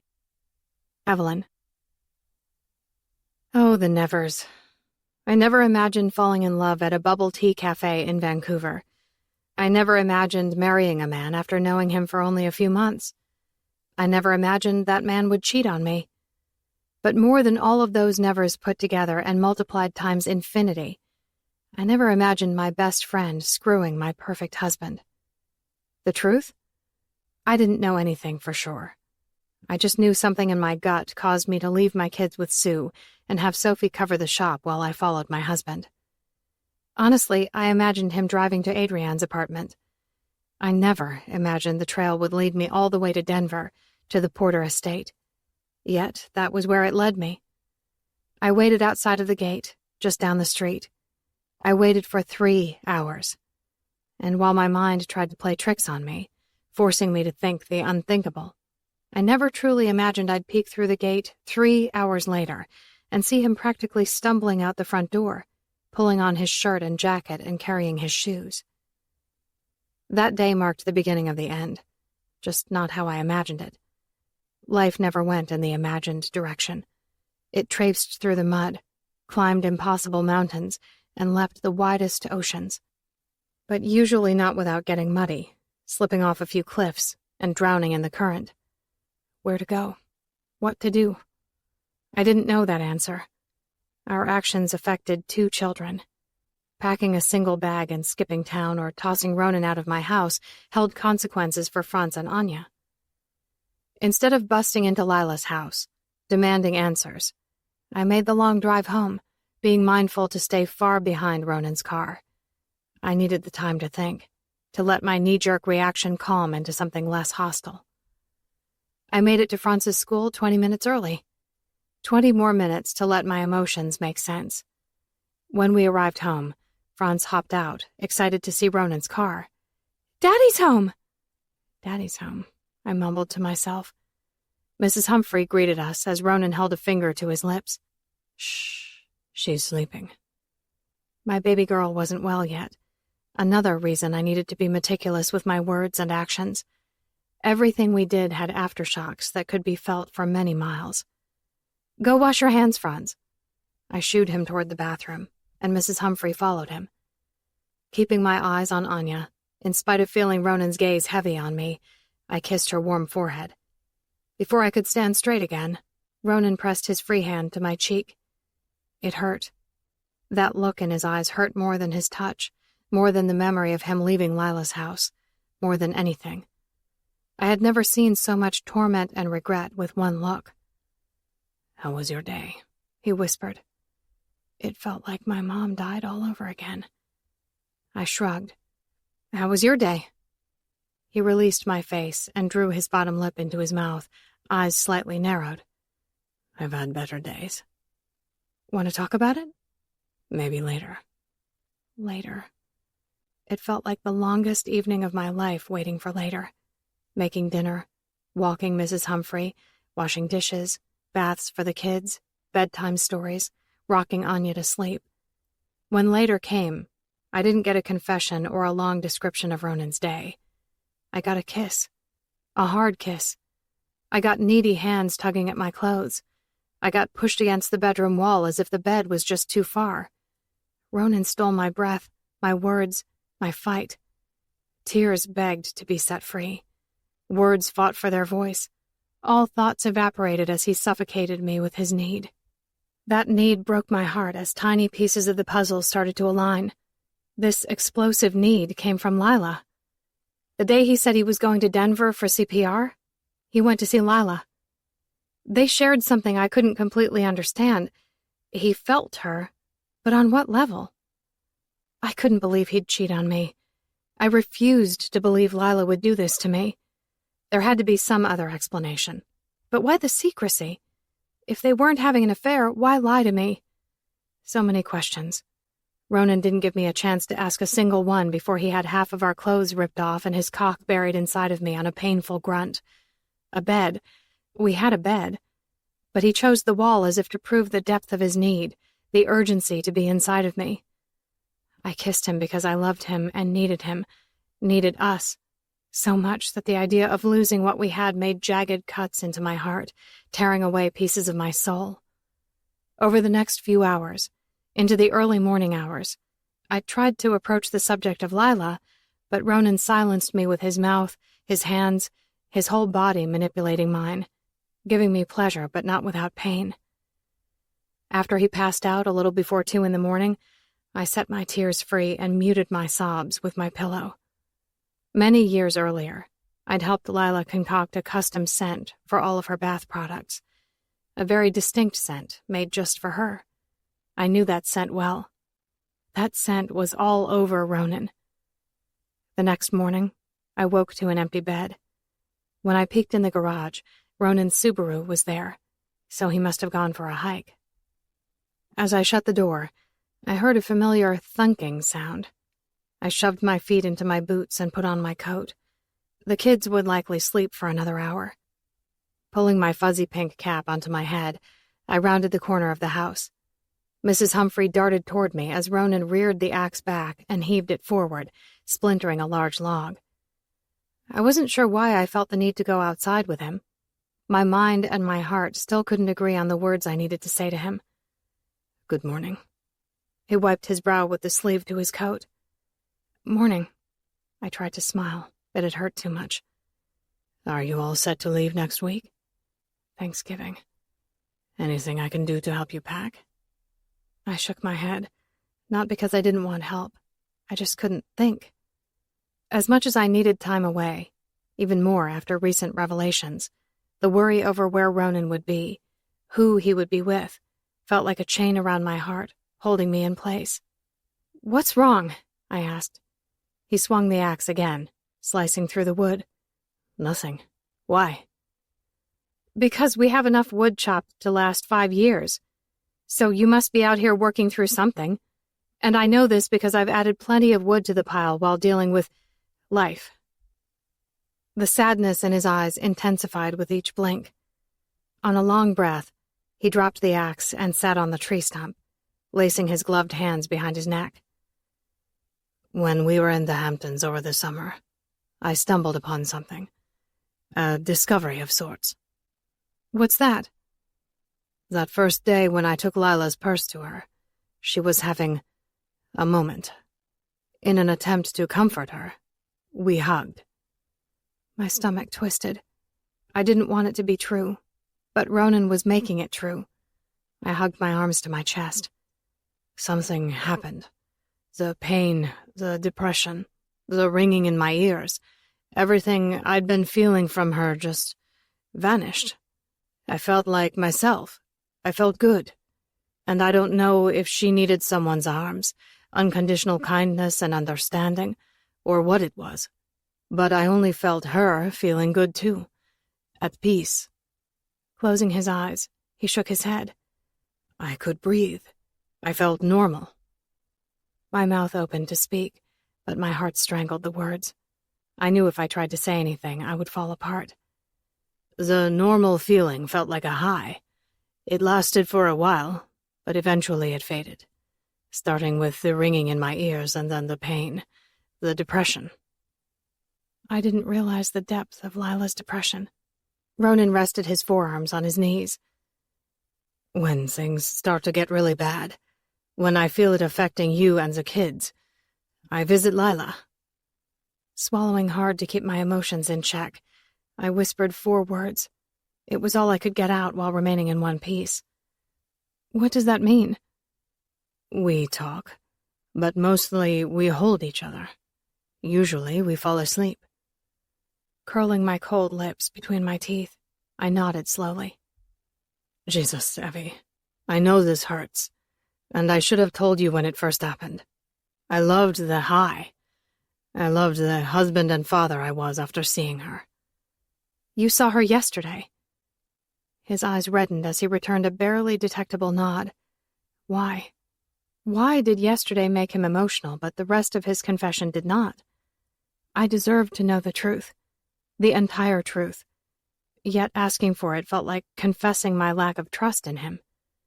And I couldn't forget how much it hurt him when I questioned his fidelity with Adrienne. If he didn't cross the line with a whore, how could I question him about Lila, my best friend? Had I not suggested we go skiing to make up for how I'd treated Graham, Lila wouldn't have fallen off that mountain. Ronan wouldn't have saved her life. And they wouldn't have made a connection I couldn't understand. How could I be mad about something I created? Still, I needed to know. Not knowing for sure would destroy me. It would destroy us. "You only—" "Mom?" Franz called in a sleepy voice. I turned, dragging my heavy heart toward the front door. "Morning, sweetie. You're up early." Mrs. Humphrey and I herded Franz back into the house. Ronan followed a few minutes later. The rest of our morning fell back into routine. Anya's fever broke. Franz fought with Ronan over what he was going to wear to school. And Mrs. Humphrey vomited some bile and one of Anya's socks. There was never the perfect time to let our marriage fall apart, to stop swimming against the current, to forget about responsibilities in life that didn't care if your husband had an affair. While I was changing Anya's diaper, the door shut. By the time I put on her clothes for the day, Ronan's car was gone. He and Franz left with no goodbye. "Have a good day," I whispered to the empty spot in the garage. When I arrived at my shop, I called Lila. She didn't answer. I sent her a message. "Evelyn, can we talk soon?" She didn't reply. "How's Anya?" Sophie asked the second she walked through the door, wearing her signature youthful smile. "Better. Her fever broke." I unlocked the register drawer. "You excited for your trip? I think hiring Abby was a good idea." "Yeah. The kids will love spending time with my dad and Katie." Maybe you and Ronan can have a date night with such willing babysitters. Ronan's not going. But it's Thanksgiving. I nodded, turning the music on in the shop. We'll be gone for almost 2 weeks. Snow is expected here. He couldn't take that much time off. That sucks. Yes. A lot of things sucked at that point in my life. Sucked might have been a monumental understatement if my worst fears turned out to be true. Ronan fell back into his hole quickly over the following days. He found every excuse to arrive home late, fall asleep before I got Anya to sleep, and leave in the morning without a goodbye. His behavior made it easy to leave. If he was having an affair with Lila, not going to San Francisco wasn't going to stop it. But more than my fear of infidelity, I just wanted my husband and my best friend to not be in so much physical and emotional pain all the time. My distrust and accusations would ruin all of us, and I wasn't prepared to blow up my world. At least, not until I had time to myself to figure some things out. And not until Lila returned my messages or called me back. The Monday before Thanksgiving, Ronan drove us to the airport in Denver in spite of my insistence that I could leave my car there so he also didn't have to pick us up. Be good for Mommy, okay? He hugged and kissed Franz while I unfastened Anya from her seat. After he unloaded our luggage, he kissed Anya on the cheek. I'm going to miss you like crazy. Tears stung my eyes. Why did our leaving for 2 weeks feel so final? Why did he have unshed tears pooling in his own eyes as he grabbed my face and kissed me? I tried to hold it, but I couldn't. I choked on a tiny sob as my emotions broke free. Shh, no, baby. Don't cry. Ronan hugged me as Anya tugged my hand and Franz sat on his suitcase. I couldn't speak past the lump in my throat. Ronan wiped my cheeks and kissed me one last time. Call me. Every day, okay? I nodded, holding my breath and the rest of the emotions threatening to break the dam. Mommy, don't cry. Franz wedged himself between us, hugging my waist. I pulled my suitcase and guided Anya to the door, with Franz pulling the other suitcase beside me. After we made it to the entrance, before the glass doors shut, I gave one glance back at Ronan, but he was already pulling away from the curb. Chapter 31. Lila. There will be 30 of us for Thanksgiving, Graham announced, opening the door to the library. I was surprised he found me there. Equally disappointed. I liked having a safe haven. I also liked snuggling under a blanket with desolation angels on the sofa where Ronan touched me. That would be what I thought about before I took my last breath. My attention shifted to him as he perused the shelves of books. I called Evelyn yesterday. Did you know she's in San Francisco with the kids? Ronan stayed home. Something about not being able to get off work. No, I haven't talked to her in a while. Oh, are you two having a tiff? Graham's ridiculous game of ignorance usually angered me, but I had no more anger left inside of me. The recent infidelity between the four of us used up the rest of my give-a-fucks. Ronan stayed for me. There was no way he'd miss Thanksgiving with his family because of work. That would please you, wouldn't it? I said. No, I like my girls to be happy.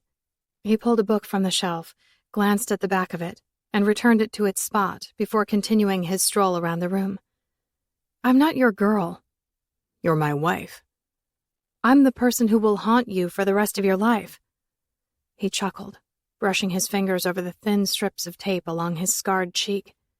Like a ghost? Graham found our situation amusing. A perfectly healthy woman planning her suicide wasn't funny. It proved I married a psychopath. Maybe it also proved I wasn't perfectly healthy. Emotionally damaged? Depressed beyond words most days? Yes. My biggest problem? I lacked the will to live most of the time. Except with Ronan. With him, I felt a spark of hope. I didn't kid myself. That spark would die. I would die. More like karma, I murmured. How ungodly of you to wish bad luck upon me. I closed my book and rested it on my lap. None of it felt funny to me. Everything felt tragic. I don't wish you bad luck. I pray for you. I pray for us. Is God not answering your prayers? I shrugged. Time will tell. You know. Graham sat at the opposite end of the sofa. I drew my knees toward my chest, letting the book fall aside as I tightened the blanket around me. In a perfect world, we could just swap. Swap? Spouses. What? I inched my head side to side. That made no sense. That's ridiculous. Is it? Graham gave me a look. I couldn't decipher it, but it brought bumps to the surface of my skin. It made my spine tingle with a cold chill. I think I failed to mention inside those two lovely statues, anchoring the books on the middle shelf, are security cameras. He clucked his tongue 3 times. There's some expensive art in here that we must protect. The cameras are motion-activated. And recently, there was a lot of motion happening on this sofa that we're sitting on. My heart took a nosedive into the pit of my stomach, forcing a surge of acid up my throat. I couldn't breathe, let alone speak. Gotta say, I've never seen or imagined a guy could fuck a woman with so much vigor, yet wear the most tortured expression on his face. You were sleeping, but you should have seen the look on his face when he left. In fact, I'd be happy to show it to you if you'd like to see it. He didn't fuck me, I whispered. No. Huh. Definitely looked like it from both camera angles. Christmas came early. I honestly thought I'd have to work harder.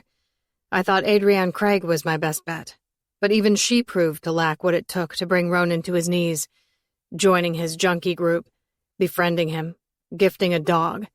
Hell, she even had his and her tires slashed to force more time together. Ronan is such a fucking Boy Scout. Or so I thought. But who knew? Really. All this time the bait was right in fucking front of me. So much money wasted on a professional whore when I could have gotten one to do the dirty work for free. Family discount. Thanks, babe. Adrienne. He paid her to break up their marriage. Still, it didn't excuse everything. You have a video of you and Evelyn. I saw it. You have nothing. The two of you already ruined everything on your own. Evelyn. He laughed again. I married Satan in the flesh. How did that happen? I wanted her. I requested she look like Evelyn.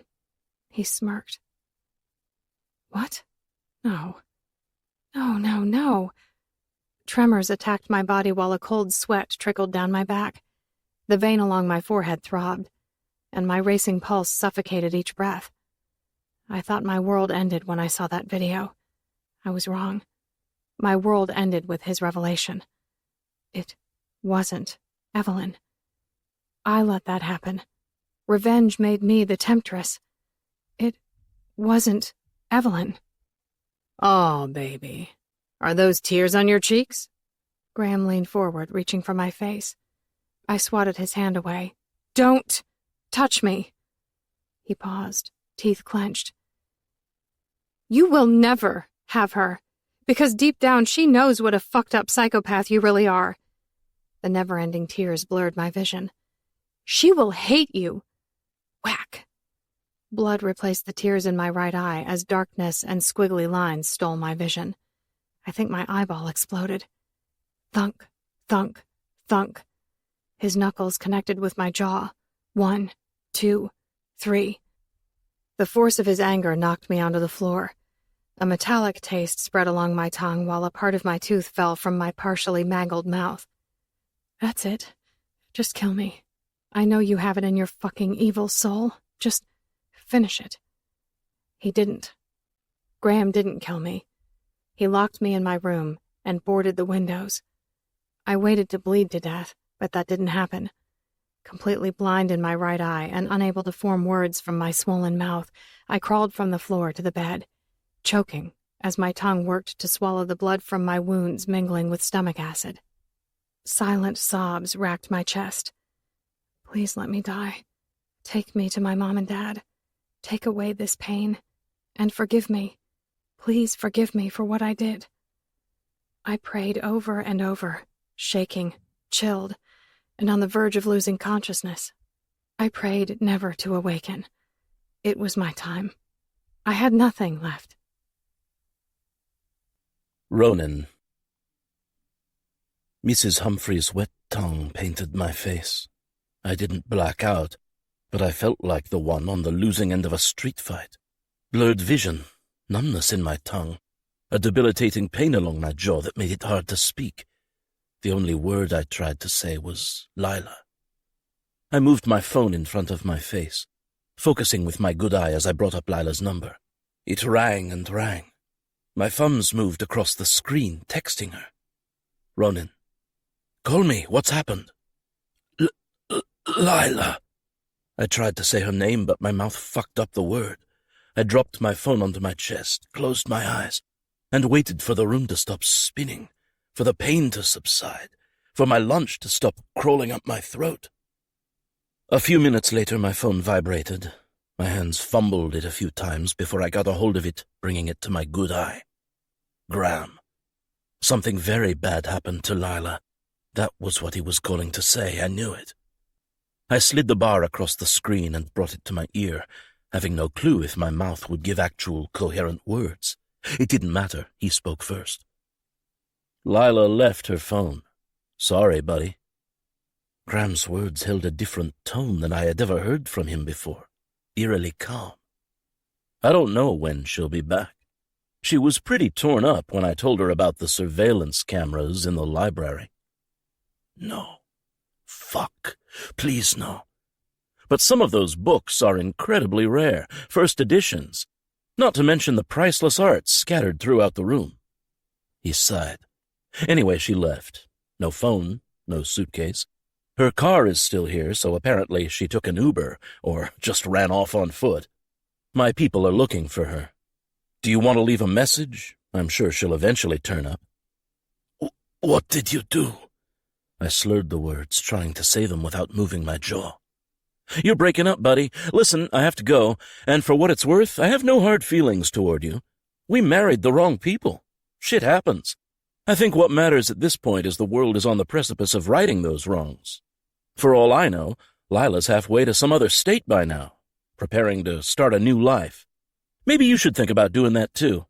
Maybe you should return to Canada. Great skiing there. I'll handle things here. Best of luck. He ended the call, the way he ended my world. I heaved my phone across the room.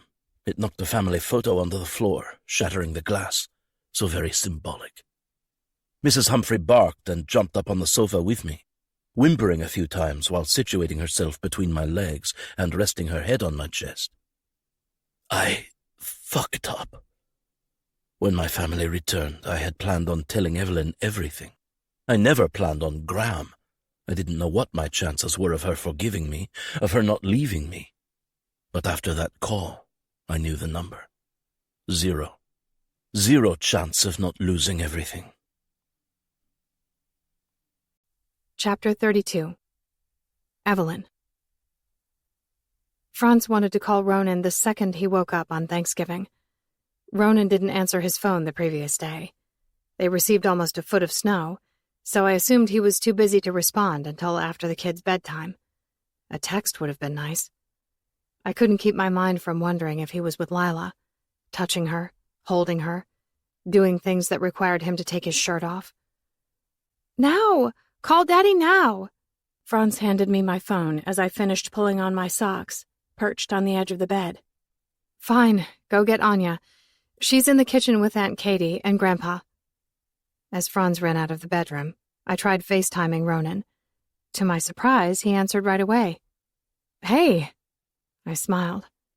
In spite of all that happened before we left, my chest felt warm, and my stomach had butterflies just seeing his face.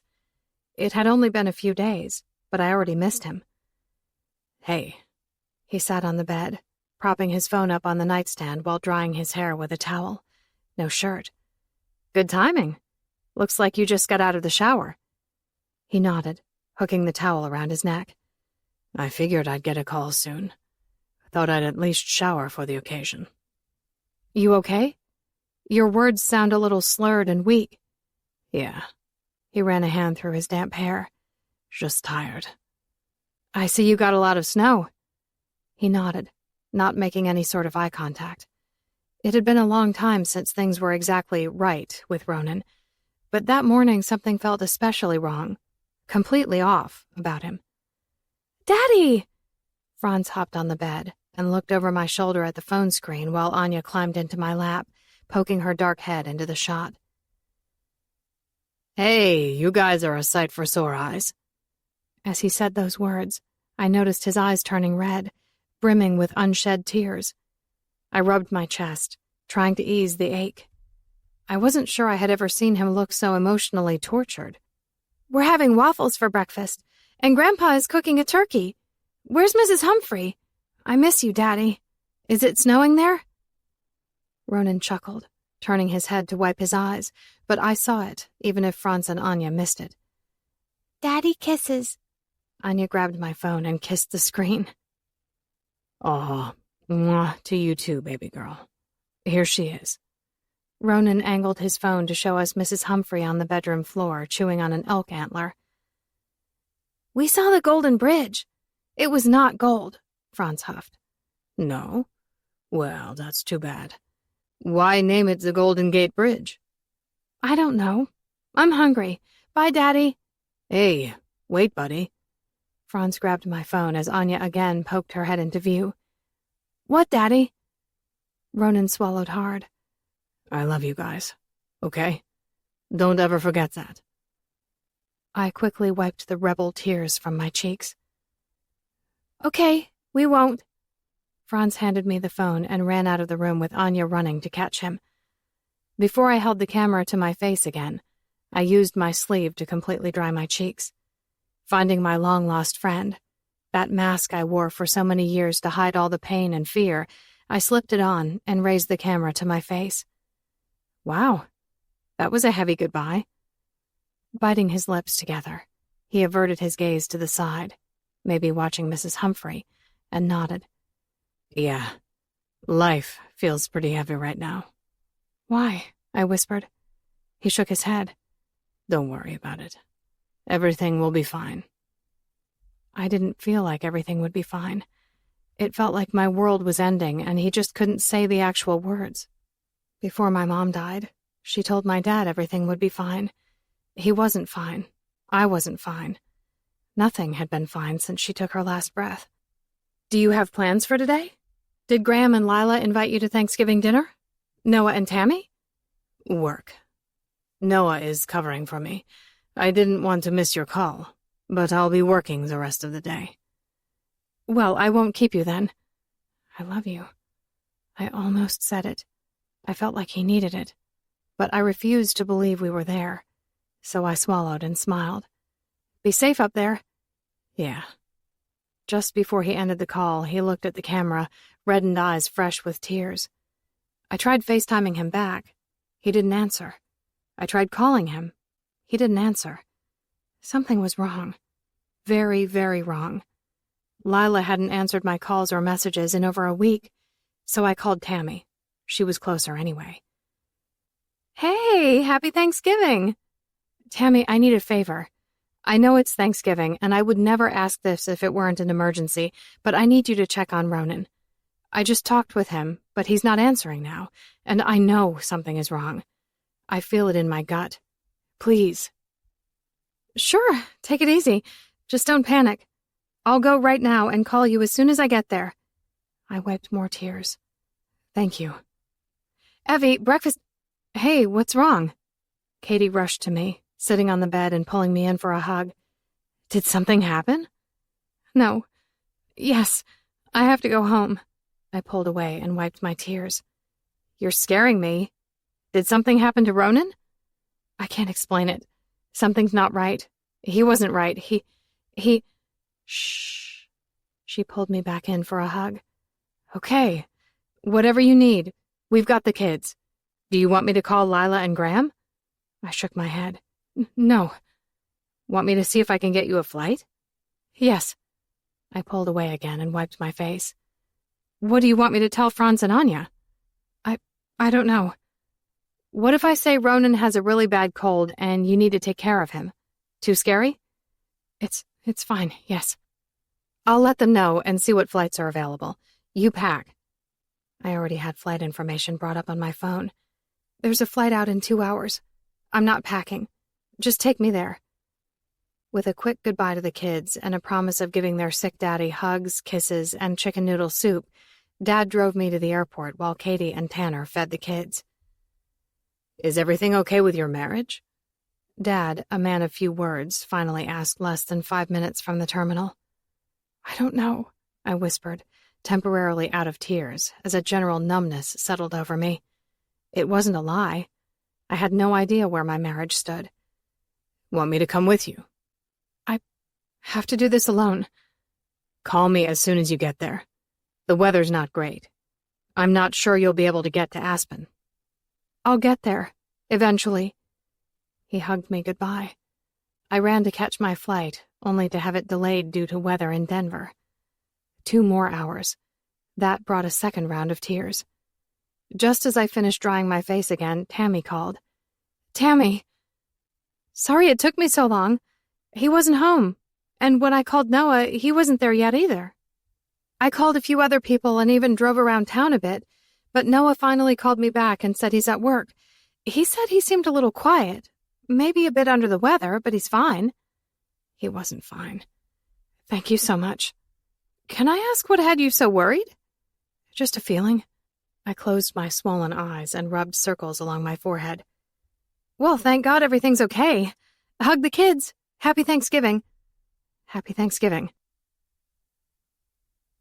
After a second delay, standing in line for a rental car and navigating the snowy roads, which took 6 instead of 3 hours, I made it home by 9 o'clock Thanksgiving night. No lights illuminated the windows, and no smoke escaped from the chimney. Maybe Ronan didn't think starting a fire for one was worth it. Maybe he wasn't home. Maybe he was in bed already. Maybe he was with Lila. A million maybes. I parked the rental SUV in the driveway and sent a quick text off to Katie to let her and Dad know I made it home safely. When I eased open the front door, it was quiet. Too quiet. And dark. Too dark. It was all these feelings of something being just a little too off that brought me all the way home on Thanksgiving, leaving my kids behind. I slipped off my boots as I turned on the light. My whole body jolted with a gasp when I glanced up toward the kitchen table. Jesus. No. No. No! I froze. Holding so still my lungs started to burn, begging me to take a breath. But I couldn't breathe. I wasn't sure I'd ever breathe again. Those same teary eyes that triggered the chain of events that day stared at me, glassy and lifeless. His arms rested on the table. One hand cupped a glass of whiskey with a half-empty bottle next to it, and his other hand rested on a gun. In a blink, nearly 6 years of marriage bled from my eyes, washing away my hopes and drowning my dreams. The eerie silence carved a deep hole into my soul. Where was Mrs. Humphrey? Where were the squealing kids? The crackling embers? The buzzer going off to remind me to take the cookies out of the oven?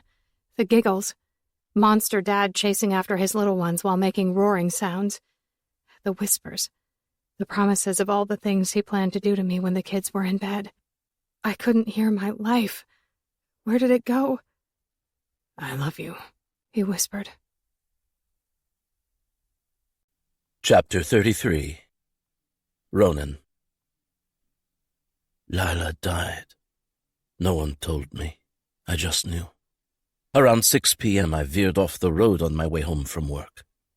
My head, my ribs, my back, my leg. Then, nothing. No physical pain. And the world felt dead silent. No ringing in my ears. I couldn't feel her anymore. Lila died.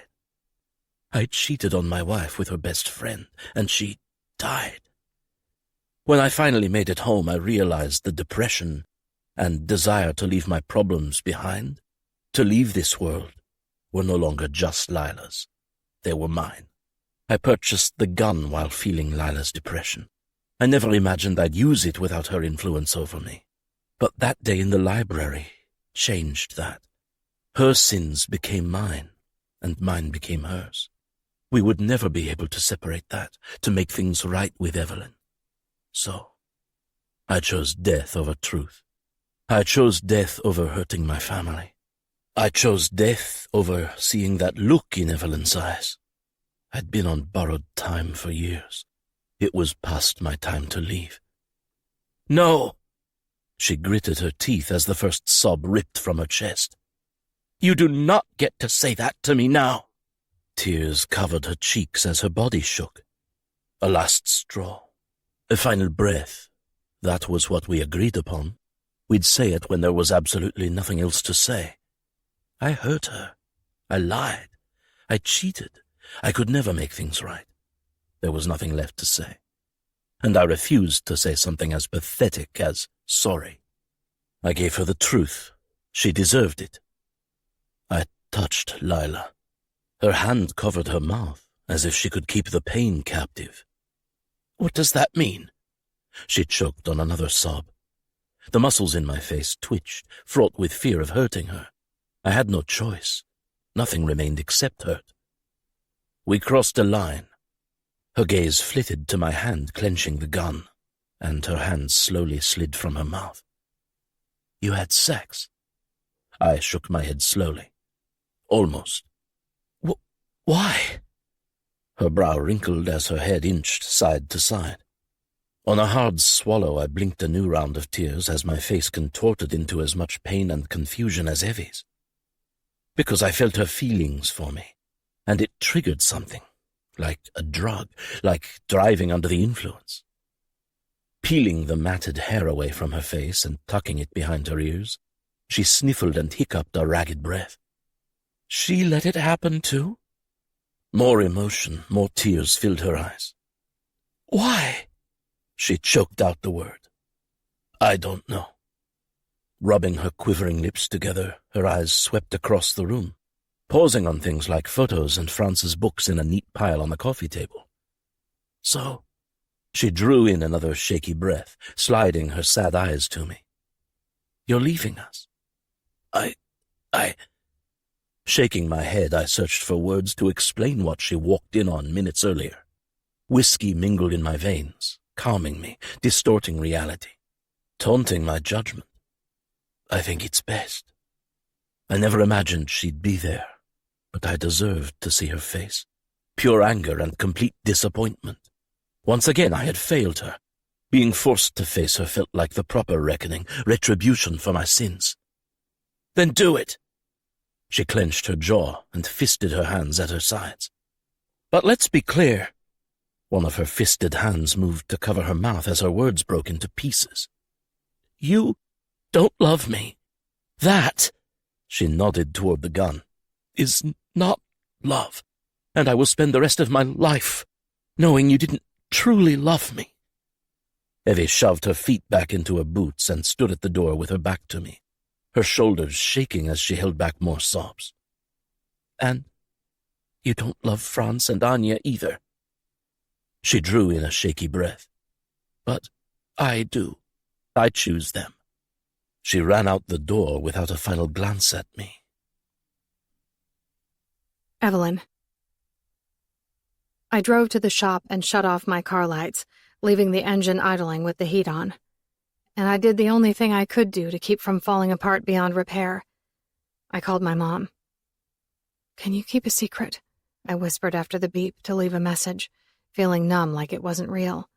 Not my life, not my husband, not my reality. I told her everything. How I lived in fear of my husband dying from some otherworldly phenomenon, and how I knew he was cheating on me before he ever said the words. I told her everything, but I didn't tell her it was Lila. Nor did I mention I may have seen my husband for the last time in this life. I think she knew. I love you, Mom. I miss you. And if you don't have any connections to help my situation, don't feel bad. I'll figure something out. Just the possibility that you're listening is enough. Today, I miss you more. The next round of emotions burned my eyes. Than I have in all the months you've been gone. Today, I just really need my mom. Shutting off the engine, I traipsed through the snow to my shop. The streetlight filtered through the front window. The many herbal scents filled me with the familiar, my comfort zone, my haven. I locked the shop door behind me, leaving the lights off while I just stood in the middle of shelves and displays. How could I go back there? How could he say that to me? How could he take his own life in the middle of our home, where the kids could have seen their father's brains and blood scattered everywhere? I hate you, I whispered to his soul, in case he already pulled the trigger. I hate you for offering me a chair in that fucking cafe. I pushed over a display, sending products crashing to the floor. I hate you for asking me to marry you. Another display took the brunt of my wrath. I hate your oatmeal. Crash. I hate having coffee with you. Bang. Crash. I shoved everything from 2 more shelves. I hate when you sing in the shower. Crash, crash, crash. I hate you for saving Lila and touching her. Bang. Crash. With nothing left on any of the shelves, I fell to my knees and buried my face in my hands. And I just cried. I hate you. Eventually, I picked myself up off the ground and made it back to my car. I couldn't go home, so I made the insane decision to drive back to Denver. At that moment, sanity felt like an unreachable state of mine. After all, my husband was probably dead, slumped over our kitchen table, whiskey still clutched in his left hand. Not my life. Not my husband. I didn't remember the curves, the times my car nearly slid off the road, or the slew of snowplows I encountered on the long drive. By the time I arrived at nearly 2 a.m, I just knew that I needed Lila to explain how we got there, how she could throw away a lifelong friendship to feel my husband touch her. Being a permanent approved guest, the guard opened the gate as soon as he saw my face when I rolled down the window. I pounded on the front door over and over and incessantly pressed the doorbell. The light over the door turned on just as Graham opened the door, half asleep in his signature pajama bottoms but no shirt. Evelyn. He squinted his eyes, scratching his head. Where's Lila? I brushed past him. She's not here. What's wrong? Before I reached the stairs, I turned back to him as he shut the front door. Where is she? We had a fight. She left. What? I shook my head. Where did she go? What happened to your face?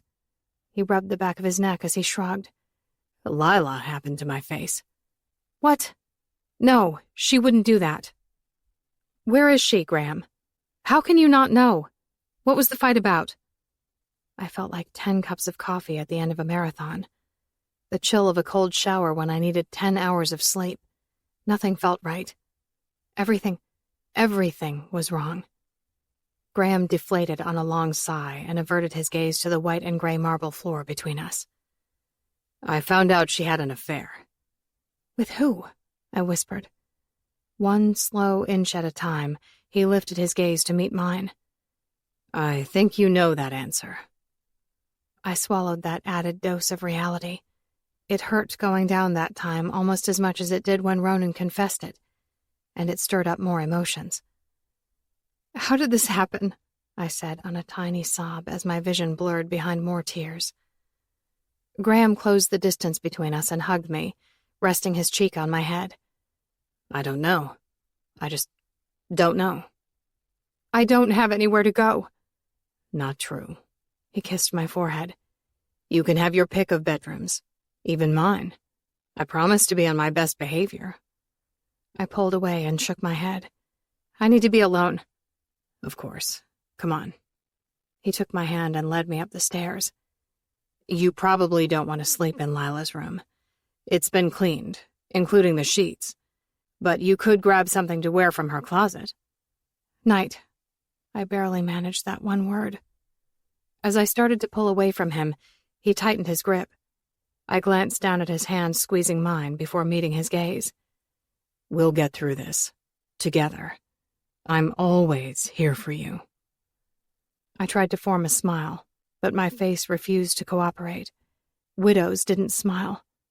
After he released my hand, I headed toward Lila's room, and Graham patted his bare feet in the other direction. Turning on the light, I shut and locked Lila's bedroom door. Everything was in its place.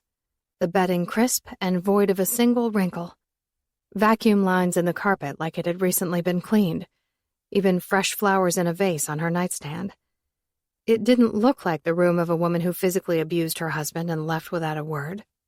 Too tired to look for something to sleep in, I tossed the 3-deep layer of pillows from her bed and tugged down the comforter and sheets that the housekeeper tucked into each side military style. As I started to climb into her bed, my gaze snagged on something barely peeking out from under the mattress. Lifting the edge of the mattress, I pulled out a black leather-bound book. A journal. I opened it and quickly flipped through the pages, not reading a single word. Lila loved journaling when we were younger. Organizing her thoughts helped her deal with so much grief.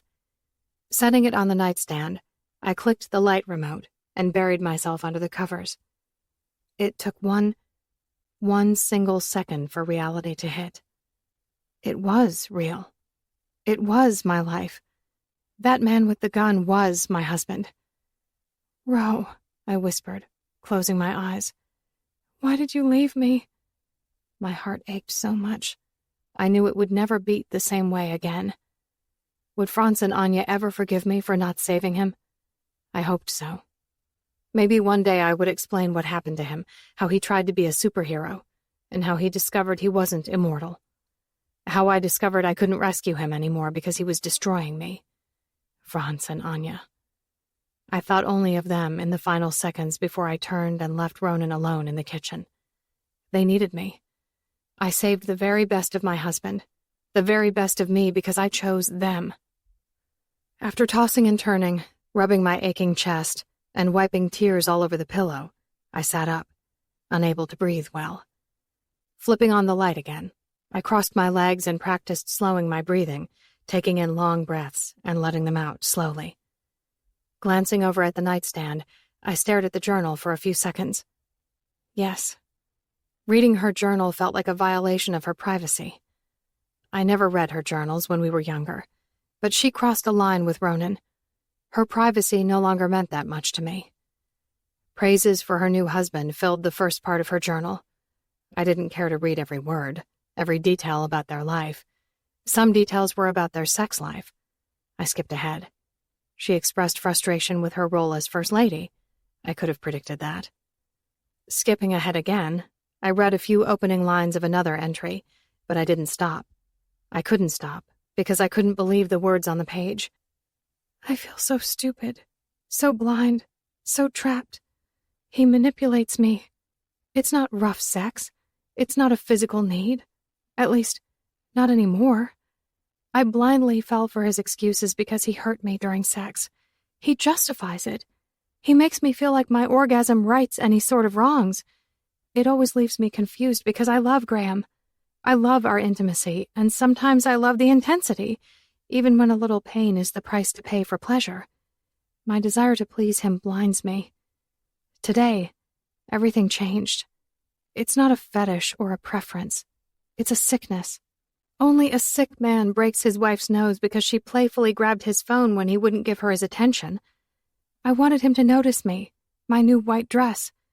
Now, that white dress is in the trash, covered in blood. "Oh my God," I whispered as my tears fell to the pages. It didn't stop. So much detail. I remembered her broken nose. It was shortly after I found out I was pregnant with Franz. "Ronan, I feel so responsible. I should have died on that mountain. I wanted to die. Why did he try to save me? I didn't want to be saved. How am I still here?" "Lila," I whispered. It wasn't an accident that day. She went in the wrong direction on purpose. My friend. How did I not see it? The bruises are getting hard to hide. Graham called me Evelyn during sex. I thought about ending my life today, but I don't want to add to Evelyn's stress. Her mom is not well. She needs me.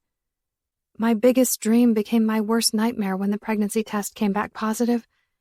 I can't even breathe. I told Graham about the baby. He said I had to get rid of it. I said no. He got rid of the baby. The bleeding stopped 2 days ago, but I still have the bruises. He was right. We can't have children. It wasn't real. It couldn't be real. Ronan wasn't dead, and Graham didn't kill his own child. Things like that only happened in horror movies.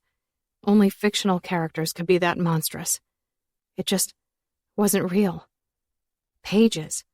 So many pages of awful, gruesome, heartbreaking detail. Ronan hugged me, and he said it made his pain go away. It made mine go away, too. I had to find an excuse for my bruises. So now I have leukemia. Jesus. My hand flew to my mouth. I could barely read the words through my tears. It wasn't real. I pleaded with any god who would listen to me, begging for it to not be real. Evie told me Graham gave her the clean art building. He loves her. I wonder if he ever loved me. Ronan needed me again today. It feels incredible to be needed. Evelyn is so lucky. Graham has sex with me when I don't want it. That's rape, I think. I'm not sure. I don't think his sick mind understands what he's doing, and I don't know how to help him. I just want to die. I shaved my head to look the part of a leukemia patient. Graham hit me. He thinks I'm ugly now. How did this happen to me? Ronan made me feel beautiful today. I felt something for him I should not feel. I think it did something to him. He felt tortured when he felt my desire for him. I can't imagine what it must be like to feel two people at once. Nothing happened. We love Evelyn. I sobbed, thinking of what I always told Graham. We love Lila more. The pages were never ending and the revelations dizzying. I walked in on Graham masturbating to a video of him and Evie having sex. It shattered me. There are no real words to describe my level of brokenness. The complete desolate feeling of betrayal by the person I loved more than anyone in this world. What? No. No. My jaw hung in the air. Lies. What was wrong with her? It suddenly made me question everything I'd read up to that point. He raped me again. I let him. I bit his face. His bitter blood tasted like a tiny bit of revenge. Then he nearly suffocated me with a pillow. Why did he stop? I want to die. We agreed I would die. Ronan needed me today. I needed him too. I wore a pretty dress with my best lingerie underneath it. I wonder what Evelyn wore to seduce Graham. I guess nothing lasts forever. Not even lifelong friends. I felt him at my back, turned on, begging me to stop. I couldn't stop. And if he'd known about Graham and his wife, he wouldn't have wanted me to stop. I take away his pain. All of it. His hand on my breast, sliding between my legs.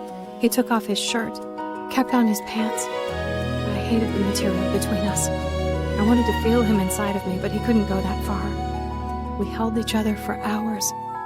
When I awoke, he was gone. We hurt Evelyn. And maybe she deserved it, but it felt awful. I am awful. I want to die. Tossing the journal aside, I ran to the bathroom and heaved in the toilet, a cold sweat beating along my brow, my heart racing so fast it felt ready to explode through my chest. After rinsing my mouth, I wobbled on unsteady legs back to the bed. Sitting on the edge, I stared at the journal, unsure if I could read another word. But I had to keep going. If Ronan took his life because of the words in that journal, I owed it to myself and to him to read every last word. Graham beat me within an inch of my life. I'm blind in one eye. My jaw is certainly broken, and I lost a tooth. But I don't even care about my condition. He told me the woman in the sex video was not Evelyn. Not Evelyn. She will never forgive me. What I did was unforgivable. I hate Graham for lying to me. Still, I hate me more. Today, I will reunite with my mom and dad. No! I covered my mouth quickly to hide my complete breakdown, dropping the journal on the floor. I grabbed a pillow and cried, sobbed, nearly died in that moment. What if Lila and Ronan were both gone? How could I live in that kind of world? How could I be a good mom if the people who loved me the most in the world were gone? I scooted off the bed onto my knees and picked up the journal with shaky hands and tiny sobs racking my whole body. It's time. A special note to my very best friend, my true other half, my sister, my family, my life. Evelyn, if you're reading this, I want you to know how deeply sorry I am for the accident, for Ronan, for not being what Graham needed me to be. I don't blame him for loving you. You are everything good about life. Please find it in your heart to forgive Ronan. Today, I will set him free. He will truly be yours again in every way. I love you, Evie. I'll give your mom a hug, and we'll look forward to seeing you again someday. But take your time. This life of yours is nothing to be rushed. Live it. Love without regret. But please, please, forgive. Forever your favorite lesbian lover, Lila. Heart. My body shook violently as I muffled my sobs with my hand over my mouth. I let Graham into my life, and he destroyed everything. Blank pages followed her final entry to me, until the very end. On the last 2 pages there was a list. Reasons for bruises. Oh my God. I cried more, blurring her long list of lies. All the things she told people to explain her bruises. Some of them were crossed off, like tripping and dislocating her shoulder and fracturing her wrist, a tennis ball breaking her nose, a bookend falling on her face, self-defense class injuries, leukemia. Before I could deal with my grief and sort it from my anger, Graham knocked on the door. "Are you okay? I thought I heard you yell just a minute ago." I stood, fueled by pure rage. When I opened the door, Graham didn't get one word out before I smacked his face so hard I felt the burn clear up to my shoulder. "What the fuck, Evelyn?" He covered his cheek as I stormed past him, hugging the journal to my chest. He deserved to be arrested, to go to prison. I couldn't let him get away with it. "Stop. Where are you going?" He chased me down the hallway and grabbed my arm, spinning me back around. "Let go of me!" I screamed, hoping his security people outside would hear me. Graham instantly released me and held up his hand, confusion lining his forehead. Okay. Just tell me what I did." "You killed Ronan. You murdered Lila. You killed your own child. You raped her and beat her, you sick fuck!" I cried even through my anger. "That's not what happened." He shook his head. "Ronan fucked her in my library. I can show you the tape. Then you'll know. We married the wrong people, Evelyn. It's you. It's always been you." I started to speak, but I couldn't. When I turned to go down the stairs, to call the police, he grabbed my shoulders and forced me back around. "Let me go," I wrinkled. He tightened his grip. "Please calm down. I would never hurt you. I love you. I've always loved you. Don't you remember all the things I did for you? I sent you flowers and wrote you poems. I bought you everything. I saved your family. You owe me something, Evelyn." Anger escalated the emotion in his words. What started as a desperate plea ended in a very threatening tone. I shoved him as hard as I could, dropping the journal to the ground. He came at me again. "You will love me." He narrowed his eyes so dark and unrecognizable. I jumped to the side, but he fell forward, tripping on the journal or maybe the edge of the runner rug. Before I knew what was happening, he tumbled down the marble stairs, all the way to the bottom. Not a word escaped my mouth. I didn't move for several seconds. My gaze stayed affixed to his limp body on the floor at the bottom of the stairs. A slow pool of blood oozed along the tile around his head. No tears, not for Graham. No rushing to call 911, not for Graham. 1 breath, 2 breaths, 3 breaths. Me. It was just my breath. Not his, not Lila's, not Ronan's. 4 friends, 2 lovers, 1 unimaginable tragedy. I picked up the journal and smoothed the pages that were wrinkled. Then I hugged it to me and descended that long, hard, rigid staircase, being careful not to trip and fall. At the bottom, I stared at Graham's eyes, fixed, vacant, dead. "You should have loved Lila more. I made my way to my purse that I'd dropped at the front door, and I called 911. There's been an accident. Completely numb from my heart's reluctance to keep beating, I waited for the police and ambulance to arrive. They carried Governor Graham Porter's body out in a black bag as an early morning media frenzy ensued around sunrise. His parents, security, people who worked close to him. The house swarmed with people in shock, trying to figure out what happened. The location of his wife and my involvement. I gave my statement. Then I handed over the journal, knowing some very personal things about me and Ronan were in those pages. My only 2 requests? They find Lila, her body, I feared, and they return the journal to me. Too exhausted to drive home, I crossed town to my parents' old house. The furnace had been turned way down, so I grabbed an extra blanket and slipped into their old bed, still unmade from my dad packing his single bag and moving to San Francisco. I chose my mom's side of the bed, closing my eyes and remembering the song she used to hum to me when I was a little girl, the Beatles' Blackbird. I hummed it softly until sleep found me. Hours later, under sunny skies and improved roads, I drove to Aspen, taking note of buildings as I left Denver, their flags already at half-mast. The world knew. I couldn't avoid my home forever. If there was a body in my kitchen, it had to be dealt with before I brought the kids home.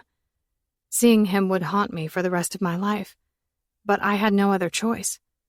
Parking in the driveway, I climbed out of the vehicle and took slow steps toward the front door. Before I could open it, I forced myself to focus on Anya and Franz. They were always my grounding point, my source of courage, my truest reason for living. Whatever waited for me on the other side of the door, I could handle it. My gloved hand reached for the doorknob. I held my breath as tears waited on standby, and my heart worked its way up my throat. My hand shook, my lips quivered, and my body began to fold in on itself as I fell to my knees. Pressing my hands and my cheek to the door, I cried. Everything was my fault.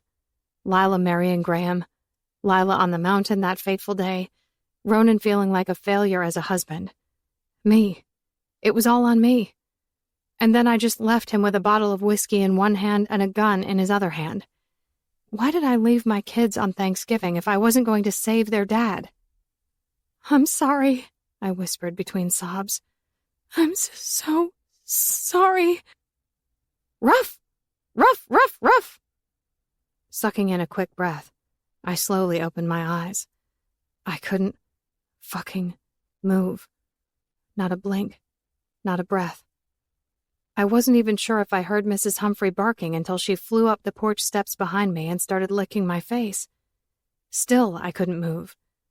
Did he set her loose before I arrived the night before? Was she just now finding her way home?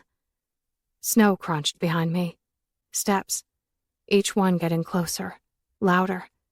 I turned 1 tiny inch at a time. Trudging his way through the snow, red jacket popping against the white background, black hat, and a stick in his hand was my husband. My living, breathing husband. A warm wave filled my chest, my skin tingled, and my eyes burned with tears, making my nose run as I gave Mrs. Humphrey a quick ruffle on her head. I tried to stand up, but I couldn't. On my knees, I covered my whole face with my hands and sobbed. When the footsteps stopped, I let my hands fall from my face as the tears continued. "Lila's dead," Ronan whispered, standing at the bottom of the stairs. I managed a single nod. "I don't know how to make it." "I don't care." I shook my head over and over. "Lila and I don't care." "Graham, I don't care." I really didn't care. My heart had no room for grudges, no room for anger, no room for contempt. What would one give to have someone back from the dead? What would one give for that second chance? Anything. "You're alive," I whispered. His gaze averted to his feet. Shame. Ronan felt shame. "It's unforgivable." "You're alive," I whispered again. "It's my fault." "You're alive." He shook his head repeatedly, face scrunched in pain. I ruined us. His gaze jerked up to meet mine. It doesn't matter that I'm alive. It's all that matters. That undying emotion, that sharp edge of reality brought me to my feet, to the bottom of the stairs, right in front of him with my hands framing his cold cheeks. A split second later, he blinked his red eyes, releasing so much grief as his hands covered mine. It's all that matters. I wrapped my arms around his neck, feeling his warm body, his heart beating, his breaths on my neck. Him. I felt him. Words. They were hard to find as we made our way into the house. We would be fine. I knew it. But I wasn't fine in that moment. I was tired. No, exhausted. The bottle of whiskey and the empty glass remained on the table, but the gun was gone. I stared at the table. Ronan grabbed the bottle and tossed it into the trash. Then he set the glass in the sink. I stared at the table. He slipped off my coat. I stared at the table. Out back, he murmured while hanging up my coat. I narrowed my eyes a bit, but couldn't tear my gaze from the table. I wouldn't have done it in the house. He wrapped his arms around me, pressing his chest to my back. When I didn't say anything, he kissed my cheek and released me along with a tiny sigh. Again, I felt his guilt and his shame. I felt his fear that we would never get past this. Evie, please say something. As Mrs. Humphrey settled onto the sofa, I turned around, leaving behind the images of Ronan at the kitchen table with a gun. There he was, in front of me. No gun. Just alive. I love you, Ro. He lifted his gaze, disbelief etched into his face. Evelyn Alexander. He took one step and wiped my cheeks, so much sadness still in his eyes. We lost our friends that day, and life would never be the same. You were my favorite. My smile grew, fighting its way past the grief. Your favorite what? Everything, he whispered, his voice breaking apart as he rested his forehead against mine. My thumbs brushed along his tear-stained cheeks. My heart drummed, awakening those old butterflies that had been dormant in the pit of my stomach for way too long. Are you going to kiss me? He grunted a tiny laugh, a sigh of relief as he smiled. Probably. Epilogue. Ronan. I'm ready to listen. I sat on the velvet pillow as Athelinda maneuvered her seemingly brittle self to sit on the pillow across from me. The same old nasty incense hung in the air. Same tacky room. Same creaky wood plank floors. Same weathered book with the brown-stained cover and the words, I am, on the front. Different situation. The day after my wife came back for me, they found Lila's body. She'd driven her car off a cliff. To anyone else, it looked like an accident on a treacherous, snow-covered road. That was the story that made the papers. The Porter family made the stories in Lila's journal disappear. Graham's death was ruled an accident. We stayed in Colorado long enough to bury our friends. Then we flew to San Francisco to get our babies. Since San Francisco was only a 20-minute drive to Berkeley, I felt the need to tie up some loose ends with my favorite parapsychologist. You're ready to listen or obey? Athelinda grinned, showing me her gnarly smile. She hadn't aged a day since the last time I'd seen her. She still looked a century old. Obey. I returned a smile. Then that's easy. You don't need to see me if you understand the instructions. Hinder not the soul's intended path unto the light, lest shards of darkness shed upon thee. What's not to understand about that? Stop being a superhero. Boom, problem solved.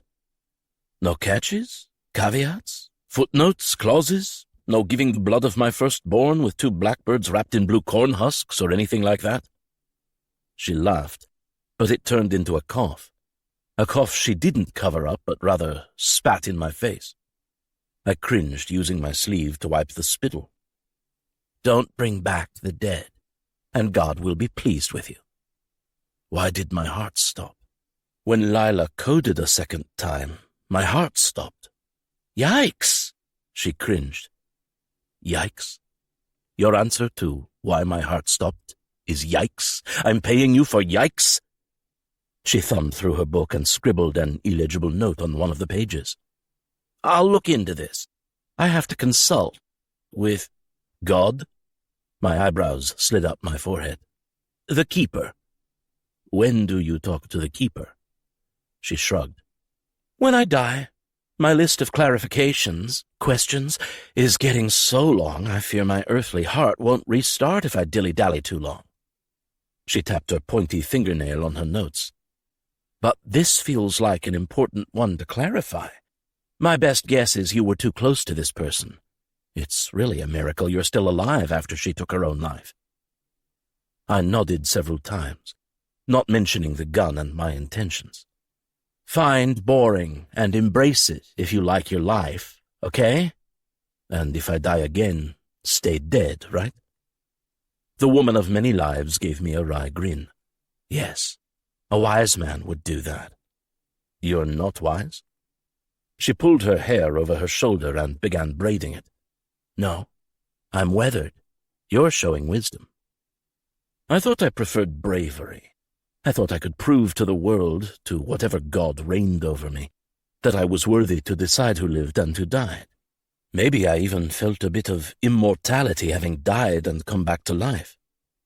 My time with Lila taught me just how fragile our existence was in the universe. I still didn't understand why my peers could save lives and not suffer consequences. Perhaps God was testing me.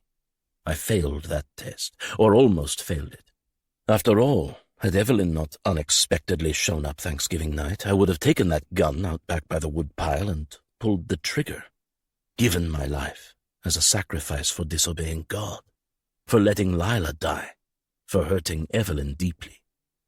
I stopped counting how many times she saved my life, but I realized my true indebtedness belonged to her. Every day I would live and love her and our perfectly imperfect life. I'd hang up my red ski patrol jacket and find a job where lives weren't in danger. What? I had no idea, and it didn't matter. We'd figure it out together. Evelyn. 8 months later. Losing my best friends and my mom in the same year nearly crippled me. It taught me the fragility of life. I learned I couldn't exist in this life by holding on to the past. There were so many things in Lila's journal that I wanted to discuss with Ronan. Did he know she was being abused? Did he know her cancer wasn't real? Why did he keep it from me?